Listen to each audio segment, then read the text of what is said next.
Since obtaining the space, Chen Yuan had been stocking up non-stop. A week ago, after handling her parents' funeral, Chen Yuan was sorting through their belongings when she found her mother's heirloom jade bracelet. Her mother had said she would give it to her when she got married. But before she could marry, her parents died in a plane crash. Looking at the jade bracelet, Chen Yuan cried sadly. A tear dropped onto the bracelet and was quickly absorbed.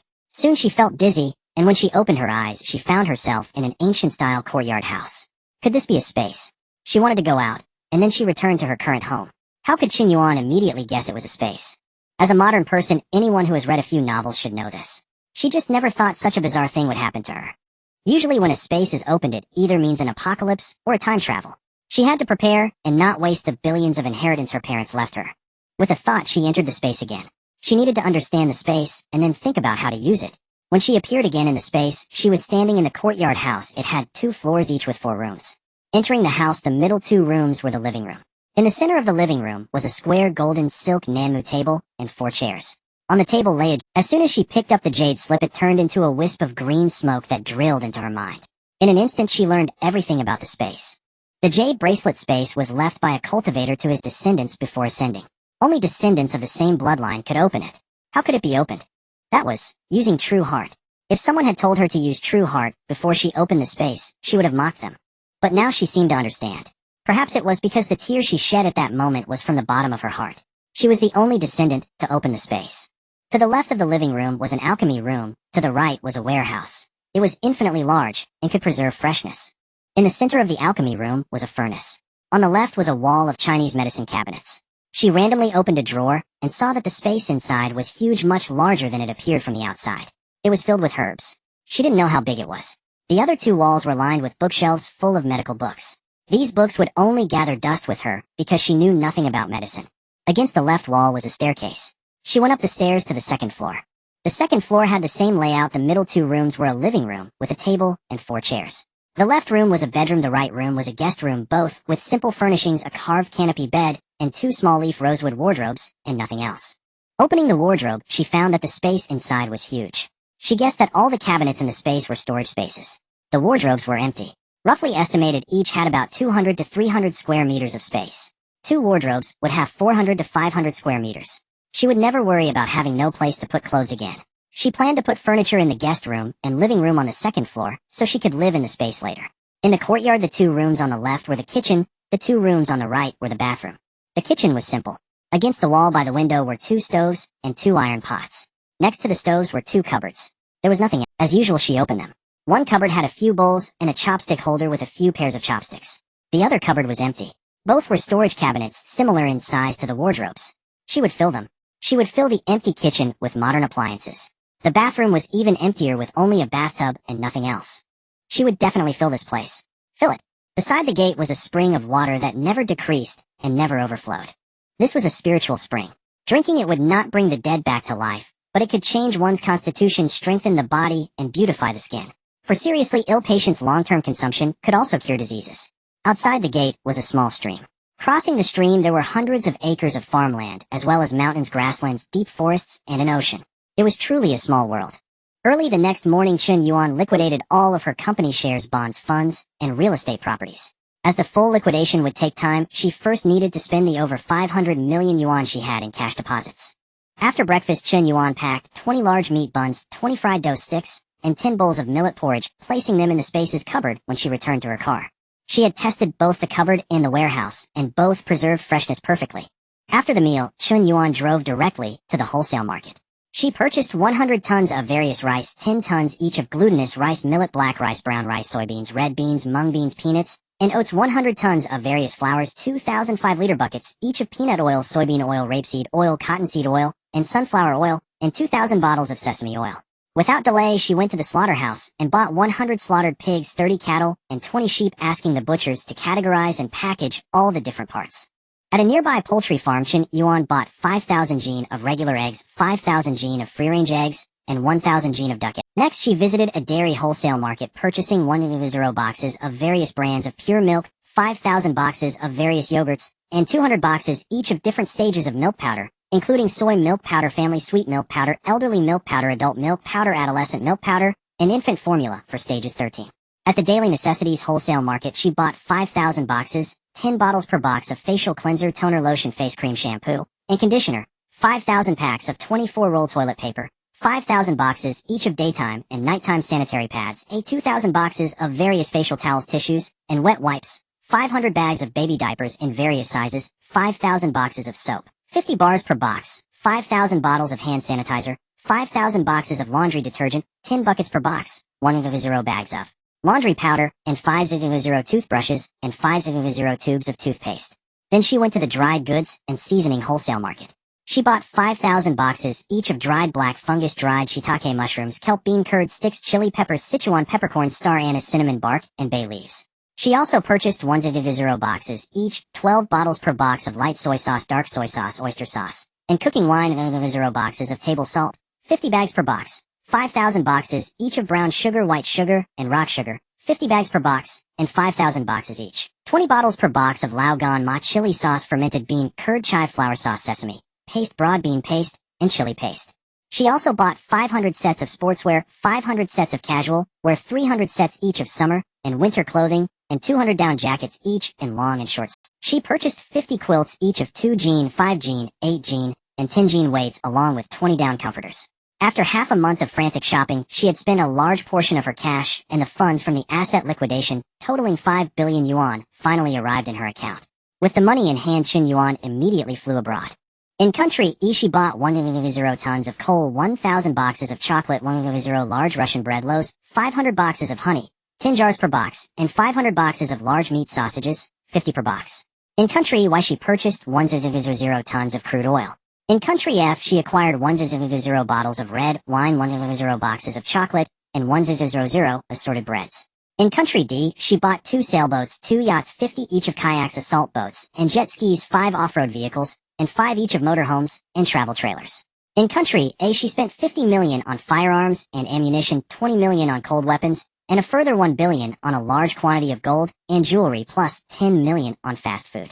In country Y, she purchased 1,000 sets of solar photovoltaic panels, 30 panels per set, 1,000 portable outdoor power stations, and spent 50 million on various generic drugs. In country T, she bought 5,000 jean each of bananas, durians, mangoes, lychees, and jackfruits. She returned to the country with 500 million yuan remaining, as there were still countless essential supplies she had yet to procure. Back home, Chen Yuan continued her shopping spree, buying 1,000 carbon stoves with heaters, 1,000 electric heaters, 1,000 hot water bottles, 1,000 boxes of warm pads, 500 sheets per box, and 1,000 electric blankets.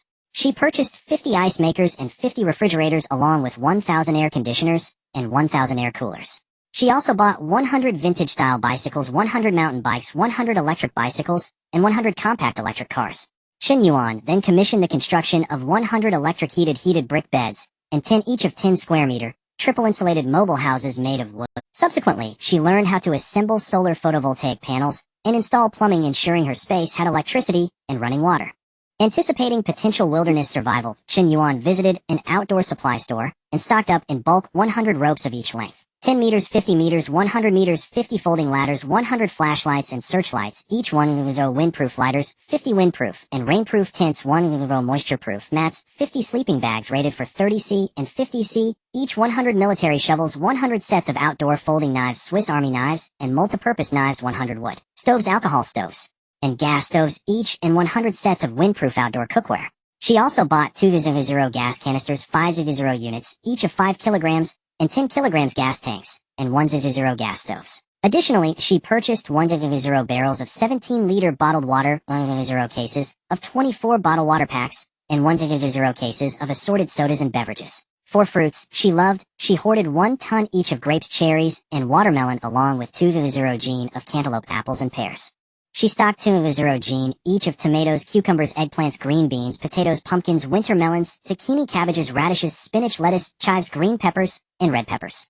Afterwards, Chen Yuan went to the seed station and bought 1,000 jean of seeds for every vegetable variety, regardless of preference, plus 1,000 jean of assorted grain seeds. She also acquired 1,000 saplings of various fruit trees. Unsure whether she would face transmigration or an apocalypse, she hoarded everything. With the bulk of supplies secured, she planned to travel across the country to stock up on regional specialties. From the northeast, she hoarded 500 jean each of ginseng, deer, antler, hazelnuts, pine nuts, and walnuts, 500 mink, pelts 500 boxed meals, 500 large meat buns, 500 large steamed buns, and 100 cases of Harbin red sausage.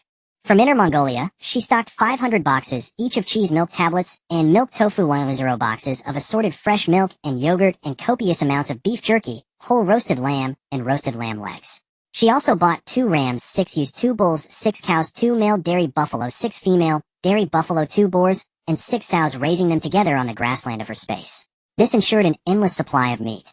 From Xinjiang, she hoarded 100 gene of red dates, 100 gene of cotton, 100 gene, each of cantaloupe, grapes, watermelon, and corla fragrant pears, 100 boxes of assorted fresh milk, 100 baked buns, 100 servings of hand-pulled rice, 500 lamb skewers, 500 servings of big plate chicken, and 500 servings of stir-fried rice noodles. From Guangdong, she stocked 500 servings, each of various dim, some 100 servings of clay pot rice, 100 servings of assorted breads and pastries, and 500 cakes. She also bought crabs, prawns, crayfish, oysters, and various fish to raise in the ocean within her space. From Sichuan, she hoarded 500 bags of hot pot base, 100 bags, each of hot pot meatballs, tripe, and beef omasum, 100 servings of maokai and maoshuang, and 100 servings of assorted pickles. From Shanxi, she stocked 500 rujiamo, 100 meat buns, 500 each of fried dough cakes, meat pies, and vegetable pies, 100 bowls of lamb noodles, 100 bowls of beef noodles, 100 bowls of yingru palma, and 500 bowls of yupo noodles. Amidst the relentless stockpiling, over half a year passed. With supplies nearly complete, Chen Yuan had just over 50 million yuan left, which she planned to invest in her space. She returned to her home in the capital city, the only fixed asset she had kept as a refuge in case the transmigration never happened. After moving all unused furniture into the space's warehouse, Chen Yuan stocked up on kitchen appliances for the space: refrigerators, ice makers, ovens, microwaves, induction cooktops, bread makers, soy milk makers, dishwashers, range hoods, electric griddles, electric pressure cookers, and air fryers, 100 of each. One set was placed in the kitchen while the rest went into storage. She also bought 10 woks, 10 steamers, 10 stockpots, and 100 sets each of bowls, chopsticks, ladles, basins, plates, spoons, and knives and forks. For the bathroom, she acquired 100 sets each of bathroom heaters, water heaters, shower heads, bathtubs, toilets, vanity, sinks, mops, sinks, washing machines, and dryers. One set installed, the rest stored. The second floor living room was furnished with sofas, coffee tables, water dispensers, televisions, projectors, screens, and a tea bar. The bedroom was equipped with a Simmons bed, nightstands, and a dressing table. Anything she deemed useful. In the space's fields, Chen Yuan used her will to plant everyday vegetables and fruits along with flowers and plants she adored. She then set aside an area on the edge of the grassland to raise chickens, ducks, and geese. At last the space began to feel like home. When Chen Yuan had only 500 left, life remained calm. She thought she had guessed wrong, ready to lie flat and give up, but then a meteor shower carrying ancient viruses fell on Earth. Overnight, half of the global population turned into zombies, and 1/10 of the survivors evolved into superpowered individuals. Chen Yuan was one of the lucky ones. What frustrated her was that her ability was spatial, starting with less than 10 square meters. Fortunately, she was relieved to have 2 more abilities, psychic and immense strength. She turned out to be a triple ability user.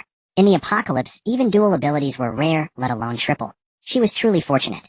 Perhaps it was related to her long-term consumption of spiritual spring water. In the early days of the apocalypse, she traveled across the country collecting some non-essential supplies, such as clothing, bedding, pots and pans, furniture and appliances, as well as frozen and refrigerated perishable food. She had no grand ambitions, but she was somewhat lazy and afraid of trouble. Her original plan was to kill zombies alone, collect supplies, and survive in the apocalypse until her life ran out. However, within less than a year, she couldn't bear the loneliness. She had thought it simple, believing that as long as she ate and drank occasionally, killing zombies' life wouldn't be, but reality slapped her hard. In her unbearable loneliness, she met Ying Tao. Ying Tao was the captain of the Thunderbolt squad from the second base, possessing lightning-type abilities. They had taken a mission to collect supplies, and encountered Chen Yuan, who was fighting alone. Interested in joining our team, Ying Tao, seeing Chen Yuan's excellent skills and abilities, extended an invitation. What he didn't know was that Chen Yuan had learned martial arts and kickboxing for over a decade before the apocalypse, and with her immense strength, her abilities were naturally impressive. When someone extended an invitation during her profound loneliness, Chen Yuan naturally agreed readily. Life in the base was full of deceit, but it had little to do with Chen Yuan. She just needed to follow the squad and complete missions. Her thoughts were beautiful, but being in the base, one could not avoid being controlled by circumstances. As time passed, with the help of the spiritual spring water, Chen Yuan's abilities advanced faster than others. Her space had evolved from less than 10 square meters to 1,000 square meters. Not only that, she had also developed spatial teleportation. Within 100 meters, she could pass through walls, burrow into the ground, and go anywhere she wanted. At a time when most spatial ability users had only 100 or so square meters of space, serving merely as a mobile warehouse, Chen Yuan's skill undoubtedly made some people envious, and even aroused the wariness of certain leaders. If Chen Yuan knew, she would scoff. A mere space ability makes you wary. If you knew I also have psychic abilities capable of mental attacks, mind control, and hypnosis on both humans and zombies, wouldn't you be scared to death? Yuaner. She knew it was Ying Tao calling her. For some reason, every time Chen Yuan heard him say that, she found it greasy and uncomfortable. Chen Yuan had hinted at it, but it only turned into Yuan Mei. Ugh, even more disgusting. Yuaner, the 7 squads of our base are planning to jointly hunt down the zombie king. Get ready, we set out tomorrow, Ying Tao said. Captain, I'm on my period these days, and feel terrible. How about I skip this one? For some reason her heart had been racing lately, and especially just now upon hearing about the mission, she instinctively wanted to resist. Why didn't you say so earlier? Ying Tao said displeasedly. Chen Yuan thought, you didn't tell me earlier either. Ying Tao continued. In our squad your ability is the strongest. I've already guaranteed to others that you'll come. But, before she could finish, Ying Tao interrupted, it really won't work without you. Your agility and teleportation can distract the zombie king, allowing the rest of us to strike. Just bear with it this time, it'll give you a long vacation when we return. Seeing Ying Tao's pleading eyes, what else could Chen Yuan say? She had to go. Outside the base. Yuaner, it's up to you. Ying Tao patted Chen Yuan's shoulder. Chen Yuan understood, and immediately moved left and right, attacking the zombie king to draw his attention. At that moment the others also launched attacks. She didn't know if it was her imagination, but some attacks seemed aimed at her. She had to carefully dodge not only the zombie king, but also her teammates' attacks. In a moment of carelessness, an ice spike pierced her arm. Chen Yuan turned back angrily to see who had been deliberately targeting her. As a result, that one moment of distraction allowed the zombie king to strike her with a black tiger steals the heart move, and she died. Chen Yuan was awakened by the sound of wailing. Her entire body ached as if she had been run over by a cart, and her throat burned like fire. Was this what death felt like? But where was the crying coming from? Struggling to open her eyes, she was met with the sight of a dilapidated window, a dirt bed beneath her, and earthen walls riddled with cracks. A spider hung from a web in the corner. Before she could find something to eat, she heard a scolding voice from outside the space. Third son's wife, are you dead? Can't you hear that worthless brat of yours wailing? You're driving me mad. If you wake me up, Jinju will skin you alive, you accursed jinx. Only then did she feel truly alive again. Before she could find something to eat, she heard a scolding voice from outside the space. Third son's wife, are you dead? Can't you hear that worthless brat of yours wailing? You're driving me mad. If you wake me up, Jinju will skin you alive, you accursed jinx. Born to be a debt collector. Exiting the space, she saw a crying infant on the bed. So that was the source of the wailing she had heard earlier. There really was a child. A foreign memory flooded her mind. She had transmigrated. She was now the wife of Zhang Laosan in Zhang Family Village, Songshan County, Hedong Prefecture of the Yuanshan Kingdom. The original owner's name was Xiao Yinyan. What? She had transmigrated straight into being an Empress Dowager, ready to live a life of leisure. No, that was wishful thinking. An Empress Dowager wouldn't live in such a rundown place, nor be subjected to such abuse. The original owner shared her name, Chen Yuan, and was only 15 years old, while her husband Zhang Laosan was already 30. Last year Zhang Laosan had found the original owner, who had lost her memory while he was chopping wood on the mountain. He forcibly brought her home against her will, and ignoring their age difference, he violated her and forced her to become his wife, giving her the name Xiao Yinyan. The baby on the bed was Dinyo, born just 8 days ago. The original owner had suffered a difficult labor, finally delivering a daughter weighing a mere 2 jin and 8 liang. Zhang Laosan was displeased and carelessly named her Dinyo. What further devastated Zhang Laosan was the midwife's verdict. The difficult birth had damaged the original owner's body, and she might never conceive again. Enraged, Zhang Laosan waited until the dead of night, then unleashed a storm of punches and kicks on the original owner to vent his frustration. Zhang Laosan was nothing but a coward who only showed his ferocity at home. He maintained a facade of honesty and kindness before outsiders, and even his own family, revealing his vicious nature only when facing the original owner. Whenever he was upset outside, he would come home and beat and berate her, even during her pregnancy. The original owner, already weakened from childbirth, grew even more ill from the beatings and couldn't produce a single drop of milk. The baby went hungry on her first day of life. On the second day, desperate, the original owner braved her pain and crawled to the home of a family, with an infant kneeling and begging until Dinyo was fed once. But after she brought the child twice, they refused her. No matter how she knocked her head on the ground, they wouldn't let her in. It was a famine year, and there was no food to spare. A mouthful of milk was barely enough for their own child, let alone Dinyo. She tried other households afterward, but was driven away from each. As the baby cried from hunger, the only hope was to beg her mother-in-law for some millet to make a thin porridge for the child. Her mother-in-law, old lady Zhao, upon hearing this, launched into a tirade. A worthless girl wanting millet porridge. The millet is for my Huzi. Doesn't she look at herself in a puddle of piss? Is she worthy of something so precious? If you ask me, just toss her into the back mountain for the wolves. Saves us all the trouble. With no other choice, Danielle had to survive on the same wild vegetable gruel she ate 3 times a day. Miraculously, the poor child clung to life, though her condition remained fragile. Now the baby was wailing uncontrollably from hunger. Chen Yuan quickly found a baby bottle and milk powder, poured water, and prepared a feeding. Sterilization was a luxury she couldn't afford. She picked up the child, felt her hands wet with urine, and without a second thought brought the bottle to the baby's lips. Danielle latched onto the nipple with surprising precision and began gulping down the milk. The nipple collapsed under the suction as she drank without pause until the bottle was empty. Children are wonderful. Once full, they fall asleep. Seeing the little girl Danielle full, she was about to lay her on the Kong, but after searching around, she couldn't find a clean spot at all. Only then did she realize the child was wrapped in a tattered cotton-padded jacket, which was so soiled with excrement and urine it was unsightly. The broken sheet on the Kong was covered with Danielle's urine stains, as well as lochia she had accidentally gotten on it. The quilt beside it was filthy and foul-smelling, and a few used diapers were draped over the edge of the bed. Fortunately, she hadn't eaten yet, or she would have vomited. If she changed the sheet, she feared it would be too obvious and draw attention, but if she didn't, she couldn't bear to stay. For a moment, she didn't. In the end, she had no choice but to roll up the diapers and sheet together and put them into the washing machine in her space.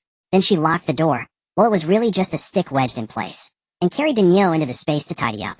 Using her mind, she summoned a waterproof changing pad and placed it on the bed, then put a diaper on Danielle before laying the sleeping girl down. Then she needed to eat something quickly. She was starving. Devouring a bowl of millet porridge, a plain steamed bun, and 2 eggs, Chen Yuan still had an insatiable craving for food. But she knew she couldn't eat anymore. After prolonged starvation, one must not eat too much or the stomach would suffer. In the end, she had to suppress her desire to eat and go to sleep, hoping that sleep would erase all thoughts. Once again, she was awakened by Danielle's cries. She was so sleepy and exhausted, after sleeping her whole body ached, and nothing felt right. But hearing Danielle's cry, she had to get up. She checked the diaper. Danielle had soiled it. Sighing, she resigned herself to getting up and cleaning up. Besides, she had to give Danielle a bath. The child was simply too filthy, having never been bathed since birth. She found an infant bathtub, placed a support rack inside, and filled it with hot water. Then she set the tub on a table at waist height. Putting the tub on the table was a necessity. The original owner's body had a sore back, aching legs, and some indescribable pains, and she was too weak to squat down. Then she undressed Danielle completely and placed her in the tub to bathe. The child didn't cry or fuss, but she herself was quite exhausted. She had to keep holding the child. If she held too loosely, she feared the baby would slip and drown. If she held too tightly, she feared accidentally crushing her. Sight was truly difficult for her. After a flurry of activity, Chen Yuan finally finished bathing the child. Then she weighed the baby a mere 2 jin and 8 liang, about 1 per kilograms. The child hadn't gained a single. She put a diaper on the child, dressed her in a small baby jacket, and wrapped her in a swaddling blanket. Only then did she realize she hadn't sterilized anything. It was too late to sterilize now. No matter. Great minds overlook minor details.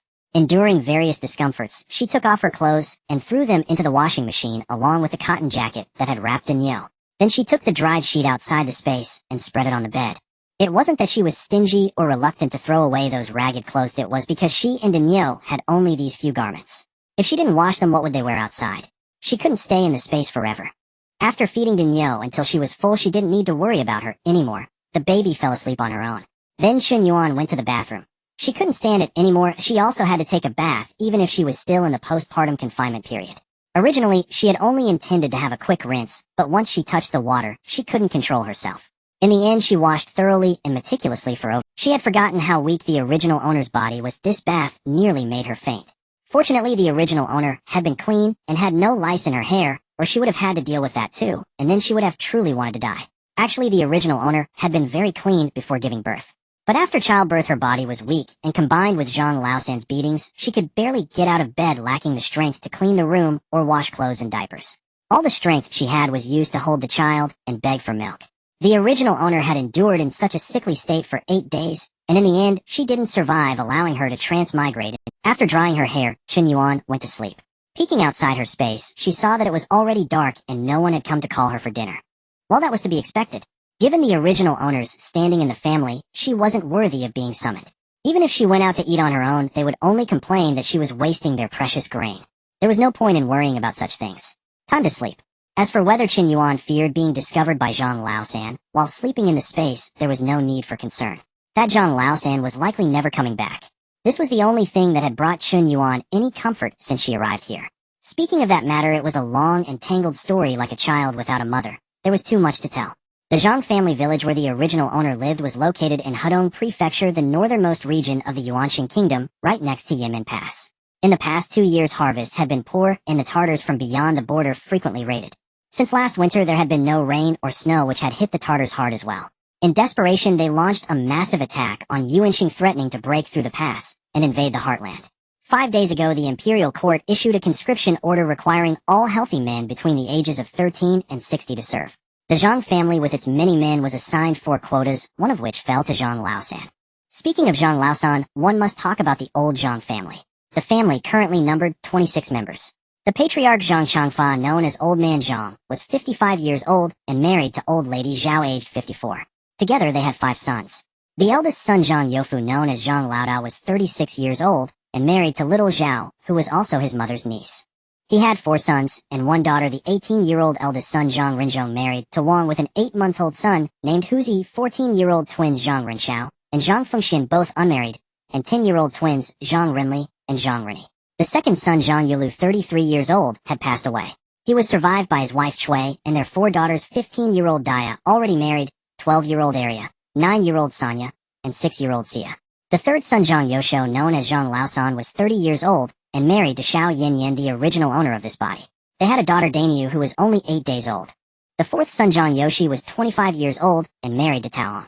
They had an adopted son 6-year-old Zhang Ranqi and a biological son 1-year-old. The fifth son Zhang Yoxin was 21 years old and married to Lin. They had a son 3-year-old Zhang Renhe, nicknamed Jinbao, and a 5-day-old daughter Jin. As for why Zhang Laosan at nearly 30 had only just gotten married, it wasn't because he didn't want to. His mother, old lady Zhao, was simply unwilling to spend the money. The truth was she didn't care about him at all. Whenever he brought up marriage, his mother would always reply with the same few lines, "My son, it's not that your mother doesn't love you. I'm worried too, but we have a scholar in the family who is about to take the imperial exams. We can't afford any mishaps at this critical juncture. We simply don't have the extra silver for your wedding. Wait a little longer, and as soon as we have some money, we'll arrange it for you immediately." Zhang Laosan could see through such perfunctory excuses. If there was truly no money, why had his eldest nephew been able to marry while he, the uncle, remained single? The real reason was his mother's favoritism. But he was powerless. If he dared to utter a single word of objection, he would be met with a torrent of abuse. Moreover, the weight of filial piety was enough to crush him. He was timid, he didn't dare. In truth, he wasn't the only one denied marriage. Zhang Laosi hadn't been given a wife either. And as for how Zhang Laosi got his wife, that was another long story. Years ago, during another conscription, the family was required to provide 2 able-bodied men. Wealthy families could pay to be exempted, but the stingy old lady, Zhao, wouldn't part with a single coin. Naturally, the 2 quotas fell to the second, third, and fourth sons. Zhang Laosan appeared honest and simple, but he was actually quite cunning. Somehow he managed to convince Zhang Laosi and Zhang Laosan's elder brother Zhang Laosi to volunteer for military service in his place. In the end, Zhang Laosi died on the battlefield, while Zhang Laosi returned home with a crippled leg after being discharged. On his way back, he met a widow named Tao Hong, and the 2 somehow took a liking to each other and got married. Old lady Zhao was happy with this match. With his crippled leg and advancing age, Laosi would have been hard-pressed to find a wife anyway. Moreover, she was reluctant to pay a bride price. She certainly had no objection to a daughter-in-law who cost nothing. As for this conscription, Zhang Laoshi had already died in battle, so he naturally wouldn't be counted.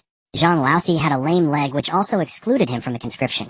Thus only Zhang, old man Zhang Laoda's eldest son, and second son Zhang Laosan, and Zhang Laowu remained. 6 people in total.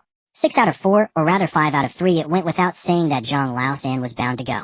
After that, old Madame Zhao found it difficult to choose. She didn't want to select any of them. Her own husband, her eldest son, her eldest grandson, her auspicious twin second grandson, or her beloved youngest son. Somehow she heard that a family in a neighboring village would take money to substitute for military service, with the highest bidder winning.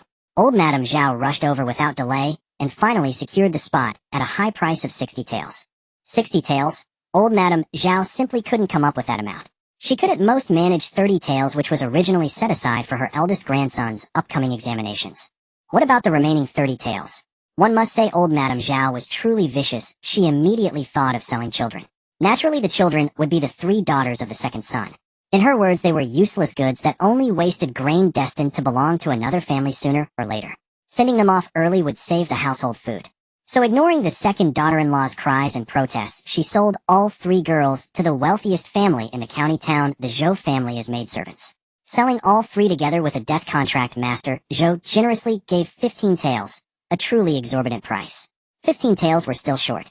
Finally, she sold 5 mu of land to scrape together the total. This 60 taels only bought 1 spot, but her family still needed 2 more. After thinking it over, she could only push Zhang Old Man forward. Old Madame Zhao's reasoning was that a husband could be sacrificed, but not her sons and grandsons. After all, this household didn't lack someone to take charge. 1 spot remained. The eldest son was needed for old age support, the eldest grandson was a scholar, and the youngest son was the apple of her eye. The only one who could be sacrificed was the 14-year-old second. Little Zhao naturally refused to agree, crying and protesting in every way possible, but the household decisions were never up to her. The outcome remained unchanged. In the end, old Madame Zhao decided Zhang Old Man Zhang Laosan and the second grandson would go. For this, little Zhao harbored resentment against old Madame Zhao and Zhang Laowu. By then their family was on the verge of falling apart. A good night's sleep. No, it would have been perfect if not for having to feed Dinyo twice and change her diaper once. Suddenly a loud scream startled everyone awake. Wailing for the dead. I'm not dead yet. The robust cursing unmistakably belonged to old Madame Zhao. Grandma, she's dead. Second aunt hung herself, said Wang, the wife of Zhang Rinzhong. Who died? Who died? Sister-in-law. Who did the nephew's wife say died? Tao Hong asked as she hurriedly dressed and stepped out of the room. Little Zhao, still bitter over her second son, was curt with everyone and saw everything as offensive. She said sarcastically, "Can't you go see for yourself? Why ask me everything? Do you think a mother with the final say?" Then she rolled her eyes and walked away. What's all this? She can't keep her own son, so she takes it out on others. If she's so capable, why not send Laowu instead? Tao Hong dared not confront her sister-in-law, directly muttering quietly behind her back. Say less at a time like this. Let's go see what happened first, said Zhang Laosi, who had just arrived. Chen Yuan didn't want to join the excitement, as she was still sick. Indeed, ever since the original owner gave birth, she had lain weakly in bed all day. Everyone in the family knew, but no one cared. In their eyes, she was probably just hanging on by a thread, and death was only a matter of time. Lying on the Kong, she could hear old Madame Zhao cursing in the main hall. This cursed woman, she didn't even leave a son behind for Laoshi. An old woman didn't despise her, gave her food and drink. What more could she want? If she had to die, why couldn't she die somewhere far away? Such bad luck. Lao Da Laosi, carry her out right now. Chen Yuan was utterly stunned. This old lady was too much. Cursing even the dead without fear of bad omens. Poor second sister-in-law, her children had been sold, leaving her with no hope in life, so she must have taken her own life. If anyone had the hardest life in the Zhang family, Chen Yuan herself wouldn't be at the top. At most, she just got scolded by old Madame Zhao. The second sister-in-law's family was the truly miserable one. Ever since Chen Yuan came to this household, she knew that Zhang Lauer had passed away and that the eldest daughter of the second branch had already been married off, reportedly to buy some books for the eldest grandson, so at the age of 14, she was married off at a high price to an old widower. The second sister-in-law, feeling guilty for not bearing Zhang Lauer a son, considered herself a sinner of this family. Therefore, she led the remaining 3 girls to work desperately, doing more than an ox and eating less than a chicken. All the chores inside and outside the house were shouldered by the 4 of them. This was also the reason why the original owner could live relatively easily in this household. The second sister-in-law toiled in the fields all day, or it could be said that half of the family's land was managed by her. Arya handled cleaning and cooking, Sanya did the laundry. Even Sia, who was only 5 or 6, had to gather firewood and feed the chickens. They could be called the great contributors of the family, yet they had to squat in the kitchen every meal not allowed in the main hall. The girls often went hungry and were poorly clothed, and were even scolded by the children of the first branch as good for-nothings and money losers. When bullied, they never dared to speak up, only telling their mother, who would just cry and tell them to endure. As a modern person, Chen Yuan could not understand this second sister-in-law. If you don't stand up for yourself, who will fight for you? Even if someone stands up for you once or twice is fine, but who would have patience for long? Most importantly, if you don't regard yourself as a person, who else? Truly, one grieves for her misfortune and is angered by her lack of resistance. Just as she was thinking, her door was kicked open. Old Madame Zhao strode in. "Third brother's wife, are you dead or alive? If alive, crawl up now and cook for me, or else you and that worthless brat will starve from now on." Chen Yuan ignored old Madame Zhao and continued lying on the bed, feigning illness. After waiting a long time without any response, old Madame Zhao quickly walked to the Kong and felt her nose still breathing alive, probably fainted from hunger yesterday. She then looked at the little one, eyes closed, not knowing if she was asleep or dead. Old Madame Zhao was momentarily unsure whether to be angry or annoyed. She was angry that third brother's wife lay there like a living corpse, doing nothing and still being supported by the family, and annoyed that one had just died in the morning and now 2 more might die soon, which would be truly unlucky. With this thought, she felt even more unlucky and turned to leave the room. Chen Yuan didn't care what she thought. What she was thinking now was to recover her health and take the child away from this home. Not just this home, she wanted to leave this village and even this county. She had no household registration. It was still held by old Madame Zhao. When the original owner was first brought back by Zhang Laosan, she had nothing except the clothes on her back. No money, no household registration, and she had even forgotten who she was. After being forced to marry Zhang Laosan, she was given the name Xiao Yinyin and registered. Without household registration, she couldn't even go to the county town, let alone other places. First recover her health, the rest can be done slowly. She had been drinking spiritual spring water all day, wanting to get well quickly and leave soon. Although the spiritual spring water couldn't instantly bring her back to life, it still had some effect. Her body felt much more comfortable than when she first arrived, and she believed that in a few days she would be restored to her former state. The second sister-in-law had no funeral, she was buried directly. While Chen Yuan lay in bed recuperating, others were not so idle. The laborers in the family had been sold off, or had died. For a moment there was no one to cook. The fourth sister-in-law was shrewd. She had long used the burial of the second sister-in-law as an excuse to hide away, and still hadn't returned. The eldest sister-in-law, who was old Madame Zhao's niece, couldn't be ordered around by old Madame Zhao, and now, because of the matter of the second grandson, she dared not even appear before her.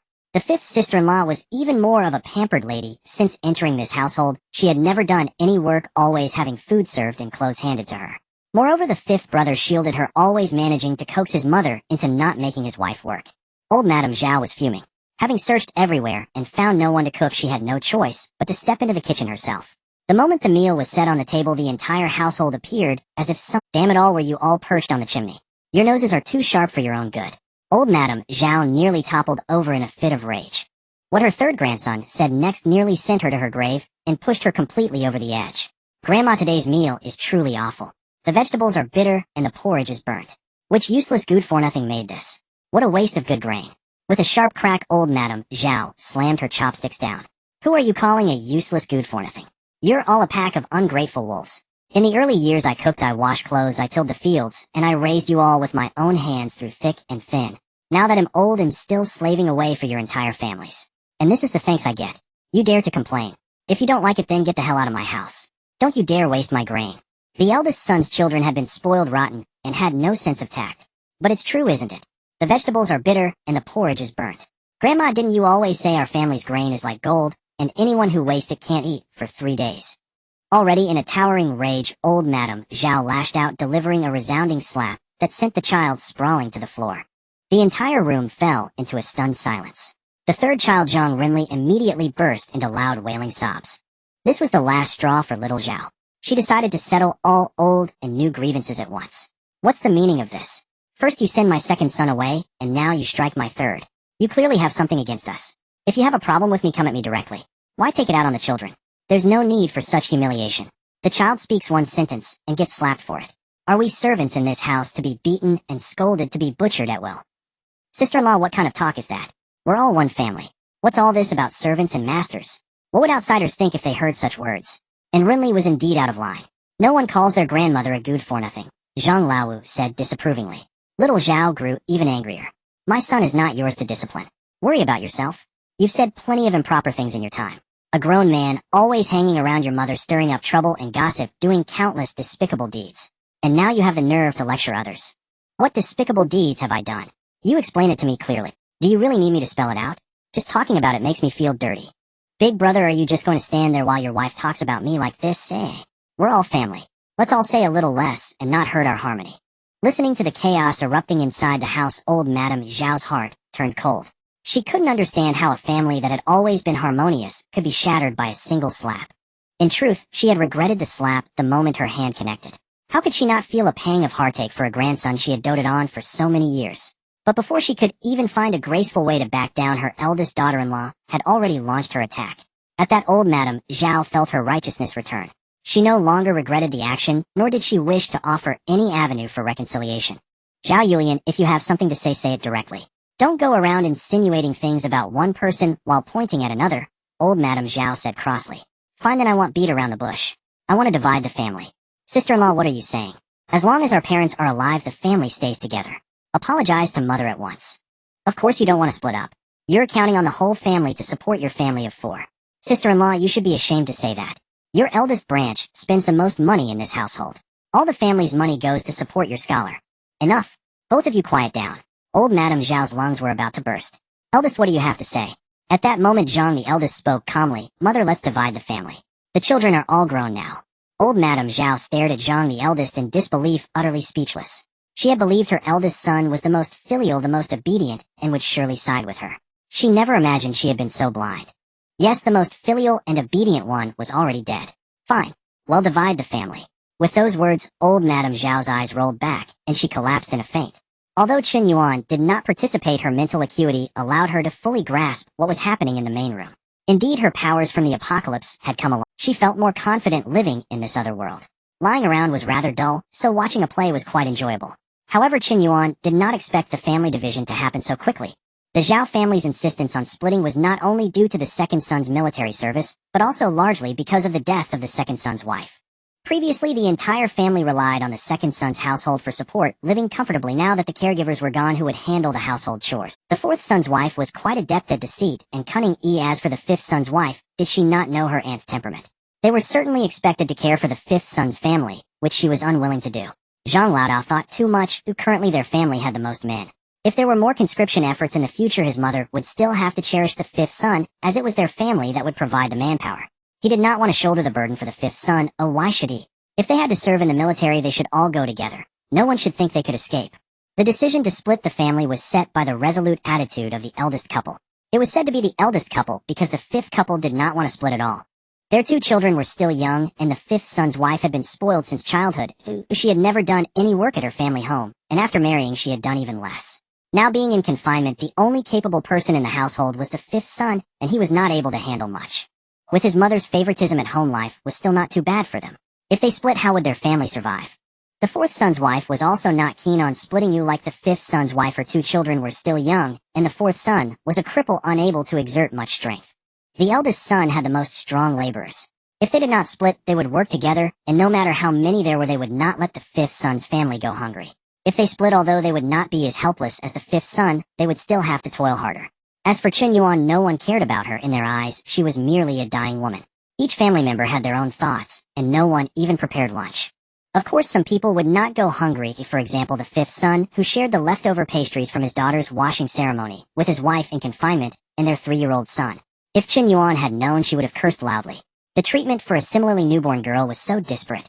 If she had not come, the eldest daughter would not even have food to eat, and Jinju had even prepared for the washing ceremony. On the day the eldest daughter was 3 days old, Jinju, the fifth son's daughter, was born, and it was also the day the government came to draft soldiers. Thus, the eldest daughter became the star of misfortune in the mouth of Grandma Zhao. It was believed that the conscription was summoned by the eldest daughter as the family needed to provide soldiers due to her. What? This reasoning was too far-fetched. Which family did not have to serve? How could it be blamed on the eldest daughter?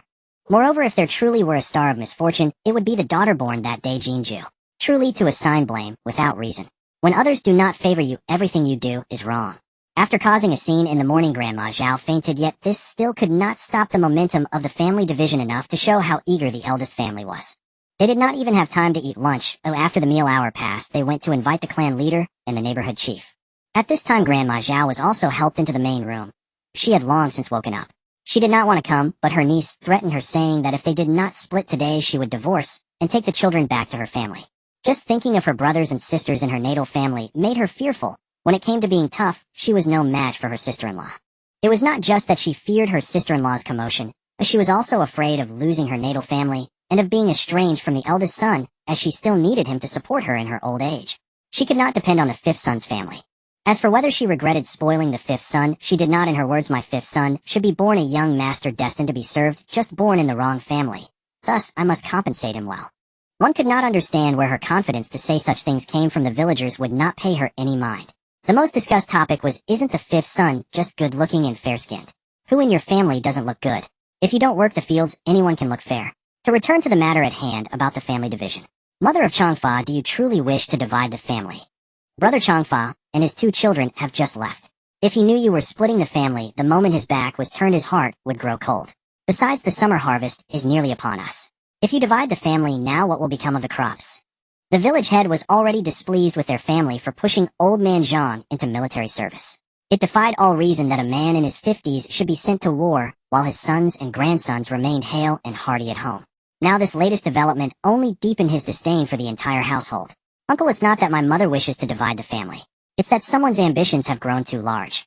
They look upon us with disdain and seek to seize control of the household, said the fifth son, unwilling to spare his eldest brother any face, his words dripping with sarcasm. There's no need for your snide remarks. Yes, we find you insufferable. You're a father now, yet you spend your days in idleness letting your elderly parents support your entire family. If it were me, I'd be too ashamed to show my face, retorted little Zhao immediately. It's only natural for a mother to support her son. How have I brought shame upon myself? And what do you mean I don't work? Haven't I worked the fields? Haven't I gathered firewood? Haven't I fed the chickens? Countered the fifth son, unwilling to back down. You have the nerve to say that. You. All of you shut up. Look at this family of yours. None of you are ashamed of yourselves. The sister-in-law doesn't act like a sister-in-law, the brother-in-law doesn't act like a brother-in-law. The Zhang family's face has been thoroughly disgraced by you all, the clan elder said angrily. Mother of Changfa, what say you? Don't worry, we'll see justice done for you. No one here will be allowed to make trouble. Clan elder village head, I have decided to divide the family. A great tree branches out and grown sons part ways. The children are all married now and the eldest already has grandchildren. It's simply inconvenient for everyone to live under one roof. Even after the division, we are still family. The brothers can continue to support one another and make a good life for themselves. As for the crops, these past 2 years have been dry. Who knows if the fields will even yield a harvest. When the land is divided, each will tend to their own. If anyone falls behind, the others can lend a hand, and all will be well. Mother, Zhang the fifth called out anxiously. Say no more. My decision is final, his mother cut him off. Seeing that the division of the family was a foregone conclusion, the village head asked, then how do you propose to divide things? As for the 5-room brick house, we currently live in the 2 rooms on the left go to the eldest, the 2 on the right to the 5th, and my room will go to the eldest after I pass. The kitchen goes to the eldest, and the storeroom to the 5th. At the foot of the mountain, there's a courtyard with 2 earthen rooms, which goes to the 4th. The bowls and chopsticks will be divided by head count. As for the pots, each family will need to buy their own after the split. For grain, we only have some coarse grains. The eldest family gets 200 jin, the 4th and 5th each get 100 jin, and I'll keep the remaining 40 or 50 jin for myself. As for the land, we sold 5 mu before, and now we have 8 mu left. The eldest gets 3 mu, the 4th and 5th each get 2 mu, and the last mu is mine. As before, it will go to the eldest after I pass. From now on, I will live with the eldest. Do you all agree to your mother's division? The village had asked. The 4th son's wife was about to speak, but her husband quickly pulled her back. No, I have no objections either. The clan elder took over. Then it's settled. We'll draw up the written agreement now. Wait, mother of Changfa. If the 3rd son returns in the future, what will you give him? The village head asked old lady Zhao. Village head, who knows if the 3rd son will ever come back, said old lady Zhao. But what if he does? The village head was extremely displeased. What kind of mother curses her own son never to return? If the 3rd son returns, I'll give him my room and my mu of land. If he never comes back, then there's no need to keep it for him. What about the 3rd son's wife and child? How will they get by? Upon hearing this, Chen Yuan had to admit she felt a warmth in her heart. It was unexpected that someone would still think of them. This village head wasn't so bad after all. The 3rd son's wife only gave birth to a girl. She'll be married off to someone else's family eventually. There's no need to give her a share of the family property. Besides, uncle, to put it bluntly, who knows if the 3rd son's wife will even see another day. What do you mean by that? The village head asked, puzzled. I want to see her this morning. She's on her last legs. She's breathing out more than she's breathing in. It'll be a matter of a day or 2 at most. Why didn't you fetch a doctor? We did. Unless an immortal descends from heaven, there's nothing anyone can do. Listening to old lady Zhao spout nonsense with a straight face without a hint of a blush or a quickened heartbeat, and answering questions with such swiftness, Chen Yuan couldn't help but feel a sense of admiration. The village head fell silent, not knowing what else to say. If there are no more objections, we'll have someone write up the agreement, said the clan elder. The agreement was to be made in triplicate, 1 copy for the family, 1 for the clan, and 1 for the village head to take to the authorities for notarization. Thus the division of the family came to an end. Early the next morning, wary of being seen, Chen Yuan left her space. She planned to stroll through the streets and leave the county by afternoon. Shops were opening one by one, but few. Her mind was occupied with thoughts of dividing the family property. She felt a twinge of pity for the original owner. What kind of family had she ended up with? From the moment she had transmigrated yesterday until now, aside from old Madame Zhao calling her to work this morning, no one had come to see her, not even a single glance. No one cared how she had spent these 2 days, whether she had eaten, whether she was hungry, or how her baby could survive without milk. She needed to recuperate properly. With the healing of the spiritual spring water, she would be fully recovered in no more than 2 days.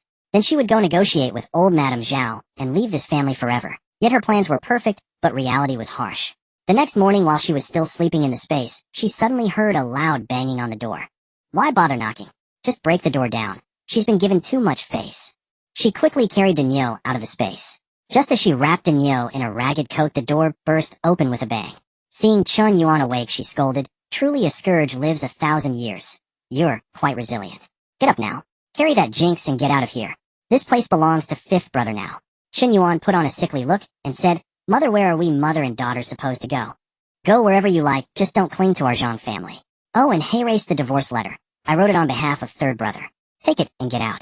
With that, she threw the divorce letter and Chen Yuan's household registration documents at her. What a sudden surprise. Last night she was still thinking about how to leave, and today she could walk away openly. Chen Yuan hadn't yet recovered from the joy and was momentarily stunned. To old Madame Zhao, this expression meant that Chen Yuan was afraid and terrified. Coming to her senses, she still had to put on an act. Mother, third brother has just passed away, and you're already driving us out. Danielle is third brother's own daughter. She feigned weakness and wiped non-existent tears. If you hadn't mentioned it, I would have forgotten about this. Fifth brother, go write a severance of kinship letter. We can't let that little money-losing brat cheat us. And so all the problems were resolved just like that. She felt utterly incredulous. She had expected a fierce showdown, but how was this different from what she had imagined? This left her at a loss. Wasn't a transmigrated girl supposed to torment the wicked? Regardless, Chen Yuan was overjoyed inside. How could this old lady be so cooperative? Before long, Chen Yuan had another piece of paper, the severance of kinship letter. Clutching the divorce letter, the severance letter, and the household registration documents, carrying Danielle in her arms, she shuffled out of the Zhang family home, taking a rest every few steps. Once out of the Zhang house, she put the 3 documents into the space and walked straight toward the foot of the mountain. She remembered there was an empty house there. A hunter who had lived there years ago had suddenly disappeared, leaving the house vacant. Though somewhat dilapidated, it could still barely shelter someone. Of course, Chen Yuan had no intention of living there. She was just putting on a show for the villagers. Her body was still weak and couldn't withstand much strain, as she needed to recover for another 2 days. She also had to use these days to plan her future life. As she was walking, she was stopped by an auntie. Third brother's wife, where are you going with the child? Chen Yuan found the woman vaguely familiar, but couldn't recall her name. She only knew that she lived not far from the village head's house. Oh, she must have heard about yesterday's Zhang family incident and happened to run into Chen Yuan. She was fishing for information to get the latest scoop and then show off in front of her. Faced with such a lovely auntie, how could Chen Yuan refuse? Besides, she didn't want to cover up the Zhang family's shame, so she embellished the story and added a bunch of details, finally saying, I don't blame anyone, only myself, for not giving third brother a son. How can you think that way? A daughter is still third brother's own flesh and blood. He just passed away, and they drive you out. Aren't they afraid of breaking his heart? That old Zhao is truly vicious. Your life is not easy. If you ever need help, come find me. I have things to do, I must go now.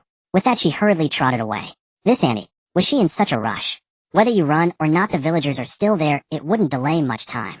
Ignoring the gossip the old woman would spread, Chen Yuan entered the space within the broken cottage at the foot of the mountain.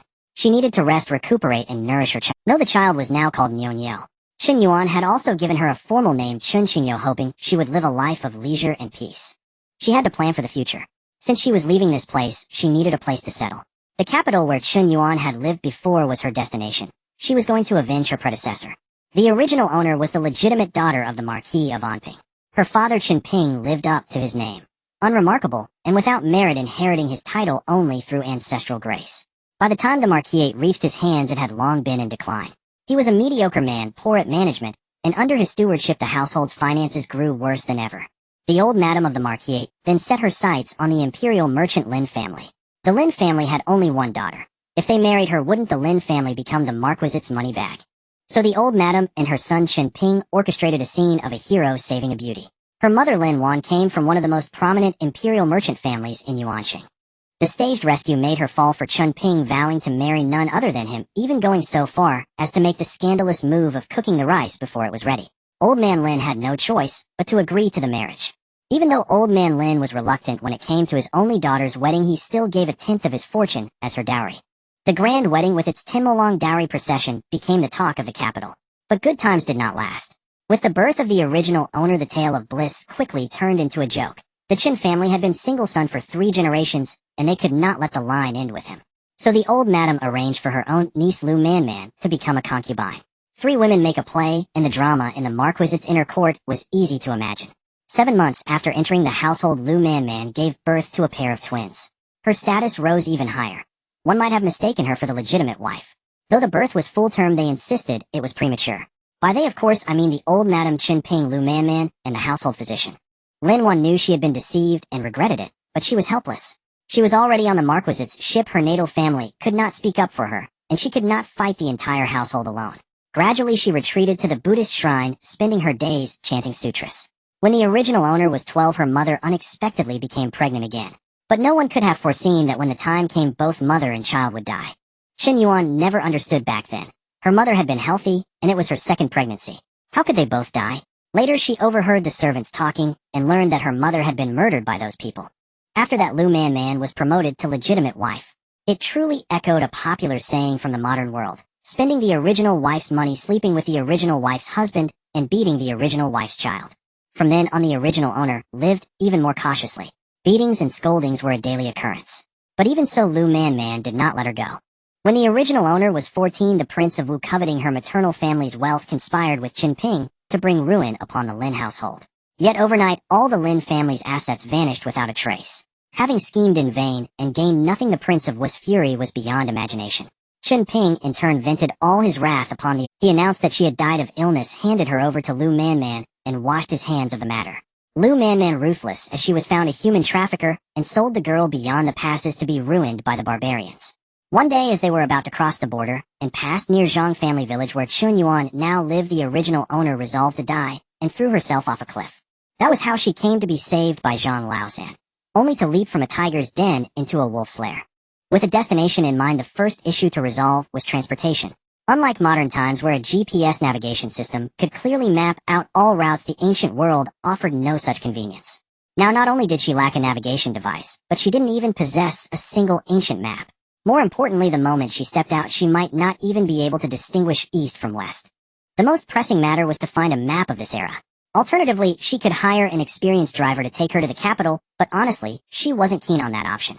Forget the long duration, or just the thought of riding in a stiff, hard carriage for 1,000 miles to the capital was torturous. Moreover, there was little Nuno, a baby less than a month old. Subjecting her to such a carriage ride would be too harsh. If she were traveling alone, she could periodically place the child in her space. Time flew by, and 5 days later Chen Yuan felt she had mostly recovered. Though not at her peak, she believed she could endure a long journey. It was at this time that a major event occurred in the village. The village head's eldest son, who worked as an accountant in the county town, had returned. According to the news, he brought the Yuanxing army beyond Yinmen Pass, was retreating in defeat.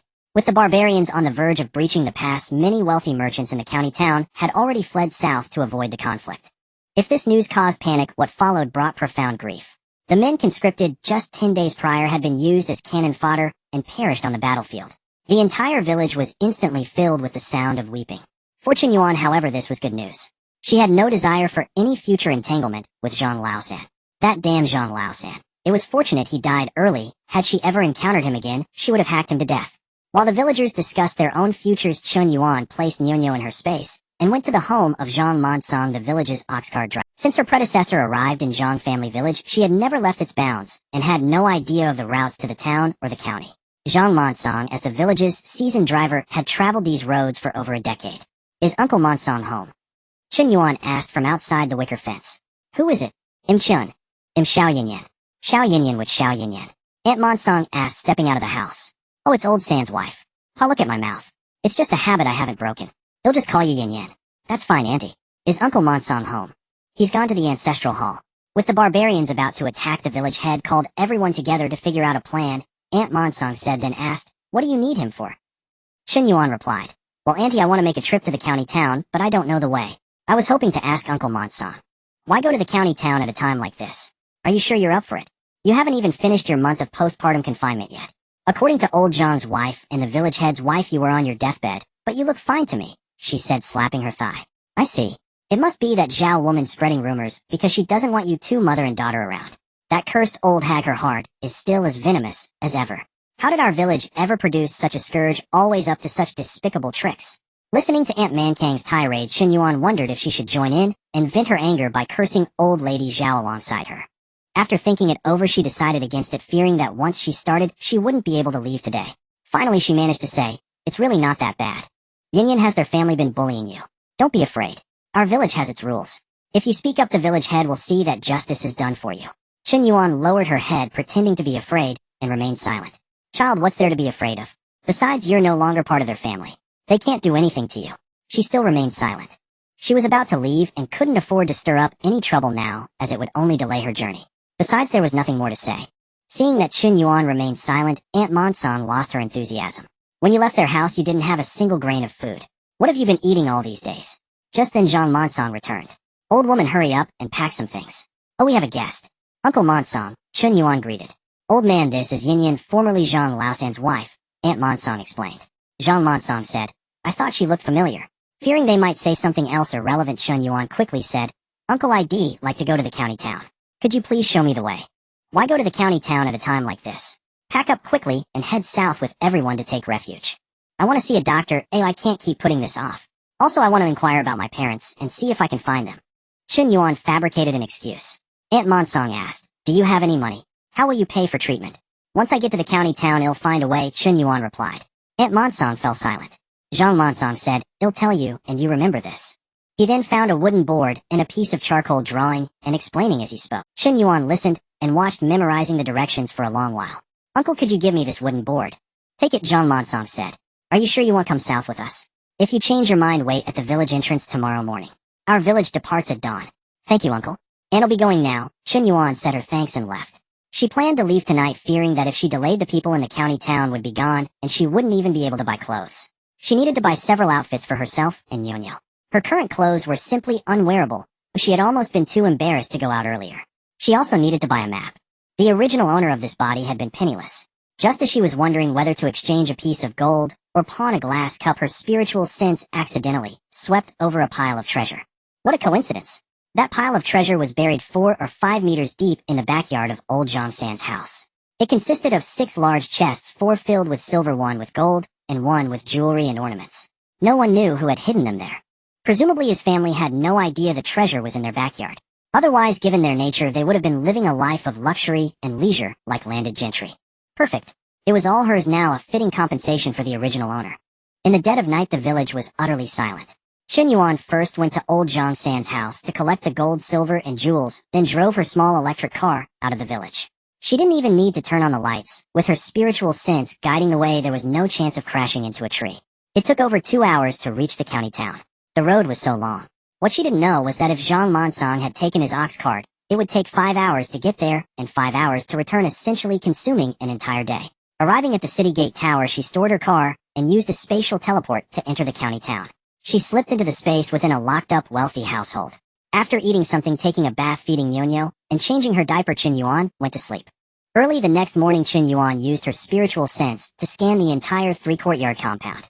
Finding no stray gold or silver, she wheeled all the furniture, including pots, pans, and bowls, into her space. She left not a single chair or spoon for the Tartars. She then went to the ready-made clothes shop. The owner was about to close up and head south, worried about how to transport all the goods when Chen Yuan arrived. She bought clothes suitable for herself and Nyonyo for all ages and all seasons, as well as some men's clothing that fit her. After all, wearing men's clothes would be more convenient for travel. At the shoe shop next door, she bought every size she could wear, and also took all the shoes for children aged. However, she visited every bookshop in town, and none of them sold maps. The so-called maps were ancient cartographic charts. She hadn't forgotten the shopkeeper's look of pity, as if he were staring at a fool. Now she truly didn't know what to do. She would have to take it one step at a time, asking for directions along the way if necessary. There would always be a way. She couldn't worry about the map right now. She needed to hurry to the county magistrate's office. Her registered name was still Xiao Yinyan, and she wanted to change it back to Chen Yuan. She also needed to register Nyunia's household status. To avoid any unnecessary trouble, Chen Yuan used her spiritual power to control the county magistrate, registering herself and Nyunyo in the household system. She then had him issue travel permits, and finally had the divorce letter and letter severing family ties officially stamped and filed with the authorities. Now she could rest easy. Just as she was about to leave, she caught sight of a piece of paper tucked under a pile of books on the corner of the desk. She picked it up and looked at it. Wonderful. It was truly a case of, I sought it everywhere, high and low, and then turning my head found it right there under the books on the desk corner. It was a map. At that moment, a voice called out, My lord, are you ready? We need to depart. Chen Yuan released her mental control over the magistrate, stored the map in her space, and teleported. The magistrate came to his senses. All right, I'm coming, he said, then quickly rummaged through the papers on his desk. Strange, I'm sure I put it right here. Where did it go? Chen Yuan paid no mind to what the county magistrate might search for, or whether he could find it. She was currently in an abandoned general store picking through the goods. The owner had fled from disaster, and couldn't take everything, leaving most of his wares behind. Chen Yuan wanted to find a backpack basket. Should she ever encounter a situation where entering her space was inconvenient, she could carry the child on her back in it, just as the novels described. But search as she might, there were no backpack baskets, only willow wicker crates, and dustpans woven from sorghum stalks. Had the owner taken them all? Surely a backpack basket wasn't worth much.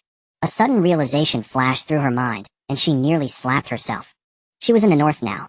People here never carried children in backpack baskets, so naturally there were none to be found. There wasn't even a suitable crate for a child. What kind of misconception had she been under? What a complete waste of time. She gathered up all the usable items, pots and pans, baskets and frames, cloth sacks and burlap bags, taking them away so they wouldn't just gather dust here. She visited several more general stores, both manned and abandoned, but found no water skins. It seemed everyone was wise to the importance of water. Finally, she found water skins at a store that was about to close its doors. But the owner was ready to depart, his belongings already packed, and he had no desire to rummage through them again. Chen Yuan was forced to spend a hefty sum on 10 pairs of scissors, 10 umbrellas, 10 sets of straw rain capes, 20 conical rain hats, and 50 sheets of oilcloth before the owner relented and sold her 2 water skins. She hurried to the mule and horse market. It seemed she had arrived too late. The market was somewhat empty, with only a single sickly-looking horse remaining. "Boss, what's your price for this horse?" Chen Yuan inquired. The owner replied, "Young miss, you've come too late. Aside from this sick horse, everything's been sold. There's nothing left." "That's all right. Give me a discount, and he'll take it. You really want it. Don't say I took advantage of you. I truly want it. How much?" "Tell you what I used to sell horses for 30 taels of silver each. They'll sell you this one for 15. "Boss, do you have a carriage?" "ID like one of those too. Sold out these past 2 days. I only have a flatbed cart left. Do you want it?" "Yes." "All right then. That's one more, making it 16 taels total. Come, let's go to the government office to transfer the ownership." If she remembered correctly, the government office was already deserted. She told the owner this fact. Upon hearing her words, the owner's face showed a troubled look. "If we can't transfer the ownership, I can't sell it to you." Chen Yuan asked, puzzled, "Why not? If anyone finds out your horse lacks the official deed from the authorities, you'll face a lawsuit and end up in prison." Chen Yuan breathed a sigh of relief. "So that's how it is. I'm not afraid." "Oh, young miss, have you truly understood?" "I understand. I genuinely don't care." "Very well, then I'll sell it to you. Don't blame me for not warning you." Chen Yuan paid the money, learned from the owner how to ride the horse and drive the cart, and then drove away. In a deserted alley, she stored the horse and cart into her space, fed the horse a bucket of spiritual spring water, and left it on the grass, without a second thought. While it was still light out, Chen Yuan planned to stroll along the main street, collecting into her space the belongings that fleeing households had left behind, things they couldn't carry. She wasn't about to let. She passed a cloth shop, took everything, a bookstore, took it to a stationery shop, took it to a shoe store, took it to a ready-made clothing shop, took it clay pots and earthenware, took them. Pots, pans, bowls, and dishes, took them. Charcoal, took it. An apothecary, took it. As she walked, her spiritual sense swept and detected 11 chests of silver, hidden in a secret chamber beneath the water vat in the kitchen of a certain residence. She looked up and saw the sign reading, "Golden Hook Gambling House." There was nothing more to say about it as she took it all. When it got dark, she found a large unoccupied residence. She collected all the furniture and items, and also took over 30 sets of clean bedding she spotted in the storeroom. Good thing she noticed them, as she would have completely forgotten otherwise. Though there was plenty of bedding in her space, there wasn't any she could use openly. Afterwards, she found a clean empty room, set up her spring mattress bed, and used 2 large wardrobes to block the doors and windows. Tonight she would hold Nyonyo and sleep outside the space. Ever since she arrived here, she had always slept within the space. The space only had daylight. Honestly, sleeping there long term was mentally taxing. Moreover, outside it was already summer, while inside the space it remained perpetually spring-like. She needed to let Nyonyo acclimate to the outside environment. From now on, unless they faced danger, she couldn't keep Nyonyo in the space for extended periods. Early the next morning, Chen Yuan was roused from her slumber by a clamor outside. She hastily rose, changed into men's attire, and darkened the exposed skin on her face and hands. After changing Nyunia's diaper and securing the baby to her chest with a piece of cloth, she packed away the bed and cabinet, drank a cup of spiritual spring water, and hurried outside. On the street, she saw a chaotic crowd surging towards the southern city gate. She stopped the man pushing a handcart and asked, "Uncle, what's happening?" "Yanmen Pass has fallen. The soldiers have fled, and the magistrate is gone too. You should run as well," he said, dashing off. Chen Yuan turned and sprinted toward the south gate. Unencumbered by heavy baggage and carrying only Nyonyo, she ran swiftly, reaching the gate in no time. But it was blocked solid by the crowd, and she found herself trapped within the throng. Suddenly a shout rose from behind. "The Tartars are here. Run!" The cries of women and children followed, mingled with the curses and pleas of men. The road ahead was blocked, and the Tartars were closing in from behind. At this rate, no one would escape. Chen Yuan squeezed out of the crowd to a relatively open area. Seizing a moment when no one was looking, she placed Nyonyo into her spatial realm, covered her face with a cloth, drew out a large saber, and charged at the Tartars. The Tartars were reveling in the slaughter when a severed head suddenly flew before them. On closer look, they recognized it as one of their own. Enraged, they whirled around. A masked figure darted nimbly among their ranks, felling them left and right like chopping melons. One by one, the Tartars collapsed. "Damned Yuanqing scum, You seek death. One of them bellowed, charging at Chen Yuan. But before he could even get close, she kicked him into the wall. He spat out a mouthful of blood and fell into a dead faint. As Chen Yuan was cutting down the enemy with fervor, she sensed another foe approaching with murderous intent. Without a glance, she kicked him flying. By the time she had slain over 20 Tartars, she was so exhausted she nearly collapsed to the ground.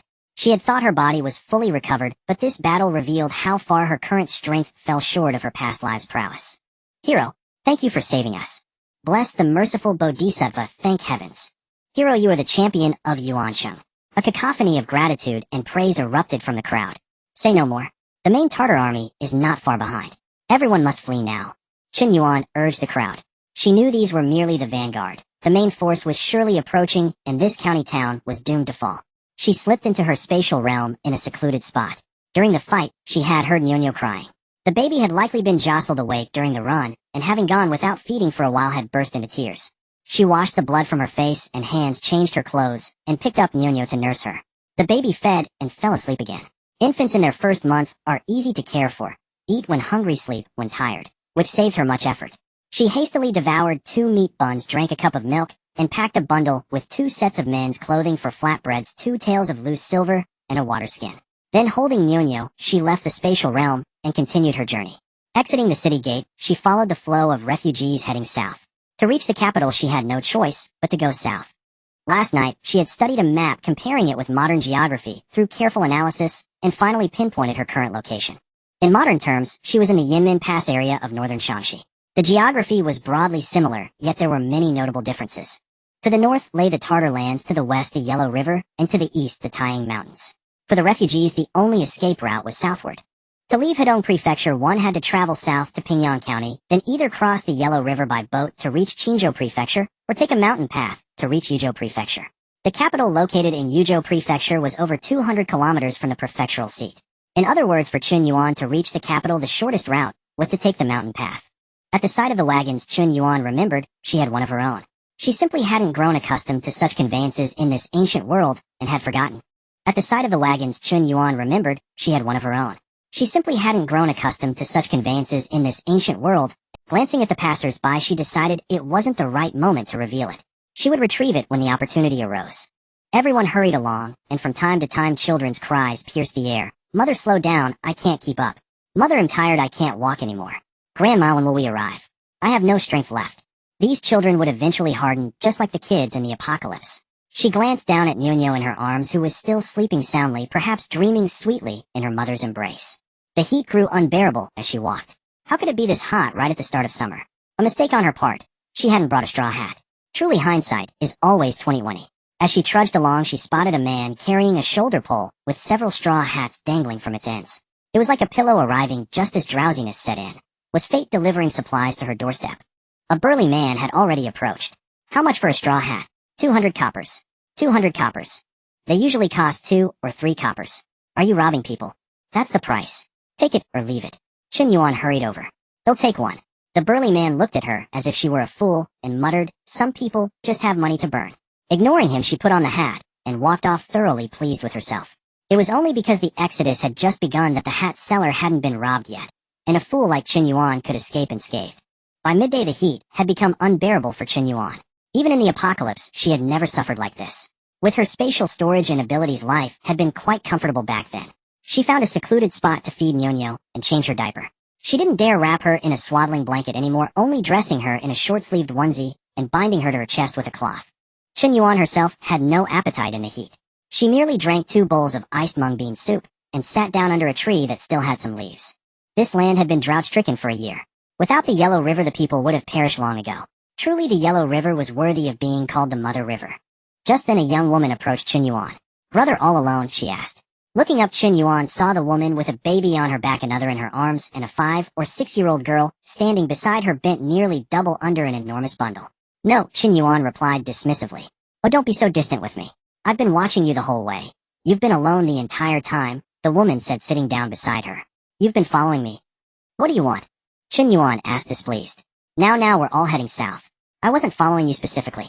I just noticed you're alone with a child and life must be hard. If someone could help you care for the baby, wouldn't that ease your burden? Seeing Chen Yuan's silence, she continued, Brother, what do you think of me? How about we team up? He'll watch your child, and you provide for us. Or if you don't mind, we could even share a life together.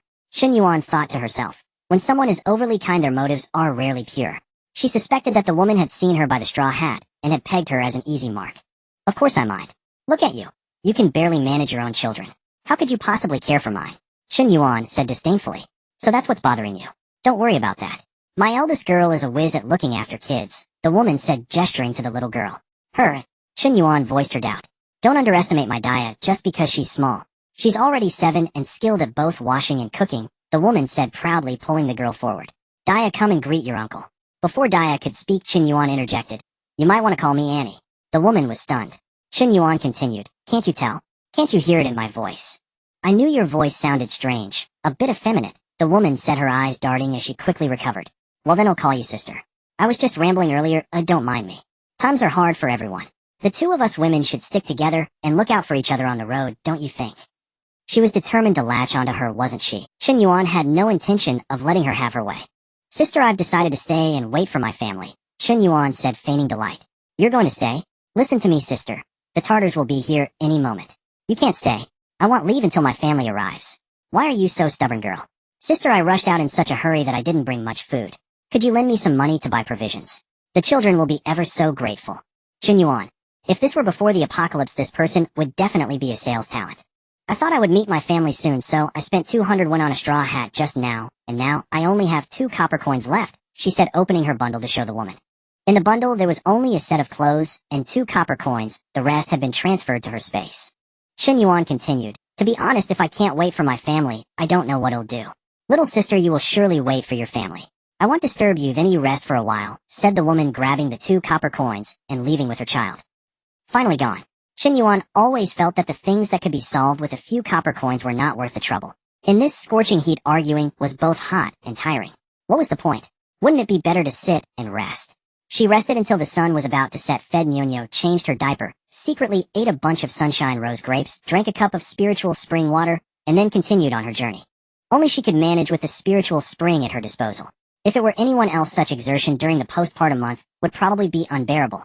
She walked all the way into the night in the wilderness with barren land on both sides of the road and people everywhere along the roadside. After the incident at noon, as she carefully scanned the surroundings and seeing no one watching, walked deep into the wilderness and using a large rock as cover entered. First she bathed Ñoño and checked for any rashes or heat spots. Nothing perfect. Then she fed Ñoño and changed her diaper. Only then did she go to bathe herself. The weather was so hot that her whole body reeked of sweat.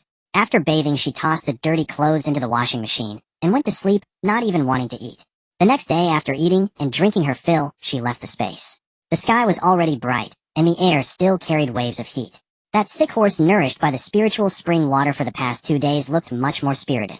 It was time to take it out for a ride.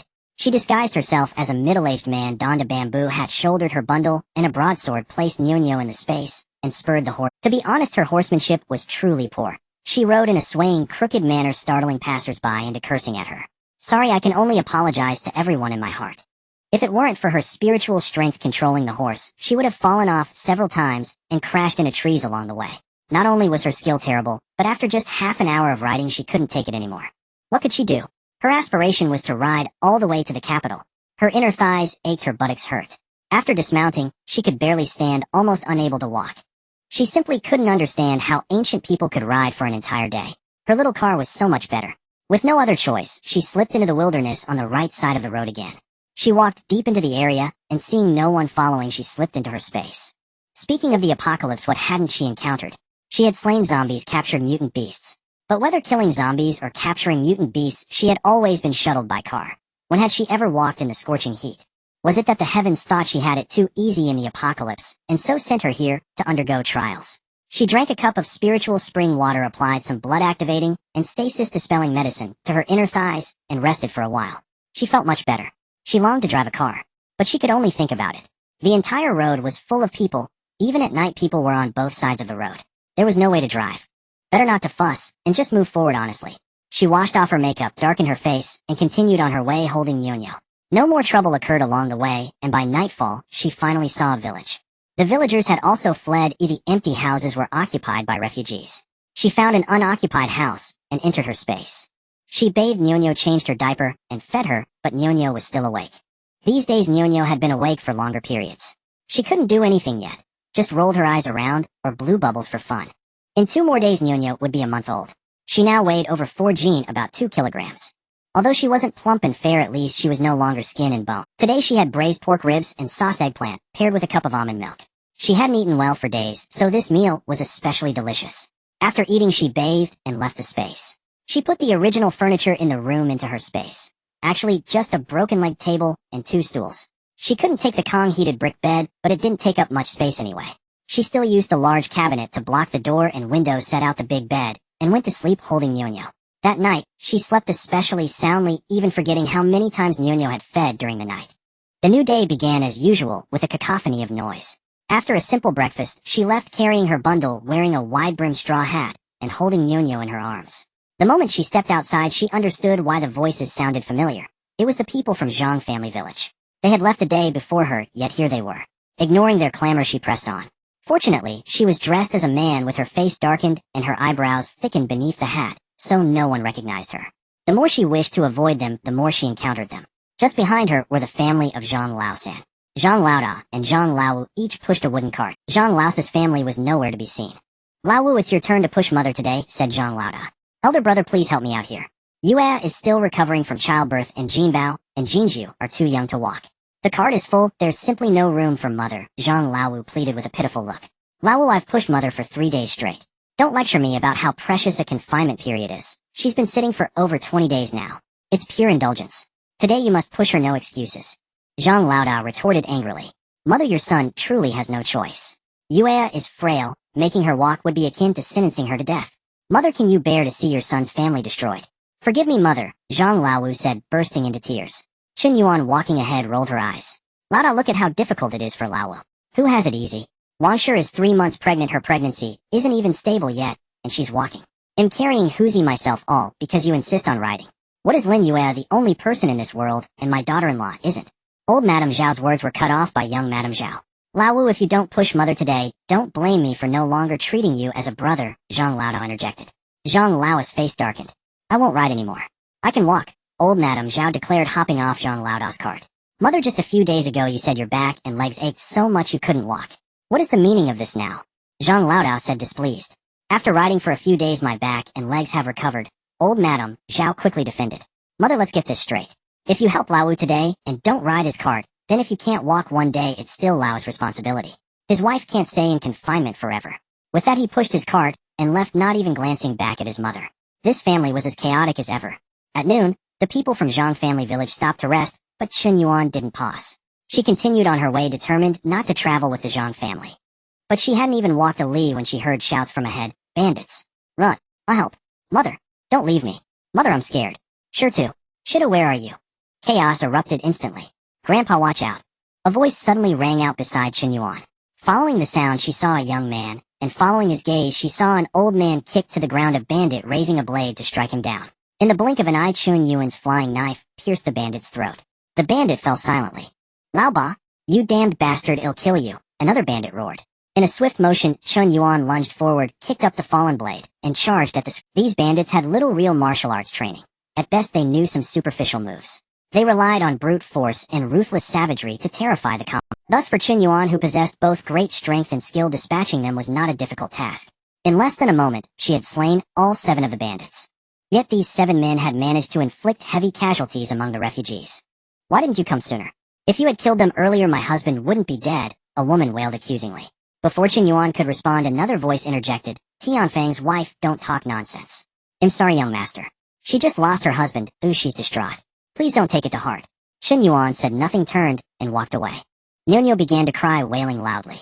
The commotion had jostled her awake. Chen Yuan needed to find a place to nurse her and soothe her. She searched for a while, but couldn't find a "Young master, come feed the child in my cart," an old man said. Chen Yuan turned to see the elderly man who had been kicked down earlier standing beside a horse-drawn carriage. "Thank you. I should be the one thanking you. If it weren't for you, this old man would be dead." He led her to the carriage and waited outside. Inside, Chen Yuan quickly nursed Nuno, who immediately stopped crying once she began to feed. She drank her fill in one go, then cried herself to sleep. Chen Yuan changed her diaper and carried her out of the carriage. "The child is asleep," the old man whispered. "Thank you for your help, madam." "You could tell, eh?" Chen Yuan asked, surprised. "This old man is a physician. I can tell a man from a woman. Allow me to introduce myself. I am Sher Maolin, and this is my grandson Sher Yu. You ever come and thank this madam properly? Sure, you obediently stepped forward. Thank you, madam, for saving my grandfather. This young one has no way to repay you. If you ever need anything, I am at your service. No need for such courtesy. It was merely a passing act. Farewell.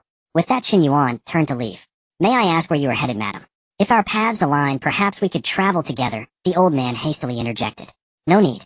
Goodbye, she said and left. She didn't intend to live her life in isolation. After all, she had Nyonyo, and she couldn't let her daughter grow up without friends, lonely and alone. But not now. The hardship of this flight was already immense. If she couldn't find moments for extra meals and proper washing, she would break down. 2 days later, they finally arrived at Yanggu County. The refugees had hoped to enter the city to restock supplies and recuperate, but they couldn't even get through the gates. A massive crowd pressed against the city walls. Why won't you let us in? I have a travel pass, a man shouted. Some of you are spies sent by the Tartars.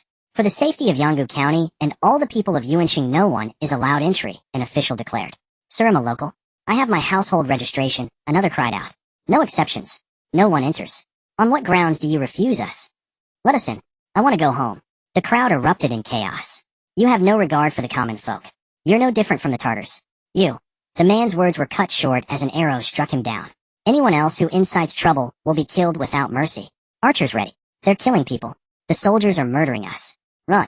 The crowd scrambled backward, trampling those who fell, some never to rise again. Chen Yuan retreated with the others to a grove a mile away. The arrows had come from government troops, and there was a garrison commander atop the city wall. Why would a small county town be guarded by soldiers? There was only one possibility: the imperial court had sent troops to hold the town, and the people of Songshan County had been abandoned. These folk had no way forward. With soldiers ahead and Tartars behind, their only options were to cross the river or take to the mountains.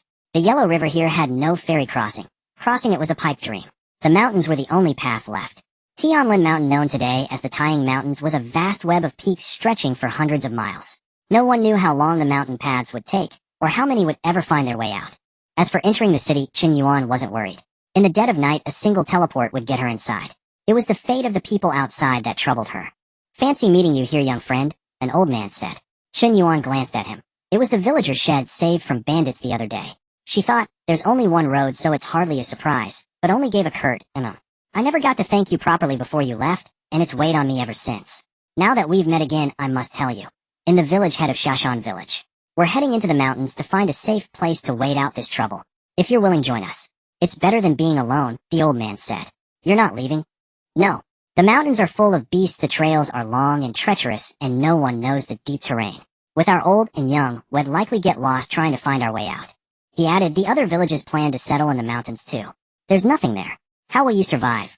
We'll live off the land. With hard work, we won't starve. Would you care to join us? The village head asked. No, I must wait for my family, Chen Yuan lied. Ah, then I'll say no more. We leave immediately. Farewell. I'll find a way to repay your kindness someday. Chen Yuan clasped her fists. Farewell. In the still of the night, the grove had thinned out.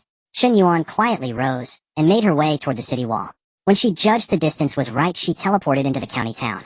Good heavens. If she hadn't been quickied and faster still in darting into her space, she'd have come face-to-face with a patrol. Did you see something just now, eh? Soldier A asked. What could there be? It's the dead of night. Your eyes are playing tricks on you. Soldier B replied. I swear Maybe I did imagine it, Soldier A muttered uneasily. You don't think there are ghosts, do you? Don't talk nonsense. Spouting such frightening things in the middle of the night. If the general hears of this, we're done for. He despises talk of spirits and phantoms, Soldier B whispered. Right. They wandered off. Chen Yuan emerged only after they'd gone. Armed patrols in a county town. Did this mean the imperial court was taking things seriously? She didn't dwell on it, teleporting into a deserted alley before slipping into her space. Early the next morning, wary of being seen, Chen Yuan left her space. She planned to stroll through the streets and leave the county by afternoon. Shops were opening one by one, but few sold food apart from the larger restaurants. She wandered her way to the carriage market. She still didn't have a carriage. Do you have any carriages for sale, eh? Yes. You want just the carriage, not the draft animal. How much for a horse and how much for a carriage? A horse is 35 taels, a mule 25, a donkey or ox 20, and a carriage 5, the owner explained. Our prices in Yanggu County always this high. Chen Yuan was taken aback. It's all because of the Tartars. Folks fleeing from the north have been buying up everything, especially grain. We've had drought for 2 years, so grain was already scarce. With them buying it all up, prices shot up, and when grain rises, everything else follows, even fodder. There's nothing we can do, we can barely afford to feed these animals, the owner lamented. Chen Yuan understood. She bought a set with carriage for 40 taels, and went with the owner to the magistrate's office to transfer the deed. Having a carriage made things far more convenient. She could store plenty in the cabin and use it to explain away other supplies. She drove the cart to a grain. Her space was stocked with fine rice and refined flour, so she needed to buy some coarse rice and dark flour for appearances. At the grain shop, she found coarse rice at 30 won per dough and dark flour at 20 won per dough, rationed to 1 dough per person per day, purchased with household registration. From the original owner's memories, old Zhao had once said coarse rice cost 6 won a dough and dark flour 4 won. Prices had risen fivefold. Chen Yuan could afford it, but the common folk would surely go hungry. She bought a dough of coarse rice and a dough of dark flour, then took 5 jean of millet from her space, and tucked it in a cloth sack in the corner of the carriage. She continued her stroll. Hearing the call, Chen Yuan turned to see Shi Yu and his grandfather Shi Maolin. They had made it into the city too. Benefactor, I thought I was mistaken, yet it truly is you. How did you? Oh, of course, I know now. For one of your skill, entering the city is no harder than turning over one's hand. Shi Yu spoke to himself, then answered his own question. Chen Yuan had been fretting over what excuse to give. Yet before she uttered a word, everything was already resolved. Young master, thank you. Thank you so much. You hold your tongue. You've grown too unruly under my indulgence. Your mouth runs wild without restraint. Please forgive him, benefactor, the elder said with a wry smile. No need for apology. He is remarkably perceptive. Please stop addressing me as benefactor. My name is Chen Yuan, she said. For convenience, then may I call you Xiao Chun? And I shall call you Brother Chun. Agreed. Xiao Chun, where are you headed? We're bound for the capital. Might our paths align? The elder asked. I'm traveling to Yuzhou, Chen Yuan replied, withholding further detail. Wonderful, Brother Chun. Our routes coincide. Let us journey together. Sure, you exclaimed with delight, while the elder gazed at her with quiet hope. Very well.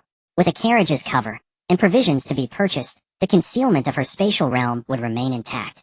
May I ask where Xiao Chen lodges? My grandson and I intend to rest here tonight, make some purchases, and depart at dawn. Is that acceptable? The plan to leave in the afternoon collapsed. Chen Yuan acquiesced. I had precisely that intention. I'm staying with a fellow townsman. Shall we meet tomorrow morning at the southern city gate? Perfect. See you at dawn. After parting ways, Chen Yuan bought shoes for herself and the child, then slipped into her spatial realm within an empty alley to change clothes. With the afternoon free, Chen Yuan remained inside her spatial realm, baking flatbreads, steaming buns, preparing portable dried meats, savory meat pastes, and pickled side dishes, while also tidying the carriage. She laid down a straw mat inside the carriage and covered it with 2 layers of oiled cloth. In the rear section, she placed a small iron pot, a ceramic jar, a medicinal stove, 2 sets of coarse bowls and chopsticks. She added modest portions of unhulled rice, dark wheat flour, polished rice, white flour, and millet, plus an umbrella, all securely fastened in place. In the front section, she unfurled a mattress, folded it twice, and laid it flat. Then positioned a large wooden basin atop it, lining its interior with a small quilt to cradle little Nyonyo. The remaining space held garments for mother and daughter. Perfection achieved. At dawn the next day, Chen Yuan waited early at the city gate tower. Before the elder and his grandson arrived, she gently teased. The infant had just passed her first month. Her expressions now blossomed beyond wide-eyed stares, and bubble-blowing sorrow flickered across her face, and even laughter bloomed. Her skin grew fair and tender, though she remained slender. Xiao Chun has already arrived. Apologies for our tardiness. Truly, I beg your pardon, the elder hurriedly apologized. Not at all. I arrived early. What a fair-skinned child. She must be over a month old. Is she a boy or girl? Just turned 1 month. She's a girl. Let's be on our way, Chen Yuan said, gently placing Nyonyo into the wooden basin inside the carriage. The little girl, still awake, neither cried nor fussed upon being set down alone. Beyond the city gates, their 2 carriages rolled side by side. Through conversation, Chen Yuan learned the elder and his grandson had entered the city only because the garrison commander shared ties with the elder's son, thus granting them passage. From the elder's tone, his son likely held high office in the capital. Yet the elder himself practiced medicine in his rural hometown. Accustomed to freedom, he refused to reside in the capital's confines. His son sent the grandson annually to visit him. This year, however, calamity struck. Even the attendant who accompanied the boy had been slain. What? Brother Chun is only 15, and already a mother. You boy, don't shout like that. Lower your voice. Others might overhear. The elder tapped his grandson's head with a knuckle. Look, Xiao Chun is merely 2 years your senior, yet far more composed than you, he added, tapping again. Xiao Chun, how is it that you travel alone with a newborn? The elder asked, curiosity gleaming in his eyes. Her father was conscripted mere days after her birth, and died on the battlefield. My in-laws cast me out, so I journeyed to Yuzhou to seek kin, Chen Yuan replied, weaving truth and fiction. The elder seemed to recall something distant. He sighed deeply. Ah, such is the world today. Brother Chen, don't grieve. Those who rejected you have lost immeasurably. With your prowess you'll raise this child splendidly. Even alone, sure, you offered earnestly. Chen Yuan, young man, must this matter of prowess haunt every conversation? How could he possibly connect prowess to child rearing? What relevance does martial skill bear to nurturing a child? Though baffled, Chen Yuan murmured, "Thank you." It was then she finally understood why the Tartar pursuers vanished beyond Songshan County. At the very moment Chen Yuan slew the Tartar vanguard, a larger force had indeed camped 5 li away. Just as that main host prepared to march upon Songshan County, news arrived their distant stronghold, tens of li away, had been raided by Yuan Sheng troops. If they delayed, their base would fall entirely. Thus most troops rushed back to defend their headquarters, leaving only a skeletal garrison behind in Songshan County. This retreat granted civilians precious escape, and bought the Yuan Sheng court vital breathing room, enabling them to dispatch elite forces to garrison Yanggu County. Perhaps Yanggu County would soon become the next battlefield. With a carriage, travel accelerated markedly. Though long hours seated proved uncomfortable, it remained vastly preferable to riding horseback. Along the road, desolation reigned. Villages stood lifeless and silent. The rare villagers glimpsed were gaunt flesh clinging taut to bone. Wealthy households still hoarded grain, but common farmers had long resorted to chewing tree bark and wild roots. Some even ate clay. That evening, as dusk deepened, the 4 travelers reached a hamlet named Get-A-Go, paying grain as lodging fees to stay overnight in a peasant's courtyard. The household was small, only an elderly grandmother and her 5-year-old grandson. Her son had perished 3 years prior, and his widow, remarried, left the pair to cling to each other in solitude. At midnight, the grandmother's wails pierced the silence. "Xiao Baozi, what's wrong? Don't frighten Grandma. If harm befalls you, how shall I live on?" "Xiao Baozi." Chen Yuan leapt up, instantly dressed, and stepped outside, where she found the elder and his grandson already roused. Together they entered the grandmother's chamber, only to find the boy's face bluish-gray, his belly swollen taut as a drum. His breath faltered. He teetered on the edge of oblivion. The elder, a physician, examined the child closely, then asked, "What has he eaten these past days?" The grandmother wept. "Whatever I eat, he eats. We had wild vegetable porridge a few days ago. 2 days past our last grain ran out. We boiled grass roots, but Xiao Baozi refused them. So I kneaded guanyin clay into cakes. For 2 days he's eaten nothing but clay. Had you not come tonight, he'd have gone without even thin gruel." Her sobs redoubled. "Grandfather, what ails him?" "Sure you asked," bewildered. "He's eaten too much guanyin clay and can't digest it. His stomach is bloated and painful, and he's about to suffocate," old Master Sure explained. "But I ate some too. Why am I fine?" the old woman said. "You're older, he's just a child. Try eating it for a few more days, and you won't be any better off than him," old Master Sure said angrily. "Doctor, please save my grandson. If he dies, I can't go on living. I won't ask for your grain anymore. You can stay for free. Just please save him," the old woman begged on her knees, crying. "Get up first. It's not that I won't save him. In the past I could have, but now I'm afraid I can't," old Master Sure sighed. "Why, Grandpa? Doctor, please have mercy. Woo-woo, I beg you. I'll get up first. It's not that I want help, but I can't get any medicine in this desolate place," the old man explained. "Woo-woo. Heaven open your eyes, woo-woo. What medicine?" Chen Yuan asked. "I bought some herbs before. Maybe I have what you need. Atractalodes a momum." She went to the alchemy room and searched for the herbs one by one. Wait, what did she see? Strength pill, truth pill, loyalty pill. After gathering the herbs old Master Sure needed, she quickly brought them over. The old man prepared the medicine and called out, "Ooh, give this old woman's medicine to her. Boil 3 bowls of water down to 1. He'll administer the acupuncture. He'll do it. Auntie, you watch the child," she said, taking the herbs and leaving. It wasn't that she was eager to work, but she had seen the water vat in the kitchen.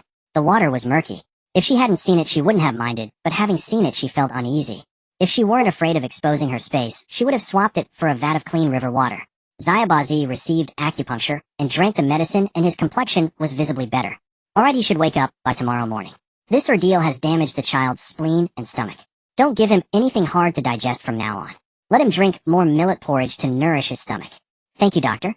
But these days we can't even get food. Where would we find millet?" the old woman said, crying. Chen Yuan and old Master Sure exchanged a glance, and seeing each other's expressions, they both understood what the other was thinking. It was already past midnight, and dawn wasn't far off. Chen Yuan didn't go back to sleep, deciding to use this time to examine those pills. Heavens above. So many treasures had been right under her nose, and she hadn't even noticed. Thank goodness she hadn't lost them. There wasn't a single ordinary pill in the cabinet, only strange ones. There was the fart pill that made you pass foul gas all day after taking it. She had a black question mark over her head. She couldn't understand what the purpose of this ancestor's invention was. The itch madness pill would make your whole body itch unbearably within an hour of taking it, driving you to scratch until your skin was torn and bleeding. Yikes, it gave her goosebumps. What use would a cultivator have for this? Zombie pill. Wow, this one was something. After taking this, within a day your face turns pitch black, you can't speak, your body stiffens, and you can't move except for hopping around. This. The ancestor's thinking was rather peculiar. Strength pill, skip it, she didn't need it. Truth pill. After taking this for 1 hour, you'll answer any question asked with nothing but the truth. This one wasn't bad. Loyalty pill. When mixed with the blood of the one who administers it, the taker will be loyal to that person for life. If they ever betray them, they will burst and die. She made a mental note of this one. It would be useful when she had servants in the future. Actually, what she needed most was a life-saving pill, but unfortunately, she couldn't find anything like it anywhere. Ancestor, what kind of medicines were you researching all day? Why didn't you make some that could cure diseases or prolong life, so she could be a little miracle doctor too? In the morning, Zaibazi woke up still feeling a bit under the weather. After feeding Nyonyo, the three of them skipped breakfast and left in the carriage. Chen Yuan left 5 jin of millet, 5 jin of rice, and 5 jin of flour in the room she had stayed in. It was the only thing she could do. She thought that old Master Shi and his grandson had seen the water vat like she had, which was why they didn't eat. But when she asked, she learned. In Shi's own words, Brother Chun, I felt so sorry for them. If we ate, Zaibazi would have 1 less meal. If I go hungry for 1 meal, Zaibazi can eat 1 more. If the 3 of us go hungry for 1 meal, Zaibazi can eat 3 more. That way he'll get better faster. Alright, she had been too narrow-minded. But young man, as the noble son of a grand household, is it really okay to be this innocent and kind? Old master, I didn't expect you to be a miracle doctor, Chen Yuan said, looking at him with a smile. I'm no miracle doctor, I just know a bit about medicine, the old man said modestly. But I've heard that many people die from bloating after eating guanyin clay. This is the first time I've seen someone saved, Chen Yuan continued. It was just luck. If we had been a quarter of an hour later, he couldn't have been saved. And thanks to you having the medicine, otherwise I couldn't have done anything without the right materials, the old man said, waving his hand. They chatted along the way and arrived in Pingyang County by noon. Let's stay in the county today. If we keep going now, we won't find a place to stay tonight. We can rest here for the afternoon and stock up on supplies, the old man said to Chen Yuan. Okay, Chen Yuan agreed. After settling in at the inn, Chen Yuan went out to the streets holding Nyonyo. She found a blacksmith shop and asked, Master, can you forge arrows like this? As she spoke, she took out a bolt for a sleeve arrow.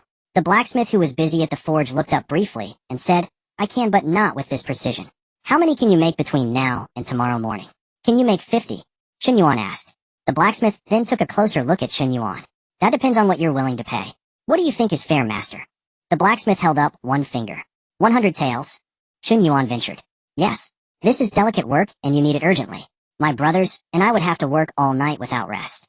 100 taels was nothing. Each Chen Yuan could easily pay 1,000. However, she felt 100 taels was a bit pricey. Comparing it to modern times, 100 taels of silver was about 70,000 yuan. 70,000 yuan for 50 arrows. But then she reconsidered, thinking it was reasonable. Iron was hard to come by in ancient times, making it much more expensive. This was also pure handiwork, and she needed it urgent. Forget it. This math was getting too complicated for her. 100 taels it is. Seeing Chen Yuan hesitate, the blacksmith asked, So what's it going to be? Do we have a deal? Okay, but I must see a sample first, Chen Yuan demanded. The man replied, Alright, please wait over here. He then called his crew to start working. After about 15 minutes, the man handed Chen Yuan a sample. Chen Yuan took out her sleeve arrow and compared it, smiling as she said, Yes, this is the right size. Hey, raise 30 taels as a deposit. They'll pay the rest when I pick up the arrows tomorrow morning. Is that acceptable? Of course it's fine. Leaving the blacksmith's shop, Chen Yuan continued wandering around the county town. She bought some coarse rice and black flour, but finding nothing else worth purchasing, she returned to the inn. She had wanted to buy some cooked food, but in this year of famine, only a few inns and 2 restaurants had any available. Recalling the taste of the restaurant food, she decisively abandoned the idea. Chen Yuan had barely stepped through the door when the Shi grandfather and grandson followed right behind. Seeing the heap of bags of various sizes, Chen Yuan clicked her tongue in surprise. You bought so much. Can you even finish it all? Elder Shi said, It's not all food. Most of it is medicinal herbs. So much. Can it fit in the cart? Chen Yuan was even more puzzled. Don't worry, it'll all be used up tonight, he said, seeing her surprise, and continued. They'll give you a surprise tomorrow morning. Watching Elder Shi's mysterious and proud expression, a flash of insight struck Chen Yuan. Are you going to make some knockout drugs or poison? Elder Shi was about to go up the stairs when he heard Chen Yuan's words and nearly stumbled. He asked in astonishment, How did you know? I tried to buy some knockout drugs at the pharmacy before, but they didn't have any. In truth, Chen Yuan wanted to say, Just look at your smug expression, how combined with your profession, I think any normal person could guess. But she decided not to provoke him. Well, ordinary doctors indeed don't know how to make knockout drugs, Elder Shi boasted even more. The next morning, Chen Yuan picked up the arrows and paid the remaining amount. Then she followed the grandfather and grandson as they drove 2 horse-drawn carts out of the county town. After exiting the south gate, the old man said, Let's wait here. I've also arranged to meet someone. The road ahead passes through mountains where bandits and robbers often lurk. With just the 3 of us, we might not make it through. So I've also arranged to travel with a merchant caravan from the next inn. Together, we'll have more strength in numbers, and if anything happens we can look out for each other. He then looked at Chen Yuan with a hint of apology. Xiao Chen, I'm sorry for acting on my own. You don't mind, do you? Not at all. You were the one who thought things through.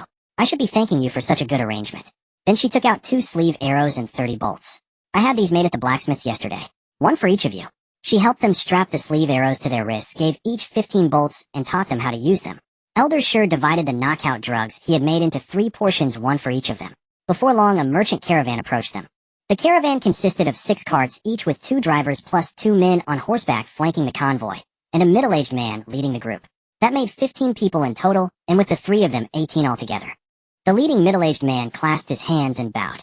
Elder, I hope I haven't kept you waiting too long. I got held up just as I was about to leave. My apologies. Elder Shur quickly replied, it's only natural. We haven't been waiting long. Come, let me introduce you. This is Xiao Chun. Don't let his slender build fool you, he's quite skilled. Turning to Chen Yuan he added, Xiao Chun, this is Hu Laoda, the leader of the caravan. Chen Yuan smiled, and clasped her hands in a bow to Hu Laoda. Hu Laoda glanced at Chen Yuan, and said with a smile, in that case, they'll be counting on you, Brother Chun, in the days ahead. It was obvious he didn't take Chen Yuan seriously. Chen Yuan didn't care, but Elder Shur felt a bit awkward. Before he could say anything, Hu Laoda shouted, let's move out. Without consulting anyone, he took the lead. The Shur family positioned themselves at the rear of the caravan, while Chen Yuan brought up the rear. At noon, the group finally entered the mountains. Outside, the drought had turned the leaves yellow, but inside the mountains the trees were still green. It seemed the mountain had abundant underground water. In such a cool environment, not only the people, but even the horses perked up and trotted more cheerfully. The first night, Chen Yuan and Nyonyo slept in the cart. Apart from a few mosquitoes, the night passed without incident. Thanks to Chen Yuan's own mosquito repellent and some mosquito-repelling herbs Elder Shur had brought, she and Nyonyo were fine. The Shur grandfather and grandson also had few problems. The real trouble was the caravan members. Most of them slept on the ground, and even with the mosquito-repelling herbs, it was of little use. Their faces were covered with bites. Yet they seemed accustomed to it. They just applied some ointment and continued on their way. The second day passed peacefully as well.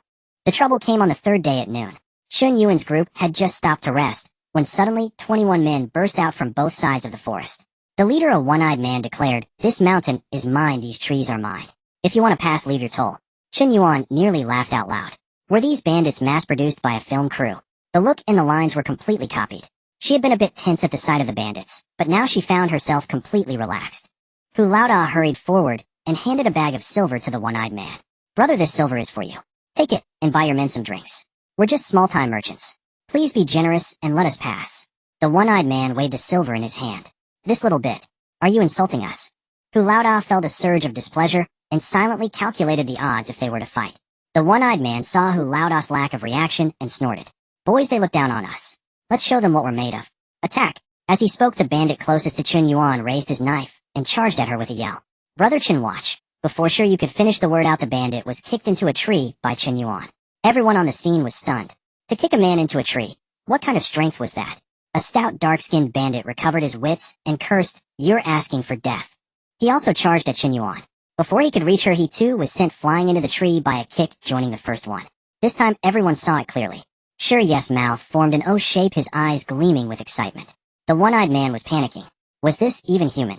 He knew they had hit a hard rock, but to save face, he forced himself to stay calm and shouted, brothers, charge together. Kill this brat. The moment he spoke, all the bandits raised their knives and rushed forward. Chen Yuan kicked up the fallen knife and charged into them. She dodged left and right, striking down one bandit after another. In moments, 7 or 8 lay on the ground. Seeing the situation turn bad, the one-eyed man abandoned his pride and yelled, everyone retreat. He was the first to flee. The surviving bandits followed suit. Could you be the legendary One-Strike Lu of the martial world? Hu Laoda asked excitedly. No, Chen Yuan replied curtly. One-Strike Lu was a renowned expert who killed his foes with a single fatal blow, earning him his fearsome moniker. Are you sure you're not? I didn't expect a young slender fellow like you to be so skilled, not a bit worse than One-Strike Lu. Hu Laoda continued. I can't compare to the famous One-Strike Lu, I'm just a bit strong, Chen Yuan said dismissively. Strength is a talent in itself, young man. You have a bright future ahead, Hu Laoda said, patting him on the shoulder. Old Master Shur glared, fearing Hu Laoda might overstep further, and quickly pulled him away. Hu Laoda, since the bandits have fled, we should get moving. Right, let's set off. The next day passed without incident. The road was rough, making the ride uncomfortable. Nyonyo had been placed into Chen Yuan's space early that morning, otherwise the bumpy path would have left her crying horror. During the midday rest, old Master Shur remarked, you're such a well-behaved child, so quiet and calm. A good baby indeed. Chen Yuan could only offer a smile in response. On the fourth day, they finally emerged from the mountains. The contrast between the dense cool forest and the scorching sun outside was stark. It was easy to forget that it was the height of summer. Outside, the sun baked the earth. Trees wilted from lack of water, and the ground was cracked in places. It was harvest season, yet the crops had all fallen over, and it was uncertain if any grain could be salvaged. The drought in Yuzhou Prefecture seemed even worse than in Hedong Prefecture. As soon as they crossed into Yuzhou, Chen Yuan and her companions parted ways with Hu Laoda. At the farewell, Hu Laoda clasped his fists and said, "If you ever need anything, just come find me in Liangshan County. He'll do my utmost to help. Until we meet again." With that, he departed. The midday heat was unbearable, so the trio sought refuge in a dilapidated temple. The carriage felt like a sauna. Nyonya was burning up and Sticky, her face flushed red. Alarmed, Chen Yuan quickly carried the basin with Nyonya outside. She placed the basin in a breezy spot in the temple, turned Nyonya over repeatedly, and removed her diaper to let her bare bottom cool down. Once Nyonia's temperature returned to normal, Chen Yuan took her to a secluded area, wiped her down, put on a fresh diaper, fed her, dressed her in a short-sleeved onesie, and placed her back in the wooden basin, leaving her to sleep. She herself was too hot to eat. She just wiped her face, drank a cup of spiritual spring water, and sat down to rest. "Xiao Chen, why aren't you eating?" Old Master Shi asked, munching on a flatbread. "Too hot, I can't eat," Chen Yuan said listlessly. "Indeed, it's hot and dry, and now with the war it's as if heaven is giving people no way to survive," Old Master Shi lamented. "Sure," you said gloomily. "The common folk here are skin and bones. I wonder how things are in the capital. Can my parents get enough to eat?" "Young man, are you serious?" Behind the vermilion gates, wine and meat stink. On the road, people freeze to death. In times of disaster and war, it's always the common people who suffer, Chen Yuan said to Shi Yu. Behind the vermilion gates, wine and meat stink. On the road, people freeze to death. Sigh. Old Master Shi repeated Chen Yuan's words. A heavy silence fell over them.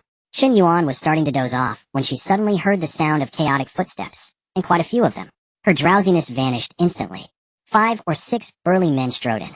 The leader exclaimed, "Old Master, second young master, what a relief. We were sent to Pingyang County to fetch you, but you've already made it to Yuzhou. Uncle Chiu, it's good to see you. Are my parents well? And my siblings?" "Sure," you said happily. "Second young master, the master and mistress are well, and everyone else too. We heard about the Songshan County incident, and were worried about your safety. Seeing you both safe and sound, we can rest easy. Hong Shun died. He took a blade for me," Sure, you said sorrowfully. "Protecting you was his duty, and he did well. We'll compensate his family generously when we return," the man said. "This is Brother Chen. We owe our lives to him," Sure, you said, recounting their journey. After hearing the tale, the man clasped his fists and thanked Chen Yuan. "Thank you, Brother Chen, for your righteous aid. I Chiu Ping speak for my master. If you ever need anything, I will not rest until it's done. Uncle Chiu, no need." "Xiao Chen, we're in Yuzhou now. Where will you go next?" the old master asked. Knowing the road to the capital went south, Chen Yuan deliberately said, "I'm heading to Chongping County." "Chongping? That's eastward. It seems we'll have to part ways." "What a pity. Brother Chen, you're going to Chongping." "I really hate to see you go," Sure, you said, upset. You stop your nonsense." Catching his grandfather's meaning, Sure, you quickly explained, "Brother Chen, I didn't mean it like that. It's just, after all this time traveling together, I'm not used to the sudden parting." "No need to explain, I understand. All good things must come to an end," Chen Yuan comforted him. "Yes, you. If fate allows, we'll meet again," the old master said, patting Sure Ye's shoulder. In the evening, as the sun set, the Sure family bid farewell to Chen Yuan and departed. "Alone again, it feels strange not having company. The old man was kind, never prying during our journey." Chen Yuan, of course, also refrained from asking questions. In a way, she and the old man shared that similarity. Chen Yuan planned to wait here for 2 days, letting the Sure family grandfather and grandson get far ahead before heading to the capital.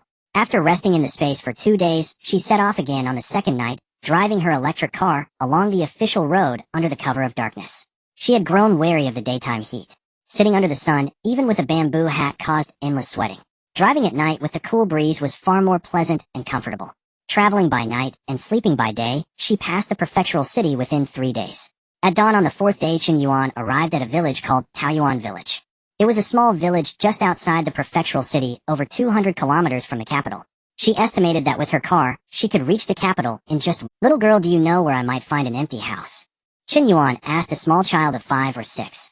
"Why do you want to know?" the girl asked. "I'm looking for a place to stay for a day. They'll pay with grain. Our house has room. You can come to my home," the girl said, a glimmer of hope in her eyes. Looking at the girl, thin with a large head and frail limbs, Chen Yuan couldn't bear to refuse. "All right, see me come back. Let's go home," the girl called out. Chen Yuan followed her gaze and saw another child in the distance, so covered in dirt, she blended seamlessly with the earth, nearly invisible. The child who had been digging in the ground waddled over unsteadily when called. As she drew closer, Chen Yuan saw the child chewing on something. She wore a tattered shirt that barely reached her thighs, leaving her lower half bare. Her entire body was caked in dirt, her legs and feet indistinguishable in color. A few sparse strands of hair, dry and yellow, completed the picture. No wonder she blended into the earth. She was practically a little mud figure. "Sini, how many times have I told you? These roots need to be boiled before you eat them," the older girl scolded, pulling the grass root from the younger one's mouth. "Come on, Uncle, I'll take you," she said, leading the way. Uncle. Even though she was dressed as a man with a darkened face, she didn't look that old, did she? "What about big brother? Get in the car with your sister. He'll give you a ride," she called out to the girl. "We get to ride too." The girl was both surprised and delighted. "Of course, get in," Chen Yuan said. The girl happily climbed in, holding her sister.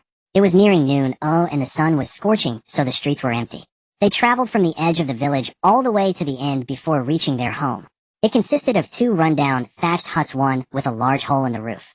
It was fortunate it was summer and hadn't rained, or the structure would have collapsed long ago. "You went all the way out there just to dig for roots?" Chen Yuan asked.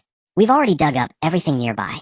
We can't compete with the others, so we have to go farther," the girl said, helping her sister down from the car. "Sister, we're back." Another girl similar in appearance emerged from the house holding a baby. "Second sister, eldest sister, isn't back yet. It's this late, and she's still not back. Sani, take Uncle and Sini inside. They'll go look for her," she said, and left without waiting for a reply. Sani looked at Chen Yuan, timidly, not moving. Chen Yuan led the horse and carriage under an empty thatched awning, the only other structure in the yard besides the 2 huts. Ignoring Sani standing at the door, Chen Yuan carried Nuno into the house. Sini, unafraid of strangers, followed her in. The house was stuffy and hot, though slightly better than the carriage. The furnishings were simple: a large brick bed, a low table, and 4 wooden stools. The 2 rooms were connected. The other room contained a stove with a chipped iron pot, a few cracked bowls, several pairs of chopsticks, and a broken jar.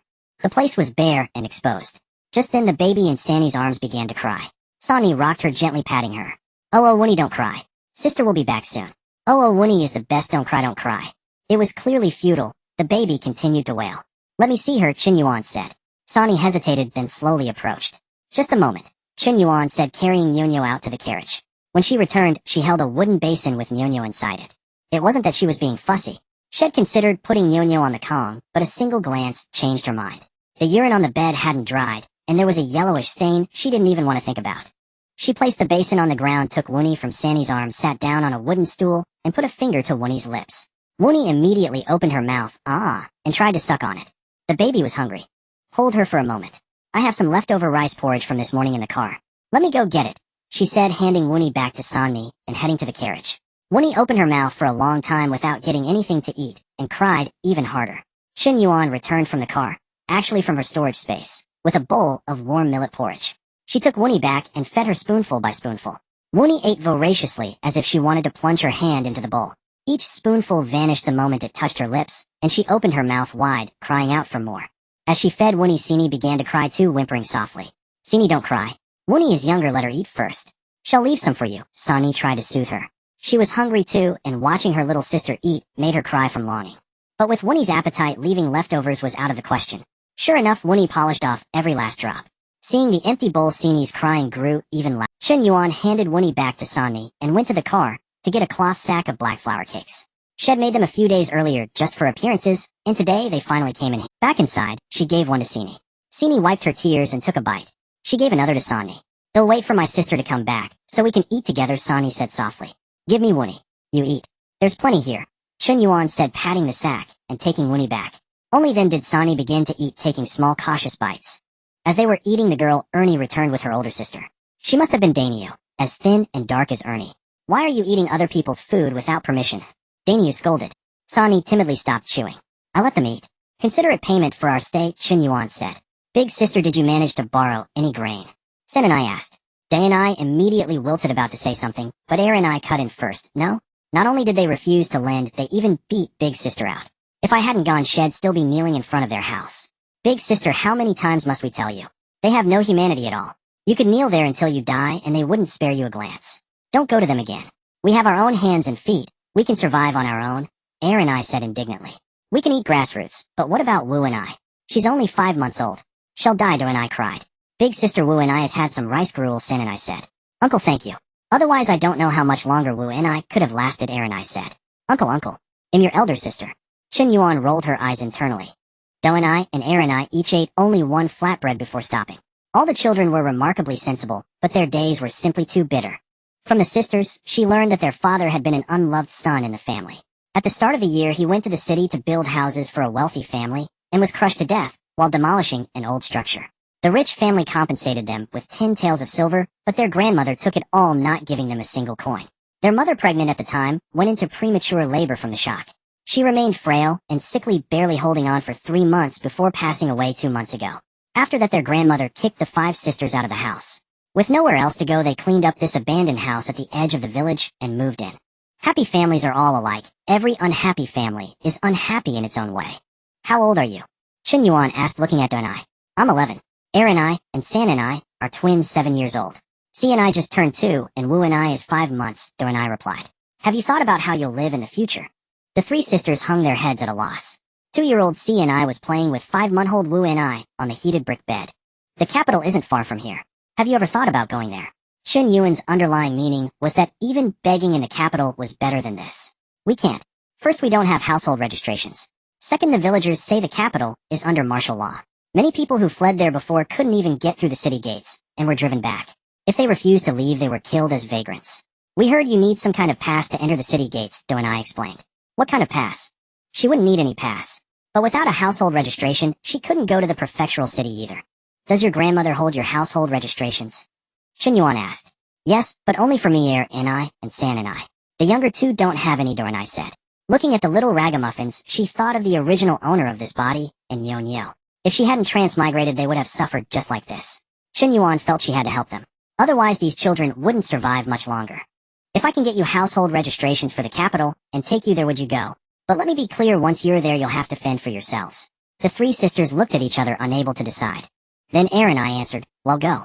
Sister, we're eating grass roots and tree bark here anyway. Even in the capital, the worst we could do is eat grass roots and tree bark. It's the same everywhere, so why not go to the capital? Besides, here we can't even beg for a single grain of rice. In the capital, there's hope. Let's go to the capital. Then San and I spoke up. Big sister, second sister is right. Only in the capital can Wu and I survive. And I'm afraid if we stay here, we might be sold by grandmother one day. Why do you say that? Then I asked. San and I said fearfully, I accidentally overheard grandmother talking with Uncle Er Lizzie the day before yesterday. They were discussing selling us. They're heartless beasts. Er and I said angrily. All right, Uncle, we'll go with you. We'll be in your care, Do and I said. Chen Yuan looked at the 5 sisters. They were all filthy and reeked. They couldn't travel like this. Seeing Chen Yuan's gaze, Do and I felt embarrassed. Is there any water here? Chen Yuan asked. There's still a little in the stream ahead, Do and I replied. Chen Yuan then took 5 sets of clothes suitable for the 5 sisters from the carriage, and handed them to Do and I. Take your sisters to wash up. Put these on after, and throw away the old clothes. But there's barely any water in the stream. We're running low on drinking water. If we use it to bathe. Do and I was cut off by Er and I. No one has ever cared about us. Why should we care about them? Chen Yuan lifted Nyo out of the wooden basin and gave the basin to them. Oh, Uncle, you have a child too. Er and I exclaimed in surprise. Chen Yuan. Nyo. While the 5 sisters bathed, she also gave Nyo a wash. Afterwards, she put on a fresh diaper and fed her until she was full. She played with her. Nyo was almost 2 months old now and weighed 7 Jing. She still hadn't reached the goal of being plump and chubby, but she finally looked like a proper baby. She thought of Wu and I again. What a pity. At 5 months, she didn't look much bigger than Nyo. After a while, the 5 sisters returned. Da and I, Er and I, and San and I didn't look much different, but Si and I, and Wu and I finally looked like proper little humans. Aren't you afraid I might sell you? Chen Yuan asked with a smile. No. Uncle gave us food and new clothes. Even if you sold us, I'd accept it. Anyway, being sold by someone is the same as being sold by anyone, Er and I replied. Good. Now I'll give you some skills to help you survive. But there's one condition: no matter what happens, you must never betray me. And once you accept, there's no turning back. Do you agree? We agree. The 3 sisters answered in unison. Chen Yuan produced 5 strength pills. The 4 sisters except Wu and I swallowed theirs in one gulp. Si and I, though she had no idea what the pill was, saw her sisters open their mouths and eat it, and assumed it must be delicious. She opened her mouth and swallowed hers too. As for Wu and I, Chen Yuan dissolved the pill in spiritual spring water and fed it to her. Even drinking medicine, Wu and I drank it eagerly. Poor child. After consuming the strength pill, Chen Yuan used her own blood to concoct loyalty pills and fed them to the girls, including little 5, ensuring they wouldn't betray her. Even if they were exposed, she wasn't worried. She hadn't given them her name, and she was disguised as an older man. It was still early afternoon, so Chen Yuan retrieved cooking supplies and ingredients from her vehicle and began preparing a meal with eldest. She cooked rice porridge for little 5. She refrained from giving her milk powder, fearing the baby would become dependent on it, and refuse other food, causing trouble for the fourth. Dinner consisted of steamed white flour buns, scrambled eggs, wild vegetables, and beef sauce she had stored. Fourth ate heartily. Despite being only 2, she devoured a bun the size of an adult man's fist. Fourth wanted more, but Chen Yuan dared not let her overeat, finally pacifying her with a lollipop. The other 3 sisters also ate until their stomachs were round. As second put it, who knows when the next meal will be, so we must eat our fill now. After feeding little 5 a bowl of porridge, the 3 sisters felt immense happiness. Even when their parents were alive, they had never eaten so well, so fully, or worn new clothes. After dinner, Chen Yuan used sleeping herbs to knock out the 4 sisters and stored them in her space. She also used her mental energy to keep them subdued, ensuring they wouldn't wake prematurely.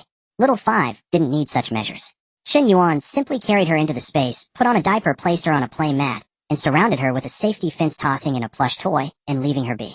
She checked on Nyonyo, who was sleeping soundly, and left her alone as well. Following the sisters' descriptions, Chen Yuan went to their grandmother's house, retrieved their household registration documents and their father's compensation money, then drove her electric car towards the capital. She arrived just before dawn. She stored the car in her space and teleported into the city in an instant. From the original owner's memories, Chen Yuan knew of a small courtyard house on the eastern edge of the city. It had been secretly given to the original owner by her maternal grandparents before their downfall, and it was registered in her name. Following her memories, she arrived at the courtyard.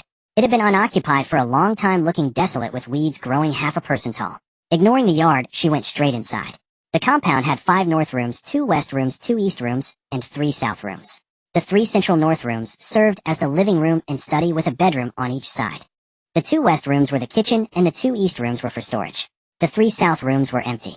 The main gate was to the left of the compound, and the toilet was on the right. Chen Yuan cleaned the 5 north rooms. She cleared out everything from the living room and study, keeping only a large round table, 6 stools, and a daybed. On the table she placed a kettle and 8 teacups. In the east bedroom, she set up 2 large beds and a wardrobe for the 5 sisters, adding a clay pot as a makeshift urinal for little 5. In the west bedroom, she placed 1 large bed and a wardrobe for herself. After settling the 4 sisters onto the 2 large beds and releasing her mental hold, she took Nyonyo and little 5 to the kitchen. The kitchen was bare except for 2 stoves and iron woks, so rusty they were unrecognizable. There wasn't even a single bowl or pair of chopsticks. At least it was easy to clean. After cleaning, Chen Yuan placed Nyonyo and little 5 each in a wooden basin by the wall. She then began stocking the kitchen, a dish cabinet filled with clay pots, ladles, basins, spoons, 8 sets of bowls and chopsticks, and 8 plates, a cupboard stocked with rice, millet, white flour, dark flour, brown, rice, oil, salt, sauce, vinegar, a jar of beef sauce, a jar of pickled vegetables, shelf-stable vegetables like sweet potatoes and a basket of eggs, a large water vat, a cutting board table with a chopping board and cleaver, and finally a dining table and stools. In the center of the room. Shortly after she finished, eldest woke up. She drank some water, pulled up some weeds from the yard, and started cooking. Eldest was skilled in the kitchen, grilling flatbreads, while simultaneously simmering rice porridge. While eldest cooked, Chen Yuan went to the east wing. Though called a storage room, it held few items, just a few benches and some baskets. Using her space, Chen Yuan moved them all to the south rooms. She then returned and thoroughly cleaned the east wing. She furnished it with 5 wash basin stands, 5 wooden basins, 5 towels, 5 bars of soap, and 5 foot baths, 1 set for herself, and Nyonyo 1 for eldest, and little 5 and 1 for each of the other 3 sisters. She also added 2 large water vats and 3 bathtubs, 1 for herself and Nyonyo, and the other 2 for the 5 sisters. As for ancient-style toothbrushes and toothpaste, she didn't have any, so she'd acquire them gradually. This would now be the washroom. While she was organizing the east wing's second, third, and fourth woke up one after another. When the meal was nearly ready, Chen Yuan called the 5 sisters over, distributed wash basins and towels, and after they washed up, introduced them to the house, before they all said, "Fourth, don't grab. You can only eat after Uncle has started," eldest said, catching Fourth's hand as she reached for a flatbread. Seeing the food she couldn't eat, Fourth clung to her eldest sister's leg and sobbed. Fourth was only 2, but she was sensible. She didn't throw a tantrum, just cried softly. "You all eat together. Don't wait for me for meals. Come sit at the table," Chen Yuan said, beckoning the 4 sisters. Only then did the 4 sisters sit down. Eldest had made 4 dark flour flatbreads, 2 white flour, 1 stir-fried potatoes, and millet porridge.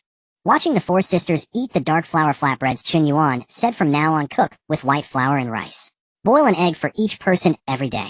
Eat the meat sauce freely, don't hoard it. We can buy more. Don't bother with dark flour and brown rice, I have other uses for them." "Understood," eldest replied, lowering her head. After the meal, eldest fed little 5, while Chen Yuan took Nyonyo to the bedroom to nurse her. After Nyonyo fell asleep, Chen Yuan went to the living room where the 5 sisters were playing. Seeing her arrive, they all became tense, and those who could stand stood up. "Don't be so nervous. You'll be living here for a long time. How can you get through it if you're always this tense? Chen Yuan said. At that moment Second couldn't hold back any longer. Uncle, where is this? The capital. The eyes of the three sisters lit up with excitement. After the sun sets this afternoon, pull out all the weeds in the yard.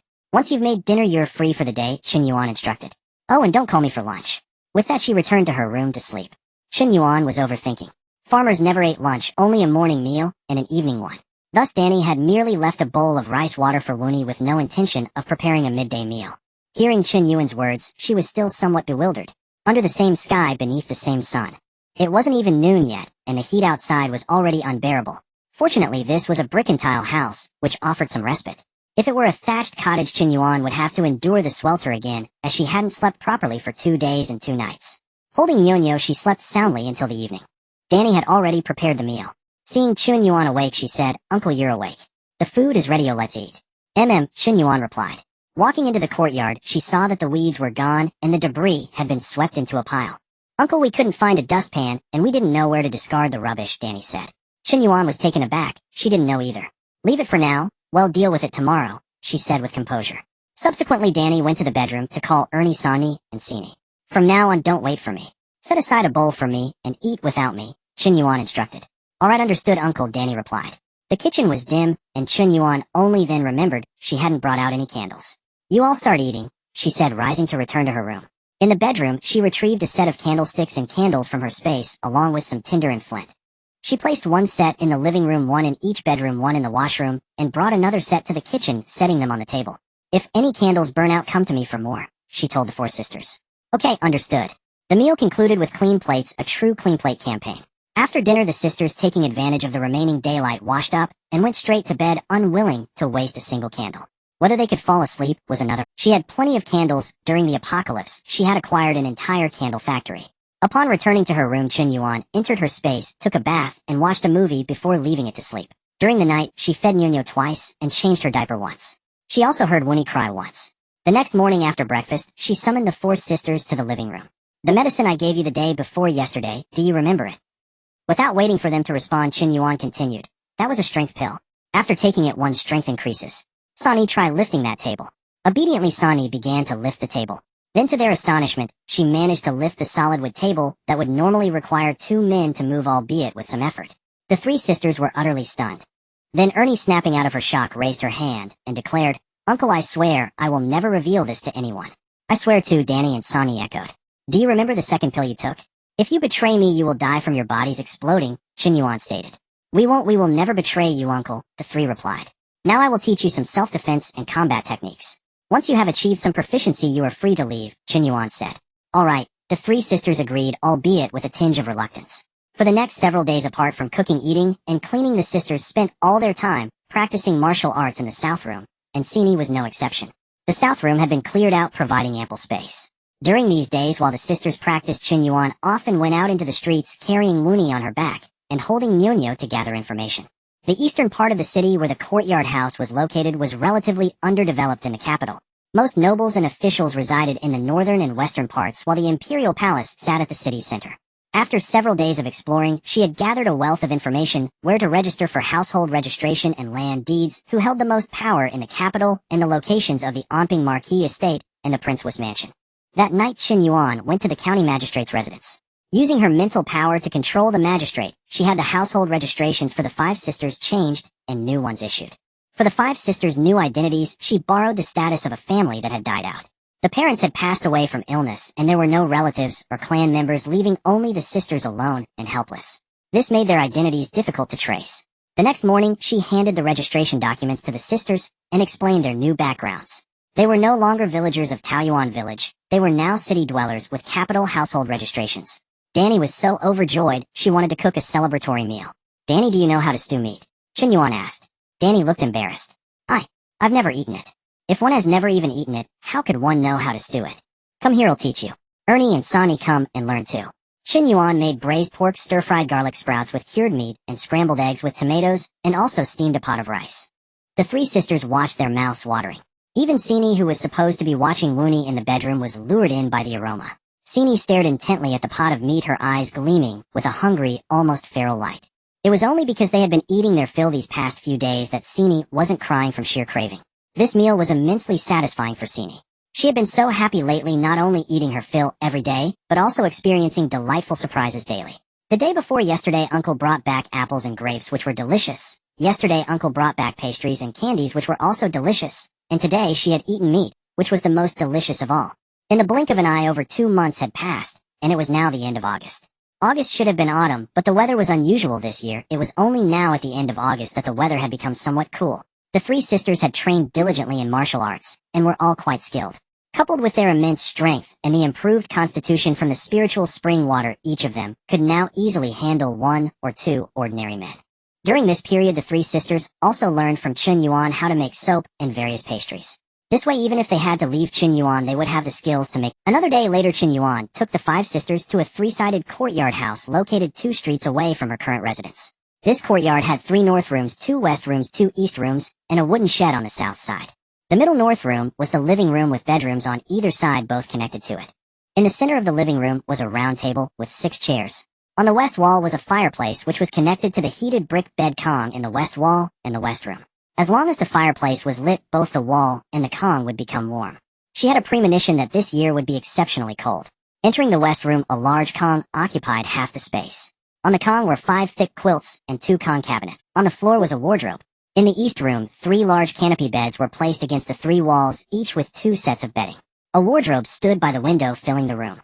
The first west room was the kitchen, fully equipped with pots, pans, bowls, utensils, and all essential seasonings.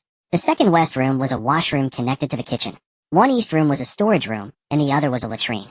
In the southern shed were 10 pieces of deadwood, and in the corner of the yard was a well. "This house is yours now," Chen Yuan said, leaving the sisters utterly stunned. "Ours," the eldest sister exclaimed in disbelief. "Uncle, how can we accept your house?" No, we can't." The eldest sister waved her hands repeatedly. "I said it's yours, so it's yours." "Stop arguing," Chen Yuan interrupted. "Now listen to me. I can't take care of you forever. I've given you your household registration and raise another 100 taels of silver. 10 of those are compensation for your father's death. The rest is my gift to you." She paused, then continued. "You've become familiar with the Eastern District over these months, and have learned to protect yourselves. It's no longer appropriate for you to follow me. Later, come with me to fetch your belongings, and you'll be able to stand on your own and live independently." She took out a piece of paper and handed it to the eldest sister. "This is the deed to the house. Keep it safe along with your household registration. Split the firewood in the yard yourselves, and if you have time, stock up on more firewood. This winter will be very cold." After saying this, she introduced the sisters to the fireplace and heated brick bed. After viewing their new home, they returned to move the. Finally, they cooked a meal in the new house, and the move was complete. After dinner, Chen Yuan was about to leave. The 4 sisters kowtowed together, and the second sister said tearfully, "Uncle, can we still come to find you in the future? He'll be traveling for a while, and I don't know when he'll return. When I do, we'll come to see you," Chen Yuan said before leaving. It wasn't that Chen Yuan didn't want them. She was about to avenge the original owner's death, and having them around would be inconvenient. She also feared that if things went wrong, the 5 sisters would be implicated. Back home, Chen Yuan hired workers to remodel the washroom, dividing it into an inner and outer room. The inner room had a brick bed covering the entire floor, which would heat the whole room, like underfloor heating when lit. In the outer room, they built a thermal wall connected to the brick bed, and set up 2 stoves against the wall. That way, when cooking in the outer room during winter, both the wall and the bed would heat up, keeping both rooms warm. She had originally planned to renovate the northern house, but it was too large and wouldn't be warm enough. Then it was time to attend to important matters. Beneath the western bedroom of the northern house, the room she occupied, something was hidden which she had discovered earlier. She had been too busy to deal with it these past days. Now, with only her and the 4-month-old Nyonyo at home, and with some free time, it was time to take a look. With a thought, she stored the items into her space and entered it herself. There were 20 large chests, 5 of gold, 5 of silver, 5 of jewelry, 3 of books and scrolls, and 2 of jade. There was also a small box. Inside, she found a black ring and a letter. The envelope read, "For a Yuan's eyes only." A Yuan, if you are reading this, it means I am no longer alive. I don't know if you will ever see this letter, but I must write it down. Lately, the Lin residence has been unsettled with monsters and demons appearing from time to time. I know that our prominence has attracted envy. Moreover, your father often comes to stay at the Lin residence under the guise of filial piety. I am all too aware of his intentions. He covets the Lin family property. If he were a kind and righteous man, I would gladly entrust the Lin estate to him. But your father is ruthless, foolish, and incompetent. Furthermore, the circumstances of your mother's death remain unclear. How could I hand over the Lin estate to him? To obtain the Lin properties, he would even collude with the wolf, allying with Prince Wu. I know the Lin residence is doomed. My only regret is that I failed to protect your mother, allowing her to be schemed into marrying your father, which led to her death, and that of her unborn child. I didn't want to tell you this, but a Yuan, you were born innocent, and the Marquis household is thoroughly corrupt. If I don't reveal these things to you, I fear you too will fall victim. The Lin residence has become increasingly chaotic in the past 2 days. They have begun their moves. I have hidden all the property, warehouse stock, and shop goods in a safe place. I want them to find nothing but an empty nest. We have a family heirloom that was meant to be passed to your mother. Unfortunately, she passed away young, so now it is yours. That ring, treasure it. As for its secret, you must discover it yourself. The signature read Lin Qian. Setting down the letter, she picked up the ring. It was a plain black gold ring, unadorned. If she hadn't known it was a family heirloom, Chen Yuan would have dismissed it as scrap metal. She examined it repeatedly, but saw nothing special. Could it be a key to some mechanism? Suddenly a flash of inspiration struck. The Lin family's wealth had vanished overnight, and she recalled her grandfather's words about hiding everything in a safe place. Could this be a spatial ring? She probed it with her spiritual sense, and indeed it was a space. Good heavens, what kind of constitution did she have to be so fated with spaces? The space was packed full, leaving almost no empty room. She took the ring to an open area and, using her spiritual sense, emptied its contents. Good lord. She roughly estimated the pile occupied about 100 square meters and was over 10 meters. Besides grain cloth, medicinal herbs, and stationery, the most numerous items were large chests along with a small amount of golden nanmu and rosewood furniture, plus 2 small boxes. Chen Yuan carefully counted 2008 large chests. More than half were filled with gold, and the rest contained antiques, jade jewelry, pearls, silver, and silver ornaments. There were too many to count each type, but she knew one thing: she was rich. One of the small boxes contained only a single letter. Also addressed for a Yuan's eyes only. A Yuan, if you are reading this, it means you have already discovered the ring's secret. The ring is a family heirloom, a spatial ring capable of storing any item. Anyone can use it. The user must bind it to their soul with blood. Once bound, no one else can use it unless the owner dies. I couldn't be too explicit in that letter because I didn't know if you would come to this house, discover the hidden chamber, or uncover the ring's secret. Similarly, I don't know if you will ever see this letter, or if the person reading it is truly you. If the reader is someone else, then that is their fortune. If no one ever reads this letter, let the ring rest underground forever. The signature read Lin Qian. By then, old Master Lin must have been at his wit's end. Otherwise, with the ring, he could have lived comfortably anywhere. Why would he resort to this extreme measure, leaving the ring to the original owner? Unfortunately, the original owner would never see it. The other small box contained banknotes. She stored everything into the warehouse, placed the ring in the bedroom drawer, and planned to leave it for Nyonyo, the only remaining descendant of the Lin family. Then she left the space with the box of banknotes. Inside were 50 notes of 10,000 taels, 100 of 1,000 taels, 100 of 500 taels, and 500 of 100 taels, totaling 7,000 taels. Old Master Lin probably hadn't had time to exchange them. Gazing at the vast stack of silver notes, she was determined to go on a shopping spree. After visiting over a dozen clothing shops, she bought Nyonyo clothes for every year from age 1 to 30 outfits for each season, and 10 sets of men's clothing per year. For herself, she bought 20 outfits per season for each year from age 20 to 40, along with 10 sets of men's clothing. She visited more than 10 shoe stores, purchasing shoes for Nyonyo for each year from age 1 to 30, 10 pairs for each season, plus 5 pairs of men's shoes. For herself, she bought 10 pairs per season for each year from age 20 to 40, and 10 pairs of men's shoes. At 8 fabric shops, she bought 20 bolts of fine cotton and 20 bolts of coarse cloth in every color, 10 bolts of silk satin in each shade, 200 caddies of cotton, and 10 quilts, each in weights of 10, 8, 5, and 3 caddies. She purchased all sorts of pastries, steamed buns, stuffed buns, and various braised and sauce-marinated meats. It had to be said, among all her purchases, the food was the most expensive. After also buying a dan of black flour and a dan of coarse rice, she headed home. Chen Yuan now felt particularly happy, with no worries about food or drink, and with Nyonyo by her. For instance, at this moment, she pinched Nyunia's little hands, felt her tiny feet, and listened to her babbling, oh-ho, endlessly. Nyonyo now weighed 16 caddies, and had grown plump and fair. Looking at Nyunia's chubby, lotus-root arms, Chen Yuan felt a deep sense of accomplishment. In the evening, after Nyonyo finished her milk and fell asleep, Chen Yuan placed her into the spatial realm. Then she changed into the night attire she had prepared in advance, and set off for the Marquis of Amping's residence. After more than 2 months of diligent effort, Chen Yuan knew the streets of the capital like the back of her hand. She navigated effortlessly to the gates of the Marquis of Amping's residence. Seeing that no one was around, she teleported into the mansion. Standing within a secluded rockery, she used her spiritual sense to survey the entire residence. She pinpointed the exact locations of the various storehouses. Chen Yuan first went to the main communal treasury. It held mostly porcelain ornaments, gold and silver jewelry, jade artifacts, and also 3 chests of silver and 2 chests of gold. She wondered how much of this actually belonged to her mother's dowry. Finding no account books or title deeds for estates or shops, she moved on to the next storehouse. As for the items in the storehouses, she decided to let them sit for a while longer. She would return in a few days to collect them. Tonight, Chen Yuan's goal was to scout the premises and find the account books. She wasn't just after the Marquis of Amping's visible wealth, she intended to seize all the goods warehouses and stock of every shop and estate, cutting off all their commerce and leaving them with nothing. After all, this was all rightfully her mother's. Next, she went to her so-called father's private vault. After assessing the quantity of items and confirming their positions, she hurried on to the next storehouse without. It was already so late, yet Lu Shi was still awake, furiously clicking away at her abacus. Quite diligent. There were many account books on the table. This was truly a stroke of luck. Go ahead and tally, go ahead and calculate. Count it all clearly, for in the end it will all be hers. She bypassed Lu Shi for now, and went to the other rooms, planning to return once Lu Shi had gone to sleep.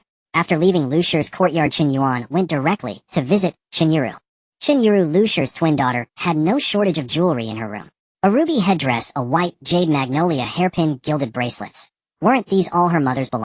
Wearing the jewelry of the dead, doesn't she fear sleepless nights? After confirming that Chen Yuru had no hidden vault, Chen Yuan went to Chen Yuan's bedroom.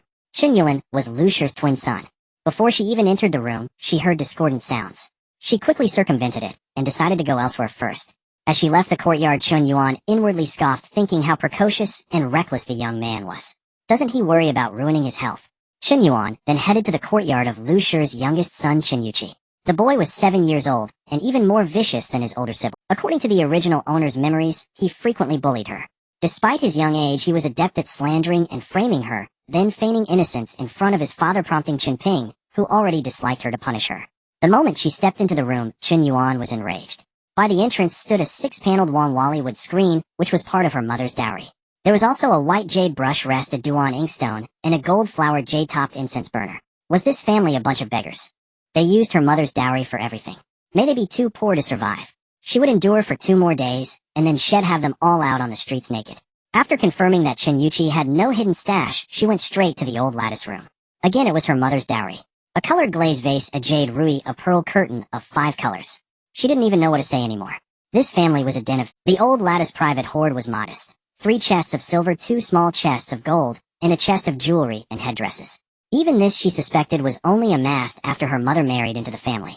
After making her rounds, Lu Shi had finally gone to sleep. Chen Yuan picked up the account books from the table and flipped through them one by one. Each book's cover bore the name of a shop, 12 in total, plus records for 2 estates. The 2 estates belonged to her mother. As for the shops, Chen Yuan recognized 8 of them. The other 4 she wasn't sure if she had simply forgotten or if the Marquis had acquired them later. But it didn't matter. Even if they were acquired later, they were bought with her mother's money. After all, before her mother married in, the Marquis household was destitute. She now had a good estimate of the Marquis household's wealth. Once she had scouted all the shops and estates in a few days, she could clean out the entire Marquis residence in one fell swoop. After that, it would be the Prince's mansion. And then it would be time to avenge her mother. She wouldn't kill them.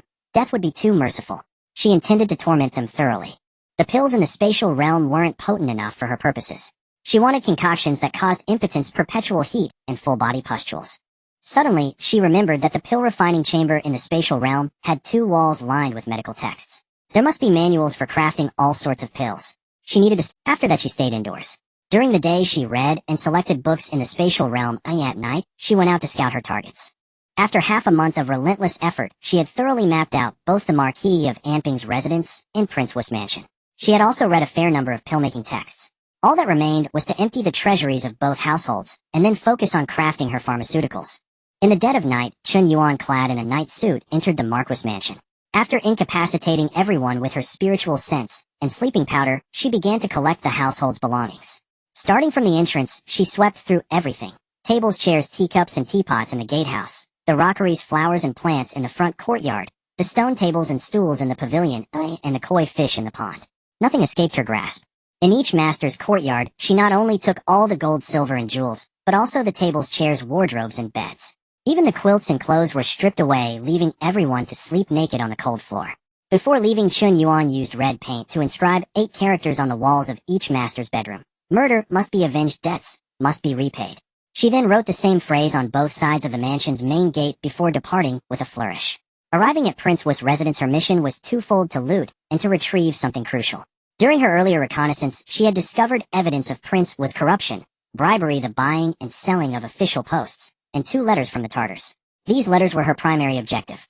After stripping Prince Wu's mansion bare, Chen Yuan proceeded to loot both his shops and estates as well.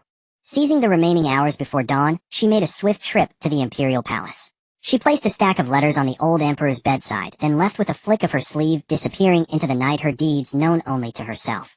Before daybreak, Chen Yuan returned to the Marquis mansion. She went to the ancestral hall where she and her mother had once lived, then entered her spatial realm.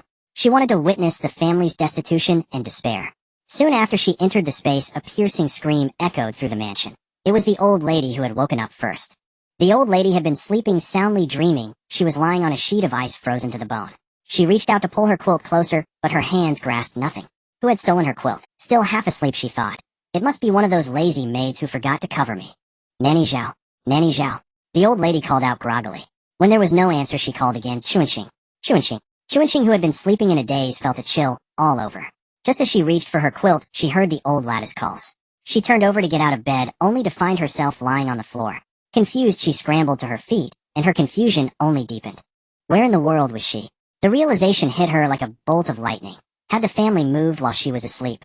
Panic-stricken, she rushed to the old lattice inner chamber. Pushing the door open, she saw the room was completely bare except for the old lady who was lying on the floor in her undergarments. As the old lady regained full consciousness and saw the empty room and the large red characters on the wall, she let out a shriek and fainted. Seeing the old lady faint, Chuanxing thought to go find the marquis. She looked around for a bed, but found none. After a moment's hesitation, she gently laid the old lady back down on the floor. Chuanxing bolted towards the Marquis' courtyard, feeling a flicker of relief that she always slept fully clothed while on duty. Otherwise she wouldn't have a stitch to wear now. But as she ran, her heart pounded with growing alarm. Where were the peach trees in the courtyard? The flowers in the garden? The rockeries? She had only been asleep for one night. Meanwhile, on her path to the main courtyard, Chen Ping was also waking up. He didn't have to attend court, so he usually woke late. But today he was jolted awake by the cold. When he opened his eyes, he found himself lying on the floor in his undergarments, and the room was completely empty. He was utterly bewildered. His gaze fell upon the words on the wall, and a wave of fear washed over him. He thought of Lin Wan. Someone, come here, he shouted. After a long pause, a young servant shuffled in, shivering in just. Chen Ping was at a loss for words. In truth, the maids had heard his calls long ago, but without their outer garments, they couldn't possibly appear before him. Go and fetch the steward, Chen Ping ordered. The servant, not caring about his own embarrassment, scurried off. After a long while, he returned alone. My lord, I couldn't find the steward. He's not in his room. Chen Ping was speechless. As he was about to head to Madame Liu's courtyard, Chuanxing arrived. My lord, the old lady has fainted, she reported. She then glanced nervously at his room, and added cautiously, the old lattice chambers have also been robbed. Everything is gone. Understood. Go attend to her. They'll be there shortly, Chen Ping commanded. He needed to find Madame Liu first. Besides the steward, she managed all the household expenses. He needed to get some clothes. He couldn't very well report the theft to the authorities in his undergarments. His mother had fainted, and he had nothing to his name. Even if he went to her now, he'd just be sitting there helpless. Well, not even sitting, as there wasn't a single chair left. Chen Ping rushed towards Madame Liu's rooms, disregarding his disheveled appearance. His mother had fainted, and he had nothing to his name. Even if he went to her now, he'd just be sitting there helpless. Well, not even sitting, as there wasn't a single chair left. Chen Ping rushed. Was no one awake here yet? Of course not. Chen Yuan had given Madame Liu's courtyard special attention, for she had a grand gift in store for her. Chen Ping pushed the door open and stepped inside. What he saw filled him with rage and shock. There they were, the adulterous pair. No wonder the steward wasn't in his own room. He was sleeping in the Marquis' wife's bed. He was about to charge over and beat the life out of them when he heard a chorus of screams. Ah, ow, ow, rising one after another. He turned to see several maids and nannies standing at the door along with his youngest son. As if on cue, the maids had woken up just as the marquis arrived. Discovering everything was gone, they didn't even bother with their outer garments, rushing to the madame's room in their underclothes. Upon entering, they were shocked to find the marquis there as well. Realizing they were all only in their undergarments, a fresh wave of screams erupted. Then they turned and saw the madame and the steward lying together, naked and embracing. Another cacophony of screams followed. Chen Ping's head was spinning. He didn't know how to salvage the situation. Acting on pure instinct, he roared, "Get out! All of you get out!" The maids and nannies scattered like only Chen Yuqi remained frozen at the door. At 7 years old, he understood more than he should. He knew his mother was doomed. Paralyzed by fear and confusion, he could only stand there staring blankly. As soon as the maids were gone, his father began kicking and punching the two on the floor, cursing them as shameless adulterers. Meanwhile, Chen Yuan watched the spectacle from her spatial realm with great amusement. Seeing the dazed Chen Yuqi, a mischievous idea sparked in her mind. She recalled a Republican-era drama where, as a husband whipped his cheating wife, his young son provided an unexpected perfect assist. Chen Yuan loved to scheme and frame others, didn't he? Well, she would give him a taste of his own medicine. Father, please stop. Steward uncle is a good man. He often buys me treats and takes me and mother out to play. He's always been so kind to us. The words tumbled out of Chen Yuan's mouth beyond his control. As soon as he spoke, he clapped his hand over his mouth in horror. He didn't know what was happening to him. How could he have said such things? He had never experienced anything like this, and he hadn't wanted to say a word. Father, please forgive steward uncle this once. He won't do it again. Whenever you're away, he's the one who keeps mother and me company. Please spare him for all his hard work. Next time, the word ignited Chen Ping's fury. He rained down even heavier blows. You think there's going to be a next time? Madame Lu had woken up when the maid screamed. At first she was disoriented, feeling cold, but the person in her arms was warm. Wait. She thought she saw the Marquis standing beside her. Who was she holding? Before she could even focus her eyes, she was met with a barrage of fists and kicks. Then came her son's devastating words which pierced her heart. She knew it was all over. With that final crushing thought, she fainted. Chen Yuan's courtyard had joined Lu Shi's. She could hear the commotion coming from her mother's yard, but with no clothes to wear she couldn't leave her room, and paced about in a panic. Chen Yuan had fought another great battle the night before, and was only roused that morning by his maidservant. Prone to irritability upon waking, he was about to lose his temper when he opened his eyes and saw the maidservant sitting naked beside him. Lust immediately clouded his mind, and he reached out to pull her into an embrace. Suddenly feeling a chill below, he realized he was lying on the floor, and the room was utterly bare. His desire vanished instantly. Someone, come here. Young master, a servant replied. Go fetch me some clothes and a set of women's attire as well, Chen Yuan ordered. Young master, please forgive this servant, but I fear I cannot. The entire estate has been stripped bare. There is not even a blade of grass left, the servant answered cautiously from outside the door. Then bring me a set of your own clothes, Chen Yuan commanded. Young master, the whole estate is empty, even the servants' quarters. All I have left is the pair of shorts I'm wearing, the servant said in embarrassment. Chen Yuan was speechless. Unable to leave, the two naked people in the room found themselves in an awkward situation. Chen Yuan no longer found the naked maidservant appealing, only irritating. Go find my father and mother, he ordered next. The servant in the courtyard already knew of the events in the front yard, but dared not tell Chen Yuan. He could only mumble an yes sir, before hurrying away. In Lu Shi's courtyard ahead, Chen Ping was suppressing a mouthful of blood. Lu Shi had been knocked unconscious, but the steward had come to. He immediately began begging for mercy. Marquis, I am innocent. Last night, I slept in my own room. I have no idea how I ended up here. I would never dare harbor improper thoughts toward the madam. I have always been loyal to you, Marquis, without a shred of disloyalty. Please investigate, Marquis. Someone is framing me. Huh. Chen Yuan spat at him from within her space. This steward was a scoundrel. He had once eaten her mother's food and worn her mother's clothes, yet he had colluded with Lu Shi to oppress her mother. So he wanted to attach himself to Lu Shi. Fine, let him be attached to her for life.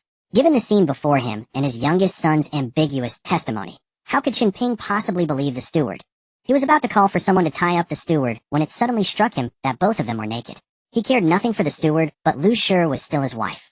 If anyone else saw her like this, he would lose all face. After much deliberation, he found a servant who was fully clothed and ordered him to fetch some garments from the family's clothing shop. They had to get dressed before anything else could be done.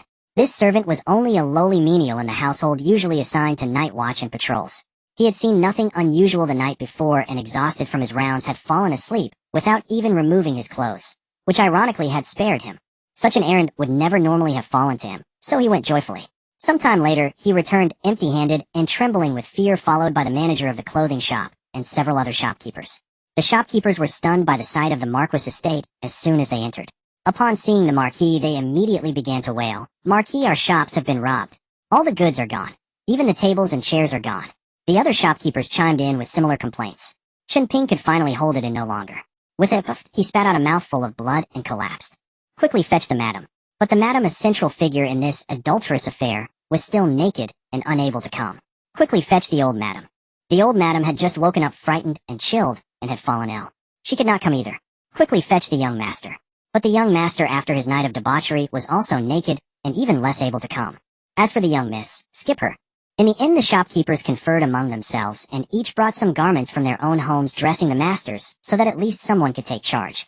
Chen Yuan, now dressed, rushed toward the front yard. The farther he ran, the colder his heart grew. His gold, his jewels, his courtyard, all gone. Would he never again enjoy a life of luxury?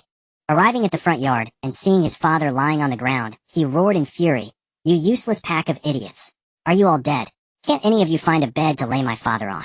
Young master, there is nothing left in the estate. Then go to the shops and get one. Are you all imbeciles?" The shops. The shops were robbed too. There's nothing left. Chen Yuan was speechless. Have the authorities been notified? No, we were waiting for your orders. Go report it to the authorities now. Yes, sir. The only servant who still had clothes went off to do so. What the hell is going on? Does the Marquis estate feed you for nothing? You can't even guard a few possessions. Did you collude with the thieves from within? Robbing the place yourselves? Chen Yuan roared. We wouldn't dare, young master. The crowd stammered in terror. Still trying to deny it. It must be you. How else could everything vanish into thin air? You treacherous dogs. When the authorities arrive, they'll torture the truth out of you. Chen Yuan, now a veritable raging beast, bellowed. The shopkeepers exchanged glances, thinking better he had stayed naked. The prefect of the capital arrived, and the Marquis regained consciousness. Lu Shi, now dressed, hurried to the front hall. Does the Marquis have any enemies? The prefect asked without preamble. Chen Ping's heart skipped a beat and his expression soured, but he answered calmly, no. Think carefully. Truly not. On the walls of your estate is written, murderers must pay with their lives, debtors must repay their debts. The entire city has seen it, the prefect continued. It was time for Chen Yuqi to take the stage. Father, could it be that wretched girl Chen Yuan and her worthless mother? Chen Yuqi said with a horrified expression. To the prefect, that expression looked like a child's. Only Chen Yuqi knew the truth. He had no idea why, but he couldn't control his own mouth. He kept saying things he had no intention of saying. Yuqi, hold your tongue. Chen Ping immediately cut in. Who is Chen Yuan? The prefect asked Chen Yuqi. She's the bastard my father's first wife bore, sold beyond the passes by my mother. Chen Yuqi replied cooperatively, his face still frozen in terror. A collective sharp intake of breath rippled through the room. Was this something they were supposed to hear? Lu Shi finally rushed to the front hall, barely catching her breath, only to hear her youngest son's words. She choked and fainted again on the spot. Yuqi, shut your mouth. Turning to the prefect, Chen Ping bowed deeply and said, Your Excellency, my boy is frightened out of his wits and has begun talking nonsense. Please do not take offense. I'm not lying. The master taught us to be honest and trustworthy, and I never lie. My elder brother and sister both know about this. Chen Yuqi said, covering his mouth in fear. To the prefect, this looked like a child who had spoken the truth and was now afraid of punishment. Someone. The young master is confused. Take him back to his room. Chen Ping said with irritation. His wife wasn't even cleared yet, and now his son and daughter were being dragged into it. The truth of the matter. Please inform me honestly, Marquis, so that we may have a direction for the investigation, the prefect said. Your Excellency, how can you take a child's words seriously? My eldest daughter died of illness, Chen Ping said, feigning grief as he wiped his eyes. At that very moment, Lu Shi happened to wake up again. The prefect turned to her and asked, Madam, how was Chen Yuan sold? Lu Shi grew flustered. Your Excellency, I did not sell Chen Yuan beyond the passes. I never said you sold her, nor did I mention the passes, the prefect replied, now certain that Lu Shi had indeed sold Chen Yuan beyond the passes. I only said that because I heard my boys rambling. What I meant was that Yuan girl died of illness, Lu Shi stammered in her own defense. Your Excellency, I summoned you to investigate the theft, not to dwell on my deceased eldest daughter, Chen Ping said with displeasure. Forgive me, Marquis. As the prefect of the capital, it is my duty to protect the safety of the city's citizens. When I hear that someone has been sold, I must investigate and uncover the truth of the matter, the prefect declared with righteous conviction. I've already told you, my eldest daughter died of illness. The boy was merely frightened, senseless, and spoke nonsense, Chen Ping said impatiently. Whether that is true or not, I must ask the eldest young master, and the eldest why. Chen Yuan stood in the front hall. Hearing his name called, he stepped forward and said, My lord, my elder sister indeed passed away from illness in early spring last year. My younger brother was frightened and spoke nonsense. Where is the eldest daughter? The prefect asked. My lord, our house was burglarized and my daughter caught a chill and fell ill, said Lady Lu. This. The prefect's words were cut off by Chen Yuan. I've said it before, my sister died of illness. Why does the lord keep pressing with questions? If you have evidence, arrest someone. If not, I hope the Lord will solve the case quickly and catch the villain so our Marquis estate can return to peace. Chen Yuan shouted. Liner, do not be rude. Please forgive him, my lord. My son has lost his head due to anger at that villain and has forgotten his manners. I beg your pardon. She shot a glare at Chen Yuan. Now step back. Chen Yuan stood aside fuming. Very well. Marquis, I ask you to think carefully. Is there anyone you find suspicious? The prefect said. This Marquis has no grudges with anyone past or present. I truly cannot think of a suspect. Chen Ping feigned helplessness. Go and search the premises for any traces left by the thief, the prefect ordered his men. Yes. The constables dispersed. The hall fell into a heavy silence. Was it all just going to end like that? Chen Yuan would not let them have their way. Since the matter had been brought up, she was determined to see it through to the end. Chen Yuan's original plan was to torment them with poison, but seeing how far things had progressed, she could no longer wait to collect some interest. Chen Yuan left the space, and with a flash teleported before Lady Lu, vanishing just as quickly. Who's there? Lady Lu yelped. What are you shouting about? Get to the back courtyard, and see to your duties instead of standing around. Chen Ping said with irritation. I'm going. Oh, a ghost. Lady Lu screamed as Chen Yuan appeared once more. Shameless. It's broad daylight, what ghost could there be? No sooner had he spoken than Chen Yuan also screamed, a ghost. A ghost. Chen Ping was furious. Everyone was acting like the world was ending. Just as he was about to curse, a woman covered in blood appeared before his eyes, then vanished in the blink of an eye. Chen Ping. A ghost. A ghost. Chen Yuan used her spiritual energy to agitate Lady Lu, and as she screamed, slipped a truth pill into her mouth.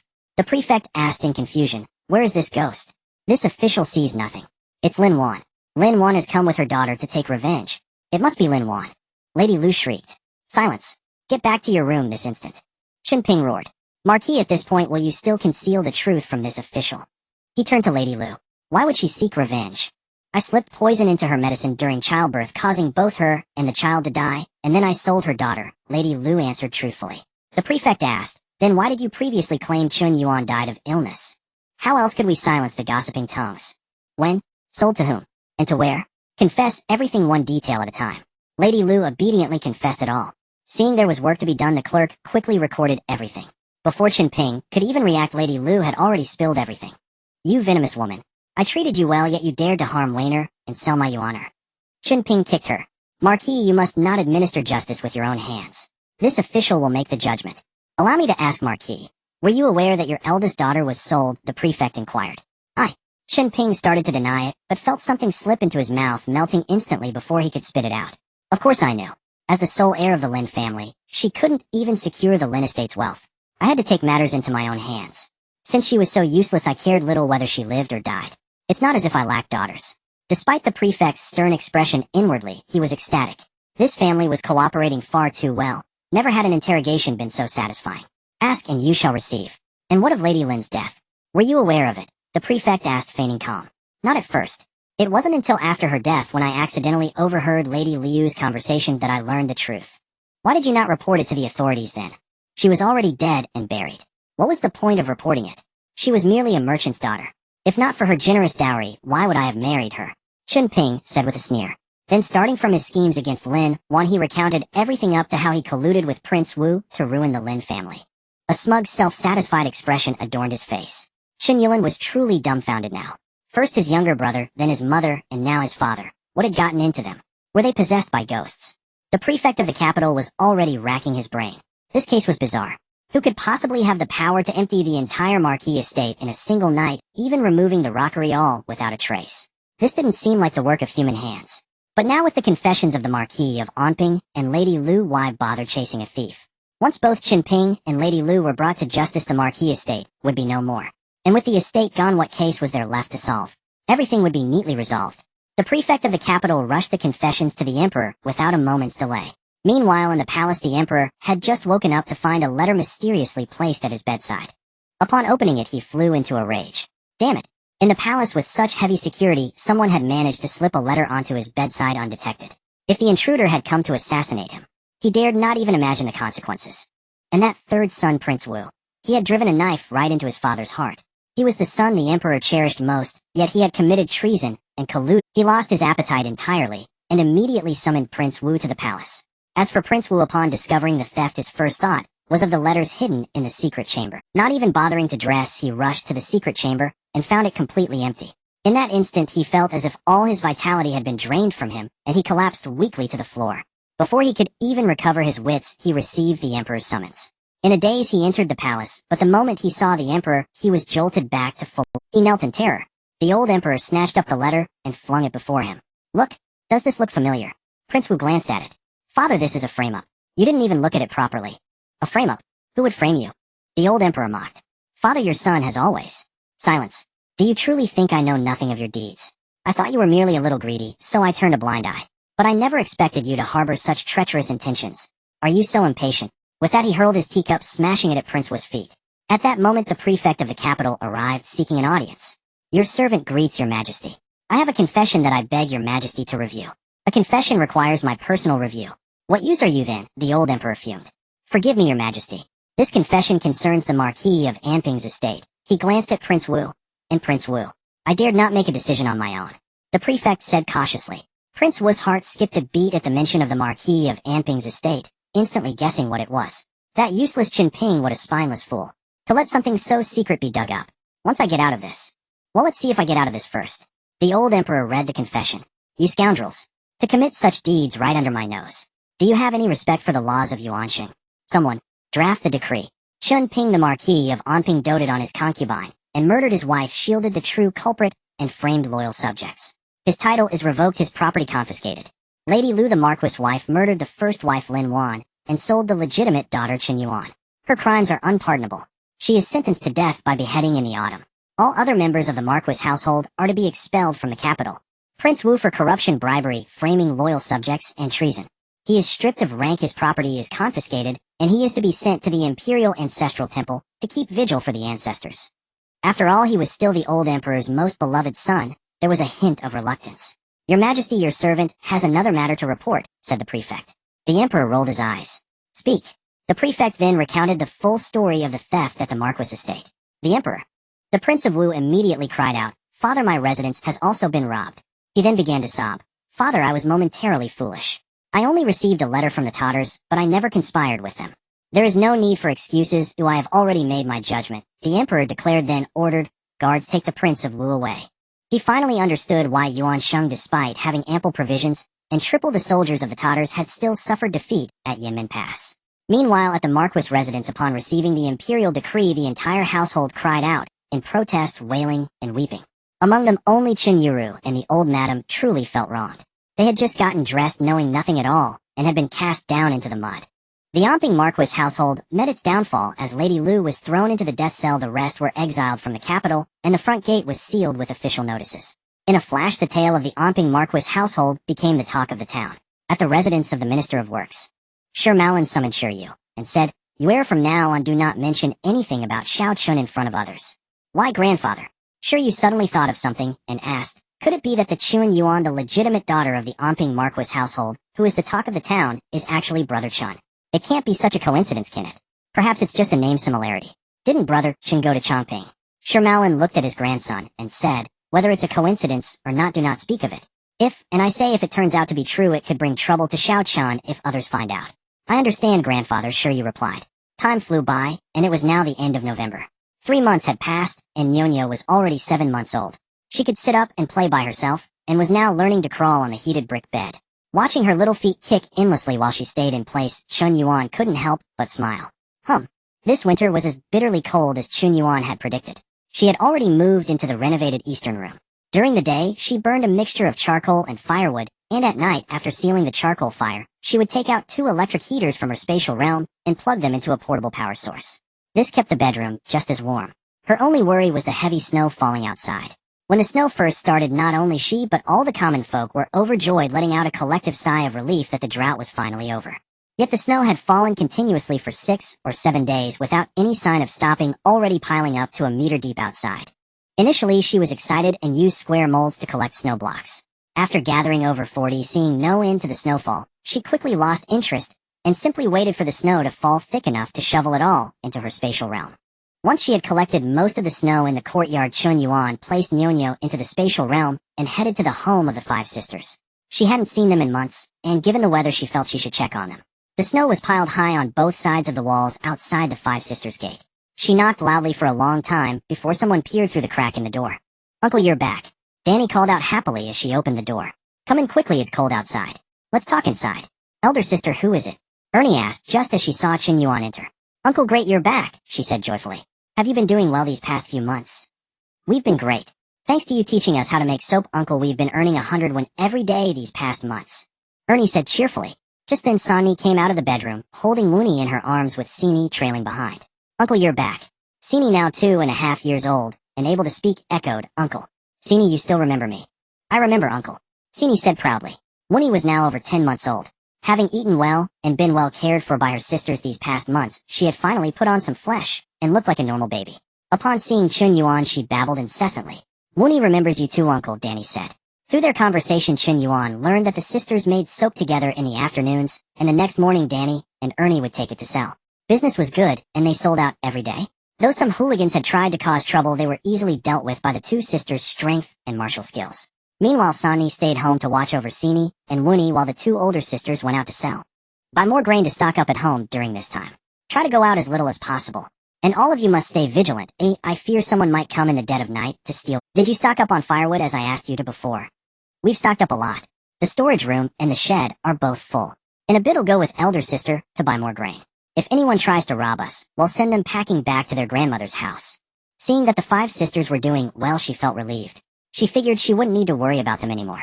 Many houses in the eastern part of the city had already collapsed under the weight of the snow, mostly old and poorly maintained ones. Many people had been crushed to death. Their relatives wailed in despair in the snow, but were utterly helpless. The thick snow hindered everyone's movement, making it impossible even to report the deaths to the authorities. The court did send people to clear the snow from the roads, but they prioritized the northern and western parts of the city. It was uncertain whether they would ever reach the eastern part before winter's end. Finally, the snow stopped, but overnight the temperature plummeted drastically. Many froze to death in their homes. Those with heated brick beds fared better, those with only a single stove huddled around it for days on end. Some didn't even have a stove enduring previous winters through sheer grit. But this year was exceptionally cold, and they couldn't withstand it freezing to death. Others hadn't stocked enough firewood. Once it ran out, the deep snow made it impossible to gather more, and many perished in the cold. And some families without food succumbed to the combined assault of cold and hunger. In such dire times, many households were being robbed, and Chen Yuan became a target. One night, as Chen Yuan was sleeping soundly with Nyonyo in her arms, she heard a faint clinking sound. Extending her spiritual sense, she detected 2 middle-aged men using chisels to chip away at the ice on the wall, seemingly planning to climb over from the neighboring house. Chen Yuan was inclined to let them off. Considering their age, they likely had families to support. They wouldn't be out on such a freezing night slipping and sliding on the thick ice risking robbery unless they were truly desperate. Chen Yuan transformed into a female ghost, appearing and disappearing in a flash before them. A ghost! A ghost! One man screamed. Shut up. Do you want the whole neighborhood to hear? The other man hissed. Brother Dexiang, did you see that? There's a ghost, the timid man stammered. There's no ghost. Don't scare yourself, the other man said, trying to sound brave. No sooner had he spoken than the female ghost appeared again, and this time both men saw it clearly. Brother Dexiang, there really is a ghost. I want to go home, he yelled, turning to flee. The other man grabbed him. Xuanzi, you coward. So what if there's a ghost? If we don't go get grain from his house, your whole family will become ghosts sooner or later. Since we're all doomed to be ghosts anyway, what are you so afraid of? The man named Dexiang growled in a low voice. One might wonder, with so many households around, why did they target Chen Yuan's home? The truth was, Dexiang had noticed Chen Yuan's house ever since the snow began.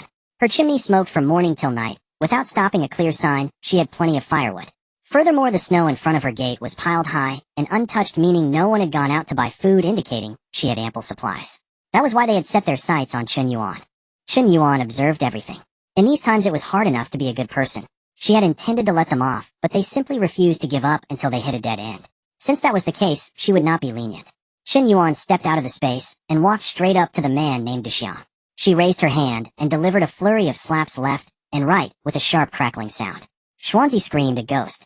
It's a ghost. He threw down his chisel and fled, stumbling and falling as he ran, yet still managing to cover a considerable distance. Dexiang's ears were ringing from the blows, leaving him dazed and unresponsive. Chen Yuan, with a look of disdain, grabbed him and hurled him in the direction Xuanzi had fled. As Xuanzi was running, a body flew over and knocked him to the ground. Turning around, he vaguely recognized the man as Dexiang.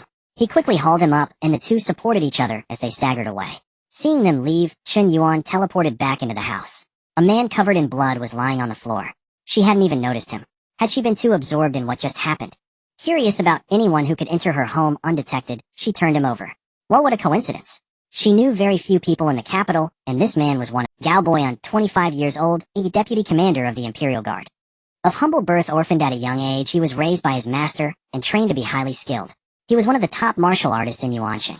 His abilities were more than enough to make him the head commander, but due to his youth, lack of seniority, and no influential backers, becoming the deputy commander was already a remarkable achievement. Chen Yuan's acquaintance with him was all thanks to Chen Yuru.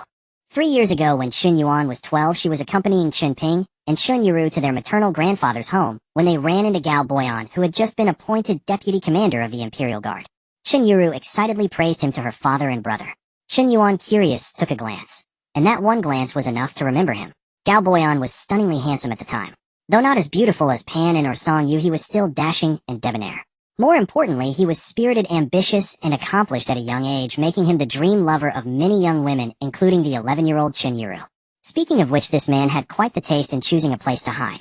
There were so many houses, yet he had to pick hers with all the noise outside her wall.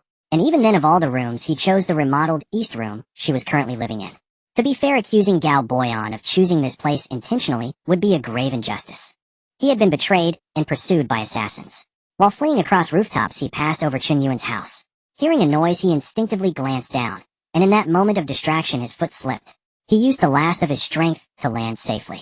Exhausted, he scanned the building and chose what appeared to be a side room to take shelter in. How could he have known that the owner was unconventional, preferring a side room over the main? The moment he entered, he collapsed from sheer exhaustion. Chen Yuan produced a wooden bed and laid Gao Boyan on it. She removed his upper garments to examine his wounds. There was an arrow wound on his back and 2 deep slash wounds on his chest, so severe the bone was visible. Fortunately, the weather was cold and the temperature low, slowing the blood loss, otherwise he would have bled to death. Chen Yuan carefully cleaned his wounds, applied medicine, wrapped them in bandages, and fed him half a bowl of spirit spring water. Thankfully, despite his severe injuries, Gao Boyan still knew how to swallow. After tending to him, Chen Yuan returned to the inner room and slept on the heated brick bed. Though the outer room wasn't as warm, it was far warmer than outside, so at least he wouldn't freeze to death. Early the next morning, Chen Yuan fed Nyonyo and freshened up in the space before leaving the inner room.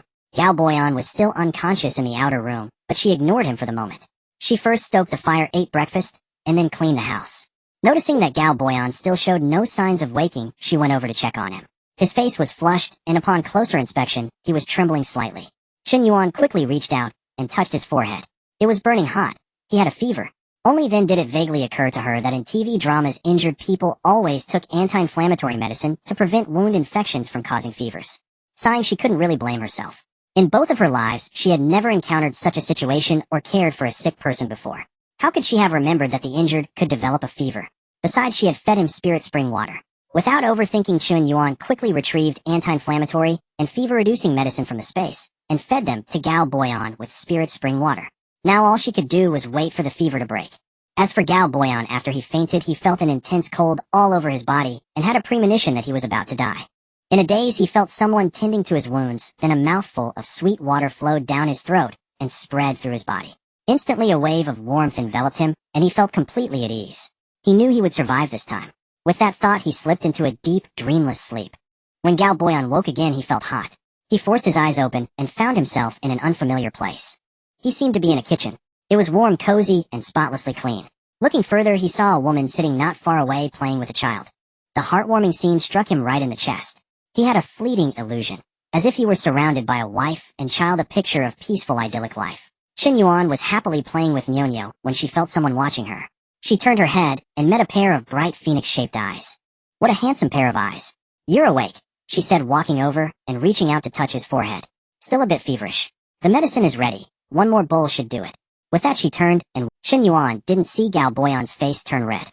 The medicine on the stove had just finished brewing. She had started it early in the morning in case he woke up with a fever, and it turned out to be just what was needed. Chen Yuan carried the bowl of medicine to Gao Boyan and said, "Drink this." Seeing no reaction from him for a long while, she thought to herself, "Oh heavens, could he have burned his brains out overnight?" In fact, Gao Boyan was indeed frozen. The moment she spoke, he was completely stunned. When he first woke, he had fantasized about a wife and children. When his wife turned her face, his excitement grew even a hint of secret delight. His wife was beautiful, her voice melodious, simply perfect. And hadn't she just touched him? "Can you understand me? Time to drink your medicine," Chen Yuan asked tentatively. Snapping back to reality, Gao Boyan wanted to slap himself. How shameless could he be? What was he even thinking? "Yes, he'll drink," Gao Boyan said, regaining his composure and forcing out 2 words. He picked up the bowl and downed it in one gulp. Chen Yuan watched, thinking, "Oh no, he really is addled. The medicine is scalding hot, and he didn't even blow on it. Just chugged it all." Seeing the look on her face, Gao Boyan realized what he had done. Damn, that was hot. Despite his embarrassment, he maintained his composure and said, "Thank you, miss." A young woman. Although she couldn't style her hair in an ancient bun, she had tied it in a simple knot at the nape of her neck for convenience. Besides, there was Nyonyo to consider. How could she possibly be called a maiden? Though she was secretly pleased by the address, she still thought him rather foolish. Seeing the strange look in Chen Yuan's eyes, he felt as though he had made a blunder once again. To ease the awkwardness, Gao Boyan introduced himself. "Ahem, I am Gao Boyan." Oh, was a single word all he got in response. Gao Boyan could hardly believe it. Not that he was vain, but he knew all too well how frantic the ladies and young misses became upon seeing him, or even merely hearing his name. A reaction he both despised and feared. But Chen Yuan's reaction was far too indifferent, and it didn't seem feigned. There wasn't even a hint of sparkle in her eyes. Gao Boyan continued awkwardly, "Thank you, miss." "Thank you, madam, for saving me. Once my wounds heal, I shall surely repay your kindness. Chen Yuan showed no reaction, her mind latching onto only 2 words, wounds heal. Did that mean he would be staying here for a while longer? Was he planning to latch onto her? Seeing no response, Galboyan pressed on. May I ask who heads this household? I have a request to make. You can tell me, Chen Yuan said, a sense of foreboding creeping in. I'm afraid I'm not very mobile at the moment, and I may need to impose on your hospitality for a time. Noticing her expression sour, he quickly added, they'll pay you, of course. I won't let you suffer any loss. Did she look like someone strapped for cash? Gazing into those handsome, pleading eyes, and then at his muscular, wounded frame. She shouldn't look, she really shouldn't. Fine, she heard herself say almost against her will. Was this the power of a handsome man? So she had a hidden shallow streak after all. Unbeknownst to Chen Yuan, a faint blush had crept onto her cheeks, and Galboyan caught it all. Galboyan felt a flicker of delight. Perhaps he wasn't entirely without charm. But then he remembered she was already married with a child, and his spirits dampened. A silence fell between them. Galboyan decided to keep quiet, finding that speaking only made things more awkward. As for Chen Yuan, she had no intention of chatting either. She was busy preparing lunch. She simmered a rich pot of chicken broth and boiled some noodles for a hearty chicken noodle soup. For Nyonyo, she steamed an egg. The little one had started on solid food and enjoyed her daily midday treat immensely. Watching Chen Yuan bustle about, Galboyan couldn't shake the illusion of a wife tending to her home. He pinched the flesh at his side to dispel the thought. A sharp hiss escaped him. Head pulled at his wound. Damn it, all had been nothing but a fool since waking up. This woman was trouble. Food's ready. Can you get out of bed? Chen Yuan asked. The question itself sent his thoughts wandering to improper places. He pinched his side again and forced out a strained yes. Seeing his pained expression, Chen Yuan relented. Just stay there, I'll bring it to you, she said, handing him a large bowl of noodles. Thank you. After the meal, Galboyan asked with a look of discomfort. May I ask where you'll be staying, madam? Sharing a room might cause misunderstandings with your husband and harm your reputation. My husband is dead. It's just the 2 of us here. As for rooms, the others have no stove. You'd freeze. My reputation. That's a trivial thing, I don't care about it. She glanced at him. If you're worried about yours, you can take the north room provided you can stand the cold. Chen Yuan genuinely didn't care about such things. In the apocalypse, sharing a room with a man was commonplace, and besides, there was a whole wall separating them now. And she didn't want the hassle of running back and forth to call him for meals or deliver food. Too troublesome. More importantly, if he stayed in another room, she'd have to burn fuel in 2 stoves. Even though her 3 southern rooms were stacked with firewood and charcoal, in this weather a single earthen stove would only last about 2 months. Burning 2 at once wouldn't last nearly as long, and before long her secret would be exposed. The pure are self-evident, and I care little for what others think, Galboyan declared with righteous conviction. And so Galboyan took up residence in Chen Yuan's outer room. It was already mid-December, and the cold had intensified. Chen Yuan took a thermometer outside, and was shocked to see it read over 30 degrees below zero. In her memory, the capital had never been this frigid. At most it dipped to around -10 or so. Now she only ventured out to fetch water, pretending to be busy, and stayed indoors the rest of the time. She wondered how everyone else managed to survive. Galboyan, after half a month of recuperation, had begun to heal his wounds, forming scabs. Since head woken, Chen Yuan had stopped giving him the spiritual spring water, yet his recovery was still remarkably swift. Every day, he watched her change his bandages, cook, and play with the child. It was impossible to deny the feelings stirring within him. He felt a profound warmth, a way of life had never known. Perhaps this was what home felt like. After 2 weeks together, Nyonyo had grown fond of him, always wanting him to hold her, sometimes even preferring him over her own mother. He never imagined he'd find himself cradling a child and playing with her. Did this mean they were destined to know each other? Most importantly, Chen Yuan was exceptionally beautiful, with a voice as pleasing as her looks. Especially when she read, her radiant smile and bright eyes were utterly captivating. And she was kind, never prying into his identity or asking too many questions. In short, being with her was incredibly comfortable. He didn't want to leave. He wanted to stay here. As the new year approached, and with no sign of Galboyan leaving, Chen Yuan couldn't help but ask, "You've been away for so long. Don't you think about going back? Aren't you afraid someone might be looking for you?" "There's no one at home. It's just me.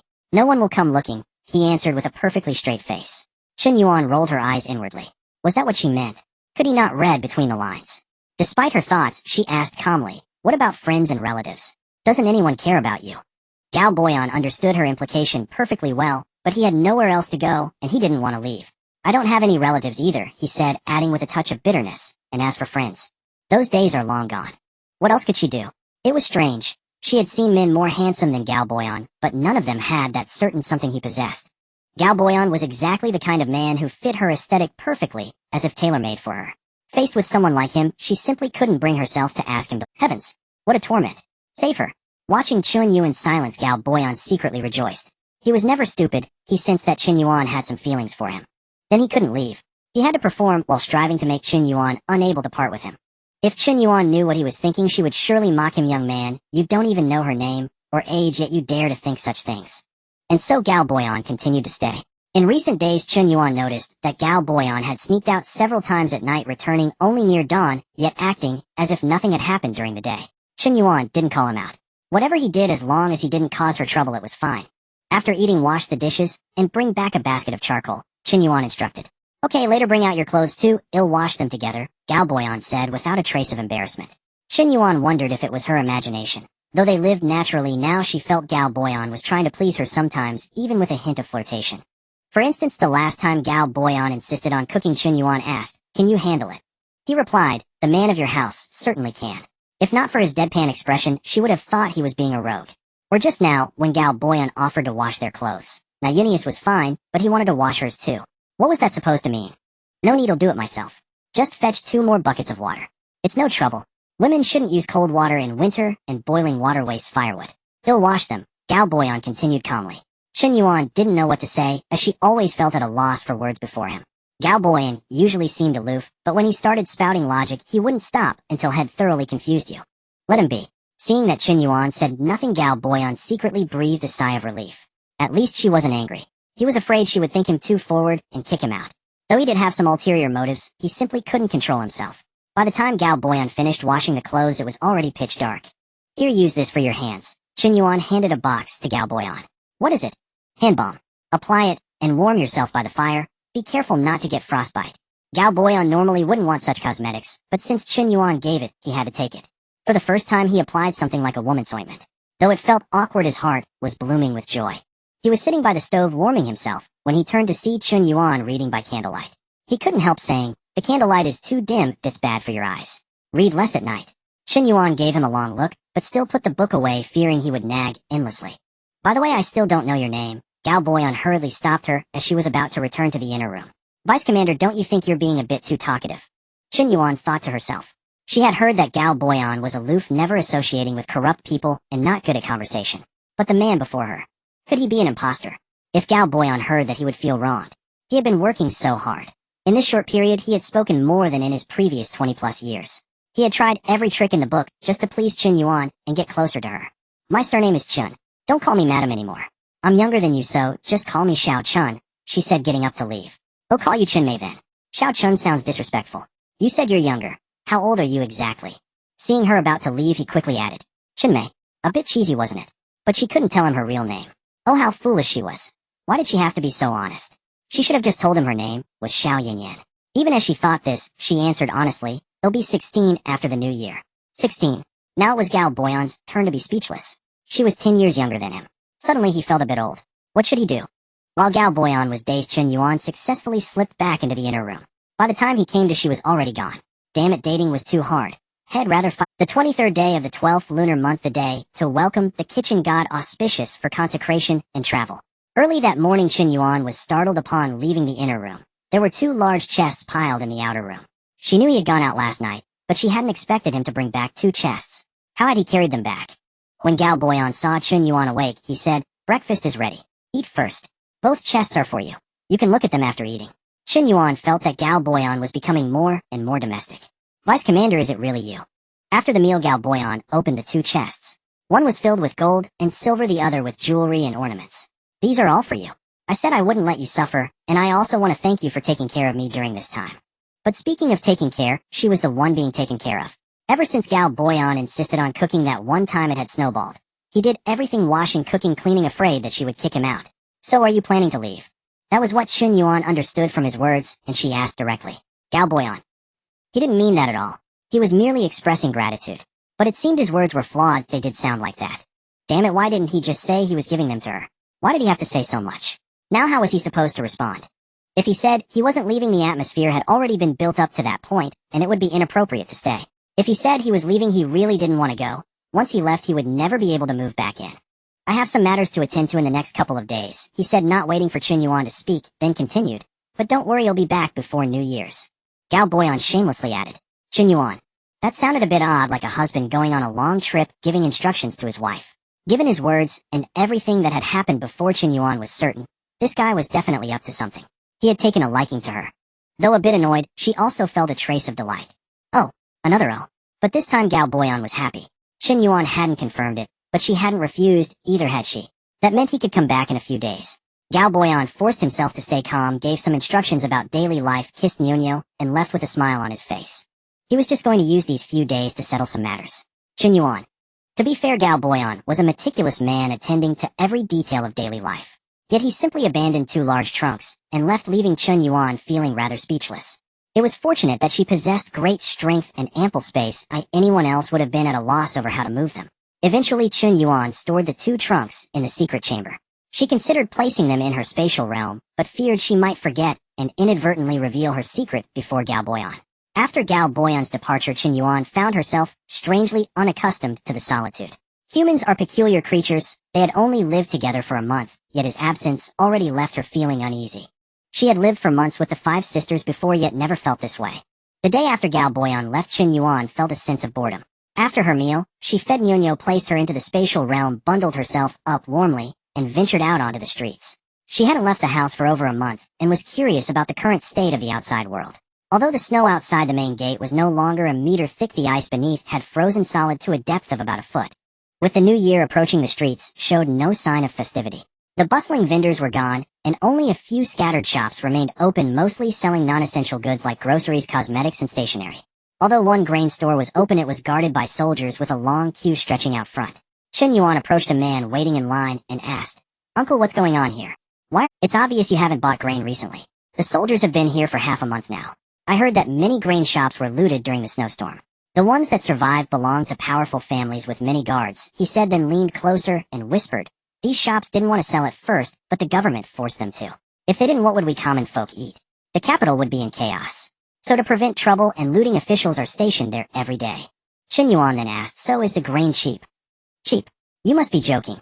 Chen Yuan quickly corrected herself. My mistake, please forgive me. I meant to ask, what's the current price of grain?" "Brown rice is 81, black flour is 61, and white flour is 121. Refined rice isn't available. Alas, some families can't even afford this. If you have money by now, while there's still grain to be had. Who knows what the future holds," the man advised. "I understand, thank you, uncle." Chen Yuan expressed her gratitude and left. The man was perceptive and understood the situation clearly. Chen Yuan then toured the western and northern parts of the city, which were in much better condition than the east. There was little ice on the streets, many shops were open, and several restaurants were doing business. It's true that in any era, the privileged class always lives more comfortably than the poor. At that moment, an idea struck Chen Yuan. She visited 7 general stores and bought over 1,000 cloth sacks before heading home. Back home, Chen Yuan entered her spatial realm. First, she fed Nyonyo a bowl of beef porridge, changed her diaper, and then went to pack the grain while Nyonyo watched from her stroller. She filled 250 sacks with 6 jin of black flour, each 250 sacks with 6 jin of brown rice, each 250 sacks with 3 jin of white flour, each, and 250 sacks with 3 jin of refined rice each. This grain was originally collected from the estates and grain shops of the Anping Marquis and Prince Wu's households. A large pile sat in her spatial realm, just taking up space. She decided it was better to give it away to the poor. It wasn't much, but sometimes a bit of brown rice could save a life. That night, under the cover of darkness, Chen Yuan visited over 200 impoverished households in the eastern and southern parts of the city, leaving 4 sacks of grain at each door. She didn't return home until every last sack was distributed. Once home, Chen Yuan entered her spatial realm again. She had noticed during the day that she hadn't spent much time there lately. The pigs, cattle, and sheep had multiplied to several thousand, and the pasture could barely contain them. Chen Yuan used her willpower to slaughter over half of them, then portioned out the various cuts. She kept 100 jin of each type of meat for herself and divided the rest into individual portions, planning to play the generous benefactor again in a couple of days. The fruits in the orchard had ripened long ago. Since no one picked them, they remained in their ripe state, neither rotting nor falling. Chen Yuan harvested them with her mind, storing them directly in the warehouse, without bothering with baskets or sacks. The vegetables in the garden were also ripe. Chen Yuan selected some for immediate consumption, and others that stored while placing them in the kitchen of the courtyard house outside the spatial realm. The rest she stored in the warehouse. All the grain crops in the fields, wheat, rice, millet, soybeans, peanuts, corn, were fully ripe. Chen Yuan harvested them all at once and stored them in the warehouse without hulling or grinding. After all, she simply didn't lack food. She had considered not planting another crop, but seeing the vast empty fields, orchards, and gardens seemed like such a waste. After much deliberation, she decided to sow the seeds again. In the medicinal herb field, she harvested everything except the ginseng and lingji mushrooms, then planted a new batch. She could never have too many herbs. She had been diligently studying medical texts lately, just waiting for the chance to practice her skills. Now her task was to process the medicinal herbs. The process of preparing traditional Chinese medicine involves cleaning, cutting, and processing. Cleaning is the initial selection, and cutting involves softening the cleaned herbs and using appropriate tools to slice them into specific sizes and shapes, making them easier to process further. Processing is categorized into water-based, fire-based, and combined water-fire methods. Water-based methods often include washing, soaking, drenching, moistening. Fire-based methods involve stir-frying, roasting, calcining, and baking. Different processing methods yield different therapeutic effects and treat different ailments. Following the instructions in the book, Chen Yuan used her spiritual energy to control the processing of the herbs. This was far more efficient than manual labor, yet it still took her 2 full days. 2 days later, Chen Yuan left her spatial realm. The house was as cold as an ice cellar. She first started a fire, then thoroughly cleaned the house from top to bottom, and only brought Nyonyo out once the room was warm. On the 28th day of the 12th lunar month, it was time to make cakes, steam buns, and put up decorations. Chen Yuan started early in the morning preparing the dough to steam buns. She didn't actually lack for buns, but she wanted to maintain the tradition and bring herself some good luck. While the dough was rising, Chen Yuan fetched some red paper from her spatial realm and began learning to cut the character for fortune and window decorations following a paper cutting book. Though she was alone in this strange world with no family except Nyonyo, she still wanted to capture the spirit of the new year. The cut characters and window decorations were a bit crooked, but once pasted on the windows they still brought a festive air to the room. Starting from kneading the dough, letting it rise again, then steaming the buns. It took an entire day until dark to finish steaming them all. Exhausted, she wanted nothing more than to rest. After eating a bun, drinking a glass of milk, and feeding Nyonyo, she went to sleep. On the morning of the 29th day of the 12th lunar month, Chen Yuan stepped out of the inner room and nearly thought she had entered the wrong place.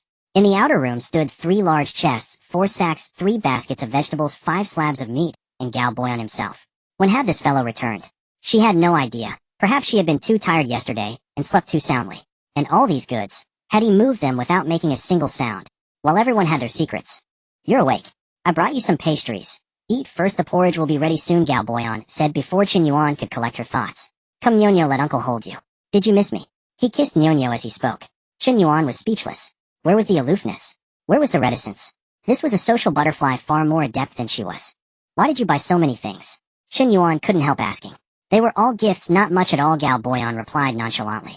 In truth, he wasn't being honest. These were not gifts, they were taken. In Gao Boyan's mind, those who had stabbed him in the back forced him to lose his official post and nearly killed him. These possessions were merely interest. He wasn't lying when he said it wasn't much, or what he had brought to Chen Yuan's home was only a tenth of the total. Moving everything here would have frightened her. Fortunately, Chen Yuan had no idea what he was thinking, or she would have teased him mercilessly. After the meal, Chen Yuan directed Gao Boyan to store the 3 chests, 3 baskets of vegetables, the sacks of grain, and the kitchen vegetables into the secret chamber of the north room. The chamber was relatively warmer, keeping the vegetables from freezing. The 5 slabs of meat were placed in the kitchen where the natural cold would keep them fresh, ready for the New Year's Eve feast the next day. In the dead of night, Chen Yuan swept her spiritual sense over Gao Boyan. Seeing he was asleep, she teleported out of the gate and continued her role as the scatterer of wealth. Tomorrow was New Year's Eve. If she didn't go now, it would be too late. But the moment Chen Yuan left, Gao Boyan noticed. For a master, judging a person's state through their breathing rhythm was easy. He had been sensing the breathing of 2 people inside the room, and suddenly both were gone. Gao Boyan incredulously opened the inner room door. Indeed, both were. His first thought was that a master had come and taken them away. But after calming down, he dismissed it. Not out of arrogance, but because in all of Yuanqing no master could bypass him undetected. There was one person more powerful than him in this world, but that person was in the distant Hu kingdom, and there was no reason to kidnap Chen Yuan. There was only one possibility: Chen Yuan had left on her own. But why would she take the child with her? Gao Boyan couldn't fathom it. The woman he fancied was quite mysterious. Shortly before dawn, Chen Yuan returned. Seeing Gao Boyan still asleep, she relaxed and went back to sleep. Gao Boyan had not slept at all. Sensing the breathing of Chen Yuan and Nyonyo, the worry in his heart eased, and only then did he drift off to sleep. No rush, he thought.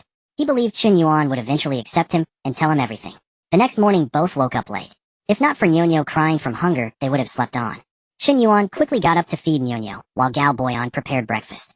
After Nyonyo was full, Chen Yuan came out of the inner room. Is Nyonyo full? I made millet porridge, I'll feed her some later, Gao Boyan said. For some reason, every time she saw Gao Boyan cooking, Chen Yuan felt a strange discomfort, especially when he spoke in such a fussy maternal way. Perhaps it was the deep impression the original Gao Boyan had left on her, the cold, aloof, almost disdainful existence that he was rumored to be. The current him seemed so out of character. All right, she replied curtly. On the 30th day of the 12th lunar month, both rose early. Chen Yuan cooked, while Gao Boyan cleaned the house. After the meal, Chen Yuan took out red paper cut 4 small and 1 large couplet, then prepared brush ink and inkstone to write the Spring Festival couplets. Unexpectedly, it was Gao Boyan who finished the task. Under his boastful persuasion, Chen Yuan had no choice but to let him do the writing. To be fair, he hadn't exaggerated. His vigorous and powerful running script was beautifully executed. Chen Yuan was surprised. A man from a military background could write such elegant characters. This was the first time she appreciated him beyond his looks. Seeing the admiration in her eyes, Gao Boyan felt a quiet pride he had made the right move. One handed the couplets, the other pasted them. They worked together seamlessly and soon finished. The festive courtyard finally had a touch of New Year atmosphere. In the afternoon, Chen Yuan began preparing the New Year's Eve dinner. Gao Boyan took the initiative to play with Nyonyo. Listening to Nyonyo's giggles, Chen Yuan felt an indescribable contentment. It had been a long time since she had felt such warmth, not since her parents passed away. Especially the man beside her. She was quite taken with him. The New Year's Eve feast consisted of 4 dishes, 1 soup and 1 staple, a large bowl of pork and cabbage dumplings, a large bowl of old chicken soup, a large bowl of braised pork, a large bowl of lion's head meatballs, a large bowl of mushrooms and bok choy, and a large bowl of shrimp and corn. She also boiled some noodles for Nyonyo, serving them in chicken soup. Nyonyo was 8 months old, now old enough to have a taste of meat. Could I have a bit of wine? Gao Boyan had never experienced such a warm New Year. Before, it was always a group of men together, and he had never found the holiday enjoyable. Today he was somewhat moved. Without waiting for Chen Yuan's response, he took a bottle of wine from under the bed where he slept. Chen Yuan was bewildered. How had she not noticed a bottle of wine under the bed? When had he hidden it? Seeing the anticipation in Gao Boyan's eyes, Chen Yuan couldn't bear to disappoint him. As you wish, she said. The man became even more talkative after drinking, and Chen Yuan finally learned what had happened to Gao Boyan. The story began with the breach of Yinmen Pass 7 or 8 months ago. At that time, Chen Yuan had killed the Tatars and escaped from Songshan town. The reason there was no pursuit was that the Yuanxing army had launched a surprise attack on the Tatar stronghold led by none other than Gao Boyan. As the deputy commander of the Imperial Guard, his main duty was to protect the Imperial city. Such a mission should never have fallen to him. But with the strong recommendation of Imperial Uncle Yin and the support of numerous civil and military officials, the task was assigned to him. This brings up Imperial Uncle Yin. He was the elder brother of the Empress and the maternal uncle of the Crown Prince. Because the Empress was out of favor, the eldest prince, who should have been named heir apparent according to tradition, was only granted the title of Prince of Yin. Seeing the growing power of the third Prince of Wu, Imperial Uncle Yan's faction grew anxious. They sought to win over the rising star, the highly skilled Gao Boyan. Gao Boyan, following the advice of the chief commander, only answered to the emperor. He had no desire to align with any faction and personally detested partisan strife. Thus this enraged the narrow-minded Imperial Uncle Yin, who decided to use a knife from another hand to have the Tatars kill Gao Boyan and clear the way for their own people. To everyone's surprise, Gao Boyan not only survived multiple assassination attempts, but also successfully completed his mission, stalling the Tatars' advance and buying time for the troops stationed in Yanggu County. Imperial Uncle Yin and his cohorts, failing once, devised another scheme. They used the downfall of the Prince of Wu to frame Gao Boyan for colluding with him. The testimony of Gao Boyan's friend, Minister of War Wu Kai, along with letters found in Gao Boyan's home, led directly to a death sentence. Enraged, Gao Boyan fled. He had grown disillusioned with the court, intending to live out his life in obscurity. But then he met Chen Yuan. Chen Yuan had no interest in court affairs. Otherwise, during his shopping trip a couple of days ago, he would have noticed that many officials' homes in the west and north of the city were holding funerals, including the residence of the Minister of War and the mansion of General Yan. Chen Yuan's only concern was that Gao Boyan was now a fugitive. But if he was a fugitive, why were there no wanted posters from the authorities? Chen Yuan was puzzled. He didn't know that the absence of wanted posters earlier was because the authorities were trapped by heavy snow. The heavens had done him a great favor, giving him the chance to recover from his injuries. Later, Gao Boyan deliberately showed himself and escaped from the capital, leading the court to believe he had left. Wanted posters were only posted at the city gates of various prefectures and counties, unaware that he had secretly returned to the capital. On the first day of the new year, Gao Boyan gave Nyonyo New Year's money, a large gold ingot. Seeing the gold ingot as big as Nyunia's face, Chen Yuan was speechless. As expected of Gao Boyan, he always spoke and acted in such a unique way. At lunch, Gao Boyan picked up food for Chen Yuan and asked one to visit the temple fair together this afternoon. Chen Yuan thought, brother, are we already this close? Is there still a temple fair? Can you go out? Gao Boyan paused, recalling how he had confessed everything last night, and said nonchalantly, it's fine, I'll put on some makeup. As for the temple fair, as long as the Yuanxing kingdom exists, the fair will continue. He was right. Every year on the first day of the new year, the emperor burned incense, and prayed at the imperial ancestral temple, making the entire street lively to showcase peace and prosperity. He glanced at Chen Yuan and added, "Don't worry, I won't implicate you in Nyonya. For Yuanqing today is a big day, no one will cause trouble. Besides, those who could recognize me are either dead or have entered the palace to offer New Year's greetings. With the current political turmoil, no one has time for me. I'll be fine." He then looked at Chen Yuan again and continued, "There's nothing you shouldn't know. You can rest assured." Chen Yuan was stunned. "I haven't even asked anything, and you've answered everything. Are you some kind of prodigy? If he lived in the apocalypse, he would definitely be a top-tier survivor." Seeing Chen Yuan's expression, Gao Boyan felt secretly proud. After the meal, Gao Boyan put on makeup to look like a middle-aged man. His beautiful phoenix eyes became puffy fish eyes. His face was completely darkened and covered with many moles, though perhaps too many, nearly obscuring his entire face. Most importantly, the tall man, who was over 1.8 meters now, stood eye to eye with her. He could even shrink his bones, and he had developed a beer belly. At first glance, he was not just ordinary. He was downright shabby. No wonder he was so confident that he wouldn't implicate the mother and daughter. Even Chen Yuan, who had been with him day and night for nearly 2 months, dared not recognize him even after close scrutiny, let alone strangers. Suddenly Chen Yuan didn't want to go. With Chen Yuan's shocked expression, Gao Boyan carried Nyonyo and strode out with his head held high, leaving Chen Yuan standing dumbfounded in the wind. "Brother, have you forgotten how handsome and spirited you once were?" Chen Yuan, who habitually wore the makeup of an ordinary woman when going out, followed far behind Gao Boyan. Poor Nyonyo. She wasn't even scared. "Hurry up, the front is bustling with activity. There are all kinds of snacks. Most famous are the almond milk cake from Ipin Xian and the 8 treasure chicken from Shuriage." Gao Boyan called out to Chen Yuan. Chen Yuan had no choice but to quicken her pace. In a flash, Gao Boyan disappeared, then returned with a bag of sugar-roasted chestnuts, handing them to Chen Yuan. "Eat them while they're hot. They won't taste good cold." Chen Yuan had held back for so long and finally couldn't resist teasing him. "Judging by your moves, you must have charmed many girls before. Pretty skilled, huh?" Gao Boyan panicked. "I swear to heaven, I've never interacted with any girl. This is all talent, self-taught." Chen Yuan laughed. "Why are you so flustered? I didn't say anything. Even if you really liked a girl before, it's nothing shameful. I've never liked any girl. I only like you." As soon as the words left his mouth, both of them froze. Gao Boyan was more worried. How could he have blurted it out in a panic? He was really afraid Chen Yuan would slap him. Chen Yuan was also surprised. Given their current lifestyle, they had always been quite in sync. She had thought they would gradually and naturally come together, never expecting Gao Boyan to confess.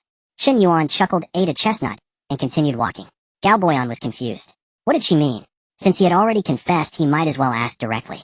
He caught up to Chen Yuan and asked, "What do you think? Do you agree?"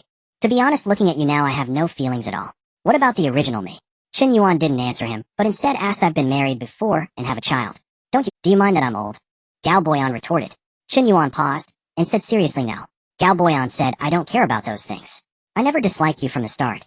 I've always treated Nunyo as my own child." Then he smiled happily and asked, "So you agree to be with me, right?" "Stop smiling. You look so ugly when you smile like that." Gao Boyan. "Stop staring. Haven't you seen enough?" "You won't find a flower blooming on my face," Chen Yuan said helplessly. Since returning from the temple fair, Gao Boyan had been staring at Chen Yuan with a silly grin. "You're far more beautiful than a flower. I can't get enough of looking at you." Chen Yuan smiled and asked, "What do you see in me?"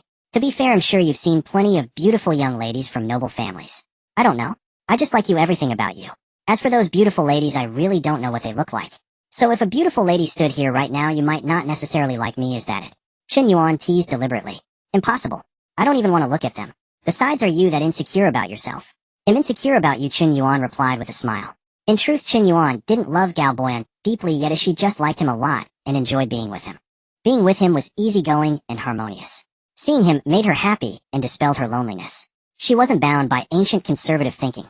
Since she liked Gao Boyan so much, why not be together? If one day he fell for someone else, Chen Yuan would leave and graciously offer her blessings. Fortunately, Gao Boyan didn't know Chen Yuan's thoughts, or he would have been. In the second month of spring, the willows by the roadside were ready to be plucked. Unconsciously, over a month had slipped by.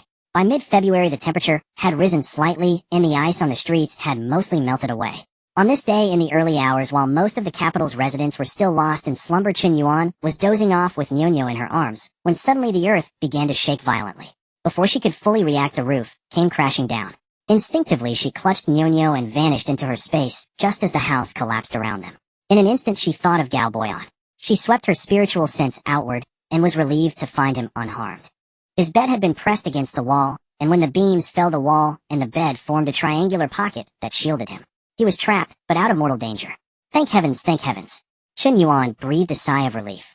But she couldn't leave the space just yet. To exit, she would have to reappear on the bed where she'd been sleeping, and with the roof gone, she'd be crushed instantly. At least, she had ample food and water inside the space. Her real worry was Galboyan. She couldn't pull anyone into the space from within, and even from outside, she'd need to physically grab hold of them. Chen Yuan was frantic with worry, but there was nothing she could do. It was her own lack of vigilance, really. The signs had been there the previous evening. The neighbor's dog barking incessantly, the few remaining birds scattering, and panicked rats scurrying about. Strangest of all, the evening sky had taken on a purplured hue. At the time, she'd simply thought it beautiful, and stared at it for a long while. Now she realized those were unmistakable omens of an impending earthquake. She'd heard of such phenomena in her past life, but having never experienced an earthquake in either lifetime, how could she have made the connection? She'd accumulated all this theoretical knowledge without ever putting it into practice, and the first time she did, she ended up buried beneath her own home. It was then she realized she was just an ordinary mortal. Without the space, without her abilities, she would be no different from anyone else here. Suddenly, she felt unworthy of Galboyan. Meanwhile, Galboyan was beside himself with worry, desperate to know if Chen Yuan and Nyonyo were safe and unharmed. Trapped in the corner, he couldn't move, but aside from some scrapes on his arms, he was otherwise fine. Yuan? Can you hear me? He called out anxiously, but Chen Yuan couldn't answer from within the space. Indeed, Galboyan had learned of Chen Yuan's true origins during the new year. Since then had been simmering with indignation, wanting to slaughter the entire Marquis of Anping's household for what they'd done, and regretting that he hadn't met her sooner. If he had, none of these misfortunes would have befallen her. Growing more frantic with each unanswered call, Galboyan channeled all his inner energy and blasted through the collapsed roof, landing atop the rubble. He pinpointed where Chen Yuan had been and began digging. As he dug, he shouted, "Ian, can you hear me? Hang on. I'm coming to save you. Don't you dare fall asleep." After a quarter of an hour, he spotted the roof beam and knew he was close. "Yuan, can you hear me? Are you alright?" Inside the space, Chen Yuan heard his voice growing nearer. Sensing through her spiritual power that the pressure outside had lessened, she decided to take the risk and emerge with Nyonyo before the space could leak. Chen Yuan locked onto a slightly more open spot and flashed out of the space. The cramped space barely accommodated both her and Nyonyo. To shield her daughter, she placed Nyonyo beneath her and took the full weight on her back. For a moment, she felt her lungs would burst. "Hurry, Galboyan," she thought, "or I won't be able to hold on much longer." "Yuan, where are you? Can you hear me? Answer me, Yuan." His voice came again. "I'm here," she forced out with every ounce of strength. Hearing her voice, Galboyan's heart leaped. He dug with renewed fervor toward the sound. Closer. He could see her back now. He pried away the wood and tiles covering her and Nyonyo, and finally pulled them both free. Once all three were safely on solid ground, Galboyan threw his arms around Chen Yuan, and the Nyonyo in her embrace, his body trembling. He was terrified. He couldn't bear to imagine what he would do if anything had happened to her. "Scared you, didn't I? We're both fine. Sorry for worrying you," she said, patting his back. Only after Galboyan had gradually calmed down did she step out of his embrace. Then she noticed his hands covered in blood. "Your hands are so badly hurt. Why didn't you say something?" "It must hurt terribly," she exclaimed, taking his hands to examine them. In many places the flesh had been worn away, a truly bloody mess. Glancing at the half-collapsed kitchen, she said, "Wait here. I remember there's some gauze for wiping tables stored in the kitchen. It's never been used. I'll go fetch it." She started toward the kitchen with Nyonyo in her arm. "Let me hold Nyonyo." "Be careful," Galboyan said, worried. Chen Yuan looked at his hands and said with concern, "I'd better carry her. I'm afraid of hurting your hands more. Just find a place to sit. They'll be careful, and it'll be quick." Before he could object, she turned and walked away. She picked her way slowly across the rubble and entered the kitchen, pretending to search through the debris before pulling a large piece of gauze and a bottle of liquor from her space. She also pretended to find a large wooden basin and placed the still sleeping Nyonyo inside. The little one hadn't woken through all the commotion. Her ability to sleep through anything was truly remarkable. She set the gauze and liquor into the basin, then carried it back to Galboyan. "Wait a moment. Let me find some bedding to cover Nyonyo first, then I'll bandage you up." She walked over to the Kong she'd been sleeping on and pulled out the quilt. The quilt was covered in dirt, but she couldn't afford to be fussy. She gave it a few vigorous shakes, returned to Nyonyo, and tucked half of the quilt beneath her in the basin, while draping the other half over. Early spring mornings were still bitterly cold. Without the quilt, Nyonyo would surely fall ill. With Nyonyo settled, Chen Yuan tore the gauze into several strips. Dipping one in the liquor, she began cleaning and disinfecting Galboyan's wounds. "Bear with it. This might sting a bit." "All right," he said, but the moment she touched him, his body convulsed. The pain shot through his fingertips straight to his heart, and sweat broke out on his brow. By the time she finished dressing his wounds, dawn had broken. "We don't have any medicine right now, so this will have to do. Once we find some, I'll re-bandage it properly. Thank you for your trouble. Don't be so formal with me. Besides, you got hurt because you were saving us. You sit tight. I'll go find us some clothes." "Let me go? You should rest too," he said, starting to rise. "Sit down. I told you to sit, so sit." I just bandaged your wounds. Don't make more trouble for me, she said with feigned anger. Half an hour later, Chen Yuan returned with clothes for all three of them, along with a small sack of rice, the flattened steamed buns left over from yesterday, a stove for brewing medicine, and a half-broken iron pot. She had genuinely had to dig through the wreckage with great effort to find these things. With the sun fully up and Gao Boyan watching, she couldn't very well smuggle items out of her space. By then, Nyonyo had woken up and Gao Boyan was amusing her. The two adults got dressed first, and then Chen Yuan carried Nyonyo to a private spot to change her diaper before dressing her and placing her back in the basin. Cries and pleas for help echoed from every direction. Chen Yuan did her utmost to rescue those closest to her who could still be saved. Gao Boyan was wounded and Nyonyo, only 9 months old, was hungry. She still had people she needed to protect. She couldn't devote herself selflessly to everyone. Nyonyo was a good baby. Even though she was hungry, she didn't cry, just sucked on her fingers with a soft noise. Chen Yuan's heart ached at the sight. She hurried to prepare some porridge for Nyonyo. She had rice, a pot, and a stove, but even the cleverest housewife can't cook porridge without water. They had no water. This stumped Chen Yuan. Chaos reigned all around. Where could she find water? She didn't even know if her own well was still there, or if the water... She carefully made her way to where the well should be, but the opening was completely buried. A wave of frustration washed over her. She turned to go back and think of another. Suddenly, she remembered the items hidden in the secret room of the North House. The house had collapsed, making them impossible to retrieve. Chen Yuan thought she might as well store them in her space, but when she extended her spiritual sense, she was stunned. The items were gone. Only she and Gao Boyan knew about that secret room, and they had been home together the entire time. No outsider could have moved them right under their noses, and Gao Boyan couldn't have either. An unbelievable thought flashed through her mind. She shot a sharp glance at Gao Boyan. She had always wondered how he had managed to move that pile of things to her house, so silently. Now it seemed he harbored a secret he couldn't easily share. She suspected Gao Boyan possessed a spatial space. It was a crazy thought. She pondered for a long time and finally decided to ask Gao Boyan directly. She wanted to know the truth no matter the cost. She had even thought it through. Worst case, she could live with Nyonyo in her space. Do you have a ring space? Chen Yuan asked Gao Boyan directly. Gao Boyan was shocked. It took him a moment to recover before he asked in disbelief. How do you know about the space? Do you have one too? Yes, I do. The Lin family has an heirloom spatial ring. Chen Yuan said, not intending to hide her space anymore. This way she wouldn't have to be so secretive when using it in the future. She didn't mention that she had a space from her past life, only that she had obtained the ring. She felt that no one knew what the future held, so it was best to keep a hidden card up her sleeve. After hearing Chen Yuan's words, Gao Boyan took out a pouch that looked like a small embroidered bag. I have a spatial storage bag. It was a gift from my adoptive father. It's not big, but it can hold anything, Gao Boyan explained. Can people go inside? Chen Yuan asked curiously. No, they can't. Otherwise I wouldn't have had to run away, Gao Boyan said with some regret. It was a testament to their boldness that they were openly discussing their spaces in broad daylight. Fortunately, everyone else was too preoccupied to notice, or it could have caused a lot of trouble. Since they both had spaces, Chen Yuan stopped pretending. She directly took out a bowl of millet porridge from her space and began to feed Nyonyo. Gao Boyan was speechless. After feeding Nyonyo, Chen Yuan took out 4 warm meat buns from her space, giving 2 to each of them. Then she produced 2 bowls of ginger soup to ward off the chill and prevent illness. Gao Boyan was now steeped in self-reproach. If he had known this would happen, he would have stocked up on more prepared food. His space contained gold, silver, and jewels as well as grain, but it was all raw ingredients.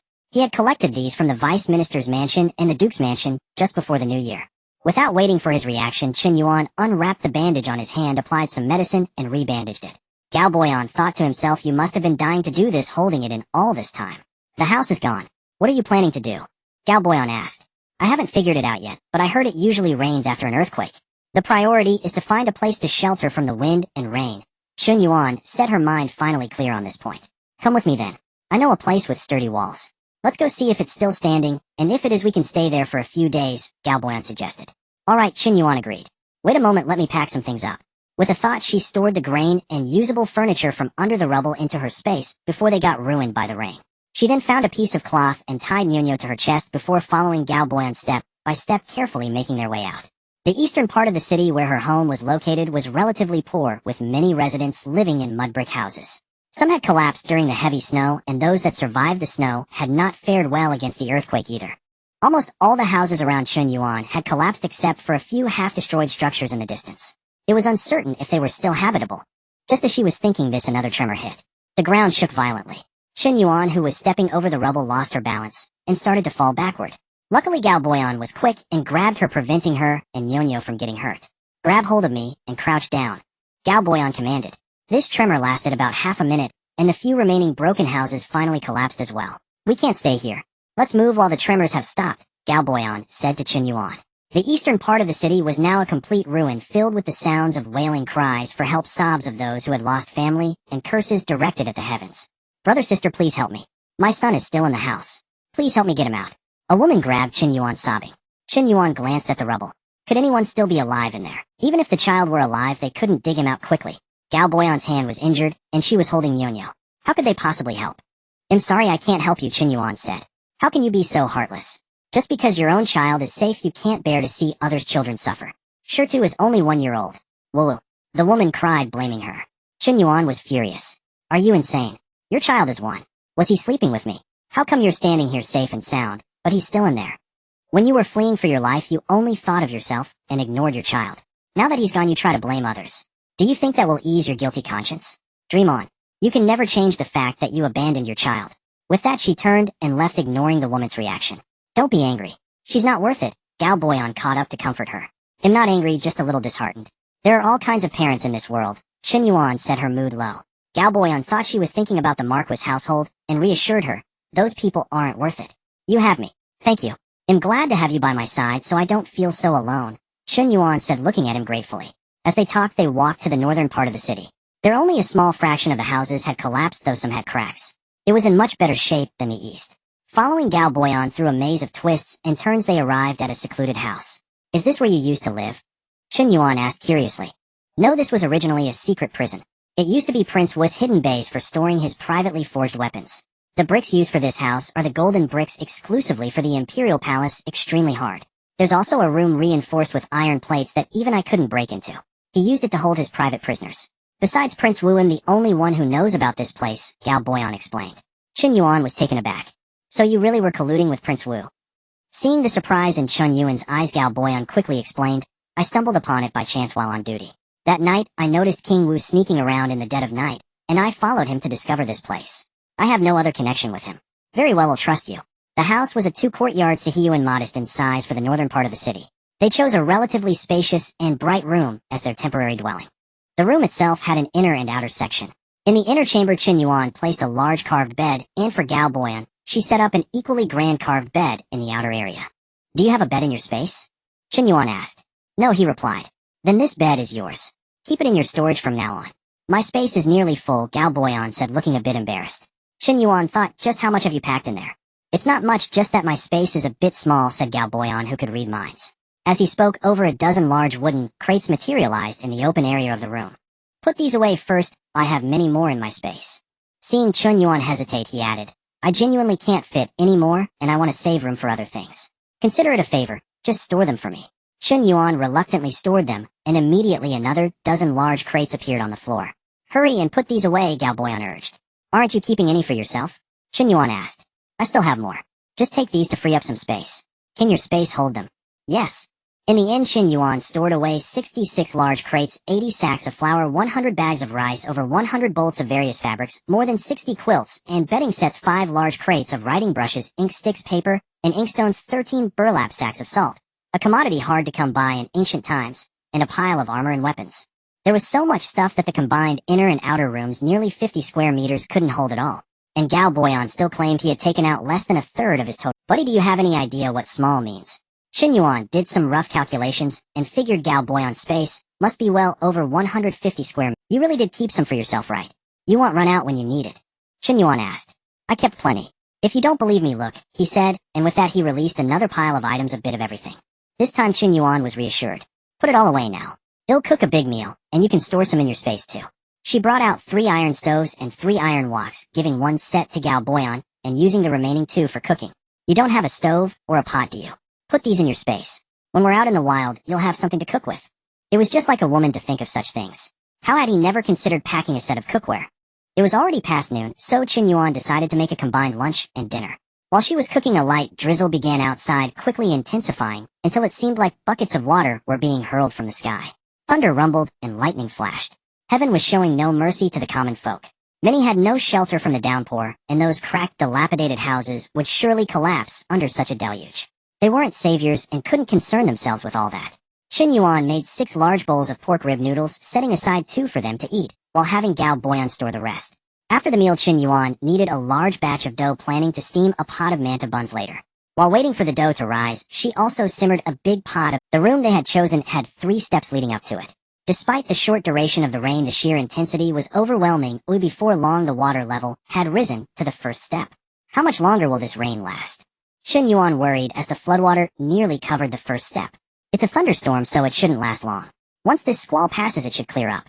Let's hope so. The mantou were quickly steamed, and the millet porridge was done. They kept 3 bowls of porridge and 3 buns for breakfast the next morning, and stored the rest with Galboyan. Chen Yuan had expected to toss and turn all night, but she slept soundly until dawn. It was still raining outside, though the intensity had diminished, and the sky was no longer so dark and gloomy. When they opened the door, they were greeted by a scene of desolation.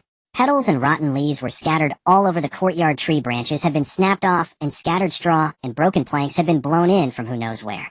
Last night's storm had been truly ferocious. It's cold out here. Why didn't you put on more clothes?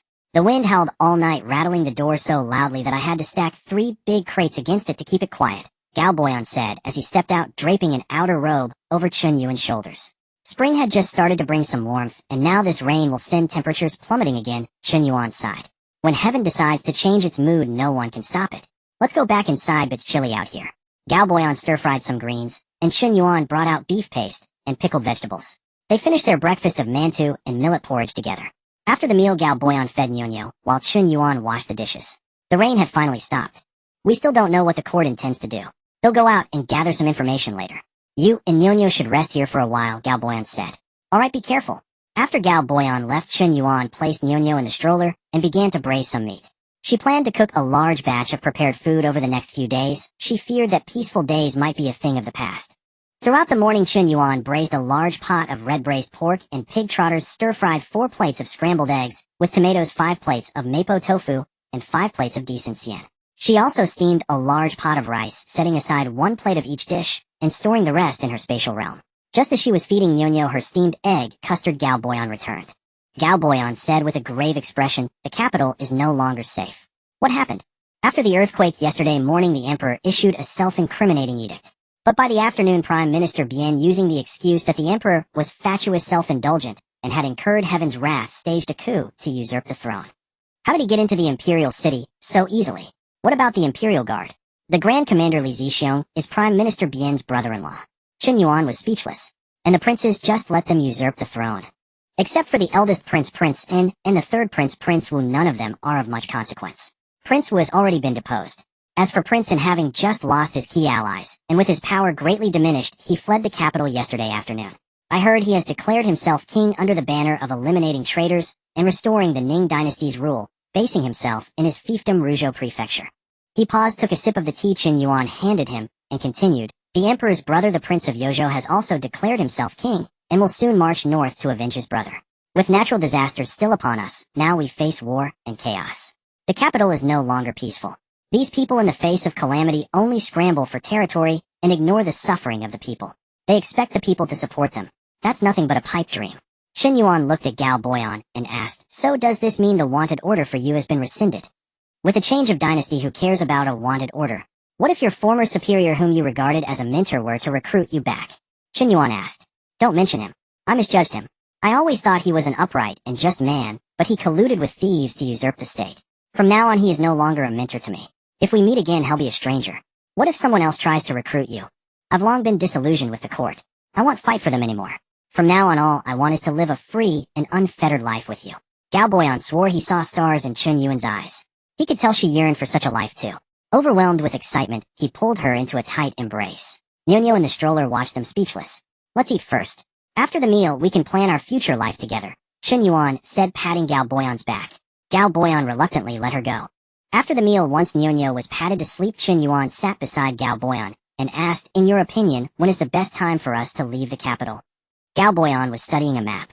He looked up and replied, "In 5 days. These past 2 days, the earthquake and heavy rain have already left many people homeless, hungry, and cold. Now the authorities are arresting rebels and remnants everywhere, causing widespread panic. All city gates are heavily guarded, making it difficult for us to leave. In 5 days, that man Bien will ascend the throne, and the entire city will be under martial law. We'll have to wait until after his coronation, when security is laxer, to make our move." "Alright, I'll listen to you." Galboyan had never found those words to be so melodious. It felt absolutely wonderful. At the same time, Chen Yuan felt the same way. Having someone to rely on, someone to discuss things with, and not having to do everything herself. It was truly. I'm going to need some more dough. I'll steam more meat buns and bake more flatbreads for the road. I'll help you, Gao Boyan said, getting up to assist. Chen Yuan was taken aback. All right. In the afternoon, the two of them steamed 6 baskets containing 90 large meat buns, baked over 30 flatbreads, and cooked a pot of 8 treasure porridge. They were both exhausted. They ate 2 meat buns for dinner and went straight to bed. The next day was another busy one. Together they simmered a large pot of ginger soup, a large pot of millet porridge, a large pot of almond milk, a large pot of rice porridge, a large pot of chicken soup, and a large pot of bone broth. They boiled a large pot of eggs, and a large pot of corn, steamed a large pot of sweet potatoes, and stir-fried shredded pork with green peppers, mushrooms, with bok choy cured meat, with garlic sprouts, twice-cooked pork mushroom, with meat, and shrimp with eggs, 5 plates of each. Store all of this, Chen Yuan instructed. Before he could speak, she added, I still have plenty of cooked food in my spatial realm. Gao Boyan didn't stand on ceremony, and stored it all away. Then 5 large water vats filled to the brim appeared before him. You don't have water either. Store these too. Gao Boyan stored them with immense pleasure. This feeling of being cared for and valued was truly wonderful. For the next 2 days after breakfast, each day Gao Boyan would go out in disguise. Since they would be leaving the capital soon, he bought waterskins, oilcloth pots, and pans, oil, salt, soy sauce, vinegar, clay jars, wooden basins, large vats, scissors, hatchets, umbrella, straw rain, capes, carts, wheelbarrows, a carriage, cabin, and other items they might need on the road.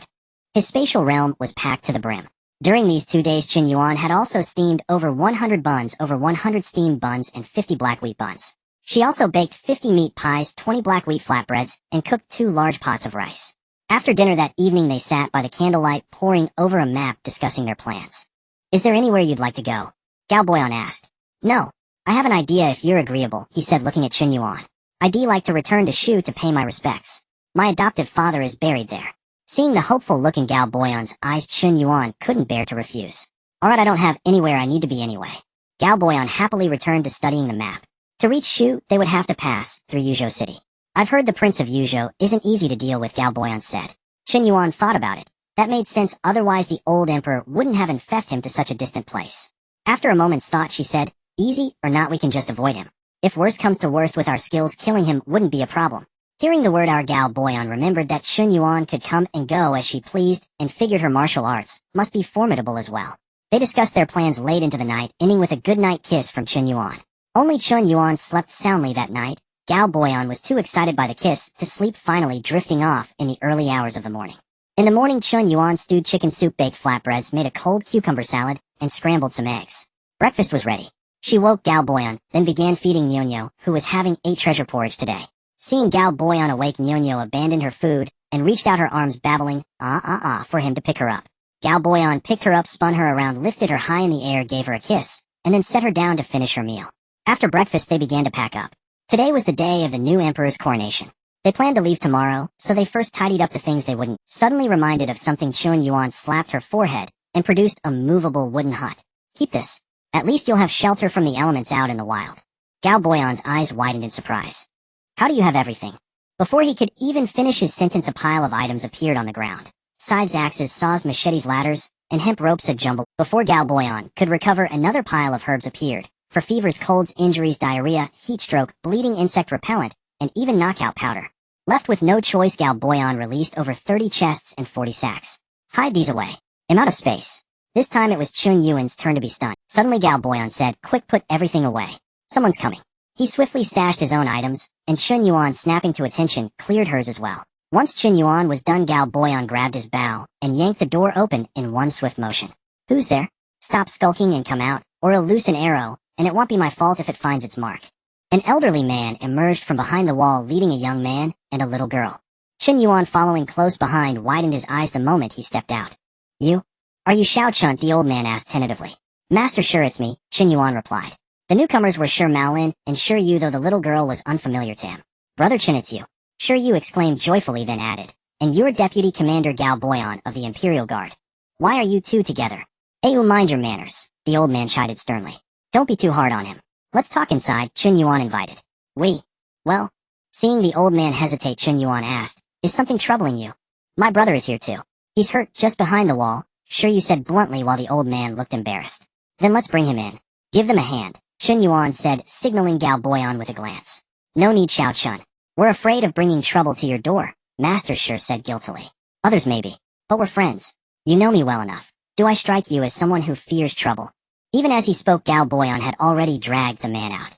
Master Sure you and the little girl all stared in astonishment. They'll help you carry him. Unable to bear seeing his brother dragged along, Sure you rushed over to help lift him. Inside, Master Sure introduced them. The injured one is my eldest grandson, Sure Yang Sure Yes brother. The little girl is Sure Yes sister Shireen. Hello big sister.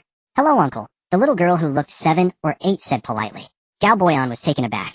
Did he really look that old? Seeing Gao Boyan's expression, Chen Yuan smiled at the girl. Hello to you too. What a lovely child you are.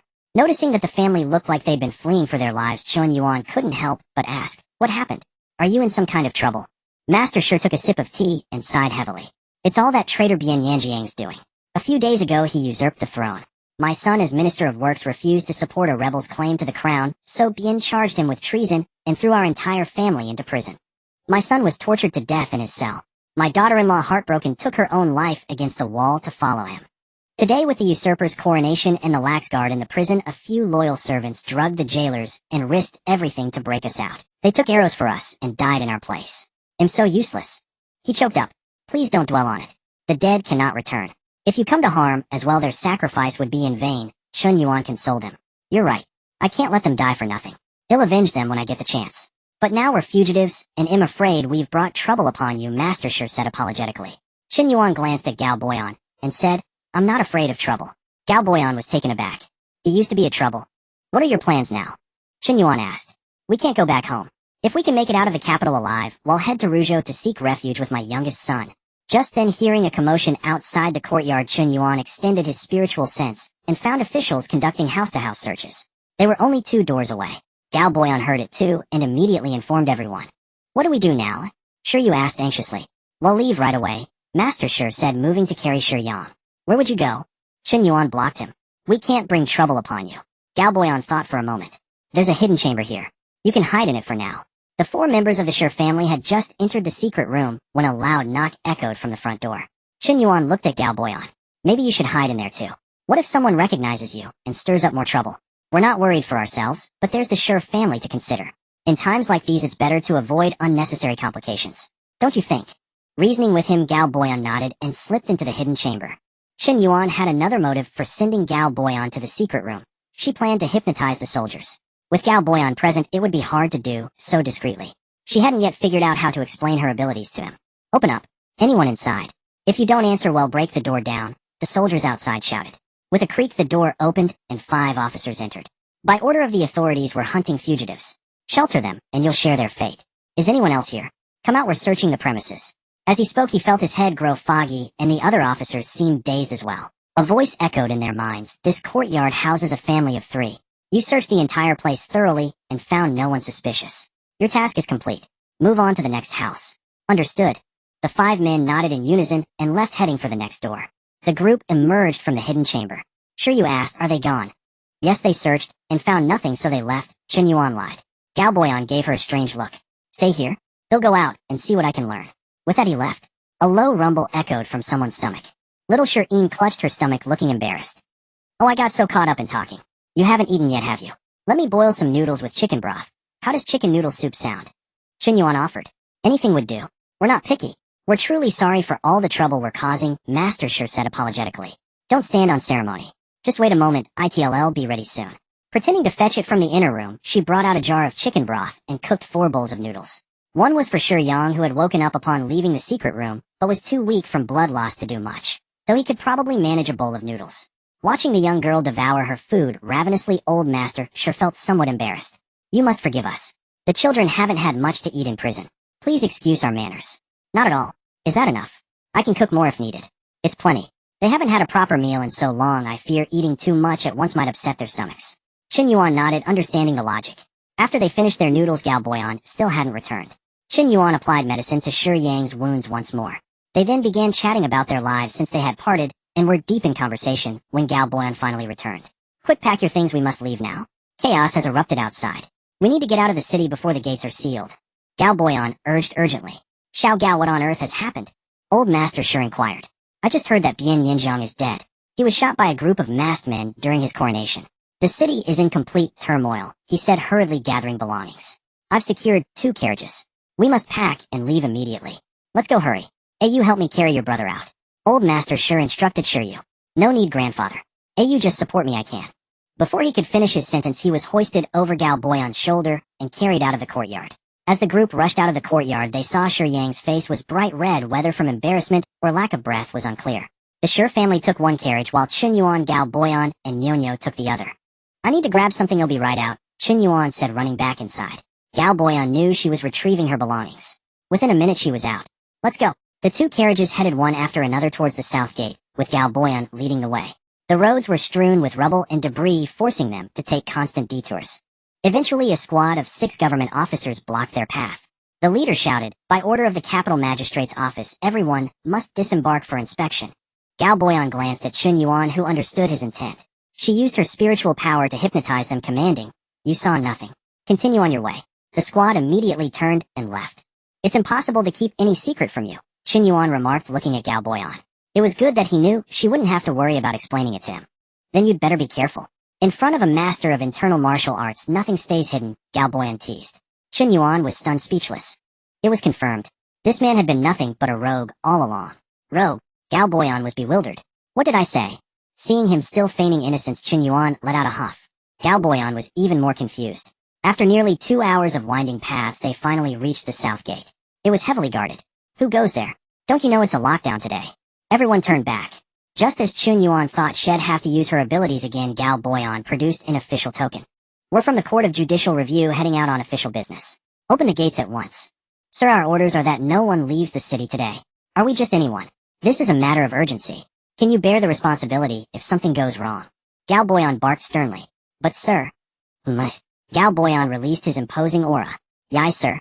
Open the gates, he shouted to the guards below. He was truly a seasoned operator, knowing exactly how to intimidate them into fear. Even Chen Yuan, let alone the officers, had felt a momentary tremor from his display of authority. Just as the 2 carriages cleared the city gates, the garrison commander received a new command. From this moment on, no one is to be allowed out of the city without General Li Zixiang's personal writ. Any who defy this order shall be executed on sight. The commander was stunned. Those people who just left, well, forget it. It's better not to report it to avoid bringing trouble upon himself. The group that had just escaped the city also overheard the announcement, and everyone breathed a sigh of relief, grateful they had made it out just in time. Where did you get that token? Picked it up while I was getting the carriages. Chen Yuan thought to herself, good grief, so you borrowed the carriages from the Court of Judicial. The 2 carriages didn't dare stop racing for over 10 li until they reached a small village. It could hardly be called a village anymore. A massive earthquake had reduced it to ruins. There were barely any people in sight, most having likely fled. Let's rest here for a while, Galboyan said. Chen Yuan got out of the carriage and handed 4 water skins to the grandfather and his grandchildren, then distributed 15 meat pastries, giving each person 2 or 3 to eat. Xiao Chen, I never got to ask, where are you 2 planning to go? Old Master Shi asked after he had eaten his fill. Shu region, Galboyan replied. That place is mountainous and treacherous, full of barbarians. Why would you choose to go there? Old Master Shi was puzzled. My hometown is there. I haven't been back in many years and I want to see it again, Galboyan answered. That's good to hear. I was worried you might be going somewhere unfamiliar and end up at a disadvantage. How is your brother doing? Here are 2 types of medicine. The one in the bottle is for external application, and these pills are for oral use. Go apply it to him again, Chen Yuan said, handing the medicines to Shiryu. Alright, thank you, brother Chen. I mean Sister Chen, he said, taking the medicine back to the carriage. You've gone out of your way for us again. This old man has skills, but no medicine to help my eldest grandson. I feel so helpless, he sighed. In the afternoon, feeling refreshed, everywhere they looked there was misery and suffering. The people were displaced, their homes destroyed, their nation in shambles. Along the road they passed endless columns of villagers fleeing their homes. The wealthier families had loaded their belongings onto donkeys or ox carts, while those less well-off made do with hand carts and push carts. The rest, mostly carrying shoulder poles, had a child in a basket at one end and their belongings at the other. Many women carried one child in their arms and another on their backs, clutching a bundle in one hand and dragging a child with the other. Even the older children carried large, heavy bundles. These were all they had managed to salvage from the ruins, tattered, dirty, and worn, yet no one dared to discard them. This was true displacement. Compared to them, Chen Yuan felt as if she were on a leisurely outing. She couldn't bear to watch quickly retreating into the carriage. It was the sight of the children's innocent, bewildered eyes that she simply couldn't endure. Seeing those small bodies burdened with such large packs tugged at Chen Yuan's heart. Yet she knew she couldn't just help them. If she helped one, there would be another. She couldn't help everyone as she was just one person. Just then, old Master Shi's voice came from behind. Old brother, where are you all headed? An old man carrying a large wicker basket replied with a dazed look, "I don't know. We're just heading south. Heard there's no earthquakes there, and the weather is good. We'll settle wherever we can find a place to call home." Alas, in times like these it's always the common folk who suffer, old Master sure lamented to himself. As they journeyed on, a knock came at the carriage. Chen Yuan drew back the curtain to see an old woman clutching the hand of a girl of 6 or 7. Spotting Chen Yuan, the crone grinned. Would the lady be wanting a maidservant? Chen Yuan was about to refuse when a young woman rushed over, seizing the girl in a fierce embrace. "You won't sell my daughter? Dayer is all I have. Anyone who tries will have to fight me to the death." The old woman snapped back. "If we don't sell her, go Dan and Tai Dan will starve." The younger woman retorted with a sneer, "Their survival is none of my concern. They're not my sons." Enraged, the old woman leapt to her feet. "You barren hen. I knew you harbored ill will. Had I known you were such a venomous scorpion, I'd have made he divorce you long ago." "Then divorce me now. I've long tired of the Liu family. I've slaved away for years, a beast of burden with no credit for my toil. Your house is a wolf's den that devours people whole. Just because I bore a daughter, you'd grind us both into dust. I'd rather drown in public scorn than endure this." Unable to cow her daughter-in-law, the old woman turned her F. "So, you're in league with your mother. She's your own flesh and blood, you beast. Has your conscience been devoured by dogs?" The woman cursed, venting her rage with a few kicks. By then Chen Yuan's carriage had already rolled into the distance, though she remained fully aware of all that unfolded behind. That woman was certainly fierce. Then again, had she not been, she and her daughter would likely be nothing but bones by now. "Mother, I truly can't walk anymore," whined a child of 4 or 5. The woman addressed carried a baby bound to her chest and a large basket on her back. She looked at the child with pity, then turned to her husband. "Husband, let's rest a while. Dawa can't go on." The man bearing a carrying pole sagging under the weight of luggage on both ends retorted, "Rest. There's no village or inn in sight. If we fall behind the group, what then, when night falls? Other children can walk. Why must Dawa rest? Is he more precious than them?" The woman muttered sheepishly, "It's just that Dawa has never walked such a long distance since birth." "Then let him walk it now," the man said impatiently. The woman turned her head and addressed Galboyan. "Kind sir, have mercy. The child can't walk any further. Please let him ride for a while." Her husband said nothing, but looked to Galboyan as well. Without even lifting his head, Galboyan said, 100 coppers. "What?" the woman asked, bewildered. 100 coppers per child. They'll take him to the next rest stop. Are you robbing us? What's so precious about your cart that a ride costs 100 coppers? The woman cried angrily. That's the price. Take it or leave it, Galboyan said dismissively. You. The woman started to curse, but was silenced by a single glare from Galboyan. The onlookers who had lingered hoping for a free ride dispersed upon witnessing the exchange. Once Galboyan was well out of earshot, the woman muttered under her breath. What's so special about him? Fine, we want ride. Shut up. Haven't you embarrassed us enough? Her husband barked. As dusk approached, the group arrived at Zhonglan County. The county's gates were firmly shut, and a notice was posted on the city wall. Its gist was that due to an earthquake, the county lay in ruins. Rescue and recovery efforts were underway, and normal life had not yet resumed. To prevent unnecessary panic, all gates were closed until order could be restored. Left with no choice, the group settled outside the walls to wait, planning to find an alternate route come dawn. It was then that Chen Yuan noticed the Sure family of 4 had not caught up. Scanning the area and finding no sign of them, she could only proceed to dine with Galboyan. Inside the carriage, Chen Yuan fed Nyonyo, changed her diaper, and coaxed her to sleep. She then hastily wolfed down 2 steamed buns and a bowl of porridge before relieving Galboyan, who had been keeping watch outside. Only after Galboyan had finished his meal and re-entered the carriage did the Sure family's wagon finally arrive delayed. In the darkness, the occupants were hard to discern. Only a teeming mass was visible.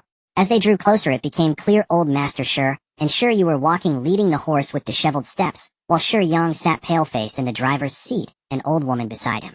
When the wagon stopped, people began disembarking one after another. Chen Yuan counted 11 in total. Adding the old woman outside, Sure Yang and Sure Yin, who was nearly crushed inside that horse, had hauled 14 people. Those people departed without a word of thanks and even sneering.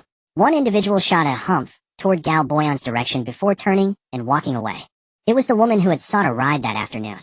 Old Master Sure spoke with embarrassment. My apologies, Xiao Chun, for keeping you waiting. Chen Yuan remained silent, but Galboyan replied, his tone less than cordial.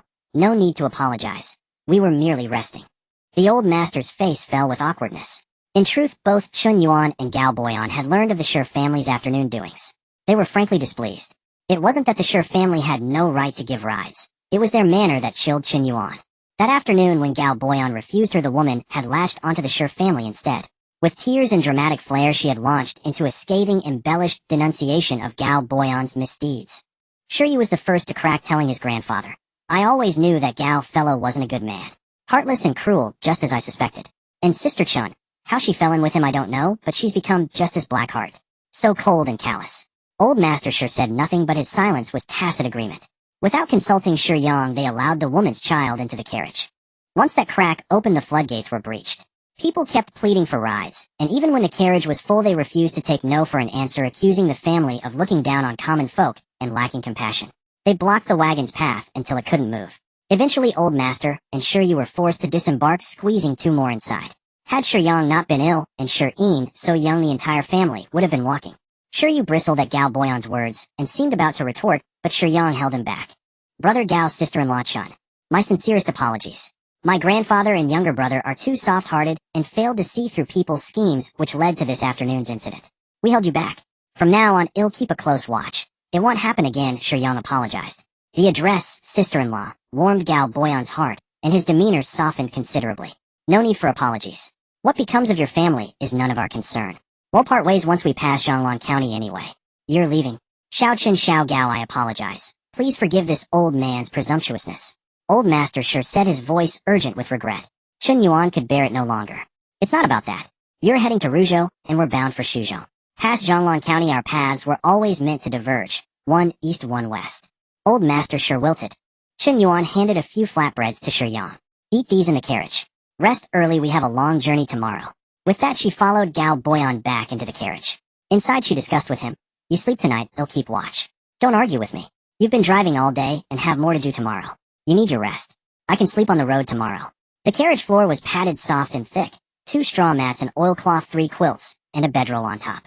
Knowing he couldn't win the argument, Gao Boyan went to sleep. Chen Yuan picked up a machete and stepped out of the carriage. A blade in hand at least would serve as a deterrent to those with ill intention. In the dead of night, Chen Yuan heard a noise. She had just grabbed her blade when Gao Boyan pushed aside the curtain, took the machete from her hand, and said, I'll handle it. You watch, Nyonyo. He then headed toward the rear of the carriage. Cries and pleas for mercy erupted from behind the vehicle. The commotion soon roused the nearby refugees. An old man hurried over, shouting as he ran, Spare them. Kind hero, please spare them. I am their village chief. The villagers acted foolishly and committed a grave wrong. I swear they will never do it again.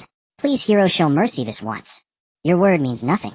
10 taels of silver per man, and this matter is settled, Gao Boyan stated his terms. The chief's face flushed red with rage, but he steeled himself and said, Hero, our villagers toil all year to earn just 2 or 3 taels. And with the famine upon us, where would they find 10 taels? You could sell them all, and still not raise that sum. Could you perhaps consider another condition? Seeing Gao Boyan ignore him entirely, he gritted his teeth and said, Then could you lower the price? 1 tael per person, surely that's acceptable. They'll give you a quarter of an hour. Either 10 taels per man, or each leaves an arm behind. Chief, save my husband. Chief, you can't abandon. The surrounding area fell into sudden silence. Seeing that Gao Boyan was not one to be trifled with, the crowd turned back to plead with the village chief. The chief was stunned as well. He hadn't expected the man to actually strike a woman. He was at his wit's end. A reminder, your time is almost up, Gao Boyan said, brandishing the blade. Who do you want to pick first? The women grew frantic. Chief, you can't go back on your word. Chief, use the silver to save them. Chief, if you don't save them, I'll tell everyone about your meetings. Quiet. Did I say I wouldn't help? I'm just figuring out how to scrape the silver together. How much can your families contribute? Chief, my family has nothing. That's why my husband did this. Chief, our money is buried back at the house. Chief, we only have 2 copper coins. The chief had no other choice. Ergo, get 50 taels from your mother. Father, we're paying out of our own pocket. But, just go when I tell you to. Stop with the nonsense. The chief knew that if he didn't pay up today, he would lose all authority in the village, especially since he was the mastermind behind this fiasco. In the end, the chief handed over 50 taels of silver and led his 5 men away, cursing himself for his misfortune. Truly, he had gone out to pluck a chicken and lost the bait instead. As the villagers dispersed, sure, you came running over. How can you be so heartless? They already apologized. You could have just scared them a bit. You don't even need the money, yet you extorted 50 taels from them. Do you know how hard it is for villagers to save up? And you even hit a helpless woman. Are you even human? You shut your mouth. Shi Yang shouted, breathless. You don't know anything, so stop spouting nonsense. Brother, what's there to know? He's just a villain. Spotting Chen Yuan emerging from the carriage, he called out, Sister Chen, you need to be careful when choosing a man. Following someone who beats women. One day if you cross him, he'll beat you too. Gao Boyan's face darkened like the bottom of a pot, his hand already inching toward his blade. Chen Yuan was furious as well. I happen to like his ruthlessness because we're the same kind of people. As for you, kind-hearted young master, sure, instead of playing hero, why don't you go earn some money to help those poor souls you care so much about? I'm sure they'd be grateful. Don't worry about my future. We're going our separate ways tomorrow anyway. Xiao Chen, you didn't mean it that way. He's just tactless. Apologize now. Old Master Shi urged, patting Shiryu. Why should I apologize when I've done nothing wrong? Shiryu turned and stalked off. Old Master Shi stammered awkwardly this. I truly apologize. My family has failed in discipline. I hope you two can be magnanimous. He'll apologize on his behalf. Chen Yuan showed no mercy. His immaturity is a failure of your upbringing. Why should I be magnanimous? And there's no need for apologies. If we ever meet again, let's pretend we don't know each other. With that, she pulled Gao Boyan back onto the carriage. Old Master Shi's face darkened, as well burning with both anger and shame. Upon returning to his carriage, he slapped Shiryu across the face. Grandfather, why did you hit me? Sure, you felt wronged. Why? Where is your breeding? Where is your composure? To have someone curse you for having no manners. Are you not ashamed before your deceased parents? At the mention of his dead parents, Shiryu wilted. And what is your relationship with them that you dared to go lecture them? Who do you think you are? Without their help, we might well have died in the capital. You'd be lucky to be sitting in this carriage making snide remarks. Or did those few flatbreads they gave you go straight to your heady? I just couldn't stand to watch. Still talking back. What right do you have to be indignant? What do you even know? Those people just made a moment of foolishness. The chief had already groveled, the women were on their knees begging for mercy. Why couldn't he just let them off? Sai, it's our fault for raising you so naively. Can't you see? Tonight's incident was no coincidence. It's very likely that village chief was the mastermind. Otherwise, how could he have known so quickly that the troublemakers were from his village without even looking? They've probably done this several times before. They just picked the wrong target this time and got caught. Sure, you said in disbelief. That's impossible. Why not? The women's words, the chief's reactions. Everything points to this being premeditated. But he still shouldn't have hit a woman, Shiryu argued stubbornly. What would you do if a woman clung to your leg and cried? Shiryang, unable to bear it any longer, asked. I would. You'd cave in and let them go, and embolden them to steal and rob even more brazenly next time. Shiryang sneered sarcastically. Old Master Shi looked at Shiryu with deep concern. You are truly naive and impulsive. With your parents gone, you need to learn to grow up. Watch your elder brother and learn. Think more and speak less so you don't keep bringing trouble upon yourself. Shiryu fell silent. Shiryang asked with the frustration of a man beating iron that won't take shape. Still think you're right. Go apologize to them tomorrow morning. All right. Gao Boyan followed Chen Yuan back into the carriage and asked, were you telling the truth just now? Don't you think him heartless and ruthless? Of course not. I would have done the same. I'm not soft-hearted either. We're a perfect match, she replied, and then he embraced her. Neither of them felt sleepy, and with nothing else to do, they decided to continue their journey through the night. Chen Yuan had originally planned to leave some supplies and silver for the Shi family of 4 when they parted ways, but after this incident, she no longer wished to give them anything. She didn't even inform them when she left, treating them as strangers, just as she had said. When the Shi family of 4 awoke in the early morning, they couldn't find Chen Yuan's carriage. Has Xiao Chun left already? Shiryang looked around and said it seems so. Then recalling something, he urged, let's leave quickly before these people wake up. Why, Shiryu asked in confusion. Let's go first, I'll explain on the way, Shiryang said anxiously. They didn't stop until the carriage had traveled 10, leave finally taking a break. Brother, why were you in such a hurry? If we didn't leave, would we wait for those people to wake up and ask for a ride again? Haven't you had enough walking? Shiryang scolded. Shiryu blushed and lowered his head. It was he who had let those people board the carriage yesterday, causing hardship for his own family. Remember yesterday's lesson. Don't be indiscriminately kind, Shiryang continued to reprimand. Just then Shireen's weak voice came through, grandfather, brother, I'm hungry. Shiryu's head sank even lower. It was all because of his meddling that the family was in such dire straits, leaving his little sister hungry. Indeed, grandfather was right. He had eaten too much flatbread. Shiryang comforted her, be good, little sister. Let's go a bit further, and he'll catch a wild pheasant and roast it for you. Okay, little sister Shi said happily. Whether they would get to eat chicken, Chen Yuan didn't know. At that moment she was sipping chicken soup. They bypassed Zhonglan County overnight and arrived at the main road at dawn. Many refugees were also on the road, just waking up, some cooking, others packing their belongings. No one knew or cared when Chen Yuan and her companions had arrived. They had initially planned not to stop, but the horse refused to move after resting here. Having run all night, the horse was exhausted. With no choice, they led it to a grassy patch to graze, and Chen Yuan even poured a bucket of spiritual spring water for it. The horse drank contentedly, snorting happily. Chen Yuan. While the horse rested and ate, Chen Yuan took out a jar of chicken soup, 3 large steamed buns, a plate of stir-fried greens, a plate of stir-fried bacon, and a small dish of pickled vegetables, placing them on the table in the carriage. They ate everything. After the meal, Chen Yuan fed the baby, changed her diaper, and brought 2 basins of warm water for them to wash their faces. By then the horse had regained its energy, and Gao Boyan drove the carriage onward. To avoid trouble with the refugees, Gao Boyan drove very fast. Even after Chen Yuan added 2 layers of quilts, the carriage was still bumpy. However, the baby found it amusing, laughing and giggling all the way. By noon, they had passed most of the refugees and could finally rest. Chen Yuan felt as if her bones were rattled apart. We can't drive this fast in the afternoon. I can't take it anymore. Why didn't you tell me this morning? You seemed so cheerful driving, I didn't have the heart to tell you. But you sat on that bare wooden board jolted all the way. Doesn't it hurt? Chen Yuan asked incredulously. Not really. I'm used to it, Gao Boyan replied with a smile. Chen Yuan thought to herself, no wonder they say men have thick skin. Gao Boyan's is especially thick, thicker than 5 quilts combined. What do you want for lunch? Anything is fine. I'm not picky. Look at these 2. Completely unbothered, casually discussing lunch as if they had all the choices in the world. If anyone else had heard them, they'd be furious. Most people were lucky to have any food at all, yet these 2 were picking and choosing, a sure way to stir up envy. Fortunately, there weren't many people around. A few scattered individuals were busy cooking and paid no attention to them. In the end, Chen Yuan brought out 2 bowls of rice, a plate of braised pork, a plate of mapo tofu, a plate of shrimp with eggs, a pot of fish soup, and a bowl of millet porridge for the baby. They finished their lunch. After lunch, Gao Boyan leisurely drove the carriage onward. Having passed most of the refugees, the road was much less crowded. Just then another carriage approached. The driver, a middle-aged man, looked at Gao Boyan and asked, May I ask where you are headed, brother? Perhaps we can travel together. I'm accompanying my wife to visit her parents' home. Gao Boyan lied, firmly believing that an unexpected favor often hides ulterior motives. You're married? The middle-aged man asked in surprise. At my age, isn't it normal to be married and have children? Gao Boyan retorted. The middle-aged man quickly explained, I didn't mean that. I just heard that you were unmarried, so I was momentarily taken aback. Hearing this, Gao Boyan understood. This man recognized him and must have come from the capital. The middle-aged man pressed on, May I ask where your wife's family is from? Yinqing, Gao Boyan continued to lie. What a coincidence. I'm also heading to Yinqing, the man said, slapping his thigh in delight. I meant Qingqing County next to Yinqing, Gao Boyan added.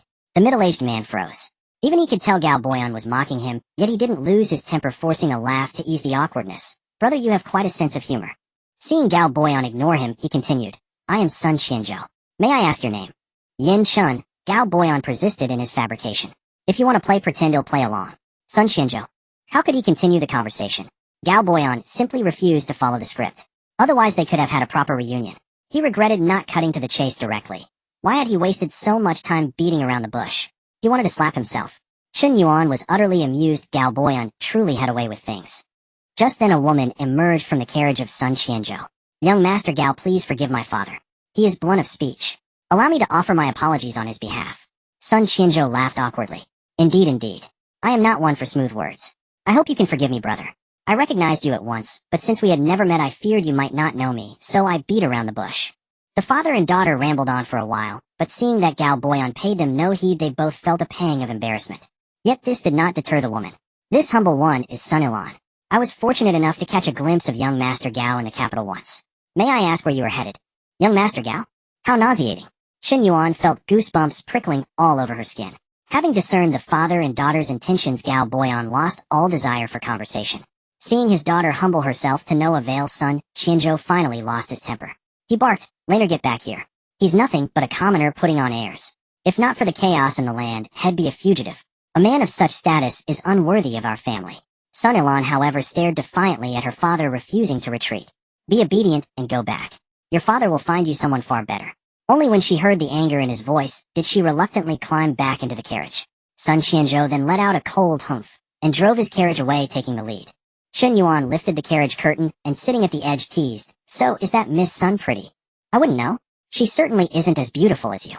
Chen Yuan saw that Gao Boyan was indeed smooth-tongued and laughed. "You're so silver-tongued." Gao Boyan replied with a deadpan expression, "It's true. In my heart you are the most beautiful. I believe you." Traveling until nightfall without sighting a village, and they were forced to camp for the night by a river. After they stopped, other travelers gradually settled there, as well, as if seeking mutual company. Then a familiar voice rang out. "Young Master Gao, what a coincidence. We meet again." Weren't they ahead? Why were they arriving from behind? Could it be they had stopped along the way just to wait for Gao Boyan? Chen Yuan was getting annoyed. This was becoming a persistent nuisance. She lifted the curtain and called out, "Husband, the child is awake. Watch her for a moment, they'll go prepare the meal." As she spoke, she tried to hand their little girl Nyonyo to Gao Boyan. No, let me cook. You've worked hard, my dear. Rest with the child in the carriage. They'll have it ready in a flash, Gao Boyan said, playing along perfectly. Sun Ilan. Later, get back here. Sun Ilan retreated, utterly dejected. Gao Boyan caught a fish, made a pot of fish soup, and paired it with flatbreads and braised pork. The two of them enjoyed a hearty meal.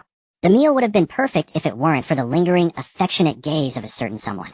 After dinner, Gal Boyan boiled some water, and after the family of three had washed up, they retired to the carriage to rest.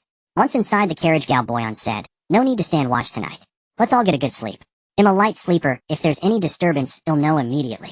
Chen Yuan looked around the cramped space. How are three people supposed to sleep in this tiny place? Well, manage. Nuno doesn't take up much room, Gal Boyan paused then added. Or is it that you don't trust me? I don't trust myself. I'm afraid I might not be able to resist taking advantage of you, Chen Yuan teased. Gal Boyan shamelessly replied, "I'd be more than willing." Chen Yuan chuckled. Dream on. Go to sleep. Having been awake all night before, and traveling all day, Chen Yuan was truly exhausted. After lulling Nuno to sleep, she fell asleep as soon as her head hit the pillow. Gal Boyan stared at her for a while. Though it was pitch black, and he couldn't see a thing, it didn't dampen his spirits. His heart could see her, and that was all that mattered. He watched until he too fell asleep. On Chen Yuan's side, she was sleeping soundly when she felt some movement in the carriage and tried to sit up. But she was pulled back by the person behind her. Then she heard a familiar voice. "Don't move. It's me. Go back to sleep." As he spoke, he wrapped his arms around her. "Rogue," Chen Yuan mumbled, and drifted back into a hazy sleep. Chen Yuan woke up in Gal Boyan's arms the next morning. The moment she stirred, he woke too. "Morning. Morning," she replied. Looking at his handsome face, Chen Yuan couldn't resist, and gave him a quick kiss. This ignited a fire in Gal Boyan's heart. Unable to hold back any longer, he pulled her close and kissed her deeply. Not satisfied with just kissing, his hands began to wander. Lost in their passionate embrace, they were suddenly startled by a sound from Nuno. Oh. They both turned to see Nuno lying beside them, staring at them with wide, curious eyes. How awkward. Chen Yuan pushed Gal Boyan away, straightened her clothes, and quickly exited the carriage to get some fresh air. Gal Boyan followed shortly after, holding Nuno. Chen Yuan was stretching when she glanced over, and to her horror saw Sun Ilan still staring at them. Had she not slept all night? Her eyes were bloodshot. Little did she know the reason Sun Ilan hadn't slept a wink was pure jealousy over seeing them enter the carriage together. Even if Chen Yuan had known, she wouldn't have cared. Her jealousy is her problem. I'll sleep as I please. Humph. Later, come eat, her father called out grumpily. Look at the state of you. Remember who you are. Is that poor beggar worthy of you? Chen Yuan rolled her eyes at him, and took the water Gal Boyan offered to wash up. But I love him. I can't forget him. Sun Ilan remained defiant. Sun Qianzhou slammed his bowl down and stormed over. Hey, you with the surname Gao? He'll give you a chance. Divorce your wife and marry my daughter, and he'll guarantee you a life of wealth, honor, and a high-ranking official position. Gal Boyan scoffed. And just how high a rank can you bestow, sir? Sun Qianzhou puffed up his chest. My brother-in-law is the deputy general under the Prince of Yuzhou. How impressive. I wonder what kind of title he could grant me. I turned down the Prince of Xinin's offer myself. Sun Qianzhou caught the sarcasm and fumed. You ungrateful wretch. Just you wait. With that, he turned and left. Did Bian Yinjiang try to recruit you?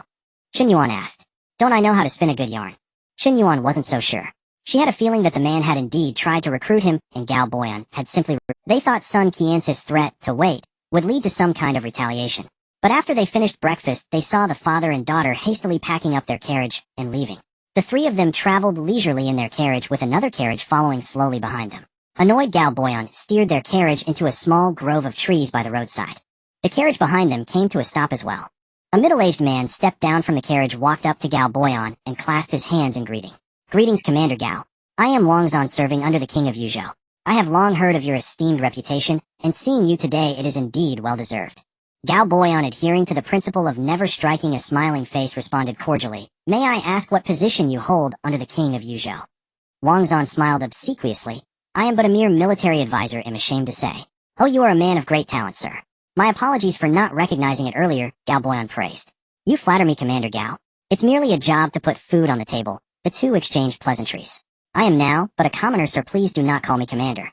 In that case, as I am a few years your senior, might I presume to call you Brother Gao? Please make yourself at home. Where might you be headed? Wangzan asked directly. With no official duty. Under the rule of the King of Yuzhou, the people live in peace and prosperity. Furthermore, the king greatly values talent.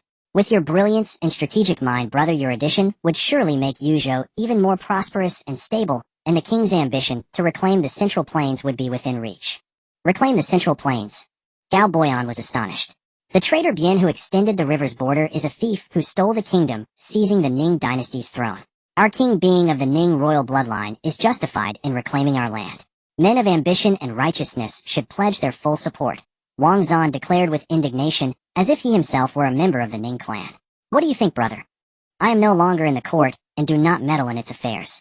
I only wish to live out the rest of my days in leisure like a wild crane or cloud. Brother, you speak wrongly. This usurper is an enemy to all worthy of death.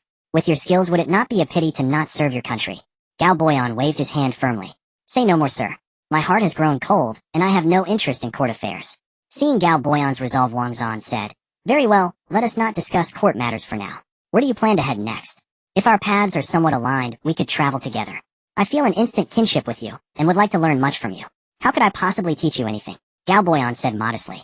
Besides, I have my wife and child with me, and I must look after them.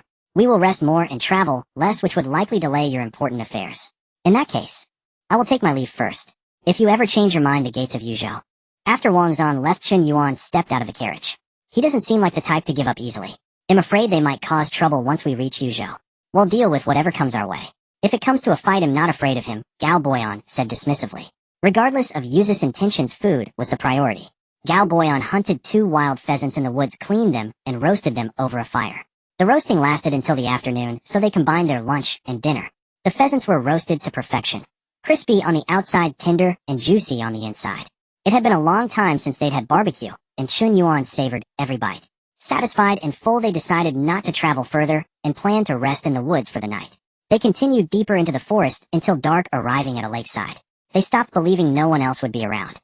Chen Yuan found an open area, and brought out 2 10-square-meter wooden cabins. One cabin was for washing and cooking, the other for sleeping. The cabins faced each other with a campfire in between. Seeing that Chen Yuan had made one cabin a kitchen, and left only one bedroom, his heart was filled with joy. Chen Yuan first filled a tub with bath water in the washing cabin for Galboyan to bathe. Since leaving the capital, they hadn't had a proper wash. Now they had the chance to clean up thoroughly.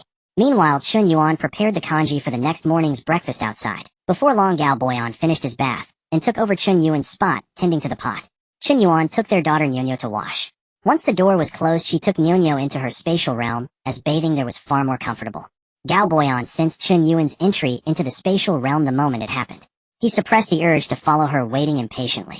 It was nearly an hour before he felt her presence again. He breathed a sigh of relief. Sorry to keep you waiting. Oh dear, the congee has nearly turned into dry rice. Take it off the fire quickly. Galboyan had forgotten about the congee. My apologies, I was distracted. Since it's like this, let's just steam it into a pot of rice instead. Chen Yuan was speechless. After the rice was steamed, they extinguished the fire, and went to sleep. In the sleeping cabin, Chen Yuan had placed a large heated bed 3 meters by 2 meters, which nearly filled the room, leaving only a 1-meter wide aisle. Chen Yuan slept at one end, Galboyan at the other, with Nyonyo in the middle. Seeing that Nyonyo was asleep, Galboyan stood by Chen Yuan's head, staring intently at her. I want to marry you. Will you be my wife? All right, Chen Yuan agreed readily. Then how about we have the wedding ceremony in a couple of days when we reach the city? Galboyan suggested. A ceremony is just a formality. We have no parents or witnesses. It doesn't matter if we have one or not. You're not going to insist on the full traditional process with a grand bridal sedan, are you? I should. Marrying my wife should be a grand and lively affair. Lively for whom? No one knows us. As long as we love each other, I don't care about the ceremony. But wouldn't it be unfair to you? It could harm your reputation. Am I someone who cares about reputation? Chen Yuan said, then added with a tease, if you cared so much about my reputation, you wouldn't have taken liberties with me. It was rare to see Galboyan at a loss for words, and Chen Yuan couldn't help but burst out laughing. If she thought Galboyan would be shy or embarrassed, she was sorely mistaken. He shamelessly pressed on. If we're not getting married, when do we consummate our union? Chen Yuan, so this is your true intention. Brother, as an ancient you are quite forward. Besides, it's not proper to ask a woman such a thing. Even though Chen Yuan was a modern person, she had never had intimate contact with a man, and encountering such a situation made her feel embarrassed. Is it hard to answer? Chen Yuan was both amused and exasperated, at a loss for how to respond. She brushed it off with a casual, as you wish. No sooner had the words left her lips than she was pushed down onto the bed, followed by a night of passionate intimacy. As for Galboyan, he grew anxious upon hearing Chen Yuan say there was no need for a wedding ceremony. How else could he legitimately hold her as he slept? In his haste, he blurted out the thought on his mind. Seeing Chen Yuan appear startled, he felt a pang of regret, but since the question was already out, he decided to see it through. Upon hearing the word, whatever, Galboyan felt something surge within him, an impulse he couldn't suppress. Acting on pure instinct, he pushed Chen Yuan down. For a man who had been single for over 20 years, once the seal was broken, it was like a floodgate opening. Unstoppable. Chen Yuan felt as though she were tossed between fire and water all night long. She didn't even know when she had fallen asleep. The next morning, Chen Yuan woke to find herself alone on the heated brick bed. Her whole body ached, especially her legs, which could barely support her. She quickly drank a cup of spiritual spring water to soothe herself. Only after she felt somewhat better did she slowly open the door and step outside. Outside, the sun was radiant, birds sang, and flowers bloomed. In the distance, a slender waterfall cascaded into a lake not far away. By the lake stood Galboyan holding Ñuño and gazing at something. Ñuño babbled with glee. As if sensing her presence, Galboyan suddenly turned around. Seeing Chen Yuan awake, he smiled and asked, "You're awake. How are you feeling? Any discomfort?" He asked so bluntly without a hint of awkwardness, but Chen Yuan blushed. She let out a humph and walked into the kitchen. Galboyan followed her in. After Chen Yuan finished washing up, he said, "Ñuño and I have already eaten." Then from his spatial storage he produced a pot of fish soup. "I caught this fish from the lake this morning. It's very fresh. Come try it." Under his eager gaze, Chen Yuan took a sip. It was indeed fresh and fragrant. "How is it?" "Delicious. Thank you for your hard work." "No trouble at all. As long as you like it, I'll make it for you again tomorrow." Galboyan beamed, showing his white teeth. It was nearly noon by the time Chen Yuan finished her breakfast, a bowl of fish soup. After breakfast, Chen Yuan took a lounge chair and placed it by the lake, lounging leisurely. Galboyan was fishing while Ñuño in her stroller bounced and pointed at the lake, babbling, "Ah." She realized Ñuño was showing her the fish. Life was truly comfortable at the moment. Chen Yuan enjoyed such blissful days for a full 4 days before reluctantly taking her leave. These 4 days were also joyful for Galboyan. He got to indulge every night. It was pure bliss. On the 5th day, the family of 3 once again ambled leisurely along the main road. Meanwhile, Wang Zan, after parting ways with Galboyan that afternoon, had rushed non-stop to Yinxing. His aim was to deploy his plans early and trap Galboyan there. However, he waited all night without seeing Galboyan enter the city, assuming that the man had been delayed by his wife and child. The next day, he waited another full day, yet still no sign of Galboyan. Doubt crept in. He wondered, could Galboyan have seen through my scheme and taken a detour? Regardless, he decided to wait one more day. But by the evening of the 3rd day, with still no sight of Galboyan, he was certain the man had taken another route. He had no choice but to give up. Galboyan was lucky. If their paths ever crossed again, he would not let him off so easily. Early on the 4th morning, Wang Zan departed and returned to the prefectural city. Unbeknownst to Galboyan, his leisurely sightseeing had saved him from a potential conflict. Chen Yuan and her companions arrived at Yinxing on the evening of the 5th day. Once there, they found an inn and rested for the night. This inn was by no means cheap. Usually an ordinary room cost at most 50 or 61, but now it cost 5 qian of silver. The best rooms had long been. Yinxing was located at the easternmost edge of Yozhou, serving as a vital transportation hub between Yuzhou and Yozhou, making it particularly bustling and prosperous. The epicenter of the recent earthquake was in Yuzhou. Yinxing was only slightly affected and suffered minimal damage. Refugees from Yuzhou fleeing south would mostly pass through Yinxing, so the inns were essentially fully booked. These were just the early refugees, or those who traveled by horse. A larger wave was still behind, likely to arrive within days. Who knew what scene awaited then? Chen Yuan's party could only secure an ordinary room. Once inside, Chen Yuan stored the inn's bed in her spatial storage and replaced it with her own large bed. They didn't order any food, each eating a few steamed buns before taking a hot bath and going to sleep. Early the next morning, Galboyan checked out of the inn, and the family continued their journey. Chen Yuan had originally planned to spend a few days sightseeing in Yinxing, but the noisy crowds dampened her enthusiasm, prompting them to press on hastily. What Chen Yuan and her companions did not know was that the city gates of Yin City had been sealed shut the very day after they departed. 3 days later, as dusk fell, they arrived at a village more than 200 kilometers from Yuzhou. The village was small, named Linwu Village. A few elderly men sat at the village entrance, puffing on their tobacco pipes and chatting idly. As strangers entered the village, they fell silent and turned their gazes toward Galboyan. Galboyan stepped down from the carriage and clasped his hands in a respectful salute. "Excuse me, elders. I am accompanying my wife and child on a visit to her family. Passing through your esteemed village, and seeing the late hour, I was hoping to find lodging for the night. Could any of you kindly recommend a household? We would not stay for free, we will pay a tael of silver." At the mention of a tael of silver, a wiry old man perked up. Yes, stay at my place. I have room. I'll give it a rest, Lao Jen. With just 2 rooms in your house, you barely have space for your own family. Your eldest son's family of 4 and your second son's family of 3 are packed into 1 room, and your 3rd, 4th, and 5th sons still sleep with you and your wife. Where are you going to conjure up an extra bed for this young man's family? Another elder exposed him without mercy. The wiry man's face flushed red, yet he refused to back down. What does it matter? Men in 1 room, women in another. We can all squeeze in. Ha ha ha. The elders laughed mercilessly. Laugen, no wonder you are called the craftiest in the village. You can think up anything, but do you think the young man will agree? Galboyan quickly interjected. "Thank you for your kindness, elder. However, I was hoping to find a clean, empty house." My. Just then a voice called out, "Young man, wait. I just remembered. There is an empty house in our village." "Whose house?" I didn't know about that, asked the others. It's my eldest brother's house. My nephew passed away, leaving only his wife and a 3-year-old child. But her place only has one livable room. What are you thinking? A tree must move to live, a person must move to thrive. Well, something like that. They'll have the widow and her child squeeze in with my daughters for a while, and her house will be free. The wiry man pursed his lips. I think you're the craftiest one in the village. You really are full of ideas, another elder muttered. Galboyan declined. No need for such trouble, elder. He'll just look further ahead. The old man quickly grabbed him. A young man, it's no trouble at all. The widow and her child are pitiful souls. Just think of it as doing them a favor, will you? Well, one moment. Galboyan returned to the carriage to confer briefly with Chen Yuan.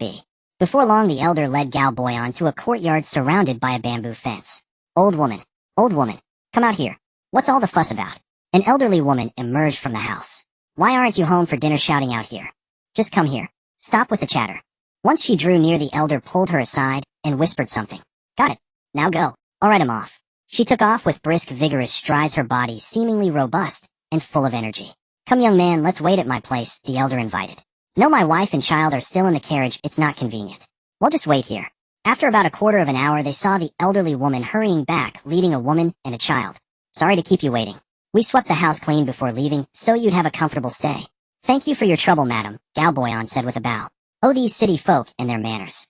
Trouble this, trouble that. We villagers have nothing be. But when might we see the silver?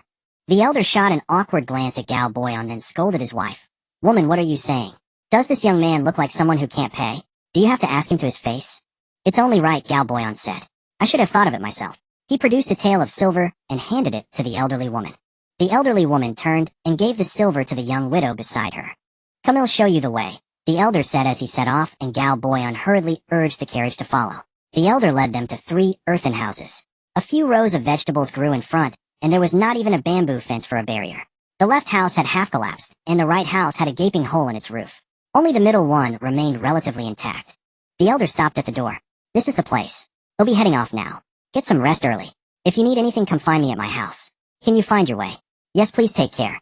Only after the elder left did Chen Yuan step down from the carriage. Looking at the house before her, she was at a loss for words. They secured the horse in the right house with the broken roof, stored the carriage in their spatial artifact, and then entered the main house. The interior was somewhat shabby, a large heated brick bed on one side and a simple kitchen on the other. Fortunately, it was tidied up quite cleanly, so it would do for the night. I'm sorry you have to endure this. I wish we'd just camped in the wilderness, Galboyan said with regret. Chen Yuan smiled. You've gotten too used to that wooden cabin. This isn't so bad. I've stayed in far worse places. Galboyan thought of Chen Yuan's past. That's all behind you now. With me here you won't have to suffer again. Seeing that he had clearly misunderstood, Chen Yuan didn't bother to explain. She moved the bedding from the bed onto a nearby chest, and pulled out several fresh sets from her spatial artifact to lay out. Chen Yuan fed Nyonyo first, then they each had a bowl of beef noodles to fill their stomachs. After washing up, the two of them fell asleep with Nyonyo nestled between them. Early the next morning, Chen Yuan was startled awake by the clanging of gongs. She felt as if she had barely slept. Ever since that man had tasted the forbidden fruit, he had been insatiable, keeping her up every night until the brink of dawn. Seeing Chen Yuan still groggy, Galboyan planted a kiss on her, and said, You go back to sleep. He'll step out, and take a look. With that he rose dressed, and strode out of the house. After Galboyan left, Chen Yuan found sleep elusive, yet she had no desire to rise, so she simply lay there. Nearly an hour passed with no sign of his return. Growing anxious, she got up dressed, and went out to find him carrying Nyonyo in her arms. The moment she opened the door, she saw Galboyan returning, though his expression was grim. What happened? Chen Yuan asked. Nothing serious. Let's pack up and get ready to leave, he replied. Seeing her unmoved and staring intently, he sighed and explained, the village just received an official notice. The government is conscripting soldiers. Each household with 1 or 2 men must send 1 3 or 4 men 2 5 or 6 men 3, and so on. Then why do you look so troubled? Chen Yuan asked with concern. The villagers are claiming we brought the officials here and are demanding I find a way to exempt them, he said. Chen Yuan was speechless. Just as they finished harnessing the carriage, a group of angry villagers stormed over. Someone shouted, They're trying to flee. Stop them. The crowd quickly surrounded them. The leading man declared, You can't leave. You owe us an explanation. Galboyan replied impassively, What explanation do you want? Either get us exempted or leave us money. Chen Yuan nearly laughed at their audacity. People say harshlands brie. You know perfectly well whether we brought the officials. If you want to extort us, you'll have to see if we allow it. A woman has no place speaking when men are talking. A man pointed at Chen Yuan. A sickening crack sounded as Galboyan snapped his arm. The man let out a scream and fainted. He's killed him. He's killed him, someone yelled and chaos erupted. Husband, brother, I'll avenge you. Another man charged at Galboyan with a sickle. He didn't even get close before Galboyan kicked him, sending him flying onto a distant rooftop. He crashed through it, leaving a gaping hole, and tumbled down.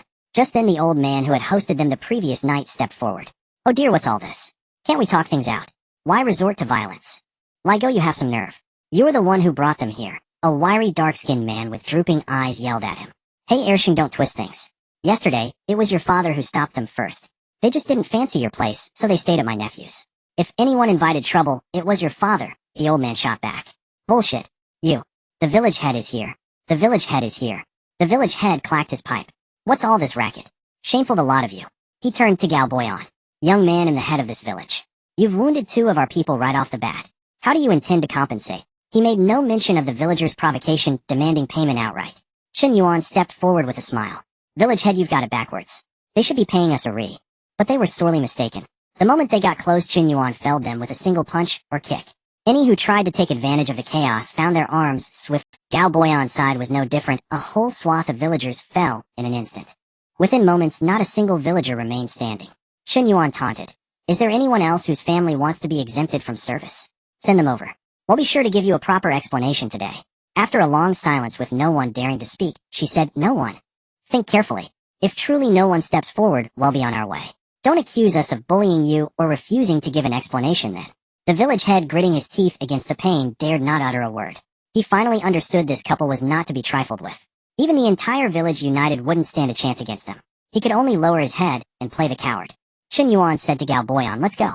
The 3 of them boarded the carriage and departed. You look beautiful when you fight, Galboyan praised with a grin. Chen Yuan was speechless. Are you being serious? Of course. I can't stand those delicate affected women who look like a gust of wind would knock them over, Galboyan said with disdain. Sounds like you've known your fair share of women, Chen Yuan remarked. Noticing her gaze, Galboyan quickly backpedaled. Impossible. I was just speaking hypothetically. Hypothetically. Who's that? Why would you hit him? Galboyan was speechless. They continued their journey chatting and laughing leisurely. After 3 more days the trio arrived at Yuzhou. Before entering the city, they could feel the tense atmosphere. The queue at the city gate was long, and an official was holding a portrait comparing it to something, as if searching for someone. At that moment a man's crying voice came, Sir, please have mercy, let me go. I have elders to support and children to raise. I'm the only able-bodied man in my family. If I'm arrested, what will they do?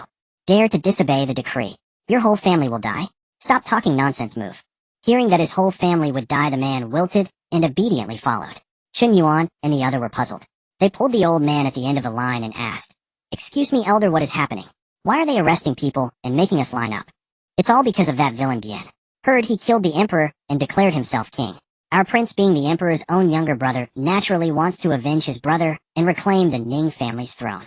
Isn't there going to be war? Any man without a good citizen certificate or a merchant certificate issued by Yuzhou Prefecture must join the army. But isn't that Bien fellow already dead? Doesn't he have a son and a brother-in-law? I heard his son and brother-in-law both want to be emperor, and they're quarreling. Chen Yuan whispered mockingly to Galboyan. Your superior is quite ambitious, isn't he? Galboyan was speechless. What exactly are the good citizen certificate and merchant certificate? Then the old man took out a piece of paper. Here, this is my good citizen certificate. Chen Yuan looked at it. It was similar to a household registration, except where the household registration used to be, it now read, good citizen certificate. Does everyone in the city have one? How could that be? One costs 30 taels of silver. Chen Yuan thought to herself, so it's a matter of buying the certificate with money. When in doubt, ask, do men, women, old and young, all need to get one? The old man looked around to see if anyone was paying attention, then said quietly, not really. Women and children don't need to get one if they don't leave the house. Many households only get one for the men. What about the merchant certificate? It's similar to the good citizen certificate, just a different name, and they have to pay 100 taels. 100 taels? Who would still get one? Wouldn't they all just get the good citizen certificate? That won't do. The authorities have records of all merchants and shopkeepers. Who dares not to pay? It would implicate the entire family. If someone really can't afford it, they have to go for corvée labor. That fellow just now couldn't pay. What if someone has a household registration and travel permit from another prefecture? Do they also have to serve? The old man looked at Chen Yuan and Galboyan and said, then you two need to be careful. No matter which prefecture you're from, as long as you're in Yuzhou, you have to follow Yuzhou's rules. Oh, by the way, the good citizen certificate for people from other prefectures costs 300 taels. Chen Yuan was shocked. Damn it, which bastard came up with this vicious scheme? They didn't spare the people, and they didn't spare the money either. At this point, Galboyan interjected. Old man, I see the officials seem to be searching for someone. Who are they looking for? I wouldn't know about that. For the past 2 days there have been people with portraits searching for someone. No one knows who they're looking for.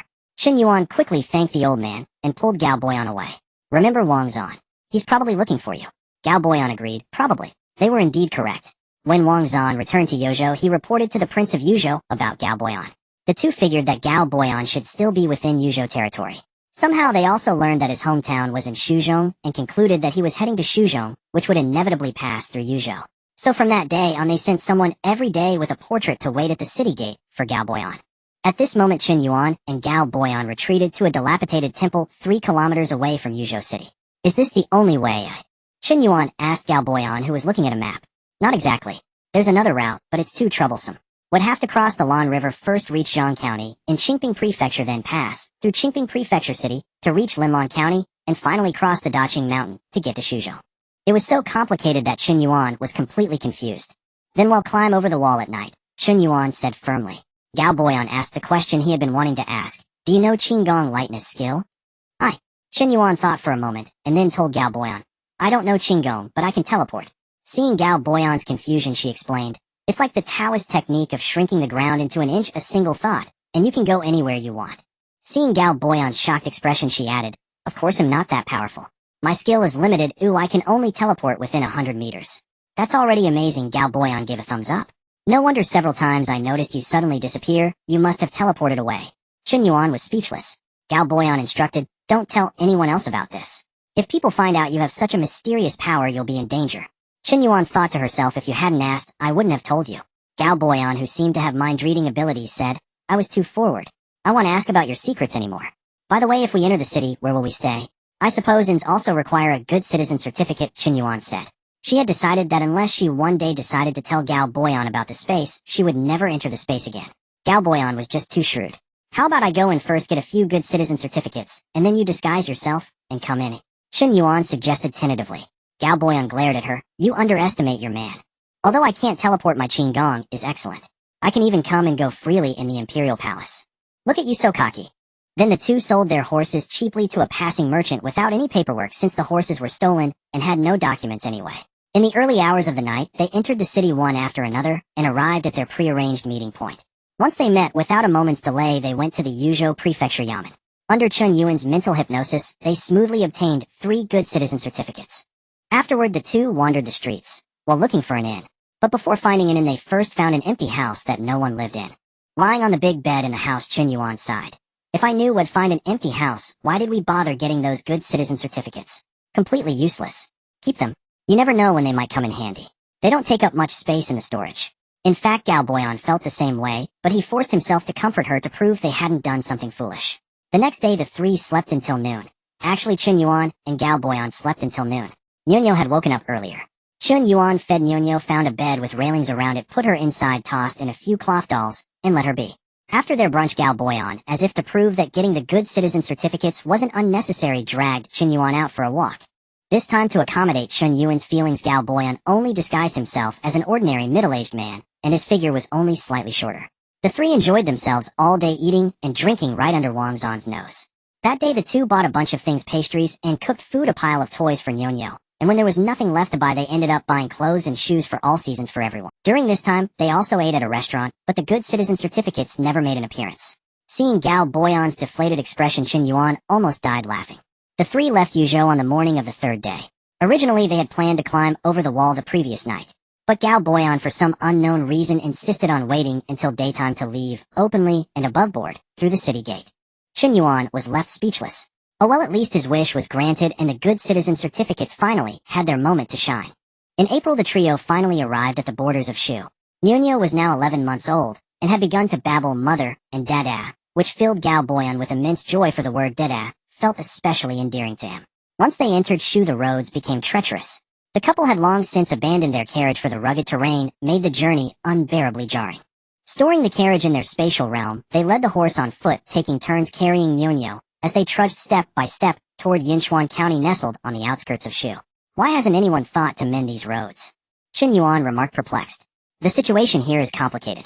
Though Shu belongs to Yuanqing, it's home to many foreign tribes, each managing their own affairs.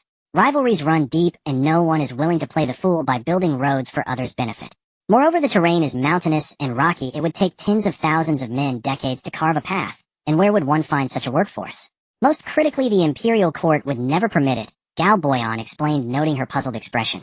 The court needs a natural barrier to safeguard the central plains. Despite the arduous roads, the scenery was breathtaking. Verdant mountains and picturesque landscapes earned this land its reputation as the land of abundance. How much longer? Chen Yuan asked, weary after 3 days of walking. The longest she had trekked since fleeing the chaos of war in this ancient world. Gao Boyan's heart ached for her. Tired? We'll arrive in a day. Let's rest here tonight, and set out at dawn. We should reach by tomorrow evening. All right. That night, they lodged at a remote way station in the wilderness. Though it was meant exclusively for official couriers, few ever passed through. Given the region's unruly nature, it had gradually opened its doors to commoners. For a fee, anyone could rest there. As they entered the main hall, a waiter scurried over to greet them. Chen Yuan blinked. This was clearly an inn in disguise. Will you be dining or lodging? Lodging, one superior room, Gao Boyan replied. Apologies, sir, but all superior rooms have been taken, the waiter said, gesturing toward another group. Chen Yuan glanced over.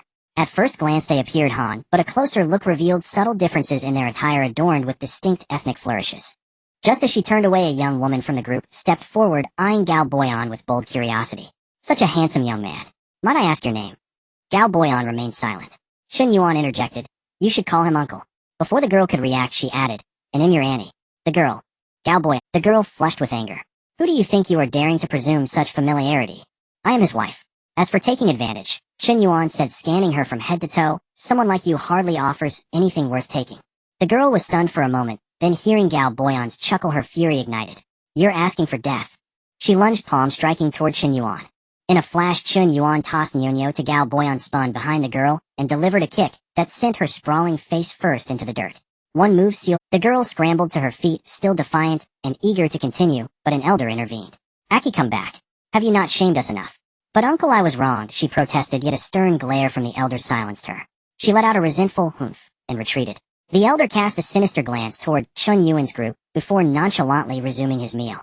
Meanwhile, Chen Yuan was too busy checking Nyonyo for any harm from the toss to notice the elder's gaze. And even if she had, she wouldn't have paid it any mind.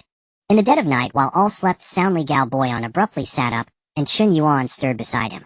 She heard a cacophony of hissing sounds drawing closer, accompanied by a foul, rancid odor permeating the air. A sense of dread washed over Chen Yuan. Her greatest fear had always been reptiles like snakes. Even now, formidable as she had become, the primal terror lingered untouched by her strength. Overwhelmed by fear and disgust, she clung desperately to Gao Boyan. Sensing her trembling dread, Gao Boyan held her close, soothing her. Don't be afraid. Close your eyes. He'll handle this. With that, he channeled his inner energy into his palm and struck, sending snakes scattering, retreating, or blasted into pulp. The room grew fouler still, and Nyonyo, jolted awake, wailed in fright. They gathered their belongings to flee, but before they could even step off the bed, the snakes swiftly regrouped, blocking their path. Gao Boyan unleashed his explosive strikes several more times, yet their numbers showed no sign of dwindling. His inner energy, however, was nearly depleted. The nauseating stench drove Chen Yuan to vomit. She hastily retrieved a cup of spiritual spring water from her spatial realm to rinse her mouth. Perhaps the retching cleared her mind, or the spring water had an effect, but a sudden realization struck Chen Yuan, her mental control ability. She had used it to command zombies, humans, and fierce beasts alike. Would it work on this swarm of snakes? Without hesitation, she projected her spiritual force toward the serpentine horde. The snakes, which had been advancing, halted abruptly. Then, as if receiving new orders, they turned and surged toward the one who had commanded them. In droves they retreated. Seeing the snakes disperse, Gao Boyan, unable to bear the stench any longer, scooped up Chen Yuan and Nyonyo and fled the way station to an open clearing in the wilderness. They poured out basins of water, hastily scrubbed themselves clean, and changed into fresh clothes before calming Nyonyo with a bottle of milk. It was then that agonized screams began to echo from the way station. Back in the superior room, the elder from earlier had seethed over his grandniece's humiliation. Knowing they were in the wrong, he couldn't retaliate openly, yet the insult to his family's honor festered. So he had devised a plan, serpentine vengeance.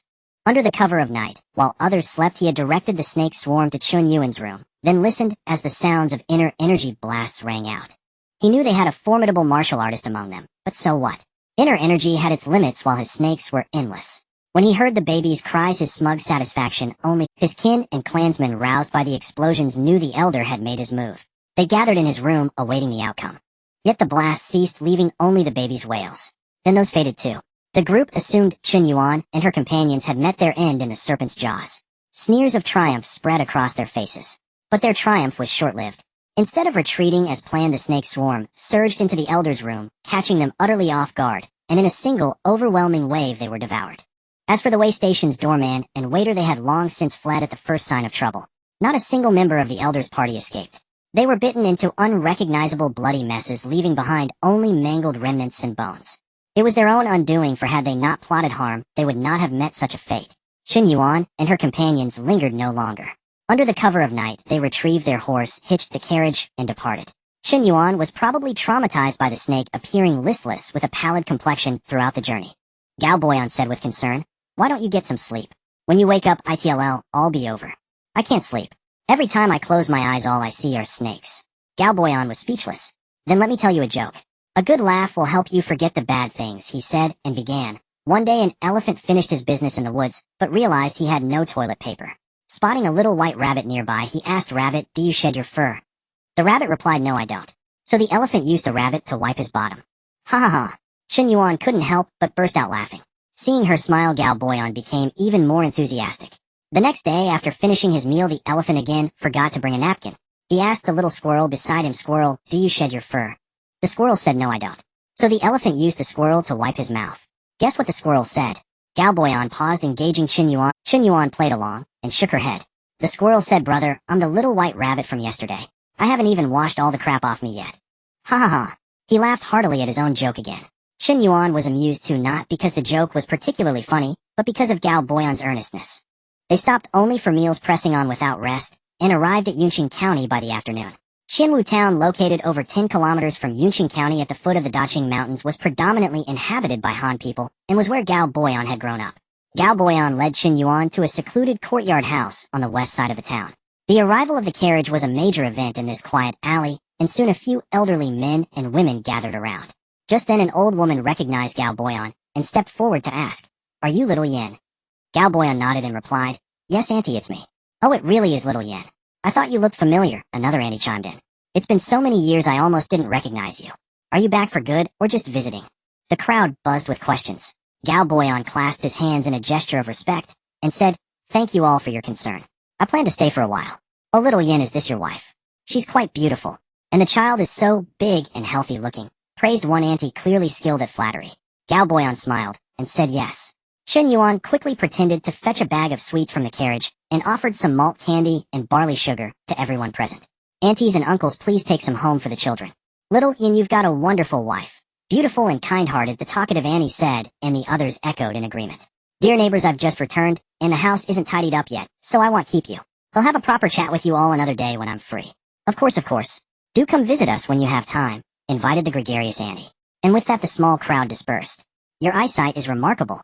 You could still recognize Little Yin after more than a decade." One auntie praised the woman who had recognized Gao Boyan. That woman held her head high with pride, of course. In truth, she hadn't really recognized him. She had only guessed because the carriage had stopped in front of Gao Boyan's house. As soon as they opened the courtyard gate, they saw the yard overgrown with weeds so thick there was no place to step. The roof of the western room had collapsed. The roofs of the northern and eastern rooms were covered in grass, and a large crack ran down the wall of the northern room. No wonder no one had taken over the place despite its years of vacancy. Gao Boyan also felt a headache coming on. He turned to Chen Yuan and said, "Let's go to an inn first. It's getting dark, and we won't be able to clean this place up today. We'll find someone to fix it up tomorrow, let it air out for a couple of days, and then we can move back in." Chen Yuan could only agree. "I guess that's all we can do." Little did they know their stay at the inn would stretch on for over half a month. When they finally returned to the courtyard, they found it completely transformed. The yard was bare except for the blue bricks, spotlessly clean. All the roof tiles had been replaced, the crack in the northern room's wall had been patched up, so well it was nearly invisible, and all the surrounding walls had been reinforced. The courtyard consisted of 4 large northern rooms with blue brick walls, 2 western rooms, and 2 eastern rooms. The main northern room was complete. Gao Boyan explained, "The house has been empty for years, so the furniture got moldy and rotted. I've moved it all into the southern room. We'll have to get new pieces." No sooner had he spoken than tables, chairs, benches, and stools appeared along with soft couches and reclining chairs. Gao Boyan felt a pang of envy. Why didn't he have such things in his own space? What a missed opportunity. In one of the 2 living rooms they arranged the necessary furniture like tables and chairs, while the other was left empty for Nyonyo to crawl around in.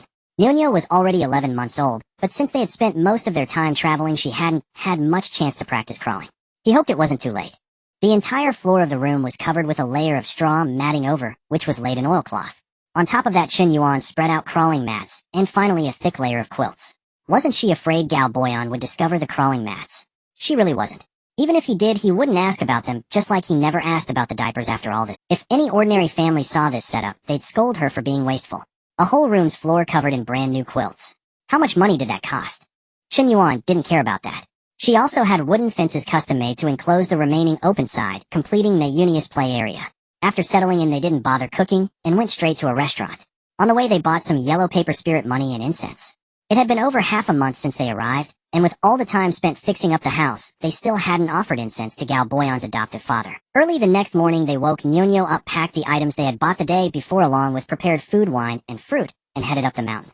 Gao Boyan's adoptive father had also been an orphan with no family, so he was buried halfway up the mountain. A drizzling rain falls like tears on the mourning day. The mourner's heart is going to break on his way. Although the Qingming festival had long passed, standing before his loved one's grave, Gao Boyan's heart was still heavy with grief. After burning the paper offerings, seeing Gao Boyan's low spirits, Chen Yuan suggested, "Take me for a walk in the mountains. I haven't had wild game in ages. Let's go catch some." Alright. In May, most of the fruits on Daqing Mountain were ripe: wild cherries, loquats, apricots, and strawberries.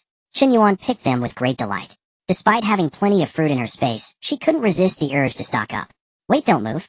You're stepping on the Hautuinia," Gao Boyan warned. She instinctively shifted her foot only to hear, "Now you're stepping on the dandelions." Chen Yuan was stunned. "What Hautuinia?" Chen Yuan asked, looking down. Having grown up in the north for 2 lifetimes, she had only heard of it, but never seen it. Even if it were placed in her palm, she wouldn't know what it was. "The one you just crushed, is it?" Chen Yuan picked up the squashed Hautuinia and examined it closely, still not recognizing it. She brought it to her nose and sniffed. Ugh, it smelled terrible. How could this be edible? She threw it away in disgust. Gao Boyan was speechless. "What's with that look?" Chen Yuan threatened, seeing his complicated expression. "Nothing. Anyway, didn't you want to hunt some game? Let's hurry, maybe we can still have some for lunch." In the end, they didn't get to eat any wild game by noon. They had caught 4 wild pheasants, 6 wild rabbits, a family of 4 wild boars, and even a deer. Unknowingly, they wandered deeper and farther into the mountains. By the time they realized it, it was already afternoon. They each had a bowl of chicken noodle soup and headed back with their bounty. 6 days passed in the blink of an eye. Today was Nayunia's first birthday, and Chen Yuan had been bustling about since early morning. Braised prawns, steamed mandarin fish, fruit roasted duck, red braised beef, brisket, lotus leaf sticky rice, with chicken stir-fried, seasonal vegetables, sweet and sour pork ribs, a fruit platter, and a large cake. The feast was complete. Chen Yuan called out, "Time to eat," and Gao Boyan led Nyonyo over. The little girl could now toddle a few steps, while holding on to something swaying adorably. Gazing at the round cake, Gao Boyan asked curiously, "What is this?" "It's a pastry for birthdays made with eggs and milk, also called a birthday cake," Chen Yuan explained, then suddenly remembering something added, "Oh, I'm missing one thing." With that, a small candle appeared in her hand, and as Gao Boyan looked on utterly bewildered, she attempted to stick it into the cake.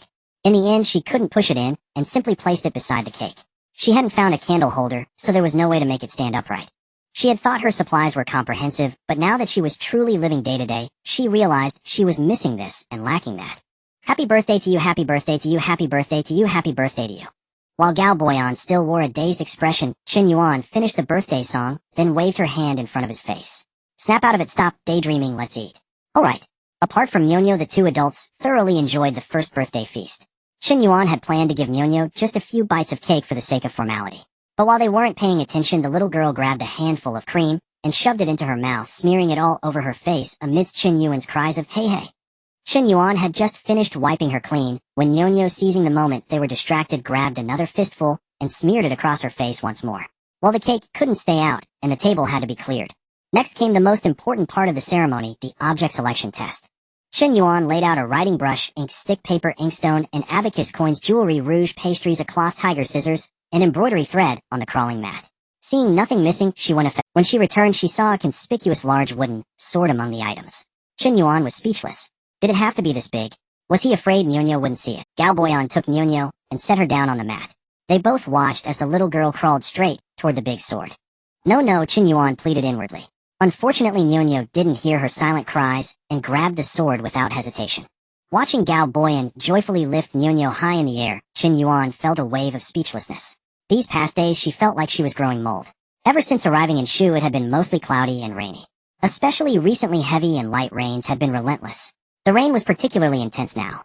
Chen Yuan recalled the downpour after the earthquake, It had been just like this, accumulating deep water in no time. Chen Yuan was accompanying Nyonyo as she practiced walking on the mat, when Gao Boyan returned wearing a straw rain cape and a conical hat. Even so, he was drenched to the bone. Chen Yuan quickly brought him a bowl of ginger soup, handing it over to ward off the chill. Next, she cleared the living room furniture, brought out a large bucket of hot water, and placed it in the corner, then set up 2 folding screens against the walls to form a makeshift bathroom, allowing Gao Boyan to soak in a hot bath. After Gao Boyan finished bathing and disposed of the water, he lay down on the crawling mat to play with Chen Yuan and Nyonyo. "How are things out there? Is it serious?" Chen Yuan asked. "Not good," he replied. "The rain has been too heavy these 2 days. The May River overflowed its banks.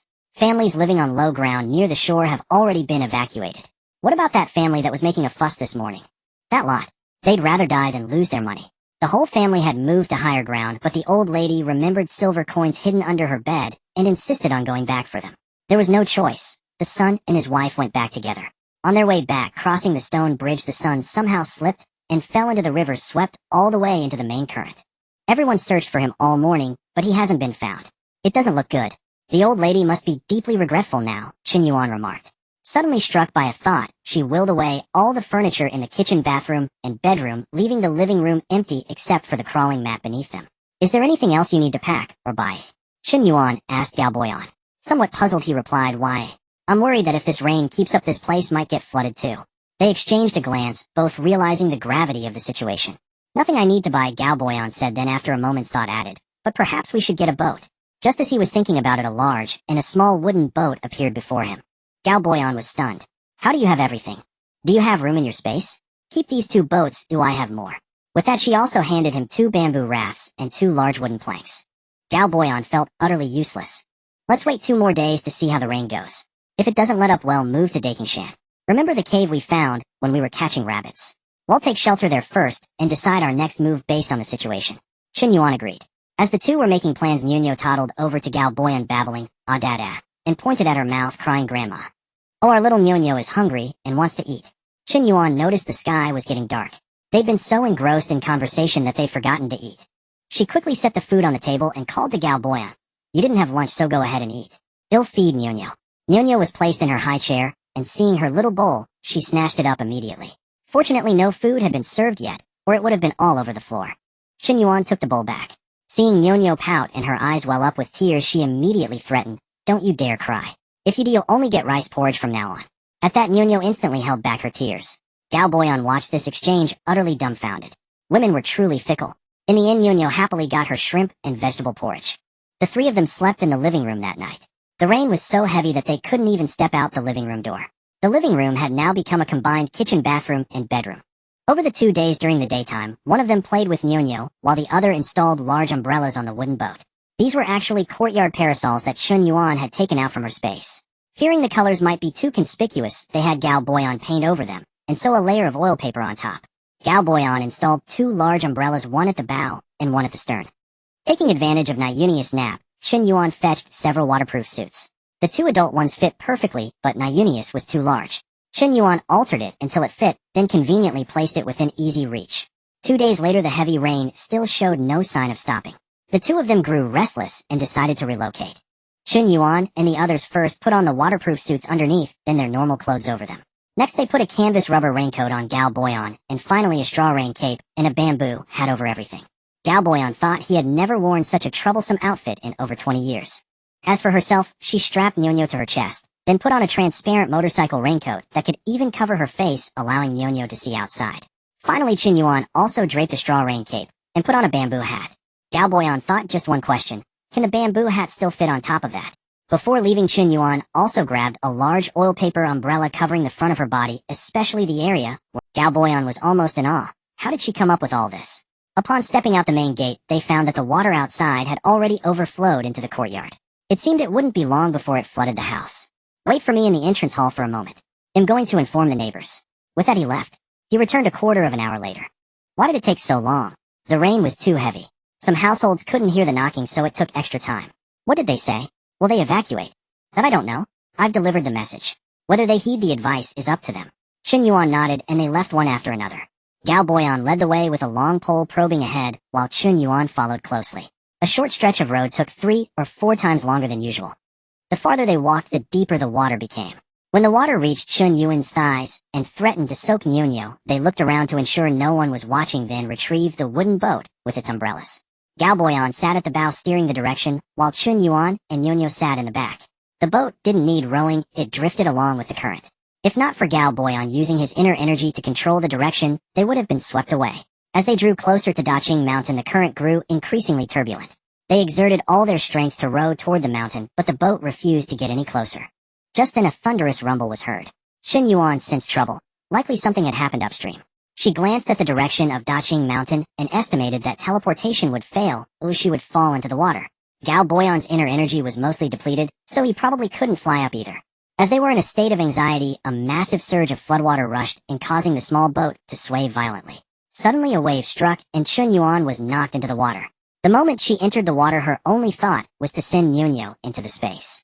No sooner had Nuno been sent into the space than Chen Yuan was submerged. Galboyan, seeing Chen Yuan disappear, frantically looked around. A Yuan. Nuno. He wished he could jump into the water immediately, but he didn't know where to jump. Chen Yuan sank into the river, unable to breathe, suffocating and disoriented. With a single thought, she returned to the space. The first thing she did upon entering was take off the raincoat. She was suffocating inside it. As for the straw rain cape, it had been swept away the moment she fell into the water. Finally able to breathe, once her breathing steadied, she ignored Nuno for the moment and returned to the water, fearing that Galboyan in his anxiety might come to harm. Chen Yuan struggled for a while before managing to get her head above water. She immediately began searching for Galboyan. A Yuan. Hearing Galboyan's call, Chen Yuan immediately looked in the direction of the sound. She saw him jumping into the water in her direction. As soon as Galboyan entered the water, the boat was swept away. The two were separated, one to the east and one to the west. They were about to meet when another wave swept Galboyan away. When he surfaced, he was even farther from Chen Yuan. Galboyan, both anxious and furious, swam with all his might toward Chen Yuan. Suddenly Chen Yuan appeared right beside him. Galboyan was startled at first, then ecstatic. He grabbed her and hugged her tightly. Then he was startled again, looking at her in horror. Where's Nuno? Don't worry, she's safe. Let's get out of here first, then he'll tell you, Chen Yuan reassured him. Originally they had wanted to reach Daqing Mountain, but the current was too swift and fierce, making it impossible. So they gave up and decided to drift with the flow. Wherever they ended up, as long as they were together, it didn't matter. They drifted on for who knew how long, until they heard a baby's crying. They looked around, and following the sound spotted a large wooden basin. By then the baby's cry had become abnormal. Awa luyuluwa. Galboyan pulled the basin closer. They saw that the rain was so heavy that the water in the basin had already reached the baby's mouth, leaving only the nose and half of the mouth exposed. No wonder the baby's cry sounded so strange. Galboyan quickly pulled the child out. As soon as Chen Yuan touched the child, it vanished. Galboyan seemed to have guessed this already, showing no great surprise. He emptied the water from the basin and handed it to Chen Yuan, telling her to lean on it, so she could conserve her strength. Looking at the basin, Chen Yuan's expression was complicated. Are you feeling unwell? Galboyan asked with concern. Chen Yuan didn't answer him, but a bamboo raft appeared behind them. Galboyan thought, why did he have to be so foolish at critical moments? He also had a bamboo raft, why hadn't he thought to take it out? Then they wouldn't have had to stay foolishly in the water. He helped Chen Yuan onto the raft first, then, with great effort, climbed aboard himself. Then they drifted on the raft, going with the current. Gradually the current slowed, but the water level rose. Chen Yuan then realized they were in a basin. The area was surrounded by mountains, blocking the floodwater which had accumulated here, forming a barrier lake. Finally, as they passed a stretch of shore, Galboyan leaped onto the land in a single bound and pulled the raft up as well. Chen Yuan stepped ashore, but did not retrieve the raft. Instead, she let it drift on, hoping it might save a few more lives. As soon as they landed, Galboyan took out 2 sets of straw rain capes and 2 conical hats. They put them on and headed up the mountain, walking through the wind and heavy rain. Chen Yuan's face was drenched, and she couldn't even open her eyes. After walking for half an hour, Chen Yuan had not spotted a single cave. She could no longer bear it and shouted to Galboyan, find a flat place and set up the house. I can't go on. Galboyan nodded repeatedly. Finally, after another quarter of an hour, guided by their spiritual power, they found a relatively flat area behind a pile of rocks. It was enough for Chen Yuan to deploy a 20-square-meter wooden cabin. As soon as the cabin landed, the two immediately took off their rain capes and hats and ducked inside. Once inside, Chen Yuan set up tables and chairs, placed a tub of bathwater, and then entered the space. Galboyan. He had guessed correctly. Though he had long suspected it, seeing it for the first time was still shocking. As soon as Chen Yuan entered the space, she saw Nuno sobbing. She figured Nuno must be hungry. Nuno had cried herself tired, sniffling with hiccups. Suddenly she saw her mother and mustered her strength to cry loudly again. Wa mama, hold me. The little baby was, her throat was hoarse, and she was crying so hard she could barely breathe, occasionally coughing, cough, cough. Chen Yuan didn't know which one to attend to first. Before she could make a choice, she saw Nyonyo struggle to her feet, and then stagger toward her. Chen Yuan. Nyonyo can walk. She didn't know whether to be happy or heartbroken. As soon as Nyonyo came over, Chen Yuan grabbed her. Mama is wet. If you hug Mama, you'll get sick. How about having some milk first? Milk, milk, Nyonyo shouted eagerly. Chen Yuan took out a bottle of milk and handed it to Nyonyo. As soon as Nyonyo got the bottle, she bit the nipple and gulped it down. Chen Yuan picked up the little baby. He looked about 1 or 2 months old. He was trembling all over, his face flushed red, his skin soaked white, and wrinkled a heartbreak. The child had a fever. What to do? She wasn't a doctor and couldn't give info. She could only find some ibuprofen, dilute it with spiritual spring water, and feed it to the baby. She didn't know if it would work. She could only do her best and leave the rest to fate. Chen Yuan had intended to give the baby a hot bath to ward off the cold, but by then Nyonyo had finished her milk and was reaching out her hands crying, "Hold me, hold me." Left with no choice, Chen Yuan filled 2 basins with hot water, one for Nyonyo and one for the baby. Nyonyo loved bathing. Once put in the basin, she could entertain herself for a while without needing attention. Seeing Nyonyo happily playing, she quickly gave the baby a perfunctory hot bath. After washing, she put a diaper on him, dressed him in baby clothes, placed him in the crib, covered him with a thin blanket, and left him alone. Whether it was from crying exhaustion, the comfort of the hot bath, or the medicine taking effect, the baby finally fell asleep. Taking advantage of the moment, she quickly took a hot shower and washed her hair. Only after she had tidied up did she give Nyonyo a rough scrub, change her clothes, and leave the space. Gao Boyan was sitting on a chair staring blankly when the mother and daughter suddenly appeared before him. He said happily, "Nyonyo, Dada missed you so much." "Did you miss Dada?"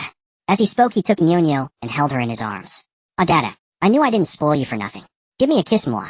Chen Yuan took out 2 bowls of beef noodle soup and a bowl of codfish puree rice porridge for Nyonyo. As soon as Nyonyo saw the food, she cried, "Milk, milk," and struggled to get down. "You're still closest to food. Dada is sad," he said, playing a trick and directly putting Nyonyo down on the ground. Nyonyo tried hard to lift her head, stand on tiptoes, and stretch out her arms, shouting, "Milk, milk, milk." Chen Yuan found it amusing, but seeing Nyonyo about to cry from frustration, she finally lifted her onto the high chair. As soon as Nyonyo saw her bowl, she immediately grabbed it, almost spilling it. Chen Yuan immediately pressed her hand down. "How many times has Mama told you? Don't rush when eating. If you do this again, you'll have millet porridge. This child acts like she's been starved." The last sentence was directed at Gao Boyan. "Eating well is a blessing," Gao Boyan replied with a smile. "Milk, hee milk," Nyonyo laughed, trying to please Chen Yuan. Chen Yuan was speechless. What kind of child had she raised? On her side, as soon as Nyonyo got her food, she grabbed her spoon and started eating with gusto. Nothing was more delightful than chowing down on her own meal. After the meal, Chen Yuan cleared away the extra things in the room and set up the large calm. Just as she had coaxed Nyonyo to sleep, the baby in the space started crying again. Chen Yuan quickly prepared some formula milk and then brought the baby out. She glanced at his face and saw it was no longer red. She touched his forehead. It wasn't as hot. It seemed the spiritual spring water and medicine had taken effect. She opened the diaper and found the baby had pooped. She wiped his bottom clean, put on a new diaper, and then began to feed him. Gao Boyan watched the process carefully and said, "He'll take care of this from now on." Chen Yuan smiled and replied, "Then he'll leave it to you." The baby, whether because he was feeling unwell or naturally slow, nursed sluggishly and softly, as if lacking strength. His little mouth sucked bit by bit. Without careful observation, it was hard to tell if he was actually drinking. After a long while, it was noticeable that the milk in the bottle had decreased a little. Looking at the little one again, he had somehow spit out the nipple and fallen asleep. Chen Yuan had no choice but to put a fever patch on him, then brought out the crib and let him sleep in it. Before going to sleep, Gao Boyan was still uneasy. He took out oilcloth and the rain cape and hat, saying, "He'll go lay some oilcloth on the roof. If it leaks during the night, we'll be in trouble." Chen Yuan quickly pulled him back. "No need to go. The roof of this house has 2 layers of waterproofing made with the best materials. Even the walls are waterproofed. Besides, it's a new house. No need to worry." Gao Boyan finally relaxed. The 2 were exhausted from a long day. Seeing that it was dark outside, they went to sleep. In truth, they didn't know whether it was actually night. They only knew that outside was. Chen Yuan and Gao Boyan were awakened by wailing cries early in the morning. Chen Yuan felt as if she had just fallen asleep. Glancing out the window, she saw the rain had lightened and dawn was breaking. The previous night had been utterly brutal. Perhaps due to the rainwater, he had swallowed, the infant coughed intermittently and suffered from diarrhea. Gao Boyan rose 3 times to change the baby's diaper, fed him 3 times, and Chen Yuan administered medicine once. Only little Nyonyo slept soundly. Chen Yuan lamented, "What misery! We finally got Nyonyo sleeping through the night, and now a newborn arrives, putting us through it all over again." Chen Yuan, roused from sleep, checked the baby's diaper. Finding it dry, she concluded he was hungry. Fearing she might wake Nyonyo, she quickly produced a bottle, and Nyonyo was awakened nonetheless. She sat up with a start, and seeing her bottle in another's mouth became frantic. "Milk!" She whined, urgently reaching out to snatch it. Chen Yuan quickly intervened. "No, this is for your little brother." "Hey, race yours," she said, producing another bottle for Nuno. Nuno was still displeased, pouting, "No milk." Chen Yuan was exasperated. This child was truly desperate for milk, even using a new word. Chen Yuan patiently guided her. "If the little brother doesn't eat, he'll be hungry. You're his big sister now, but you must learn to share. Let's feed him well so he can play with you, okay?" Nuno seemed to understand, holding back her tears. Finally, she channeled her frustration into drinking her own milk, with vigorous gulps. After breakfast, Chen Yuan looked at the baby and discussed with Gao Boyan, "What should we do with this child? Do we just raise him like this? We don't know if his family is still alive, and even if they are, we have no idea where to find them. Until we locate them or a suitable home, we'll have to care for him," Gao Boyan said helplessly. Chen Yuan looked at Nuno, then at the baby, and sighed. It was fortunate she had lived 2 lifetimes and was mature enough, otherwise a 16-year-old girl like her original self would be in tears over being a mother to 2 children. Sensing Chen Yuan's difficulty, Gao Boyan comforted her. "Don't worry, I'm here. They'll handle the feedings and diaper changes from now on." Chen Yuan felt a warmth in her heart and hugged him, saying, "Thank you for being here, for making my life so full and happy. It's I who should thank you. Without you, I'd be a walking corpse even if I were alive. Let's stop thanking each other. We need to give the child a name. We can't just keep calling him baby." "Indeed, we need a name," Gao Boyan mused.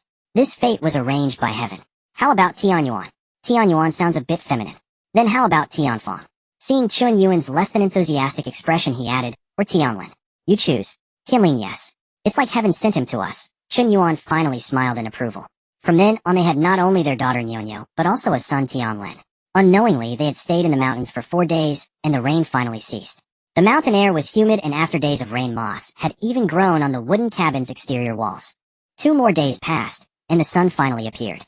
On the morning of the 3rd day, Gao Boyan instructed Chen Yuan to wait in the cabin with the children while he went down the mountain to scout the situation. Gao Boyan didn't return until dusk, his face grim. After dinner, he recounted what he had seen below. "The floodwaters haven't receded, and I think it's best we don't stay here. There are many corpses in the water, both animal and human. It's already June, or if the weather heats up, there could be a plague. Did you see any survivors?" "Not for now." After these words, they fell into a long silence. Finally, Gao Boyan broke the silence. "We don't even know where we are. Tomorrow morning, I'll descend the back of the mountain to check. If the situation is favorable, I'll come back for you, and we'll go from there." Chen Yuan immediately objected. "Let's go together. The flood was blocked by this mountain. Even if the backside had heavy rain, the situation should be better than here in Shuzhou. If it's truly bad, we can return." "That's possible. But even though the sun has been out, the mountain paths are still muddy. We should prepare more walking sticks tomorrow." Hearing muddy, an idea sparked in Chen Yuan's mind. The next morning, after eating and feeding the children, they placed the infants in the space and prepared to descend. Chen Yuan then produced 2 pairs of chest waders, one for a man and one for a woman, along with 2 trekking poles. Gao Boyan was speechless. She had completely let go of her inhibitions, not caring about her secret at all anymore. She kept pulling out these bizarre items. Just as they were dressed and ready to depart, Nuno, who was inside the space, began to protest. Nuno called out in the room for a long time with no response. Terrified, she started crying. Helpless, Chen Yuan brought her out. Seeing Gao Boyan, she became even more upset, wailing, "Why did I hold?" Their attempts to soothe her were futile, so they had no choice but to have Gao Boyan carry her on his back as they carefully descended the mountain. Fortunately, little Tianlin was at the age of just eating and sleeping. Otherwise, dealing with 2 children would be too chaotic. The mountain trails of Daqing Mountain were treacherous and muddy. Chen Yuan slipped and fell several times, and each time Nuno would laugh heartily, hee hee ha ha. "Hold on to me for support." "A stick isn't reliable," Gao Boyan said with concern. "No, what if I pull you both down? Besides, I'm covered in mud. I'd just get you dirty. I'll fall here, and there won't hurt." By noon, the sun was scorching. The mud on Chen Yuan's clothes had dried, but the clothes inside the waders were damp and clammy. "Oh, I can't go on. They'll go down and wait for you all," she said, and vanished from sight, reappearing 100 meters away. Chen Yuan had just started to unzip her waders and was about to sit down to rest when someone suddenly appeared beside her. She turned to see Gao Boyan. Chen Yuan was exasperated. "Can you let me rest for a moment? Can you teleport to the bottom of the mountain?" Gao Boyan asked. "I'm afraid not. I can only manage 3 or 4 teleports before my head feels like it's going to explode," Chen Yuan explained. She then asked, "Can you get down using your lightness skill? I'd probably need to rest for about an hour midway. What if you had to carry me?" Chen Yuan looked at him hopefully. "I'd have to rest 2 or 3 times. All right, let's do this. They'll teleport a couple more times, then put Nuno back in the space. You carry me, and we'll go as far as we can. It should save us a lot of effort." After lunch and feeding the children, they put their plan into action. However, Gao Boyan hadn't been flying with Chen Yuan for long before he stopped. Seeing him halt abruptly, Chen Yuan asked in confusion, "What's wrong?" There's someone up ahead. Chen Yuan leaped down from Gao Boyan's back, carrying Yo in her arms. She handed a bundle to Gao Boyan, and not long after 7 or 8 men emerged sporadically from the surroundings. Fortunately, they had changed out of their jumpsuits after eating due to the heat, otherwise explaining their situation would have been quite troublesome. "Who are you?" demanded a sturdy man at the forefront. "And who might you be, Gao Boyan countered instead of answering. "We are villagers from Qianyo village taking shelter from the rain on the mountain," the man replied. "We too are villagers seeking shelter from the rain," Gao Boyan said, clasping his fists in greeting. "May I ask, brother, did you come up from the foot of the mountain? What is the situation down below? Have the floods struck there as well?" "Floods? Where are there floods?" the man asked, looking utterly bewildered rather than answering. "In Shu. You've come from Shu. It's such a long distance, and you had to cross the Great Mountains. How did you manage?" the man exclaimed in astonishment. Chen Yuan thought to herself that they had the floods to thank. Not only had they saved dozens of kilometers of flatland, but they had also bypassed a considerable amount of mountain climbing. Just then a dark-skinned man grabbed Gao Boyan and asked excitedly, "Is it true that great floods have struck Shu?" "Yes." "Oh no, what will happen to my sister's family?" the man said on the verge of tears. Gao Boyan understood that they were no longer in Shu, so he asked, "May I ask where this place is?" "This is Qianyo Village, Linlan County, Qingping Prefecture," the man informed them. Chen Yuan felt that the names sounded vaguely familiar. Wasn't this the other route to Shu that they had analyzed on the map outside Yuzhou City? Who would have thought that after going around in a huge circle, they would have the chance to traverse it in reverse? "And where might you brothers be headed, Gao Boyan asked again. "We've been up the mountain for a few days now, and our provisions are running low. The village decided to send us out to hunt some meat, and gather wild vegetables and fruits to stretch our supplies a bit longer. Do you know what the current situation is at the foot of the mountain? When we came up, the water was already up to our thighs. Yesterday the village head sent someone down to check, and while the water has receded considerably, it's still ankle deep. We figured we'd stay on the mountain for another 2 or 3 days, and that should be about right. Thank you for the information. We'll be on our way now. Farewell," Gao Boyan said, pulling Chen Yuan along to leave. "Hey brother, where are you headed?" the leading man called out quickly. "We're also going to find a cave to stay in for a few days until the water completely recedes before heading down," Gao Boyan answered truthfully. "To be honest with you brother, all the caves of various sizes around here are already occupied by people from different villages. If you don't mind, once we've hunted some game, why not come back to our village's cave? It's quite spacious. Thank you for the offer, but I'm afraid it might cause displeasure among your villagers. We'll go look for another spot, surely there's a cave." After the three had left, Chen Yuan scanned the area with her spiritual sense, and confirmed that indeed all the caves of various sizes nearby were occupied. Unwilling to give up, the two flew eastward for several more li until Chen Yuan finally detected an empty cave, and only then did they stop. The caves near this one were also full. The reason this particular cave was left empty was that its entrance was over 2 meters above the ground, making it inaccessible for most ordinary people. Interestingly, there was a smaller cave directly below this one, and it too was occupied. When Chen Yuan and the others appeared at the entrance of the lower cave, they startled a woman who was weaving baskets there. She screamed, "What do you want? Brother Mungung, help." At that, several people rushed out of the cave, men, women, and children alike. A man asked, "What's wrong, Lianhua?" The woman, named Lianhua, quickly hid behind him. The men, assuming she had been harassed, glared at the pair with weapons in hand. An old man among them demanded, "What do you want?" Gao Boyan hastily explained, "Elder, you misunderstand. We haven't done anything. We were just looking for a cave to stay for a few nights." "Oh, this place is taken. Go somewhere else," the old man said with a sigh of relief. Seeing the old man's misunderstanding, Gao Boyan said, "The cave above is empty, right? We'll stay up there." The old man's family stared wide-eyed, and the man shielding Lianhua said incredulously, "Are you joking? How can you stay up there? It's so high." "We have our ways," Gao Boyan said. No sooner had he spoken than Chen Yuan leaped upward and vanished from sight. The family's eyes nearly popped out of their sockets. After taking his leave, Gao Boyan also leaped upward and disappeared. The family rushed forward a few steps and looked up to see Gao Boyan and Chen Yuan already inside the upper cave. "What remarkable skill!" the old man exclaimed with admiration. At that moment, the old woman snapped out of her shock and cursed, "Is this worth all that fuss? You never do anything useful, just yapping all day long. What use is having you married in?" Lianhua immediately buried her face in Mengung's shoulder, looking aggrieved. Mengung protested, "Mother, how can you say that about Lianhua? She was just frightened. She screamed for help without even asking a question, and she got scared. Is she an idiot? Mother, you what? Found a wife and forgotten your mother. Daring to talk back to me. Let me tell you, I'm not dead yet, and this household is still under my rule. I've said it before, if you can't stand me, you can get out.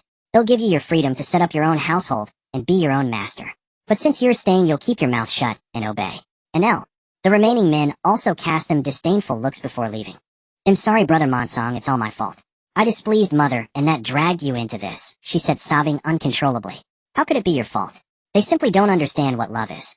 Stop crying, it breaks my heart to see you like this. Today I'll weave the baskets for you, Monsong said, gently wiping away Lianhua's tears. As soon as he finished, his eldest brother called out, Monsong, you haven't split the firewood today. Mother said no meal until it's done. Monsong was stunned. Chen Yuan, listening from above, felt goosebumps all over and muttered, how disgusting. Gao Boyan fell silent. Meanwhile, the two entered the cave and found it surprisingly spacious, at least as large as a basketball court with a height of 2 or 3 meters. Since it was high above the ground, it wasn't too damp. After checking and finding it relatively safe, Chen Yuan summoned a 20 square meter wooden cabin. They weren't afraid of being discovered. Oh, no one would come up here anyway, and even if they did, they wouldn't know whether a cabin had existed before. As usual, Chen Yuan left a basin of bathwater for Gao Boyan before entering the space. Inside, she first fed the two little ones, then bathed them one by one. After finishing, she tossed them onto the Kong bed in the wooden cabin and paid them no further attention. She had sweated profusely today and needed a good soak. Gao Boyan was getting dressed when suddenly 2 children appeared on the Kong. Startled, he nearly dropped the pants he had just pulled up. He thought to himself, good thing I already put my pants on, or that would have been too awkward. Chen Yuan emerged after soaking for over an hour. It was already dark outside. She quickly brought out 2 bowls of millet porridge and 10 meat buns, and had Gao Boyan store away whatever was left uneaten. Before going to sleep, they seemed to hear someone below calling out, Hero, Hero. They exchanged a glance, figuring it was meant for them, so Gao Boyan walked to the cave entrance. The moonlight was beautiful that night. Standing at the cave entrance, Gao Boyan could clearly see the family below. Seeing Gao Boyan emerge from the cave, the people below shouted, Hero, please, we need your help. Gao Boyan descended to the ground and asked, what's the matter? The old man hurriedly said, my 3rd and 4th sons went up the mountain to gather herbs at dusk and haven't returned yet. They must have run into trouble.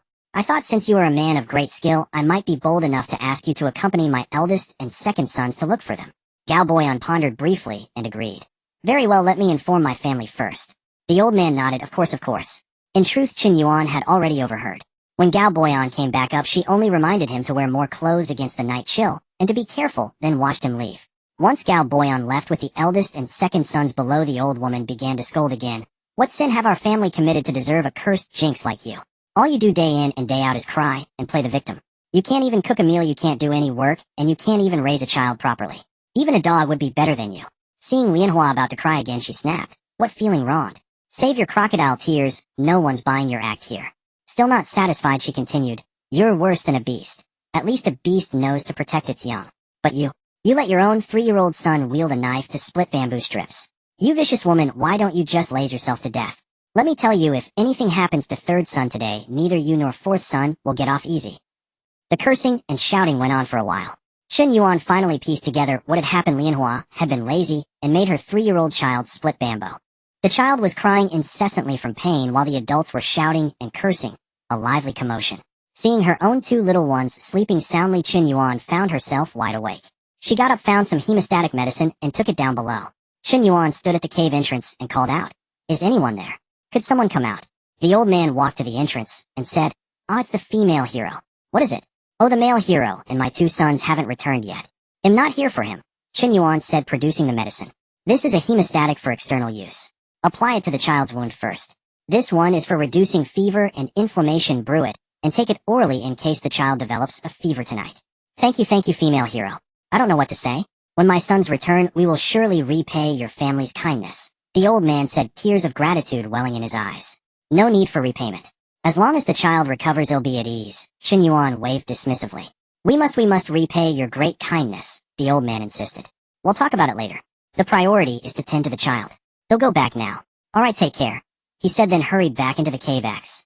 It was nearly dawn when Gao Boyan finally returned. The commotion of crying and cursing below woke Chen Yuan, who had just fallen asleep. Bleary-eyed, Chen Yuan asked, what's going on down there? His heart pounding wildly, Gao Boyan ignored her question and directly pinned her down. When Chen Yuan woke again, it was already past noon. Apart from Tianlin, who was still sleeping on the Kong, Gao Boyan and Nyonyo were nowhere to be seen. She took Tianlin into the space, took a quick shower, drank a bowl of porridge, and then emerged. She looked out of the cave entrance and saw Gao Boyan playing with Nyonyo and the children of the family below. When Nyonyo spotted Chen Yuan, she waddled over on her short legs, arms outstretched, and called out, Mama, hug. Chen Yuan scooped her up and kissed her. Is Nyonyo having fun? Fun. The female hero is here too. The eldest daughter-in-law from below greeted her, then hurried away carrying a basin of blood-stained clothes. Chen Yuan asked Gao Boyan curiously what happened to their family. Last night when we found Zheng Laosan and Zheng Laosi, they were being attacked by a pack of wolves. Zheng Laosan's arm was bitten off, and Zheng Laosi lost a leg. I bandaged and applied medicine to the one with the missing arm. With proper care, he might survive. But for the one who lost a leg, there was nothing I could do.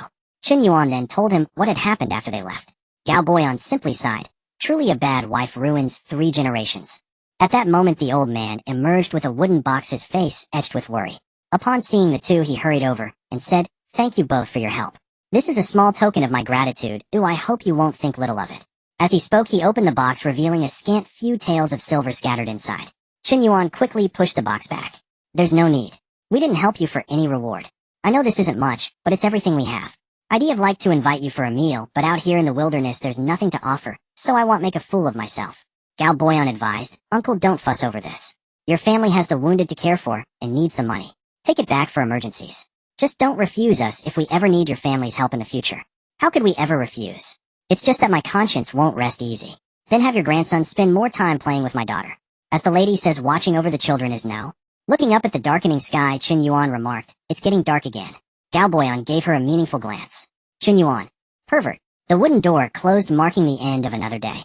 Early the next morning after finishing his breakfast, Gao Boyan prepared to go hunting. Seeing Chen Yuan's puzzled look, he explained, "We only brought a small bundle when we came up. It's been a day now. If we don't go out and bring back some game for show, people will get suspicious. What about the wolf you killed the night before last?" Gao Boyan was taken aback, then composed himself, and said, "Those wolves had just fed on human flesh. Wouldn't it be unsettling to bring them back?" Chen Yuan thought it over, and decided he had a point letting the matter go. Gao Boyan breathed a silent sigh of relief, thinking to himself, good thing I'm quick-witted.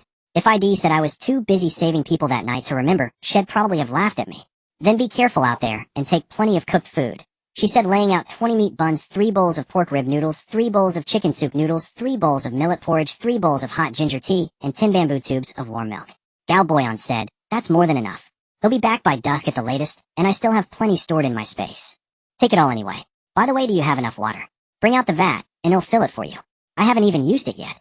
"Chen Yuan, is there anything else you need?" Gao Boyan pulled her into a tight embrace. He suddenly realized how wonderful it felt to be thought of, missed, and cared for. As soon as Gao Boyan left, Chen Yuan entered the space. The pile of dirty clothes, sheets, and bedding had accumulated and needed washing, and the space itself needed tidying. While the 2 washing machines churned away, Chen Yuan went to harvest the fruit, setting aside a large basket of each kind for Gao Boyan.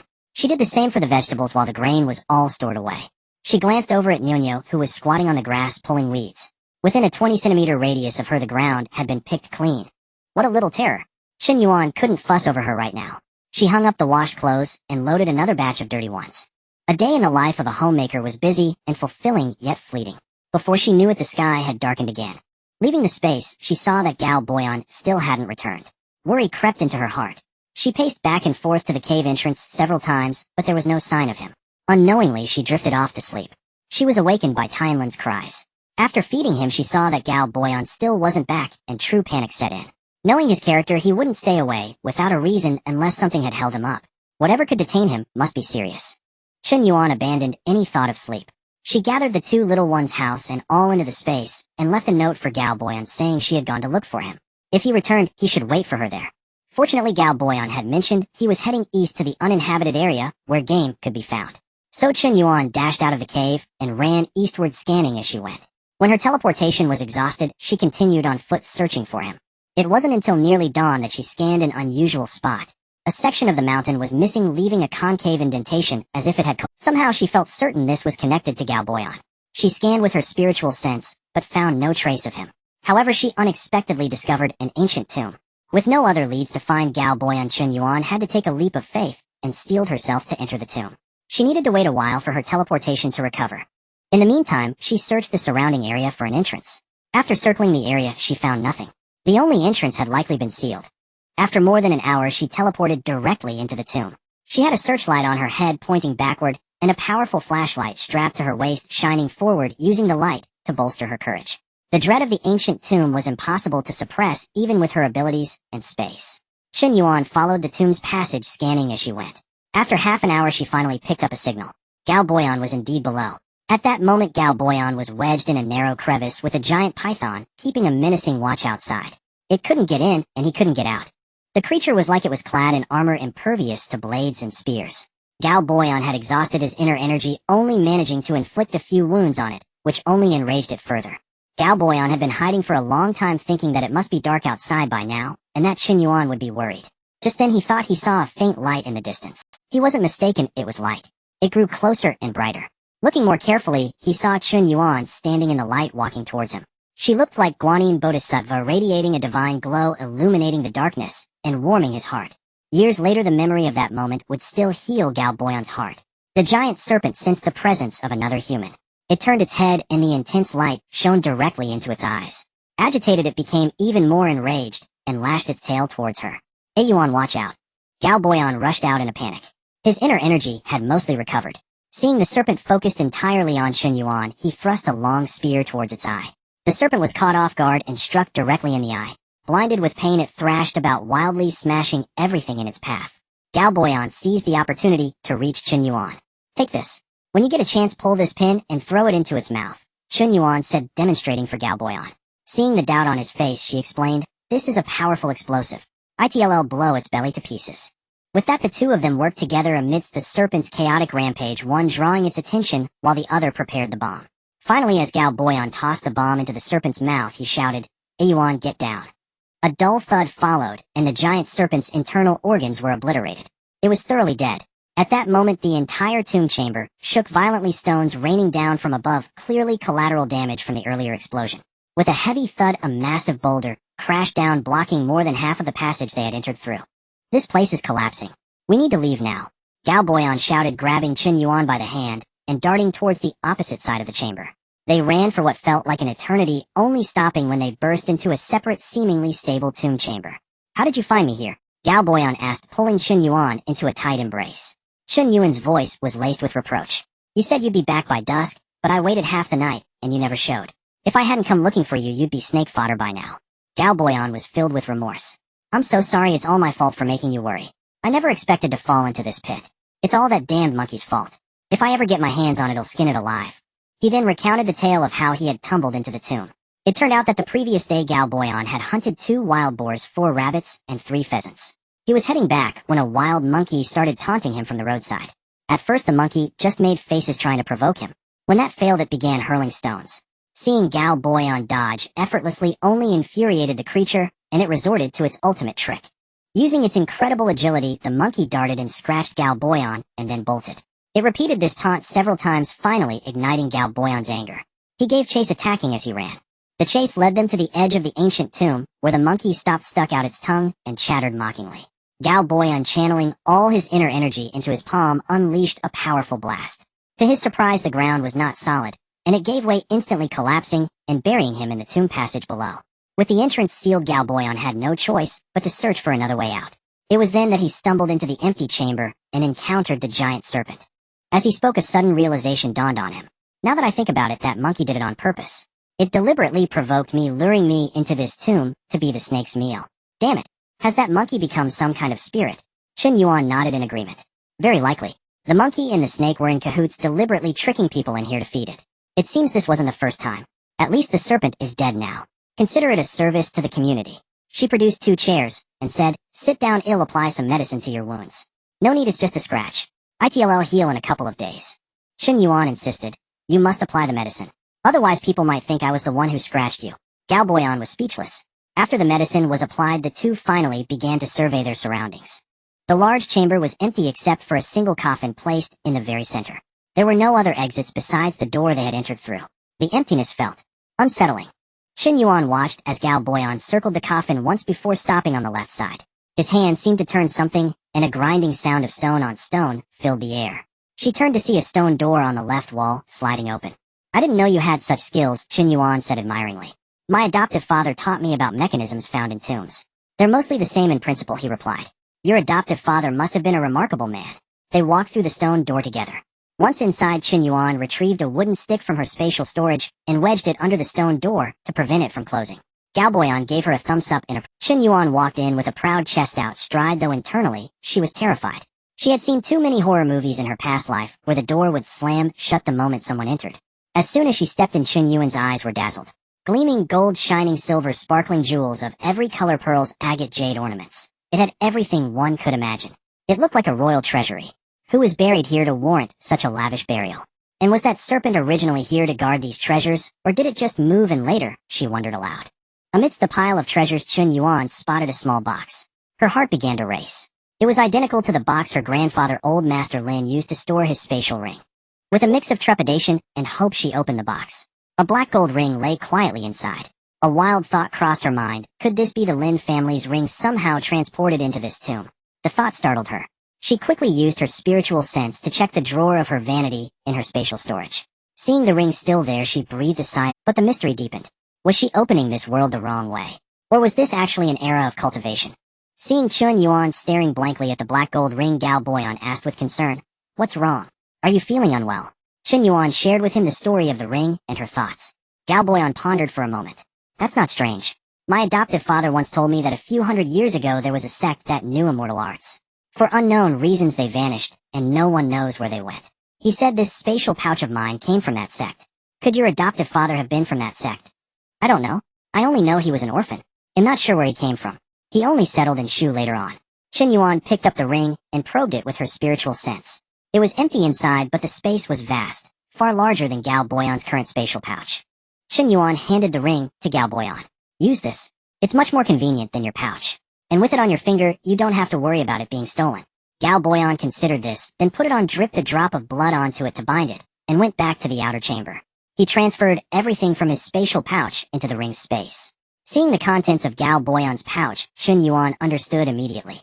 No wonder it filled up so quickly. Looking at the armor and weapons that took up the majority of the space, she was speechless. Was he planning to raise an army? Gao Boyan noticed her expression and explained, "It would be a shame to throw these away. Besides, if they fell into the wrong hands, it could cause great trouble." Chen Yuan thought, "You have a point. You win. What about these?" Gao Boyan asked, gesturing to the pile of jewels. "We'll take them, of course. We'll split them evenly," Chen Yuan said, and immediately collected half. "You take them all," he offered. "We agreed to split evenly. Besides, you don't have much gold and silver in your space."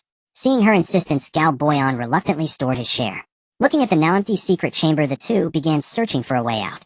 After a thorough search, they found nothing. Chen Yuan resorted to using her spiritual sense to scan the area, and this time, she found a hidden path.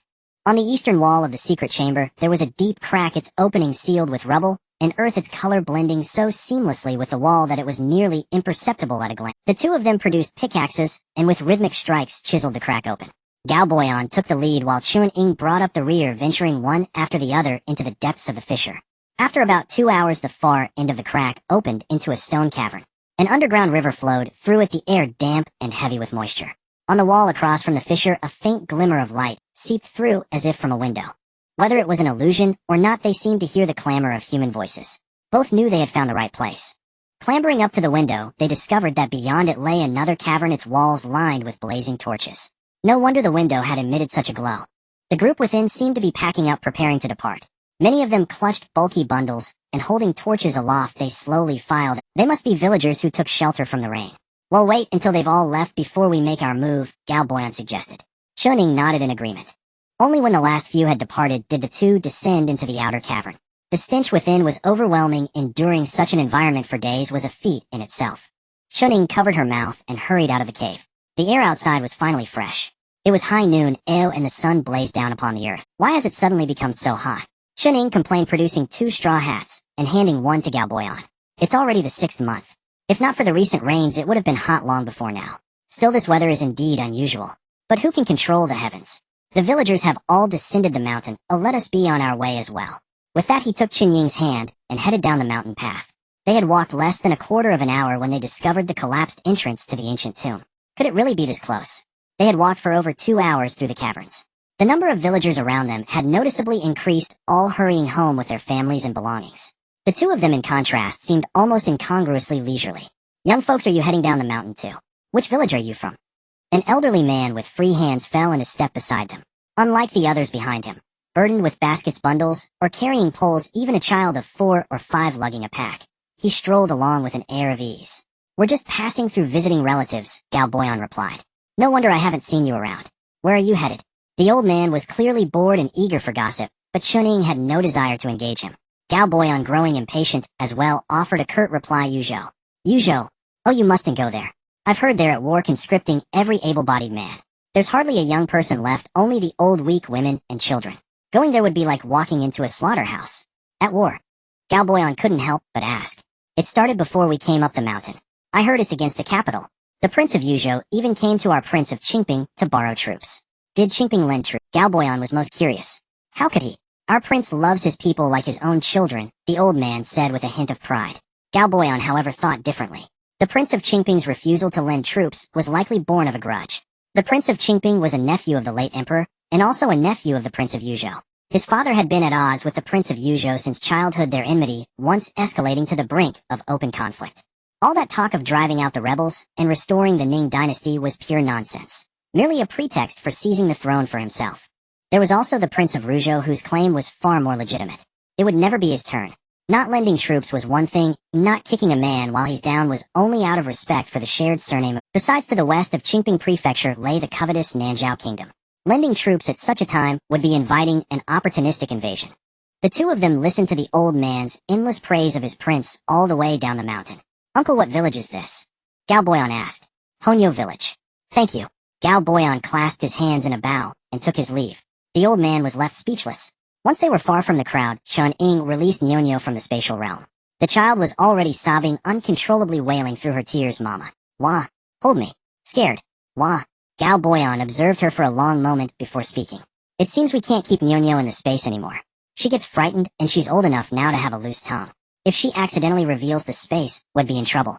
Tianlin shouldn't be put in there either. Nyonyo would notice and grow suspicious. It's best if you also minimize your time inside, especially in front of the children. Putting them in the space was a last resort. But you're right. From now on, we'll hold them as much as possible and avoid the space. With that, she produced 2 large bundles and released Tianlin. Each of them carried a bundle on their back and a child in their arms. Chen Ying had considered bringing out the carriage, but a clean, dry vehicle would have been far too conspicuous so soon after the flood. After some thought, she decided it was wiser to simply walk. The heat was oppressive, and fearing for the children, Chen Ying sought shade under a large tree. As they settled down, they saw a family pushing a dry wooden cart toward the county town. Chen Ying and Galboyan exchanged a glance, a hint of embarrassment passing between them. Well, it seemed they had been overthinking. Emboldened, Chen Ying waited until the family was out of sight before bringing out the carriage. As the sun began to set, Galboyan took the reins while Chen Ying sat inside with the 2 children. With light hearts, the family made their way to the county town, arriving just before the gates closed for the night. The county town had also suffered from the flood. Watermarks still stained the walls of every household, and the streets were a mess of scattered mud and debris. Chen Ying's sharp eyes even caught sight of a cat's carcass. A chill ran down her spine. She tugged at Galboyan's sleeve. We can't stay in the county town. There are animal carcasses, and who knows if there are human ones too. With this heat, a plague could break out. Galboyan surveyed the streets at her words. Indeed, there were many animal remains. Frowning, he said, the city gates are closed. We'll leave as soon as they open tomorrow. Chen Ying had initially considered putting the children in the space and scaling the walls, but remembering their earlier resolution, she quickly dismissed the idea. They found an inn, but as they entered, the owner apologized. Sorry folks, we're not open yet. Still cleaning up. Galboyan produced a 5-tael ingot of silver. Forgive us, sir. We're from out of town and have nowhere to stay. Could you do us a favor? He placed the silver in the owner's hand. The owner, unable to resist the allure of silver, especially when he needed funds for repairs, pretended to hesitate. Well, the upper floor wasn't flooded, but it's a bit of a mess. If you don't mind, I'll open a room for you. He pocketed the silver. Let me show you up. Galboyan asked, do you have a stable? My carriage is still outside. Don't you worry. They'll bring it around to the back as soon as I've shown you to your room. Thank you kindly. Think nothing of it. Early the next morning, the two were roused by the sound of wailing and drums. It seemed a funeral procession was passing by. They got ready and went downstairs. The innkeeper was sweeping the floor as another funeral procession passed the front door. He paused and muttered, all because of the heavy rain, unsure if he was talking to himself or to them. Chen Yuan asked curiously, have many people died? Quite a few. There are several funerals every day, mostly for the elderly and children. Some drowned in their own homes and were buried early. Others were swept away by the floods and only just found. And some are still missing. The two exchanged a glance, skipped breakfast, thanked the innkeeper, and hurried out of town in their carriage. Once they were far from the county town, Galboyan stopped the carriage on a secluded path.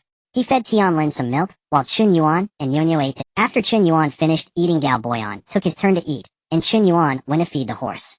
The horse was used to the space where food was always within reach. Having gone unfed all night and dragged out hungry at dawn, it was quite reluctant. When it saw Chen Yuan finally remember to feed it, it shot her a reproachful look. Chen Yuan was speechless. After their meal, they studied the map. Returning to Shu was out of the question, as they didn't know if the floodwaters had receded. Even if they had, the sheer number of corpses combined with the summer heat would surely breed a plague within 3 days. With no ties binding them, they decided to head east to Minjiang Prefecture. If they found a place they liked along the way, they would settle there. As they joined the main road, they saw more and more people, all carrying heavy luggage. Were they leaving their homes behind? Despite the flood, their losses didn't seem severe enough to force them from their homeland. Or perhaps like them, they sensed the coming plague and were fleeing early. Gao Boyan jumped down from the carriage and asked an old woman nearby, "Good madam, where are you all coming from, and where are you headed?" The old woman glanced at him, but said nothing and kept walking. However, the young woman beside her gasped excitedly, "You're Commander Gao." Chen Yuan found the voice familiar. She lifted the curtain to look. Well, if it wasn't the Chun family's 4 generations, all present and accounted for. So the old lady was still alive and kicking. Truly the wicked are destined to live long. Chen Yuru didn't notice the person in the carriage. She just stayed close to Gao Boyan, chattering on. "Commander Gao, you may not know me. I'm Chen Yuru, the eldest daughter of the Anping Marquis. I'm so glad to meet you here." Hearing Anping Marquis, Gao Boyan glanced back at the carriage. Chen Yuan was leaning against the frame, arms crossed, staring expressionlessly in his direction. Well, more precisely at Chen Yuru. Seeing him look, Chen Yuan gave him a meaningful glance. He understood immediately. This was that scum of the Chen family. Gao Boyan moved closer to the carriage and said disdainfully, "The Anping Marquis. That freeloader Chen Ping who lived off his wife's dowry, doted on his concubine, murdered his wife, and sold his daughter." No, my father was wronged," Chen Yuru cried, reaching for Gao Boyan's sleeve. "In public, please show some restraint. Don't make my wife misunderstand." Chen Yuru's eyes widened in disbelief. "You're married." She turned to look at the carriage and saw a woman leaning lazily, a mocking smile on her face. Chen Yuru thought the woman looked familiar, but she couldn't place her. She must be some young lady from the capital whom she had met before. Chen Yuan was ready for Chen Yuru to recognize her and start a fight, but Chen Yuru just gave her a puzzled look and then turned away. Could it be she didn't recognize her? Chen Yuan didn't know that the original owner of this body was timid, scrawny, and utterly forgettable. Now, after childbirth and the conditioning of the spirit spring water, her body had fully blossomed. She was curvaceous, taller, and more importantly, her entire aura had changed. Even the worldly Chen Yuru dared not meet her gaze. Gao Boyan ignored her, jumped onto the carriage, sat beside Chen Yuan, and drove off with a clatter. "Commander Gao." Chen Yuru started to chase after him, but the old woman yanked her back. "Get back here. Grandmother, why are you pulling me? Aren't you ashamed of yourself? I'm doing this for everyone. If I can win over Commander Gao, we won't have to suffer anymore. He's already married. So what? He can divorce her." Chen Yuan sneered from the side. "His wife is clearly prettier than you. Why would he divorce her for you? Look at yourself, you're a mess." Chen Yuru retorted, "If I'm well fed and well cared for, it'll be just as good. And even if he doesn't divorce her, he can still take a concubine." Chen Yuan continued to mock her. "Then he'll just wait to bask in your glory, sister." Regardless of Chen Yuan's words, the old woman was intrigued. So she pulled Chen Yuru aside to hatch a plan. After lunch, Chen Yuan and the others were resting under a big tree when Chen Yuru caught up. As soon as she saw Gao Boyan, she knelt down. "Commander Gao, please save me. My grandmother is trying to sell me to a slave trader for food. Please, he'll do anything for you. I'll work like a beast of burden to repay you." As soon as she finished, the rest of the Chen family caught up. "You little wretch. How dare you run? He'll break your legs." The old woman shouted, raising a stick at Chen Yuru. "Commander Gao, save me," she screamed, hiding behind him. But when she looked, he was gone, already seated beside Chen Yuan. Chen Yuru was speechless. The old woman was speechless. The old woman reacted, first lowering her stick and walking over to Chen Yuru, grabbing her ear. "Come back with me, don't you dare try to escape. I've already agreed on a price. If you run, who's going to get me my food?" She glanced at Gao Boyan as she spoke. Chen Yuru struggled free and knelt before Gao Boyan again. "Commander Gao, please save me. Buy me. I don't want to be sold to a brothel. I can do anything. I'll be your servant for life." Chen Yuan couldn't watch anymore. Look at her crying so pitifully, it would melt anyone's heart. You say you can do anything and be a servant. So what exactly can you do? "I can wash dishes, do laundry, mop floors. I can do everything."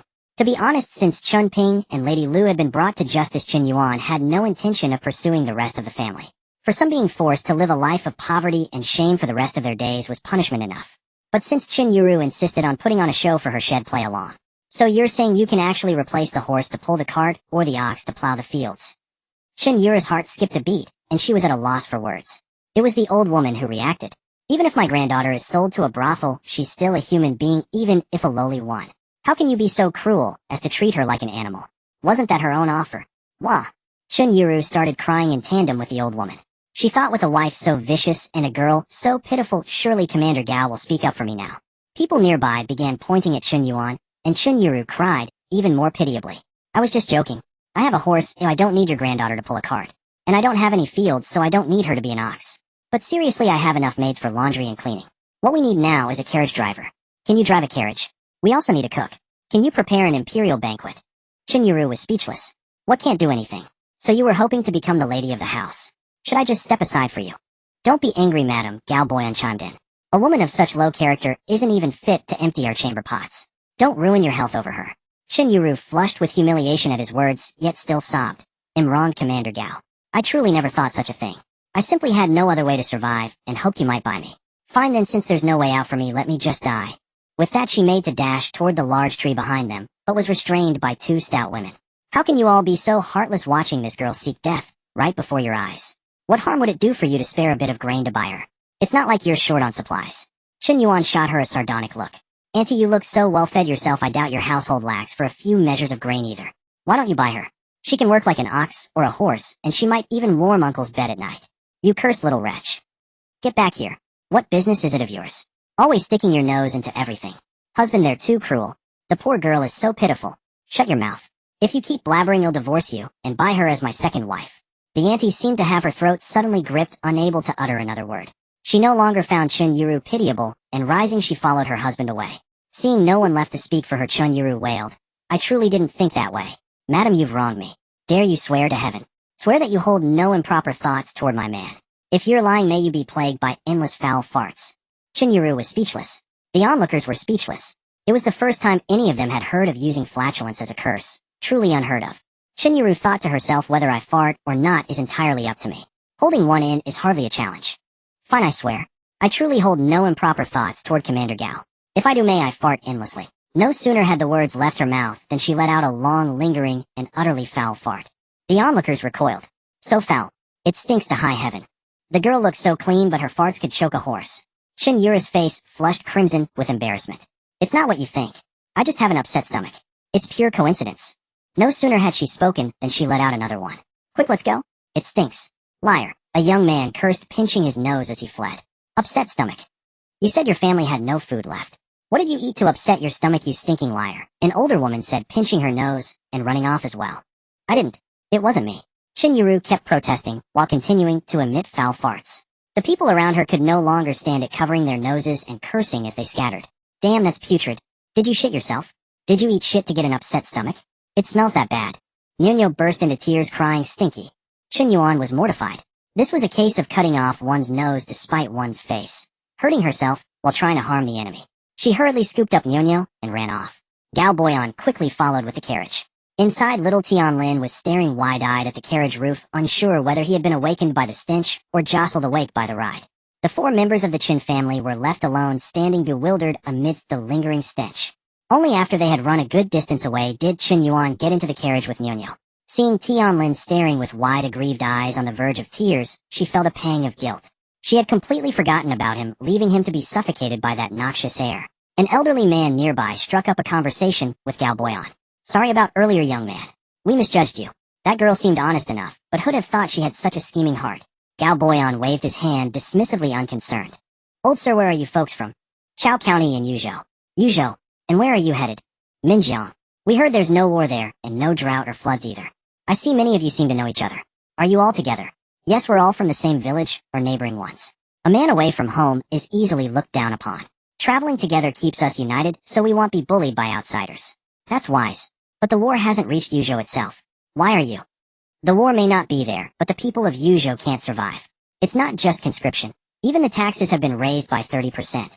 In past years, after paying taxes, we could scrape by on the leftover grain and wild vegetables. But with this increase, everyone will starve. Refusing to pay is a death sentence. With no way to live, we had no choice but to flee. A middle-aged man walking ahead chimed in, ain't that the truth? I heard that in Qingqing County and Chitai County, there isn't a single able-bodied man left. They've all been dragged off to the battlefield, leaving only the old, weak women and children to till the land for the officials' taxes. The court doesn't treat the people like humans anymore. Good thing we escaped. Chen Yuan overheard every word. It seemed they would be sharing the road with these people for quite some time. After 4 days of travel, the group arrived at Guangzhou County. Guangzhou County town was situated on higher ground, and although it had endured nearly 10 days of torrential rain, the damage was relatively minimal.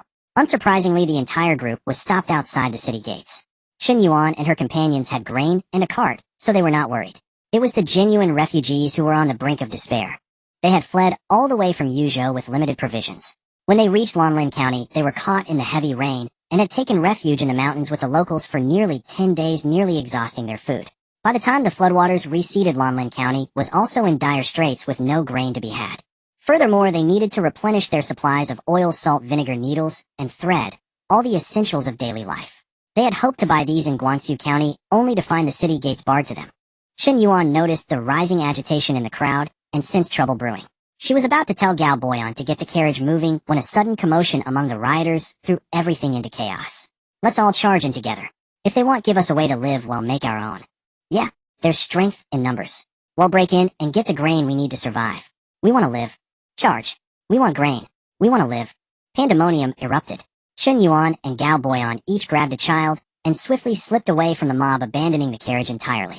Immediately after came the sounds of people searching for their children, wailing and crying out for their parents.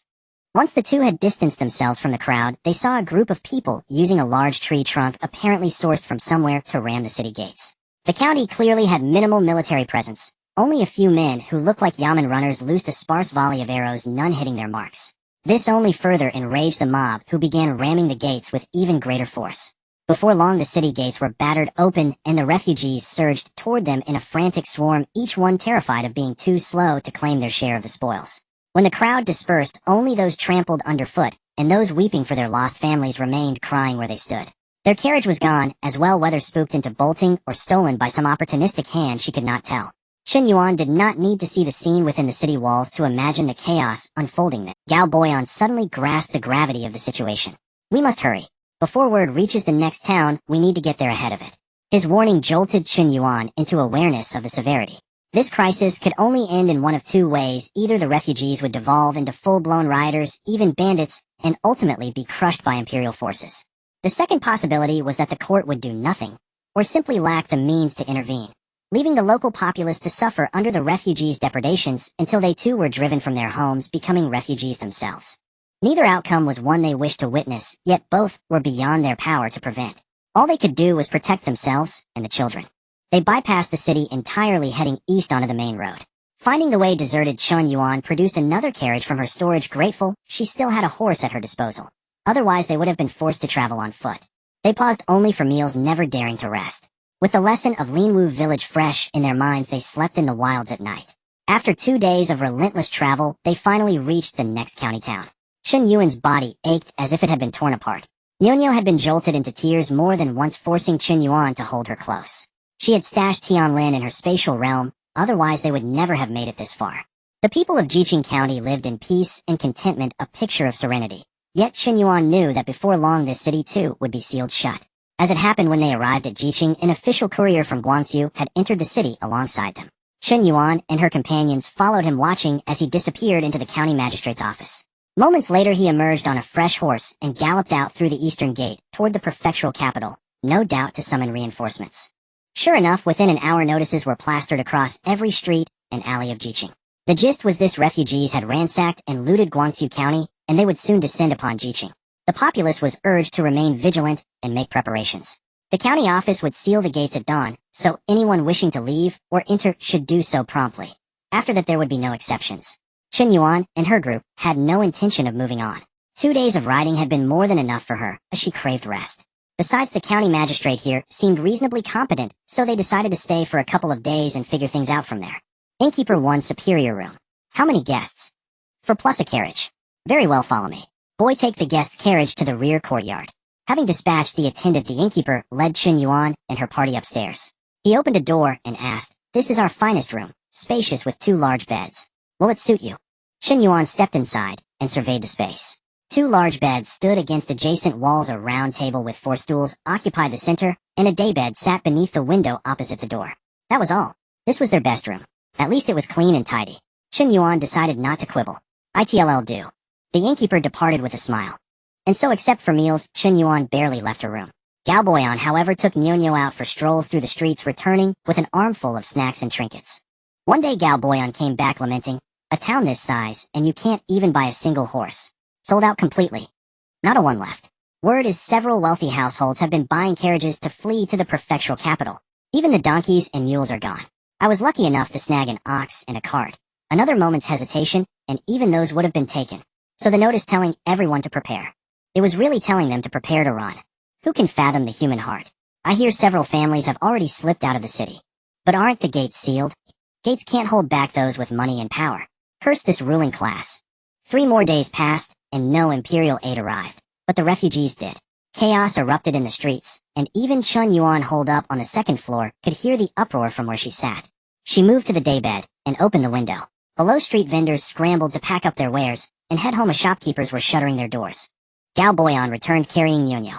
The refugees have reached the city walls. This town is about to descend into madness.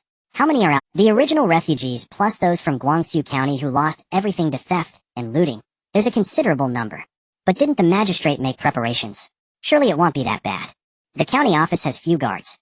Aside from piling bricks and stones to block the gates, there's little else they can do. Now it's just a matter of when the imperial reinforcements arrive. Will the barricades hold? They'll buy us time at least. We should pack up too. We may need to leave at a moment's notice. Chen Yuan wished she could help Jiqing. With her and Gao Boyan's fighting prowess, they could easily subdue the refugees. But these were ordinary people who had lost everything. How could they raise a hand against them? All they could do was watch helplessly as the snowball grew ever larger. At the eastern gate, wealthy citizens and common folk alike were clogging the exit, desperate to flee.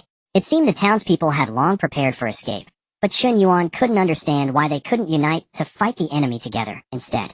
The city gates didn't hold for long. By afternoon they were smashed open. By then Chen Yuan had already stashed the carriage and ox cart into her spatial realm amidst the chaos. With Tianlin bound to her chest, and Gao Boyan carrying Nyonyo the same way, the two of them waited at the eastern gate for a chance to slip out. The gate was utterly besieged, clogging an entire street. With so many eyes upon them, Chen Yuan dared not use her teleportation ability. "We'll take the north gate," Gao Boyan said, grabbing Chen Yuan's hand and pulling her along. The refugees had already poured into the city, both the original ones and the newcomers, all looting and grabbing whatever they could. "Let go. That's mine." A girl's voice reached Chen Yuan's ears. "Damn you." A man cursed and shoved the child to the ground. Chen Yuan could bear no more. She strode over and twisted the man's arm until it snapped. The man let out a scream, then collapsed unconscious from the pain. "Brother, you filthy bitch, you're asking for death." Another man cursed and lunged at Chen Yuan. But before she could even move, Gao Boyan's foot connected with his chest. The man flew like a projectile, slammed into the wall of a building across the street, and crashed to the ground with a heavy thud, coughing up blood before going still. Whether unconscious or dead, no one could tell. Even if he survived, he'd be paralyzed from the neck down, bedridden for the rest of his life. Gao Boyan had put every ounce of his strength into that kick. Chen Yuan went over and helped the girl to her feet, then picked up the fallen cloth sack and handed it back to her. "Thank you, Auntie," the girl said, taking the bag. She looked about 11 or 12. "Where are your parents? Why are you the only one protecting your grain?" "My mother passed away 2 years ago. My father went to the prefectural capital on business a few days back and won't return for 2 months. It's just me and my little brother at home." Just then a boy of 4 or 5 came stumbling out crying, "Sister, I'm scared." Chen Yuan felt a pang of helplessness. She kept running into the pitiful and downtrodden. What was she to do? Sometimes she wished she had a heart of stone, then she wouldn't have to wrestle with such dilemmas. "We're heading to the prefectural capital. Go pack your things quickly. You're coming with us." Seeing the girl with her head lowered and unmoving, Chen Yuan asked, "What's wrong? Don't want to go?" "No, it's just that we have too much luggage and my brother is still young. I can't manage it alone. Annie, don't worry about us. He'll wait a little longer. Perhaps my father will return in a few days." Chen Yuan glanced at Gao Boyan, who took the hint and turned away. He returned shortly, pushing a wooden cart. "Do you know how to push a cart?" Chen Yuan asked the girl. "Yes," she replied. "This cart is yours. Go pack quickly. Take only the essentials: your household registration documents, clothes, and bedding, food, and cooking utensils. Leave the rest." "All right, I'll be right back," she said, taking her younger brother's hand and heading back to pack. Meanwhile, Gao Boyan had procured another cart loaded with bundles of bedding and coarse grains. Nyonyo was already seated on it, perched on a quilt, looking quite pleased. It took the girl half an hour to pack, but thankfully she was sensible enough not to overburden herself with too many belongings. Gao Boyan took the opportunity to visit a nearby general store and bought out their entire stock, which in a way lightened the shopkeeper's burden. He also added a canopy to the cart to shield Nyonyo from the sun. Meanwhile, Chen Yuan used the time to feed Nyonyo and Tianlin. The girl locked the door and said, "Auntie, I'm ready to go. Have you eaten? Did you bring a water pouch?" The girl looked embarrassed. "We don't have water pouches, but I brought a clay pot filled with water. We had lunch already, so we're not hungry yet. We'll eat again tonight." In truth, her lunch had been a combined breakfast-lunch eaten around 10 in the morning. It was now nearly 4 in the afternoon, and her younger brother was already famished. Chen Yuan handed each of the siblings a water pouch and 2 vegetable cakes. "Eat quickly. You'll need your strength for the journey." The girl hesitated, but her brother snatched the cake and began eating immediately, leaving her feeling a bit awkward. Don't just stand there. Take it and eat. We need to get moving once you're full. Auntie, I'm not hungry, she said just as her stomach let out a loud rumble. Her face flushed even deeper. Hurry up. Don't make everyone wait for you. The girl took the cake and ate one quickly, then tried to save the other for her brother's dinner. If you don't eat your fill, you'll slow us down. Besides, it's so hot. The cake will spoil in no time. What a waste that would be. The girl stopped hesitating and finished the second cake, chased it with some water, then carried her brother to an empty spot on the cart. Uncle, Auntie, I'm ready. Let's go. All right, Chen Yuan said, handing each of the siblings a straw hat. Thank you, Auntie. Once we find our father, we'll repay you properly. Gao Boyan led Nayunia's cart ahead, while the girl Su Jinjin pushed her brother Su Heng's cart behind, with Chen Yuan walking alongside to keep an eye on them. On the road, a few refugees spotted the grain on the Su siblings' cart, and seeing only a woman with children thought they'd be easy prey. They lunged at the cart, but Chen Yuan sent each of them flying onto a rooftop with a single kick. Those who had been considering a similar move quickly thought better of it. The group passed through the north gate without further trouble. Many had fled through this gate, as well, though far fewer than through the east gate. A river flowed from the north gate, winding eastward toward the prefectural city. There had once been a ferry crossing outside the gate, but it had been washed away by the torrential rains a few days earlier. Not far from where the ferry once stood, Gao Boyan came to a halt. Seeing that the two showed no sign of continuing, Su Jinjin asked, Uncle, Auntie, aren't we traveling today? We'll go at night, Gao Boyan said briefly. At night? Su Jinjin was puzzled. You'll see, Chen Yuan said with an air of mystery. In the dead of night, with the children fast asleep, Gao Boyan appeared with a small passenger boat he had procured from somewhere. Jinjin, wake up. Time to go, Chen Yuan called. Su Jinjin had been sleeping soundly and woke with a start. She was remarkably trusting, having known these people for less than a day and yet harboring no suspicion at all. All right, Auntie, Su Jinjin said, rousing her brother, who slept beside her. Gao Boyan and Chen Yuan first loaded their own cart onto the boat, then lifted Su Jinjin's cart aboard as well. Finally, the whole group entered the cabin. The cabin was already occupied: an old woman, two young women, both visibly pregnant, a girl of 15 or 16, and a boy of 2 or 3. Add to that the 2 young boatmen and the old boatman himself. A family of 8 in all, plus a scattered heap of luggage covering the floor. The old boatman followed them into the cabin and shouted at his family, Didn't I tell you to take your luggage and go to your rooms? What are you all standing around for? Can't you see the master has no place to step? No one moved. The old man grew angrier. Have you all lost your minds? If you want move, get the hell off this boat and walk to escape the famine. It's not like that, old man. Listen to me, the old woman said, feeling wronged. She had truly married off 2 little empresses who, thanks to their pregnancies, were insufferably demanding and wouldn't lift a finger. As for her daughter, she had been pampered since childhood. How could she bear to let her do any work? If her skin became rough and unsightly, she'd never find a wealthy husband. With only 2 rooms available, the 3 women each insisted on having one to themselves. Unable to agree, they all ended up standing in the main cabin, glaring at one another. There aren't enough rooms. Why don't you ask the master if we can have another one? That way each family gets a room, and Suegu can sleep with us. No more fighting, right? At this, Gao Boyan grew angry. Perhaps the boatman should buy this boat outright so your family can have all the space you want, and we won't be in your way. In truth, Gao Boyan had purchased this very boat from a broker during the days the city was sealed. Had already planned to reach the prefectural city by water, completing all the paperwork and intending to take possession once they left the city. The old boatman had learned of the sale from the same broker.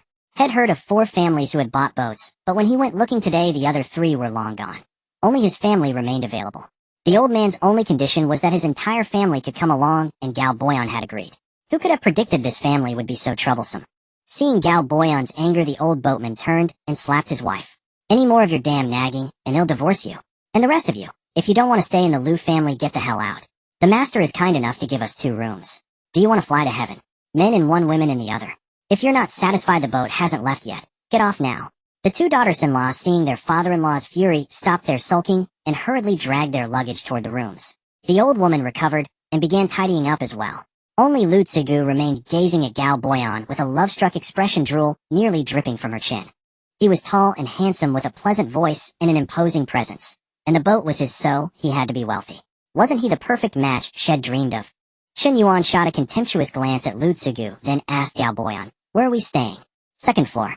Jinjin, bring your luggage and stay on the 2nd floor too, Gao Boyan said, grabbing 2 large bundles and heading upstairs as a token gesture. Su Jinjin followed suit, taking her important bundles and climbing to the 2nd floor. Lu Tsigu remained below, still gazing dreamily toward the stairs. Lu Laohan walked over and delivered a resounding slap across her face. Husband, have you lost your mind? Why are you hitting our daughter for no reason? The old woman cried out in distress. Lu Tsugu also reddened her eyes with grievance. Shameless wretch. I'm trying to wake her up. Not everyone is someone she can dream of. Who is she dreaming of, huh? Daughter, who are you dreaming of? The latter part was directed at Lu Tsugu. I've set my sights on the master. He's handsome and wealthy. Why can't I dream of him? You brazen thing. He raised his hand to strike again, but the old woman quickly shielded her daughter. Old man, can't you just talk properly? Must you always resort to violence? She's your own flesh and blood. You dare speak. It's all your fault for spoiling her, filling her head with nonsense, and letting her daydream. Look at any other girl her age. She's 16 and can't do a thing. How will she survive in her husband's home? Our Tsugu is destined to be a young mistress. Have you ever seen a mistress do chores? Keep talking, and I swear I'll beat you to death. Look at her. Does she have the makings of a mistress? In a few days, I'll marry her off to some honest farmer. Better than having a troublemaker at home. Father, I'm telling you on this boat, you better behave yourself. If you displease the master, he'll throw you into the river to feed the fish. My dear daughter, listen to your father. Forget about the master. Besides, he's already married with 2 children. Once we reach the prefectural city, there will be plenty of young gentlemen. We don't need to cling to one tree. But I only like someone like the master. So what if he's married? Can his wife stop him from taking a concubine? You stubborn child. Fine, I won't interfere. Just don't let your father find out whatever you do. If he decides to sell you or feed you to the fish, I won't be able to stop him. She dragged her luggage into the room. The 2 daughters-in-law exchanged glances, sneered, and retreated to their own rooms. Lu Tsugu cast a reluctant look at the second floor before returning to hers. Chen Yuan, having overheard the conversation below, rolled her eyes at Gao Boyan and went into the room. Su Jinjin felt awkward. She had heard everything. This family was truly something. Couldn't they discuss this in private? Seeing the auntie's displeasure, she didn't know what to do, and simply said, Uncle, I'll take my brother to our room to tidy up. Gao Boyan felt wrong too. He was truly innocent. That damned old Lu. He dared to scheme against him, deliberately making such a loud announcement. Wasn't that just a test for him? Just wait, I'll deal with you. Gao Boyan entered the room to find Chen Yuan making the bed. He walked over and embraced her. Angry. Don't worry, I only have eyes for you. Is that what I'm angry about? Look at the people you hired. My fault. I was only focused on finding a boatman and didn't check their character. They'll be more careful next time. Chen Yuan slept until noon. Tianlin was asleep beside her while Gao Boyan played with Nyonyo in the empty room next door. As soon as Chen Yuan stepped out, she heard an argument from below. Gao Boyan brought Nyonyo out as well, and the 3 went downstairs to see what was happening. Seeing Chen Yuan descend, Su Jinjin rushed over in tears. Auntie, I just went to prepare a meal and found a bag of our grain missing. Xiaohing said he saw the old lady rummaging through our cart this morning. When I asked her about it, they not only denied it, but also cursed at me. Do you have proof it was us? The eldest daughter-in-law retorted. My brother saw your mother-in-law searching our cart. Can you trust a child's words?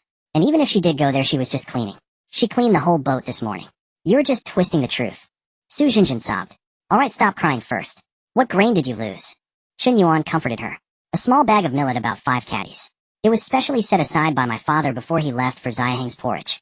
Now it's all gone. Damn thieves. I cursed their whole family to die a miserable death. Who are you cursing? Lu Tsugu couldn't hold back and stepped forward. Why are you so anxious? Could it be your family stole? The ones who stole my grain are the vicious ones. Su Jinjin immediately retorted. Just then the family's grandson walked out. Grandma, weren't you going to make me millet porridge? Why isn't it ready? I'm starving. There. Still saying your family didn't steal it. Can't my family have millet? Is all millet yours? You. Lu Tsugu was about to continue when she suddenly felt something enter her mouth. So what if my mother took it? Once I become the master's wife, this boat will be mine. You're riding my boat for free. What's a little millet?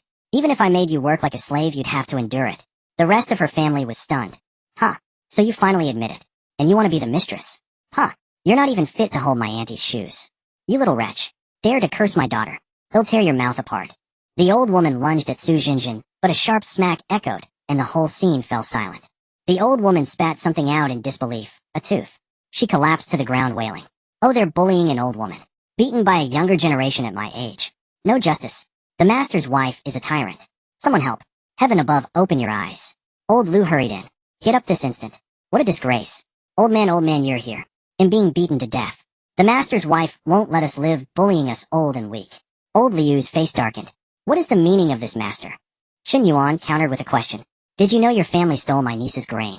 Are you sure it was us? Your own daughter admitted it. Chen Yuan sneered. Old Liu's face turned ashen. Fine. Even if we took it, we'll return it. There's no need for the lady to humiliate us. I'm humiliating you. Your old lady was the one who struck first. If I hadn't intervened, my niece would be the one beaten now. Let me ask you, what kind of logic is it to steal someone's grain and then attack them? You struck her, eh? Old Lu demanded furiously. The old woman tried to deny it, but Lu Tsugu spoke up. So what if she was hit? She's on our boat eating our millet. What's a little beating? She should be grateful. Once I marry the master and become the lady of beating would be the least of her worries. By now Lu Tsugu was completely delirious, unaware of her own words. Seeing it was enough, Chen Yuan withdrew her spiritual sense. Feeding her just the truth pill wasn't enough, as she needed to make her go mad.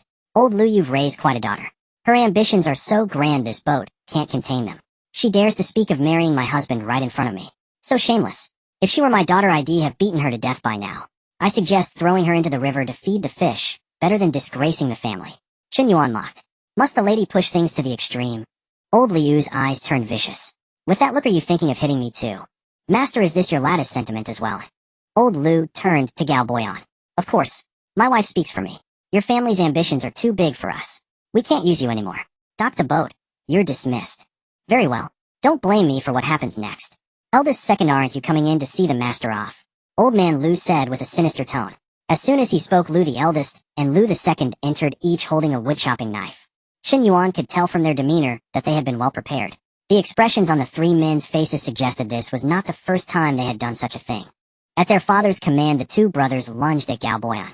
Gao Boyan spun around to evade, then seized the eldest's arm, twisting it until it snapped with a sickening crack.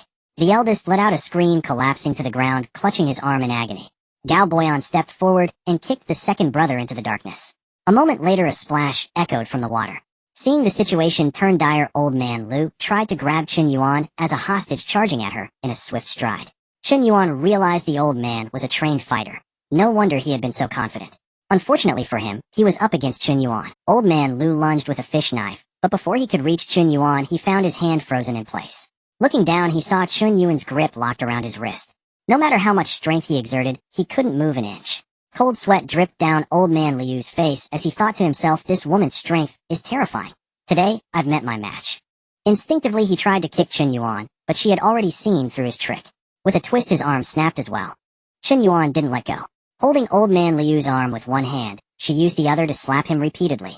5 crisp slaps later, his mouth was full of blood. Disgusted, Chen Yuan threw him to the ground. Old man. The old woman finally snapped out of her shock, wailing as she crawled to her husband's side. The two daughters-in-law also came to their senses, crying out for their husbands. One ran to Lu the eldest, the other rushed out of the cabin. You pack of heartless bastards. You'll all die horribly. They'll kill you. The old woman shrieked, charging at Chen Yuan. Chen Yuan was not one to respect the elderly or coddle the weak. She kicked the old woman, sending her rolling to the bow of the boat, where she lay motionless. Chaos erupted among the Lu family. Gao Boyan grew impatient and was about to throw them all into the river one by one. Chen Yuan stopped him. If you throw them overboard, who will steer the boat? There are plenty of refugees along the road. They'll be fed and housed, and many would be willing to steer. Why go through all that trouble when we already have someone? Besides, is anyone else more experienced than the old man? And who knows if they'd be any better than this family? If we let them go, they'll just harm others. Let them work on the boat to atone for their sins. When we're in a bad mood, we can beat them to vent our anger. Old man Lu shot Chen Yuan a venomous glare, which she caught immediately. What, not convinced? She stomped on old man Liu's legs, breaking them. Ah, you'll die a miserable death. Still so stubborn. Let's see who dies miserably. She then forced a heart-clawing and lung-scratching pill into his mouth. It should be noted that Chen Yuan only used pills from her spatial storage. None of her own inventions ever worked. She accepted that she lacked the talent and gave up. Within moments, old man Lu was writhing in agony on the ground, clawing at himself frantically. By the time Lu the second, soaking wet, climbed back onto the boat, his father was already a bloody mess. Lu the second knelt before Gao Boyan, kowtowing. Master, we failed to recognize your greatness. Please be magnanimous and spare us this time. Well, never dare again. Then it depends on your behavior. Old man Lu was crippled. Chen Yuan had broken both his legs, confining him to bed for the rest of his life. Lu the eldest lost an arm and was now a useless man. Only Lu the second remained to steer the boat to the prefectural city. What should have been a 2-day journey stretched into 4. During those 4 days, Chen Yuan locked everyone except Lu the second in their rooms, and no further trouble arose. At night, they arrived at the ferry of the prefectural city. Gao Boyan drove the Lu family off the boat. Unwilling to trust them, Chen Yuan used her spiritual power to pierce the brain nerves of old man Lu and Lu the second, leaving them mentally incapacitated for the rest of their lives. Just before dawn, Chen Yuan and the others carried a cart ashore. After walking a short distance under the cover of darkness, Chen Yuan used her mental power to store the boat into her spatial dimension. It was already early morning. They only needed to wait 1 more hour for the city gates to open. Taking advantage of the time, they quickly set up a stove and prepared a meal. When the gates finally opened, they encountered a major problem. They couldn't enter the city. Having traveled by water, they arrived earlier than the other refugees. The prefectural city had already received word and closed the gates early. Without the garrison commander's permission, no one... If the city hadn't received the news yet, they might have bribed their way in. But under the current circumstances, it seemed impossible. Without the siblings, the two of them could have sneaked in at night. They could even manage without entering the city. But now they had to think of another plan. Chen Yuan first tried to see if they had any relatives or acquaintances who could get them in. The answer was still no. She then forged a travel permit, but even that didn't work. Chen Yuan was out of ideas. It seemed she would have to resort to her old method: knock the siblings unconscious at night, store them in her spatial dimension, and bring them in that way. Surprise often comes swiftly. Around noon, 2 carriages wobbled up to the city gate. The owner of the carriages said something to the soldier on the wall, and the soldier turned and left. Gao Boyan saw an opportunity and went over to speak with the carriage owner. After a long conversation, he returned without a hint of a smile. "Well, enter the city as their servants." "Can they get in, oi?" Chen Yuan was surprised. "Probably. The garrison commander is the owner's younger brother. Entering the city should be easy." Sure enough, not long after the gate cracked open, and a man in his 20s emerged. His attire suggested he was a minor officer. "Brother, long time no see. Come enter the city with me. Open the gates." The last command was directed at the gate guards. Chen Yuan thought to herself, it's indeed easier with connections. We got in so effortlessly, even better than my abilities. She would never admit she was jealous. Following the family into the city, they parted ways once the family reached their home. "What did you give him to get us in?" Chen Yuan asked, curious. "In this world, there's nothing money can't solve," Gao Boyan replied smugly. "Just tell me, how much did you pay, eh?" Chen Yuan shot him a glance. 1,000 taels. 1,000 taels. We could have gotten in for free tonight. "You wasteful man." Chen Yuan scolded. Gao Boyan thought, what? Didn't you say you didn't want to rely on spatial teleportation this time? He dared only think it. "Jinjin, do you know where your father does business?" Su Jinjin shook her head. "I don't know. Father never talks about business at home." "Then what kind of business does he do?" "Father deals in fur." With a direction, the rest became easier. After an afternoon of inquiries, the father and children were reunited just before nightfall. Su Lei knelt and kowtowed. "You two are our family's benefactors. Without you, we might never have seen each other again. Jinjin, help your father up. No need for such formalities. We were just passing through. No, I must show my gratitude. When I heard about the refugee uprising, I tried to rush back, but the city was under martial law. I couldn't leave. These past days I couldn't eat or sleep, terrified that something had happened to them. How could I face their departed mother? It's getting dark. You two haven't found lodging yet, have you? If you don't mind, you can stay at my place. I've rented a courtyard in the alley ahead." The two exchanged glances. Gao Boyan said, "No need. We've already made arrangements. It might be inconvenient. Since that's the case, I won't insist. But you must accept this." Su Lei said as he took out a bag of silver and handed it to Gao Boyan. "This is all I have on me. Please don't think it's too little. I live at the 3rd house on the west side of Mauer Hutong. If you need any help, feel free to come to me. We'll definitely come to you if we have any trouble. Keep the silver, we don't need it. You should use it to buy things for the children." After saying this, the two pushed their cart and left. Before dark, the two of them found a yard through a broker. The yard was not large, but it was clean and tidy with a particularly cozy atmosphere. Gao Boyan rented it directly for 2 months. Since the earthquake, the two had been constantly moving like dogs being chased, never settling. Chen Yuan was somewhat tired and wanted to rest for a while. Third sister-in-law. As Chen Yuan was about to enter the door, she heard a sound behind her. Turning around, her face immediately darkened. It was Niu Niu's biological uncle Zhang Laosi. "It's really you. You're not dead." Chen Yuan shot him a glare, turned around, and entered the yard, slamming the door shut with a bang. Gao Boyan, who was in the yard, saw Chen Yuan's bad expression and asked with concern, "What's wrong? Who's outside?" Chen Yuan thought for a moment, and then told, "From now on, ignore them. You have nothing to do with them anymore. If they dare to cause trouble, it'll make them disappear completely." Sigh, what bad luck. Because of encountering the Zhang family, Chen Yuan felt the yard was no longer pleasant, and planned to move elsewhere in a few days. The next morning, after finishing their meal, the two were playing with Niu Niu when they heard a loud knock on the door. Chen Yuan swept her spiritual sense, and saw Zhang Laosis' wife, Tao Hong, outside. Chen Yuan initially didn't want to bother, but the woman kept knocking. Gao Boyan went to open the door. Seeing a man open the door, Tao Hong was surprised. "You are?" Then, as if she understood something, she asked, "Excuse me, does Xiao Yinyan live here?" "Wrong person," Gao Boyan said, slamming the door shut. Tao Hong was puzzled. "That's right, Zhang Laosi said it was here." Still not giving up, she continued knocking. Gao Boyan opened the door again, saying nothing, and glared at her threateningly. Tao Hong was first startled, then mustered her courage, and said reluctantly, "My husband saw her come in yesterday. Oh, you might not know she's my third sister-in-law. We're family. She had to come. Her family was so poor they could barely open the pot. Zhang Laosi had said that the third sister-in-law was dressed very decently, her skin fair and tender, so she must have lived well over the past year. She came to catch up with the aim of getting the third sister-in-law to help them out. Of course, if she could cling to her from then on, even better. Besides, the third sister-in-law was so weak and easy to manipulate. Tao Hong was quite confident about this visit. I said there's no such person here, Gao Boyan said, and was about to close the door again. Tao Hong quickly squeezed half her body in. Impossible. My husband saw her come in with his own eyes. Chen Yuan couldn't stand it anymore and came out. What are you here for? Whatever your intentions, I have nothing to do with the Zhang family anymore. Don't come again. She was about to close the door. Hey, third sister-in-law, don't close the door. Don't misunderstand. I have no bad intentions. We're both away from home, and it's nice to meet an acquaintance. I just came to catch up. If you call me third sister-in-law again, I'll cut out your tongue. Chen Yuan glared at her viciously. Tao Hong was terrified. She hadn't expected the once weak third sister-in-law to be so frightening. Just now she felt that the third sister-in-law really would cut out her tongue. Seeing Tao Hong was scared, Chen Yuan continued. Also, I have no past to catch up on with you. Don't come again.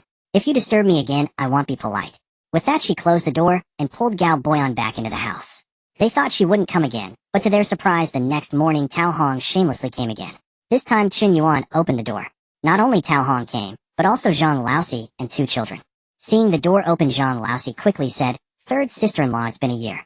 I don't know how Danielle is doing. I came to see her." Chen Yuan didn't let them in and stood at the door sneering, "To see the child? Empty-handed. And didn't Tao Hong tell you? I have no relationship with the Zhang family anymore. The child has severed ties with you too, so you don't need to worry. Besides, I've told you not to call me third sister-in-law. I can get angry." Tao Hong quickly stepped in to smooth things over. "Look at what you're saying.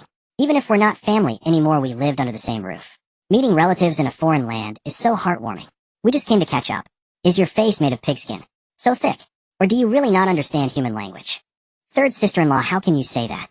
No sooner had Tao Hong spoken than Chen Yuan slapped her with a loud smack. "How many times have I told you? Don't call me third sister-in-law. A dog can't change its habit of eating shit."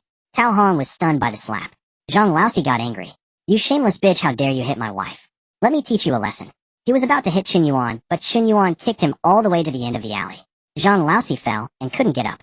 "Bad woman, don't you dare hit my parents." His eldest son came up hitting and kicking. Chen Yuan grabbed him directly and threw him onto Zhang Laosi.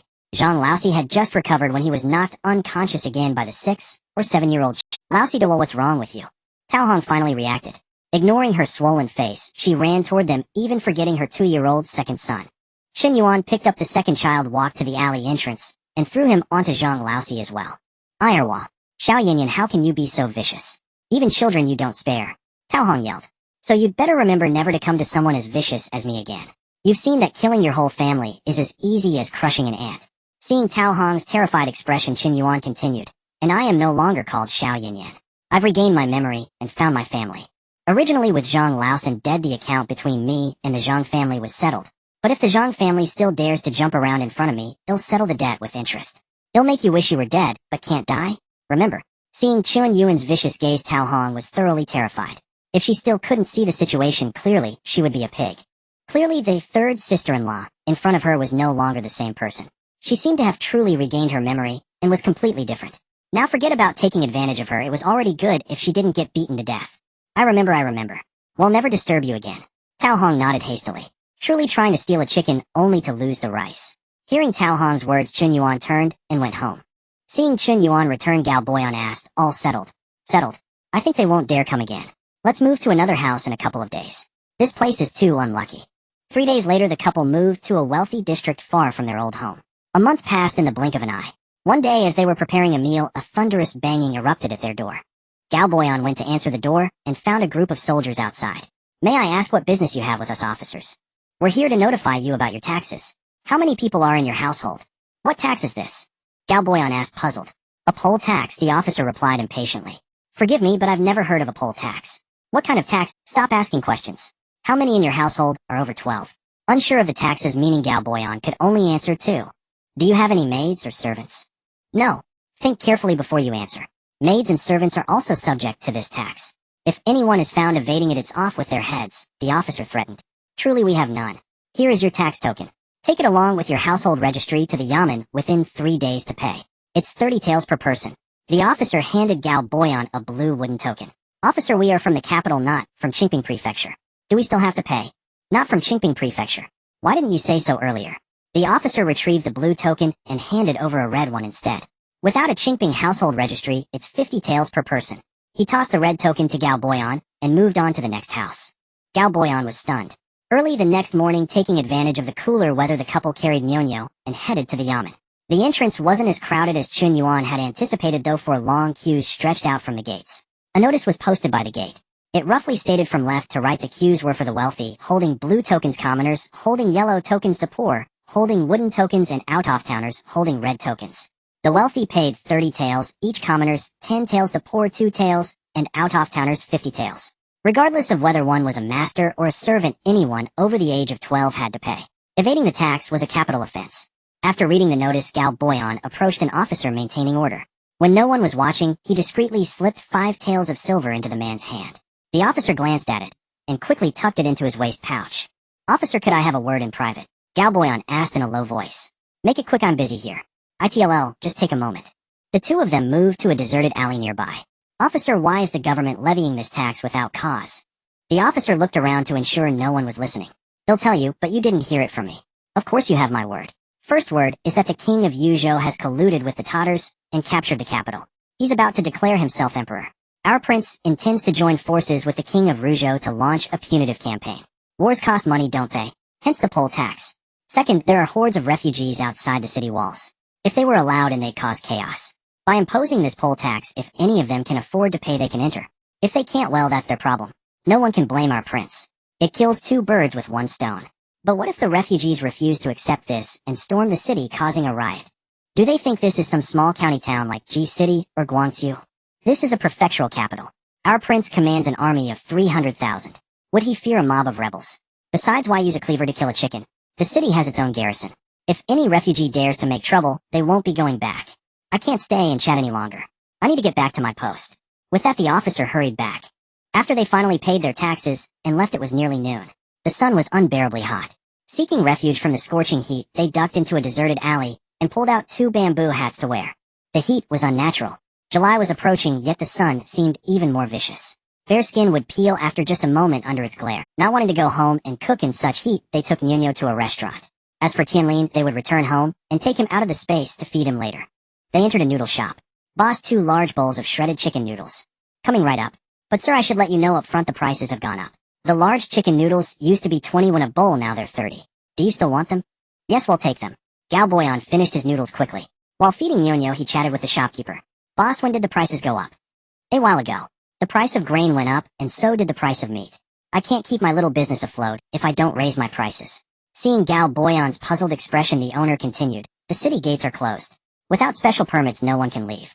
In the past, on market days, farmers from nearby counties would bring their own chickens, ducks, and geese to sell, and they were cheap. Now we have to buy them at high prices within the city. If the gates stay closed, I'm not sure we'll even be able to buy them at any price." A sense of foreboding washed over her. She had a feeling that something momentous was about to happen in Qingping Prefecture. Damn it! Chen Yuan suspected she was cursed by the god of misfortune. Everywhere she went, trouble followed. As they were walking home after lunch, they realized they were being followed. Chen Yuan swept her spiritual sense and nearly cursed it aloud. Were Zhang Laosi and his family simply refusing to learn their lesson? If they were so eager to die, then so be it. Take Nyonyo and go home. They'll deal with them. They'll go, Gao Boyan insisted, trying to hand Nyonyo to Chen Yuan. "I'm the one who caused this. I should be the one to end it." Gao Boyan had no choice but to agree. After they parted ways, Chen Yuan led her pursuers through a series of twists and turns until she arrived at a deserted alley. She stopped and turned around, shouting, "Come out now." As her words faded, Tao Hong and Zhang Laosi emerged trembling. "It seems you truly don't understand human language. Since that's the case, allow me to send you on your final journey." She drew a short sword from behind her back. Seeing the weapon, Zhang Laosi and Tao Hong immediately fell to their knees. Tao Hong began to plead tearfully, "We're sorry. We didn't want to bother you, but we have no other choice. You're the only person we know in this city. If we can't pay the tax, we'll die. We try to leave the city, but it's impossible. If we die, what will happen to our 2 children? Please help us." "How did you find me?" "We didn't know where you lived. We just figured you'd have to come to the yamen to pay the tax, so we decided to try our luck and wait across the street. We never expected to actually see you." Tao Hong then kowtowed heavily several times. "Yin Yin, I know we've never been close, but I never mistreated you. Please, for the sake of our past acquaintance, help us. We're at our wits' end. Well, remember your kindness forever." Chen Yuan remained silent, simply watching them. Seeing no reaction from Chen Yuan, Tao Hong pulled Zhang Laosi to kowtow with her. "We beg you, well, work for you like oxen and horses, well, do anything. Where are you staying? Take me there. The couple was stunned, unsure of what Chen Yuan was planning. If you don't want to forget it, he'll pretend I never saw you. Chen Yuan rolled her eyes and made as if to leave. Yes, we'll take you. Follow us. Tao Hong led Chen Yuan to a large compound in the western part of the city, not far from the courtyard Chen Yuan had previously rented. Dwyer, while we're back, Tao Hong called out as she entered the courtyard. Mom, you're back. You wicked woman, how dare you come to our home? They'll deal with you. Dwa said, reaching for a broom. Put that down. Your aunt is here as a guest today. Come in. The house is a bit messy, don't mind it. Chen Yuan followed them inside. The room was about 20 square meters. Aside from a large bed, there were only pots, pans, bowls, and a stove. There wasn't even a chest for clothes. The family's garments were bundled into 2 large cloth packages, placed on 2 parallel benches. Chen Yuan nodded approvingly. It would be easy to tidy up. Call your whole family in. Huh. Oh. Tao Hong hurried out and called the father and 2 sons into the room. As soon as the 4 of them entered the room, they collapsed one by one with a thud, unconscious. Chen Yuan quickly put them into her space, then took out a cart. She loaded all the family's clothes, bedding, pots, pans, and the scant food they had and swept the area with her mind to ensure no silver or valuables were left behind. Then she locked the door and left. Help someone to the end. Chen Yuan had never intended to kill them. She had only been frightening them earlier. After all, they had never actually harmed the original owner. At most, they had been indifferent and self-serving, which was not a reason to kill. If she hadn't known before, it would have been fine. But now that she did, and she watched helplessly as 2 people were killed for failing to pay the poll tax, she felt a thorn in her heart and unease. Even though Chen Yuan truly found the family annoying, if she paid their poll tax for them, she feared they would never leave her alone. The best solution was to send them out of the city far away, so she would never have to see them again. The midday sun was scorching and the streets were new. Chen Yuan quickly reached the wall of the west gate. Seeing no one watching, she teleported to the woods outside the city behind a large tree. Fortunately, there were no refugees outside the west gate, or things would have been troublesome. Chen Yuan walked deeper into the woods until she was sure no one was around, then released the family of 4 and the cart loaded with their belongings. She used her spiritual power to wake them up, then quietly returned to the city. When Tao Hong woke up and found the whole family lying in the woods, she quickly shook Zhang Laosi awake. Laosi Dwyer, wake up. Where are we? Zhang Laosi suddenly became alert. He first looked around, saw that the whole family was there, and breathed a sigh of relief. Then realizing they were in the woods, he jumped to his feet and saw a cart beside them. He and Tao Hong immediately began rummaging through it. Tao Hong exclaimed excitedly, Laosi, it's our luggage. All of it. Are we out of this? Wait here with the children. They'll go find out, Zhang Laosi said, and limped away. After a long while, he returned in excitement. Tao Hong, we really are out of the city. Heaven be praised. No, it's all thanks to Xiao Yanyan. How did she do it? She's truly a living goddess. Tao Hong was even more excited. Alas, we should have treated her and her daughter better back then. Do you think your mother would regret it if she knew how capable she is now, eh? At the mention of his mother, Zhang Laosi grew impatient. Why bring up my mother now? Who knows if she's alive or dead? Who cares if she regrets it? Let's make some food, quickly eat, and then get out of here. Right, Tao Hong agreed. As for Chen Yuan back at home, she splashed cold water on her face. I'm much better. Before Gao Boyan could ask, Chen Yuan spoke first. It's completely resolved. I sent the family out of the city and told them to go far away. You've worked hard. I saved you a bowl of mung bean soup. Have some to cool down. Chen Yuan felt a warmth in her heart. You're the one who's worked hard. Another month passed. Nyonya was now 16 months old, and the heavenly calamity was about 4 months away. Life in the city was relatively peaceful apart from the high prices. Chen Yuan knew that this was probably the calm before the storm. Within half a month, rumors filled the city. First, the Yuzhou king proclaimed himself emperor and ceded the Hudong prefecture to the Tatars. Then news came that the King Qingping, allied with the King Ruz's troops, had suffered a defeat on the front lines. Panic spread. How could 200 elite troops lose to the Yuzhou army, which was battered and had not yet recovered? Even with Tatar aid, the combined forces of the 2 kings were less than 200. Gao Boyan was perplexed. Could it be? He hoped there was no traitor in their midst. Yet this was not the worst. The worst was that the news had somehow reached the Nanzhao kingdom, and their army was stirring on the southwestern border. The Qingping prefecture now faced a wolf ahead and a tiger behind. King Qingping was also troubled. In the council hall of the Qingping prince, tell me, how did our 200 troops, well equipped and all elite, lose to 150 broken soldiers? The king slammed the table. The officials trembled in fear. What else could it be? They had the advantage of terrain timing and popular support, yet still lost. It could only mean one thing: there was a traitor.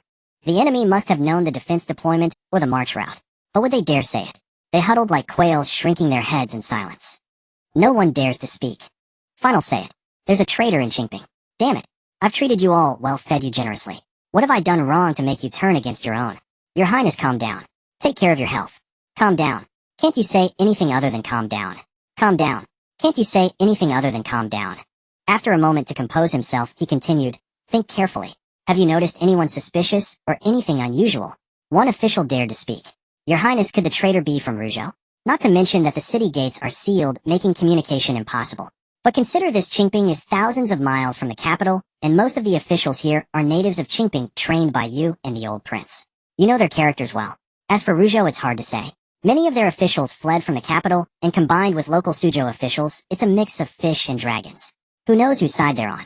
Indeed, Your Highness. Lord Zhou makes a good point. You know us well. We've been loyal to you for over a decade. Anyone with treacherous intent would be obvious to us all. The others chimed in, yes, yes. We were born in Qingping, grew up in Qingping, and our families live here. How could we do anything to harm Qingping?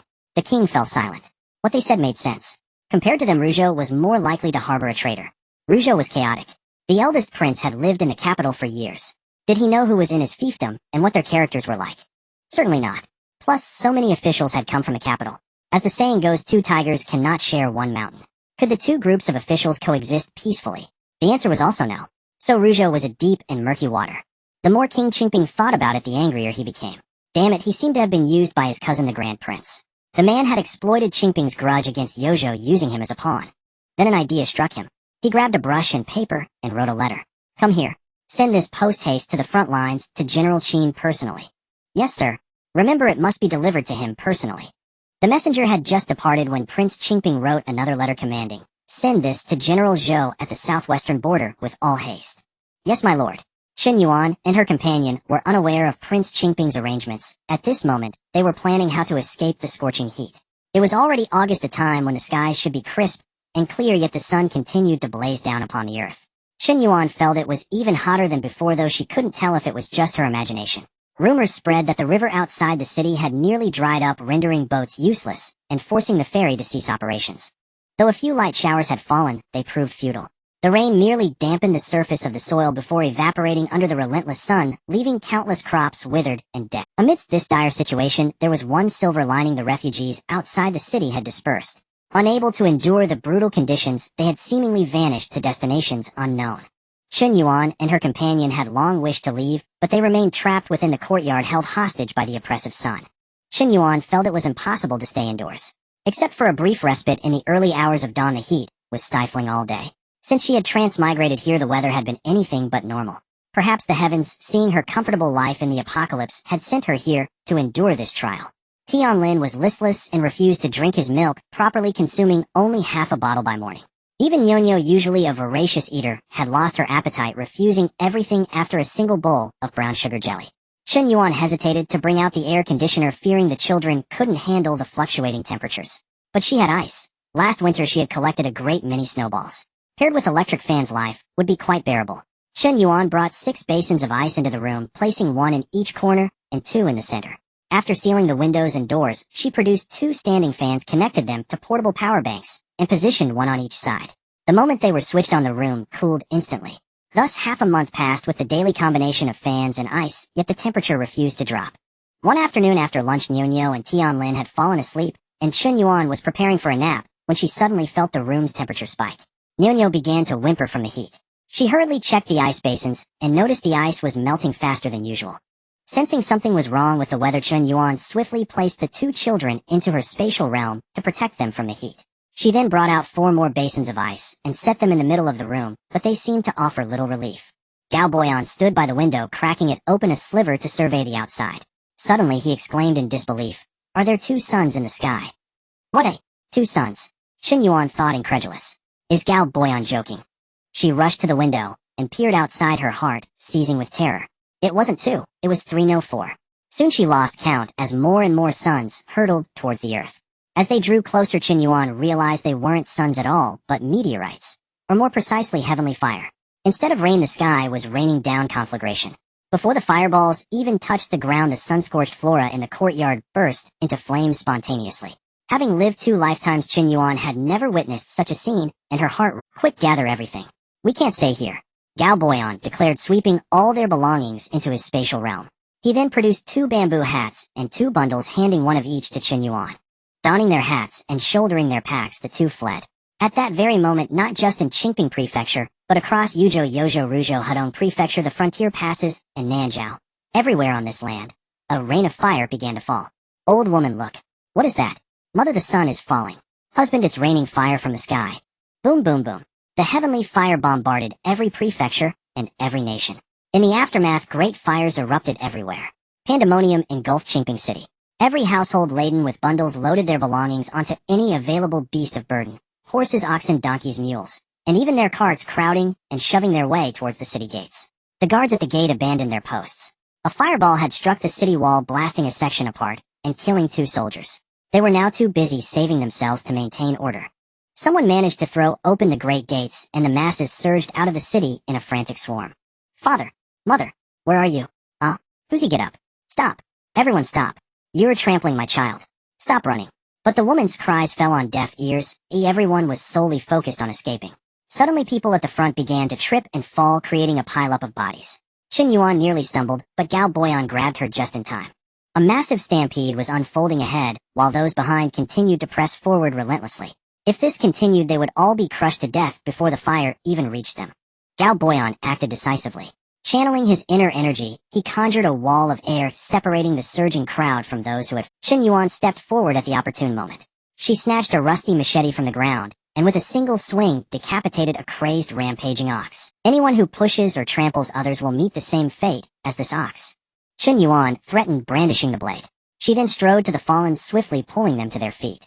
The able-bodied were urged to flee the city, while the injured were dragged to the base of the city wall for safety.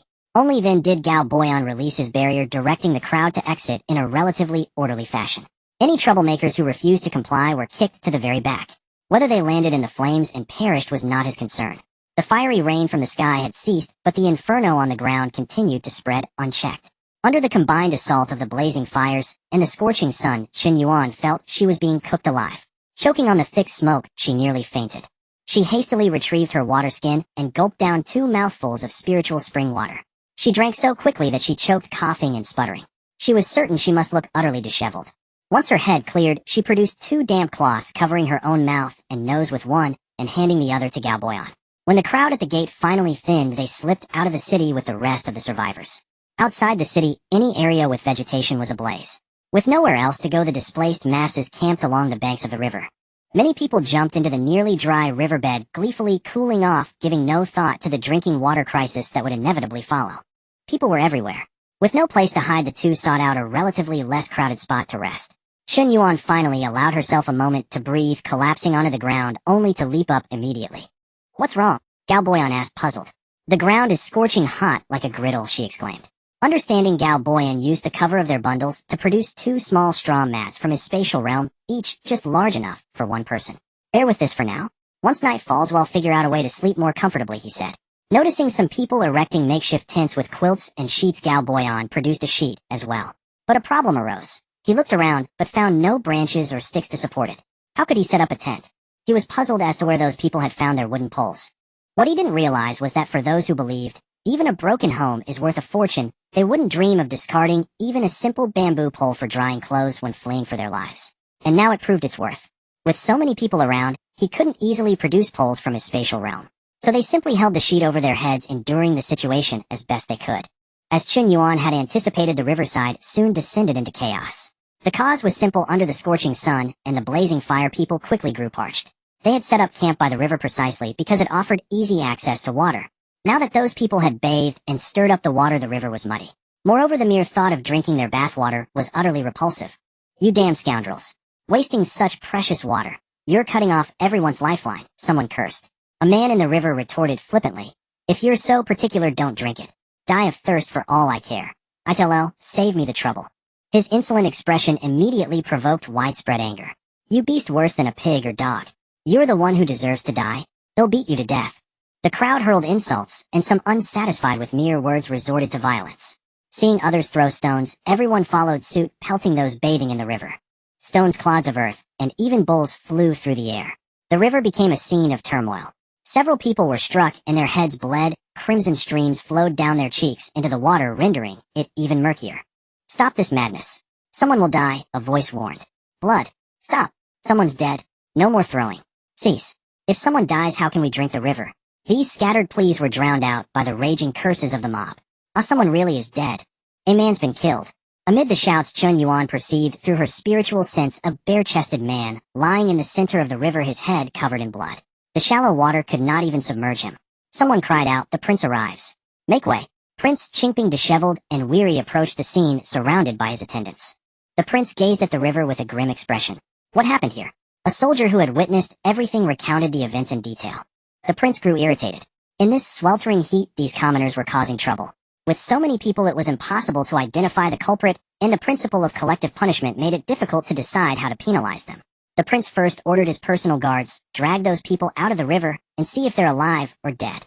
Then he issued a decree to everyone from this moment on: no one was allowed to enter the river.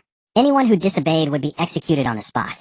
Suddenly, an old woman sprang from nowhere and rushed before the prince, collapsing to her knees and wailing, "Your Highness, I beg for justice. Catch the murderer and avenge my son." The prince was startled. Moreover, he was already displeased with those who had bathed in the river, and the relentless heat only fueled his anger. "If you can identify the murderer, I will see justice done for you. But there are so many people who I cannot pick him out. Then how am I to find him?" Seeing the prince on the verge of rage, two perceptive adjutants seized the old woman, dragged her out of the crowd, and cast her aside. The old woman sobbed loudly, but no one paid her any heed. Soon her cries were swallowed by the clamor of the crowd. Taking advantage of the commotion that had drawn everyone's attention, Chen Yuan moved to another spot and brought Nyonyo out of the space. Nyonyo had been awake for a while and was already crying uncontrollably. The moment she emerged from the space, the oppressive heat wilted her, leaving her too weak even to cry. Chen Yuan quickly fed her a few mouthfuls of spirit spring water, which revived her somewhat. Nyonyo began to whimper, "Mama hot. Mama uncomfortable." Chen Yuan, herself overwhelmed by the heat, blurted out, "Serves you right. You had a comfortable place, but insisted on crying to come out." Nyonyo, though not understanding the words, sensed her mother's scolding and pouted, about to cry again. "Don't cry. It's so hot you'll get dehydrated." Seeing Nyonyo intimidated and holding back tears, Chen Yuan felt a pang of tenderness. "How about Mama takes you back to that cool place?" Nyonyo nodded vaguely, and in the blink of an eye she was back in the space. Nourished by the spirit spring water, over time little Nyonyo was quite clever. Comparing the two environments, she now appreciated the space's comfort. Though her parents were not with her, she no longer fussed. Seeing a bowl of fish porridge appear before her, she picked it up and ate heartily, then played on the grass contentedly. Chen Yuan used her spiritual power to feed Tianlin with a bottle and change his diaper. With the children taken care of for the moment, she had full control over the space. Nothing could go wrong. She noticed that soldiers had set up numerous tents along the riverbank surrounded by fences, and no one else was allowed to camp within 10 meters. Chen Yuan rolled her eyes. These ruling classes never missed a chance to indulge themselves. She then stood up and pulled Gao Boyan to walk farther away, trekking a full 10 kilometers. If not for exhaustion, she would have gone even farther. The farther from the prince, the fewer troubles. Soon night fell. Chen Yuan had hoped to wash up under the cover of darkness or set up a tent for a comfortable sleep. But everywhere was illuminated by the red glow of fires, especially the nearby wildfire, which, though dimmer than daytime, still shone like a street lamp. Chen Yuan was on the verge of collapse. Enduring the heat and grime was bad enough, but now she couldn't even rest. In desperation, she abandoned all caution and dragged Gao Boyan toward the sparsely populated fire zone. Gao Boyan, utterly bewildered, was pulled toward the flames. Just as they were about to step into the fire, he tried to stop Chen Yuan, but she yanked him behind a large boulder. In the blink of an eye, he found himself on a lush, fragrant meadow with a comfortable breeze. A quadrangle courtyard stood on the grass, and Nyonyo was plucking weeds. He understood immediately. This must be Chen Yuan's space. Turning to Chen Yuan, he said, "You shouldn't have brought me in. If I had any malicious intent, you'd be in danger. Would you?" "No." "Then it's settled. How could we enjoy ourselves here, while leaving you to suffer outside?" Before Gao Boyan could reply, she added, "I need to wash up. I can't stand it anymore.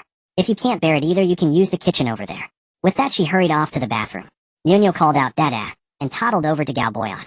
When Chen Yuan emerged from her bath, she saw them sitting on the grass, playing a game of, "Go wash up. You're starting to stink." Chen Yuan urged him with disgust. Gao Boyan was speechless. He picked up Nyonyo and said, "Follow me, I'll show you how it works." After Gao Boyan familiarized himself with everything, Chen Yuan went to prepare dinner. Chen Yuan made a pot of tomato and shrimp paste noodles. Gao Boyan, trying it for the first time, wasn't used to it. "Is it good?" "Yes." "Then why that face?" "It's hot." Chen Yuan thought, "I don't believe you." Only Nyonyo ate with relish, finishing a whole bowl and still wanting more. Chen Yuan dared not let her continue. She was almost turning into a little meatball. "Then have some meat buns. Save the rest for Nyonyo later." She handed him 4 meat buns and a bowl of porridge. Gao Boyan pulled her close and kissed her cheek. "Wife, you're the best." Chen Yuan wiped the saliva off her face with a coquettish pout. After dinner, Chen Yuan bathed Tianlin and Yunyo. Once the two children were soothed to sleep in their cribs, Chen Yuan finally collapsed into bed exhausted. Even so, Gao Boyan did not let her rest. The man's energy was truly boundless. When Chen Yuan awoke, she had lost all sense of time. She was alone in the room, the other three were gone. She went downstairs, but the courtyard was empty. With a sweep of her spiritual sense, she found them at the pasture watching the livestock. What a leisurely mood they were in. Ignoring the three of them for the moment, she washed up, drank a glass of milk, and ate an egg before checking the situation outside. Just as she was looking, Gao Boyan returned with the two children. Have you eaten? The three of us have already had our meal. I've eaten. Mom, Nyonyo called out, throwing herself into Chen Yuan's arms. What time is it now? It's always like this in the space. Oh, I can't tell, Gao Boyan said, somewhat unaccustomed. It's high noon outside when the sun is at its most scorching. How are the fires? They burned all night and have consumed everything. Apart from the distant mountains, there's nothing left to burn around here. Let me out. In such a comfortable environment, I feel unsettled. Chen Yuan was speechless. Unsettled. In such a comfortable environment, I'm afraid, it'll become complacent over time. We can't live here forever, can we? True. Wait a moment, let me tidy up, and we'll go out together. Chen Yuan cleared out the guest room, covered the floor with play mats, and placed some plush and soft silicone toys inside before settling the two children there. After arranging everything, she applied a thick layer of sunscreen. Then, each carrying a bundle and wearing a conical hat, she and Gao Boyan left the space. The moment she stepped out, Chen Yuan regretted it. Though the scorching heat of the great fire had lessened compared to yesterday, it was still hot. She discreetly took out a thermometer and measured the ground temperature, 52 degrees. Fortunately, the roads here were dirt paths. Had they been asphalt, they would have melted long ago. But even so, the soles of their feet felt scorching hot. The wildfires in the distant mountains were still spreading. The number of people by the riverbank had dwindled. Chen Yuan looked towards the city gate and saw the townsfolk streaming in and out.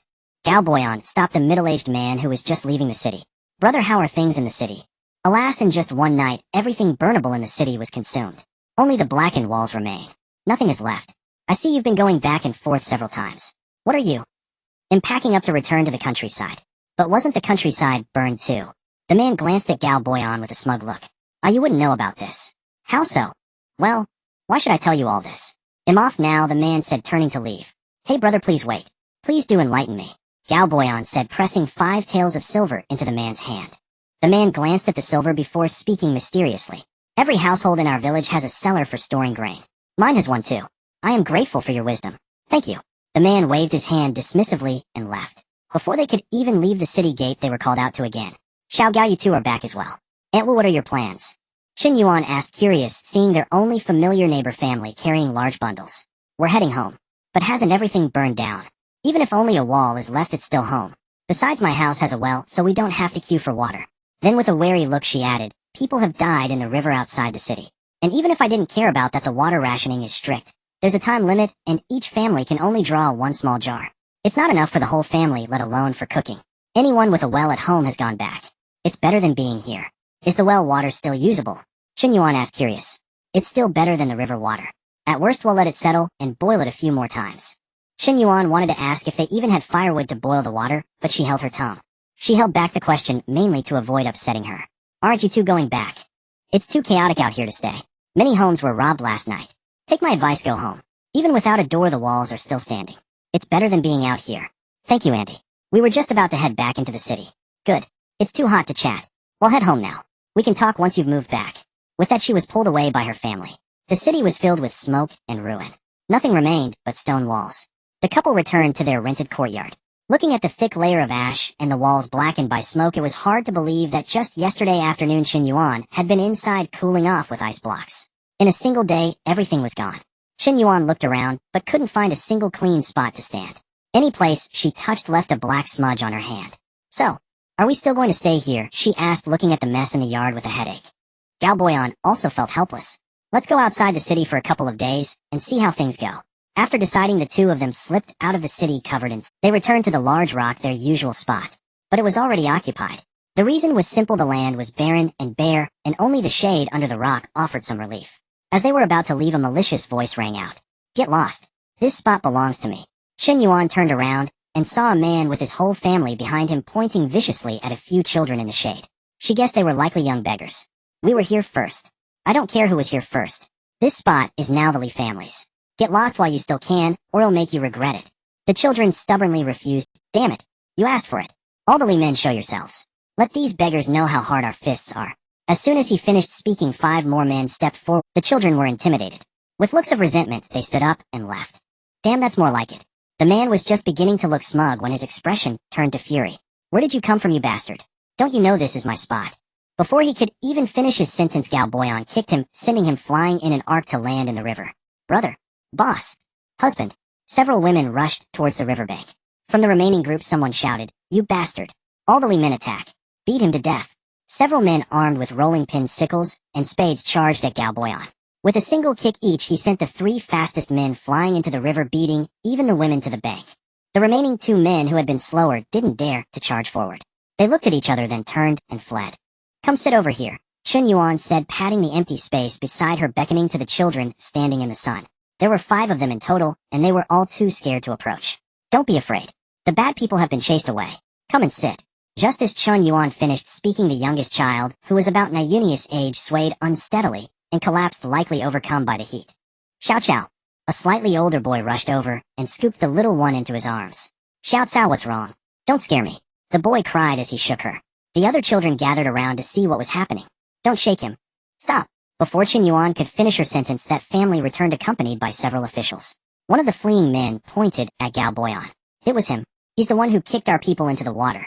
The officials clearly didn't believe that Galboyan could have kicked someone into the river from such a distance. Come with us, the lead official said. Chen Yuan immediately moved to rise. Galboyan gave her a reassuring look. Don't worry, you'll be back soon. With that, he followed the officers. After a few steps, one of the officers turned back and barked impatiently at the other family. What are you waiting for? Get moving. But officer, we're the victims here. Cut the nonsense and move. The family had no choice but to follow dejectedly. Chen Yuan walked over and looked down at the unconscious child. She noticed the child's lips were cracked from dryness and her body was burning with fever, a clear sign of severe dehydration. Carry him to the shade, Chen Yuan said, then walked straight to the bundle and began rummaging through it. The boy had no choice but to carry the child into the shade. Chen Yuan picked up the child, took out a water pouch filled with lightly salted water, and began feeding her drop by drop. The child was unconscious, losing more water than she swallowed. Chen Yuan refused to give up, continuing to feed her. After a long while, the child finally began to swallow on her own, and Chen Yuan let out a... Feeling the child's burning body, Chen Yuan turned to the other children and said, turn around. I need to check him and remove his clothes. He has a fever and needs to cool down. The children obediently turned away.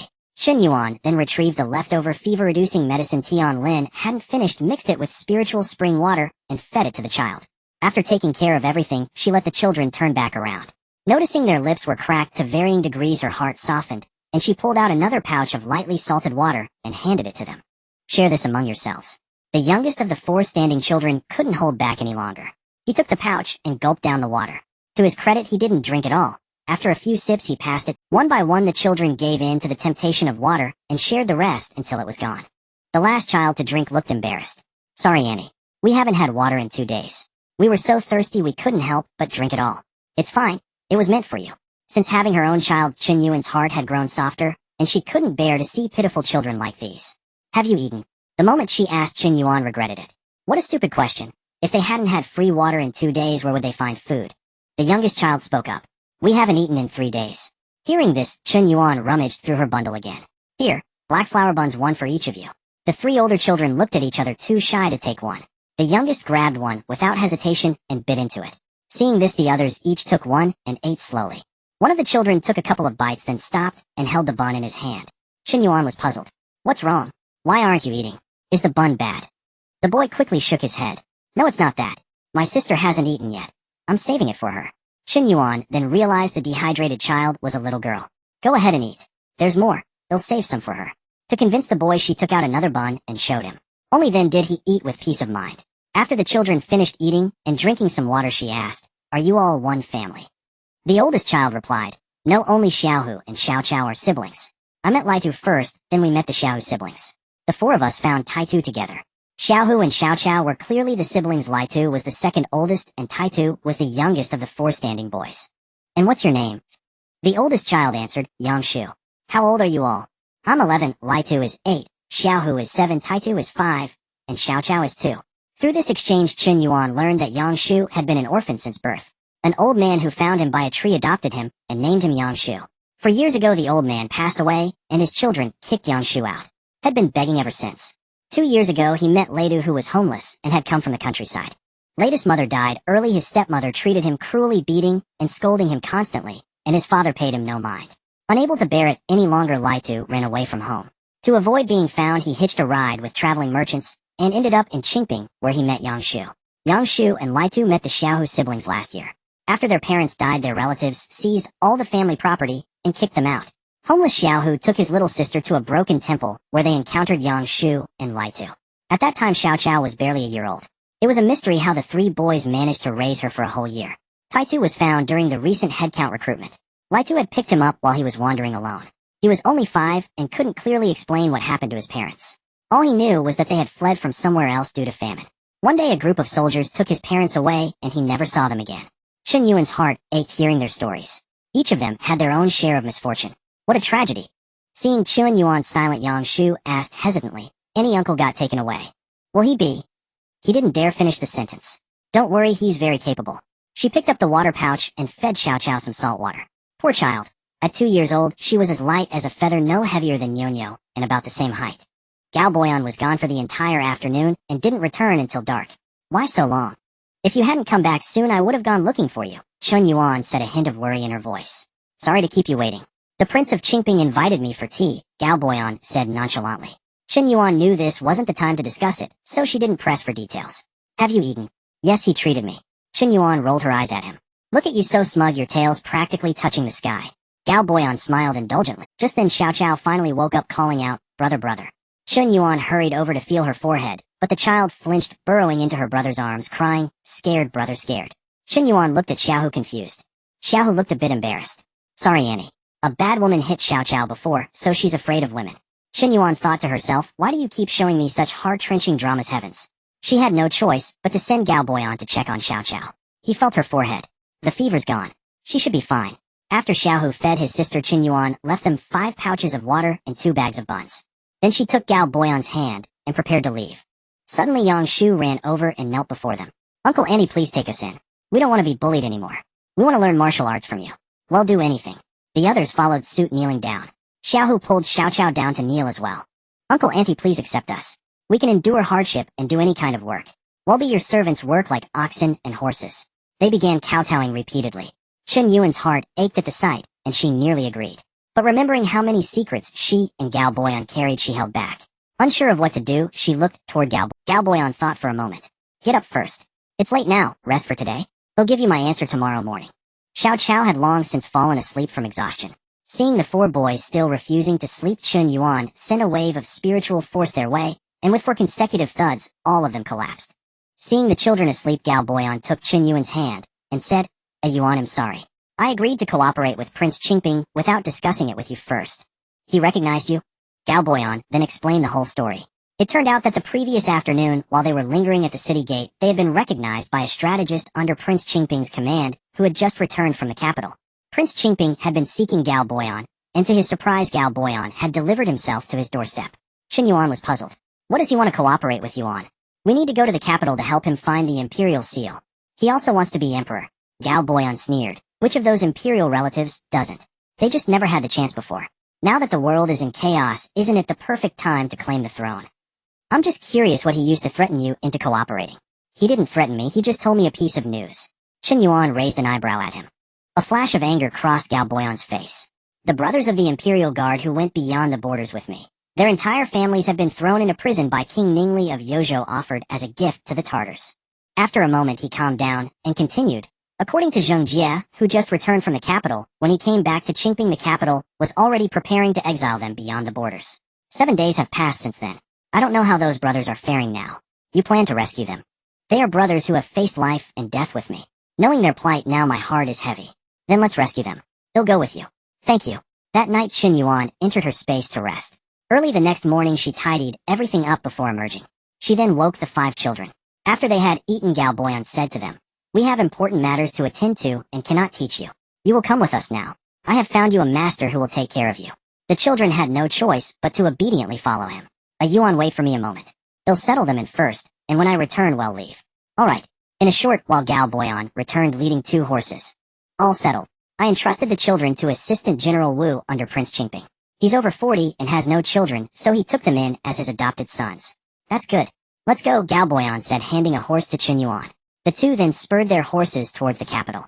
After they had traveled several dozen kilometers from the city, Chen Yuan produced a carriage from her space. Galboyan drove the carriage while Chen Yuan retreated into the space within the cabin. During rest stops, Galboyan would eat, while Chen Yuan swapped out the horses and the carriage cabin for fresh ones. After eating their fill, they would continue their journey. Galboyan wished he could sprout wings and fly straight to the capital. After dinner, Galboyan wanted to press on, but Chen Yuan stopped him. You've been driving all day. If you don't rest, your body will give out. And it's dangerous to drive at night, when you can't see. It's fine. The sooner we arrive, the less our brothers suffer. Time is life. Chen Yuan was exasperated. Fine, you rest tonight, and he'll drive. The carriage board is too hard, you won't be able to handle it. Chen Yuan said mysteriously, who wants a carriage? I have a secret weapon. What weapon? Galboyan was baffled. Watch this. Tada! With her triumphant words, a new energy vehicle appeared before Galboyan's eyes. Galboyan was stunned. What is this? A vehicle. Such a strange vehicle. It looks heavy. Surely a single horse can't pull it. And where do we sit? This vehicle doesn't need horses. As for where to sit, come here. They'll teach you. Chen Yuan opened the door, guided Galboyan into the passenger seat, then sat in the driver's seat herself, and started the vehicle. Even after the vehicle was on the road, Galboyan hadn't snapped out of his shock. This is much more comfortable than a carriage ride. Galboyan forced himself to snap out of it. It's incredibly comfortable, and it doesn't need a horse. How does it move? It's powered by electricity. Electricity is like the lightning from thunder. When you gather it together, it can make the vehicle go. Chen Yuan thought for a moment, and added, there's also a type of vehicle powered by gasoline. Gasoline is similar to the oil we eat. Both are refined from other things, but you can't eat it. How do you collect this electricity and oil? That's a long story, and I'm not entirely sure myself. Galboyan, now a curious child, asked, is this like shrinking the earth? Is it some kind of immortal magic? Well, no, not exactly. It's quite complicated and hard to explain in a short time. Once you've rescued your people, and we have some leisure, I'll tell you all about it. Can I? Try it. Galboyan said eagerly. Of course you can. Chen Yuan stopped the vehicle and explained everything to Galboyan in detail. Got it. Now I'll demonstrate once more, and then you can learn by doing. Alright. After a kilometer, Chen Yuan stopped the vehicle and switched places with Galboyan. Galboyan was both excited and nervous, his hands gripping the steering wheel tightly. Relax. You don't need to hold it so tight it's not going to run away. Galboyan gave an embarrassed smile. Ignition released the handbrake, pressed the accelerator, start moving. He executed the entire sequence flawlessly. It seemed men had a natural affinity for machinery. Galboyan drove exceptionally well and steadily on his first try. You're amazing. It took me ages to learn when I first started. Of course. Seeing the smug look on Galboyan's face, Chen Yuan felt like hitting him. And so a modern new energy vehicle driven by an ancient man sped along an ancient official road. Although the official road wasn't as smooth as a modern asphalt highway, having a wide road in ancient times was already a luxury. Many backward regions didn't even have. This official road was eerily quiet. If anyone had happened to pass by and seen two bright, glowing objects moving swiftly like a pair of enormous eyes, who knows what they would have thought? They'd probably assume it was some paranormal event or a monstrous beast descending from the mountains. Chen Yuan didn't care what they thought. Ghosts or monsters, as long as no one caught them in the act, it had nothing to do with her. The bond between a man and his vehicle was like that of natural-born lovers. Their fervent passion and enduring affection for cars often made women envious. After driving for half the night, Galboyan was still too excited to stop. Stop the vehicle. What's wrong? You drove a carriage all day, and now a vehicle for half the night. Driving while fatigued is very dangerous. I'm not tired. Your eyes are as red as a rabbit's. You're not tired. Stop the vehicle now. Seeing that Chen Yuan was genuinely angry, Galboyan reluctantly applied the brakes. The moment the vehicle stopped, he found himself in Chen Yuan's space. Since he was already there, Galboyan washed up, saw the two children sleeping soundly, and lay down on the bed, falling into a deep sleep. After putting Galboyan into the space, Chen Yuan continued driving. She felt for him, and by covering more distance at night, she could give him more time to rest. Just before dawn, it began to rain. At first it was a light drizzle, but gradually it intensified. The road became muddy and the windshield was obscured. Chen Yuan turned off the lights, and using her spiritual sense, slowly navigated forward through the rain. The sole benefit of the heavy downpour was that the mountain fire, which had raged for 2 days and 2 nights, was finally extinguished. The next day, after Galboyan emerged from the space, he noticed it was raining outside, and instantly furrowed his brow. With the rain, the horse-drawn carriage would be difficult to travel in, and the automobile, being so heavy, would be even worse. If they wanted to avoid delaying their journey, they would have to ride horses. But could Chen Yuan really endure such a long ride? Chen Yuan seemed to read Galboyan's thoughts. Indeed, her car had gotten stuck several times last night, and each time she had to put it back into the space only to take it out again after passing the troublesome stretch of road. It was quite a hassle. Let's ride the horses, it won't delay us. Can you manage?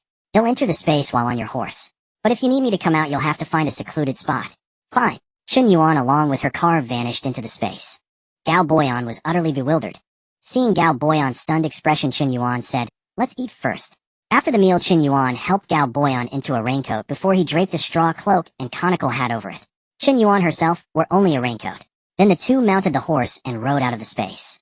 The moment the horse's hooves touched the ground outside, Chen Yuan was back inside the space. Gao Boyan thought so complex, so magical. Chen Yuan thought she could finally get some proper rest and spend time with the two children.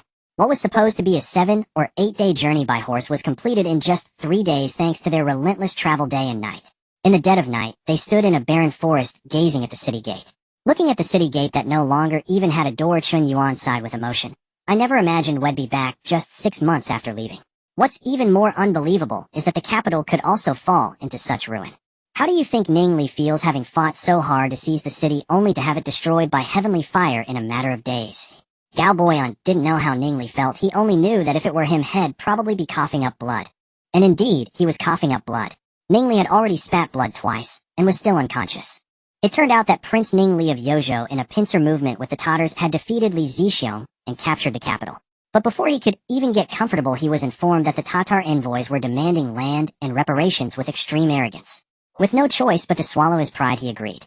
The moment he ceded the land, his petty heart gave out, and he spat blood and fell into a coma. He had only just woken up before he could even ascend the throne when the heavenly fire struck, burning everything to the ground. Forced to start from scratch, he couldn't hold back his frustration, spat another mouthful of blood, and remained unconscious to this day. Gao Boyan sneered. Maybe heaven itself doesn't want him to be emperor. Should we head to the imperial palace or the prison first? He'll go alone, you should go to. Gao Boyan thought for a long time, but couldn't think of a suitable place as all the doors, windows, and beams were made of wood. Fine, let's go to the Ministry of Justice prison first. The imperial prison was a place Gao Boyan knew like the back of his hand. Good heavens, walking through the streets was terrifying for Chen Yuan. Every household was reduced to crumbling walls. Many people said it was better to sleep on the streets than in their own homes. Chen Yuan was constantly afraid she might accidentally step on someone. After turning several corners, they finally reached the Ministry of Justice prison. Looking at the dilapidated building with only its blackened walls remaining, Chen Yuan was doubtful. With the doors gone, could they even hold prisoners? As expected, after searching high and low, they found not a single person. Had everyone been transferred, or had they all been burned? If they were transferred, where could they have gone? Gao Boyan pondered for a moment, then pulled Chen Yuan and said, "Let's go." "Where?" "To the home of Sun Yibai, the warden of the Ministry of Justice. He's in charge of the imperial prison. He should know where my brothers have been taken. Why go through all that trouble? Wouldn't it be easier to just go to the palace and ask Ning Li directly?" Gao Boyan thought that makes sense. "Then let's head to the palace." If Chen Yuan hadn't visited the palace half a year ago, she wouldn't have believed that this dilapidated, crumbling place under repair was the imperial palace. She couldn't bear to look at it. If she were to be emperor and live in a place like this, she'd rather not be emperor at all. There was one advantage, though. Ning Li's residence was easy to find. For instance, the Yiqing Palace close to the Imperial Garden was relatively less damaged, and still had 2 intact rooms. This was where Ning Li, the man with the highest authority in the capital, resided. It was also the most heavily guarded place. Chen Yuan launched a mental attack on the guards, rendering them as dazed and unresponsive as statues. They didn't even notice as Gao Boyan and Chen Yuan swaggered right into Ning Li's chambers. To their surprise, Ning Li was unconscious and couldn't be hypnotized at all. What were they supposed to do now? Chen Yuan suddenly thought of the eunuch at the door. He was likely the one attending to Ning Li and should be aware of the orders Ning Li had given. Chen Yuan hypnotized him directly and asked, "How long has Ning Li been unconscious?" 3 days. "Who's in charge in the capital now?" "The young prince." "Where is he?" Just as Chen Yuan finished her question, Gao Boyan asked, "Do you know where the imperial guards who were sent to the Ministry of Justice prison have gone?" The eunuch, as if he hadn't heard, ignored him. Chen Yuan repeated Gao Boyan's question. "They were exiled beyond the pass 8 days ago." "Do you know where the imperial seal is now?" "With the young prince." "Where did you say the young prince was?" "Hanfang's studio." Having learned everything they needed, Chen Yuan said, "Forget everything. Tonight is as usual. No one came and nothing happened." "Understood." "Understood." Led by Gao Boyan, the two made their way to Hanfang's studio. This place was clearly much worse than Yiqing Palace. A military tent was pitched in a room that had no roof. Even in such conditions, the young prince couldn't do without women. The tent was filled with a scene of debauchery. Perhaps fearing Chen Yuan would be embarrassed, Gao Boyan said awkwardly, "Wait outside. He'll get the imperial seal." Chen Yuan. "Okay." Not long after Gao Boyan entered, a scream echoed from the tent. Just as Chen Yuan was about to go in, she saw Gao Boyan emerge with a dark expression, followed by a disheveled girl who looked to be about 12 or 13 years old. What happened? This beast. He didn't even spare a 13-year-old girl. I cut off his manhood. The patrolling guards heard the young prince's screams and rushed over. Gao Boyan said to Chen Yuan, "Let's go for now. We'll deal with the rest later." Shouting, "Follow us." The last sentence was directed at the girl. Gao Boyan led them through a maze of twists and turns out of the palace and back to the prison, which was likely the last place anyone would think to look. It was then that Chen Yuan learned the girl was Li Zixiong's youngest daughter. After Li Zixiong was defeated, he and his two sons were killed, leaving only this young daughter. She was spared only because the depraved young prince had taken a liking to her, but she was subsequently violated by the scoundrel. Shouting, "Do you have any other family?" "No, they were all killed." Li Ying sobbed as she spoke. "I remember your hometown is in Qinzhou. You have relatives in your clan there. They'll take you back." Chen Yuan gave Gao Boyan a surprised look. Knowing what Chen Yuan was thinking, Gao Boyan explained, "Li Zixiong is Li Zixiong, and his daughter is his daughter. Although I've cut ties with him now that he's dead, I can't just abandon his daughter out of respect for our past friendship." Chen Yuan had nothing to say. What could she say? If she said no, Gao Boyan was a man who valued loyalty, and asking him to ignore this would be worse than killing him. If she said yes, Chen Yuan genuinely didn't like this Xiaoing. She always felt the girl wasn't a good person. Sure enough, Chen Yuan heard the girl's sobbing voice. "Brother Yin, I don't want to go back. Woo, brother Yin, I don't know anyone back in my hometown. Now that my father and elder brother are dead, if I return alone, I will definitely be bullied by them." She had always sensed something off about this little Ing. A scheming woman pretending to be innocent. "Where do you want to go? We can take you there. It's impossible for you to keep following us as a couple. We have our own matters to attend to, and it's inconvenient to have you with us." Chen Yuan blocked Li Ying's path bluntly. Li Ying looked as if she had been wronged. She glanced at Chen Yuan, then at Gao Boyan, hesitating as if she wanted to speak, but said nothing, and then burst into tears with a woo-woo sound. Chen Yuan rolled her eyes. Gao Boyan. Being utterly annoyed by the crying, he wanted to get up and comfort Li Ying, but a single glare from Chen Yuan scared him into stillness, so he could only sit back down dumbly. Li Ying, while crying, kept sneaking glances at Gao Boyan. Seeing that he didn't come to comfort her, and that Chen Yuan sat there expressionless, she found herself at a loss. Neither continuing to cry nor stopping felt right. For a moment the scene turned somewhat eerie. Li Ying was indeed flexible, able to bend when necessary. She stopped crying and said softly, "Brother Yin, don't worry about me. Sister's matters are the most important. I can manage on my own." Oh, what a classic move. Retreat to advance. What a heavy smear.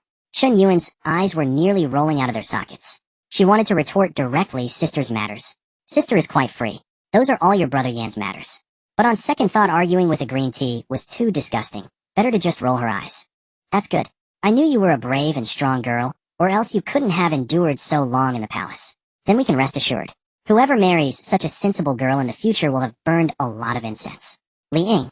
This woman is impervious to both soft and hard tactics. Too difficult to deal with. It seems I have to strike hard. Thank you, brother Yin, for saving me. They'll be going now, and I won't disturb you and sister. She didn't believe that Gao Boyan, given his character, would not try to keep her. Gao Boyan was indeed about to ask her to stay, but unexpectedly Chen Yuan beat him to it. "Hey, how can we let our little sister leave like this? What would that make your brother Yin? Besides, we've had you back for so long without even offering you a drink of water. That's quite remiss. First have some water and rest, then we'll discuss matters at length." Chen Yuan said as she handed Li Ying a water pouch that had been spiked. Li Ying felt a bit smug. She knew it. If that woman had really let her leave, brother Yin would have blamed her. She didn't dare. She was indeed a bit thirsty. Without much thought, she picked up the water pouch and took small sips. When she thought the time was right, Chen Yuan looked at Li Ying and asked, "Where are you planning to go alone? If you don't keep me here, I'll return to the palace and expose you."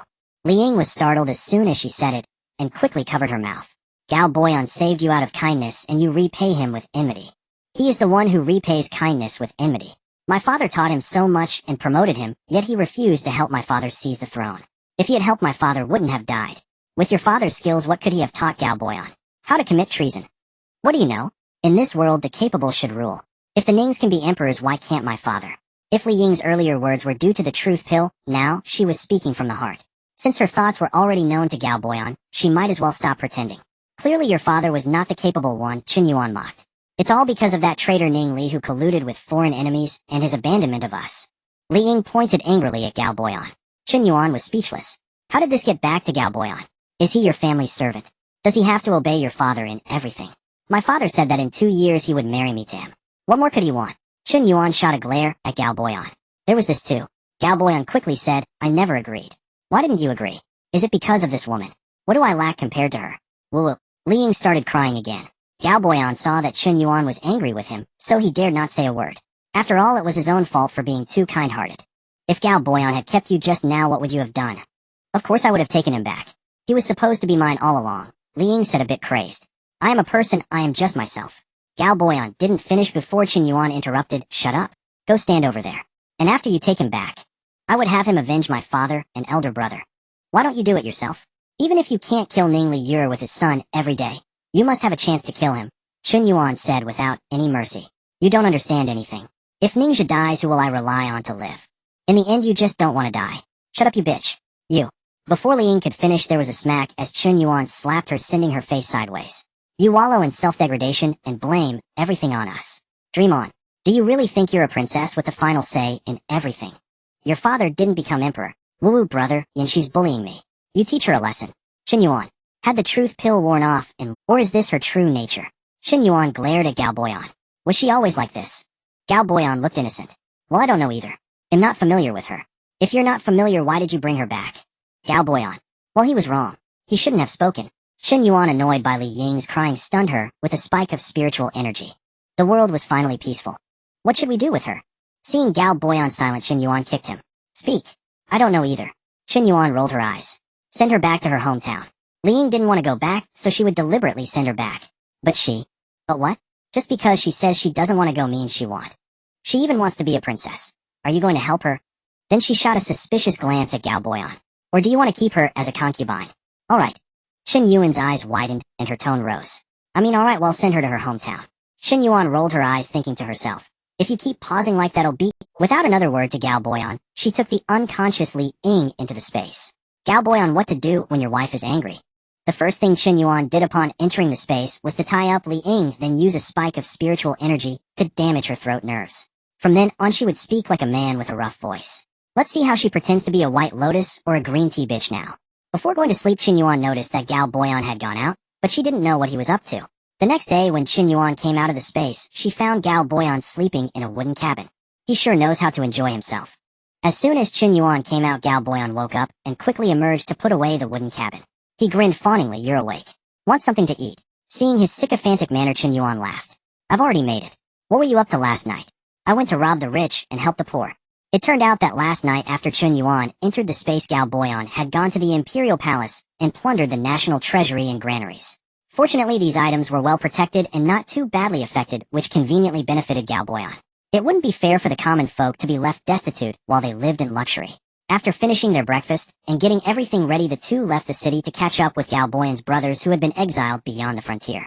Wanted posters bearing Li Ying's likeness were plastered all over the city, covering the outer walls as well, while soldiers conducted house-to-house searches, a testament to how furious Ningxia was. Lucky for Li Ying, she got to leave the city comfortably lying in the space. 6 days had passed since the heavenly fire, and those people had set out 8 days prior, meaning they'd encountered the disaster just 2 days into their journey. They likely hadn't traveled far, assuming they were still alive, that is. After leaving the city, the two stuck to their usual routine, riding horses by day, driving by night, pressing on without rest. In 2 days, they reached the border between Yuzhou and He. To reach the frontier, one had to pass through Hedong Prefecture, and to get there, one had to cross Yuzhou. So Chen Yuan had come full circle. They were now at Shiji village in Yuzhou, nestled at the foot of the Taiying Mountains.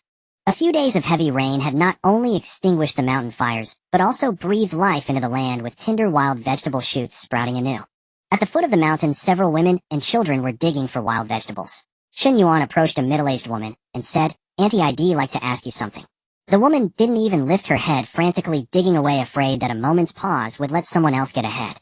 Chen Yuan jingled 5 copper coins before the woman's eyes, and she immediately looked up, her eyes gleaming. You'll give me this money if I answer. Of course. Ask away, the woman said eagerly. Have you been digging for wild vegetables here these past few days, eh? Yes, I have. Then have any officials escorted prisoners past this way? The woman froze, then looked uneasy. Officials? What are you planning to do? Chen Yuan quickly explained, don't misunderstand, Auntie. We have relatives among the prisoners. We were delayed by the Great Fire and missed seeing them off, so we wanted to come and bid them farewell. Oh, that's a relief. I thought you were planning to break someone out.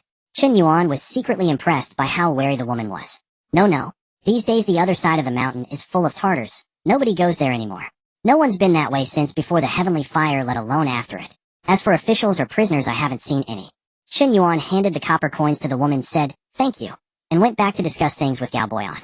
In the end, the two decided not to go anywhere else, afraid of missing each other by a hair. They chose to wait at the mountain pass instead. Fortunately, they finally caught sight of them on the third day. The two concealed themselves behind a large boulder, and as luck would have it, the procession stopped right at the pass to rest. There were quite a lot of exiles, over 100 by the look of it. Not just the imperial guards, but more so the officials who had once followed Li Zixiong in his rebellion along with their families. As soon as the procession halted, a yamen runner was seen roughly dragging a woman toward the large boulder where they were hiding. The woman sobbed, "Please, sir, have mercy on me. I don't want the medicine anymore. Think it over. I'm not short on women. Plenty are begging me to bed them. If it weren't for your being fresh, would I even look at a faded old thing like you? Think of your youngest son." Having said that, the runner didn't wait for her response and strode straight to the back of the boulder.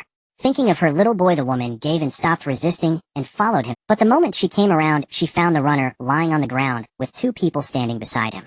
She was about to scream when she suddenly lost consciousness and crumpled to the ground.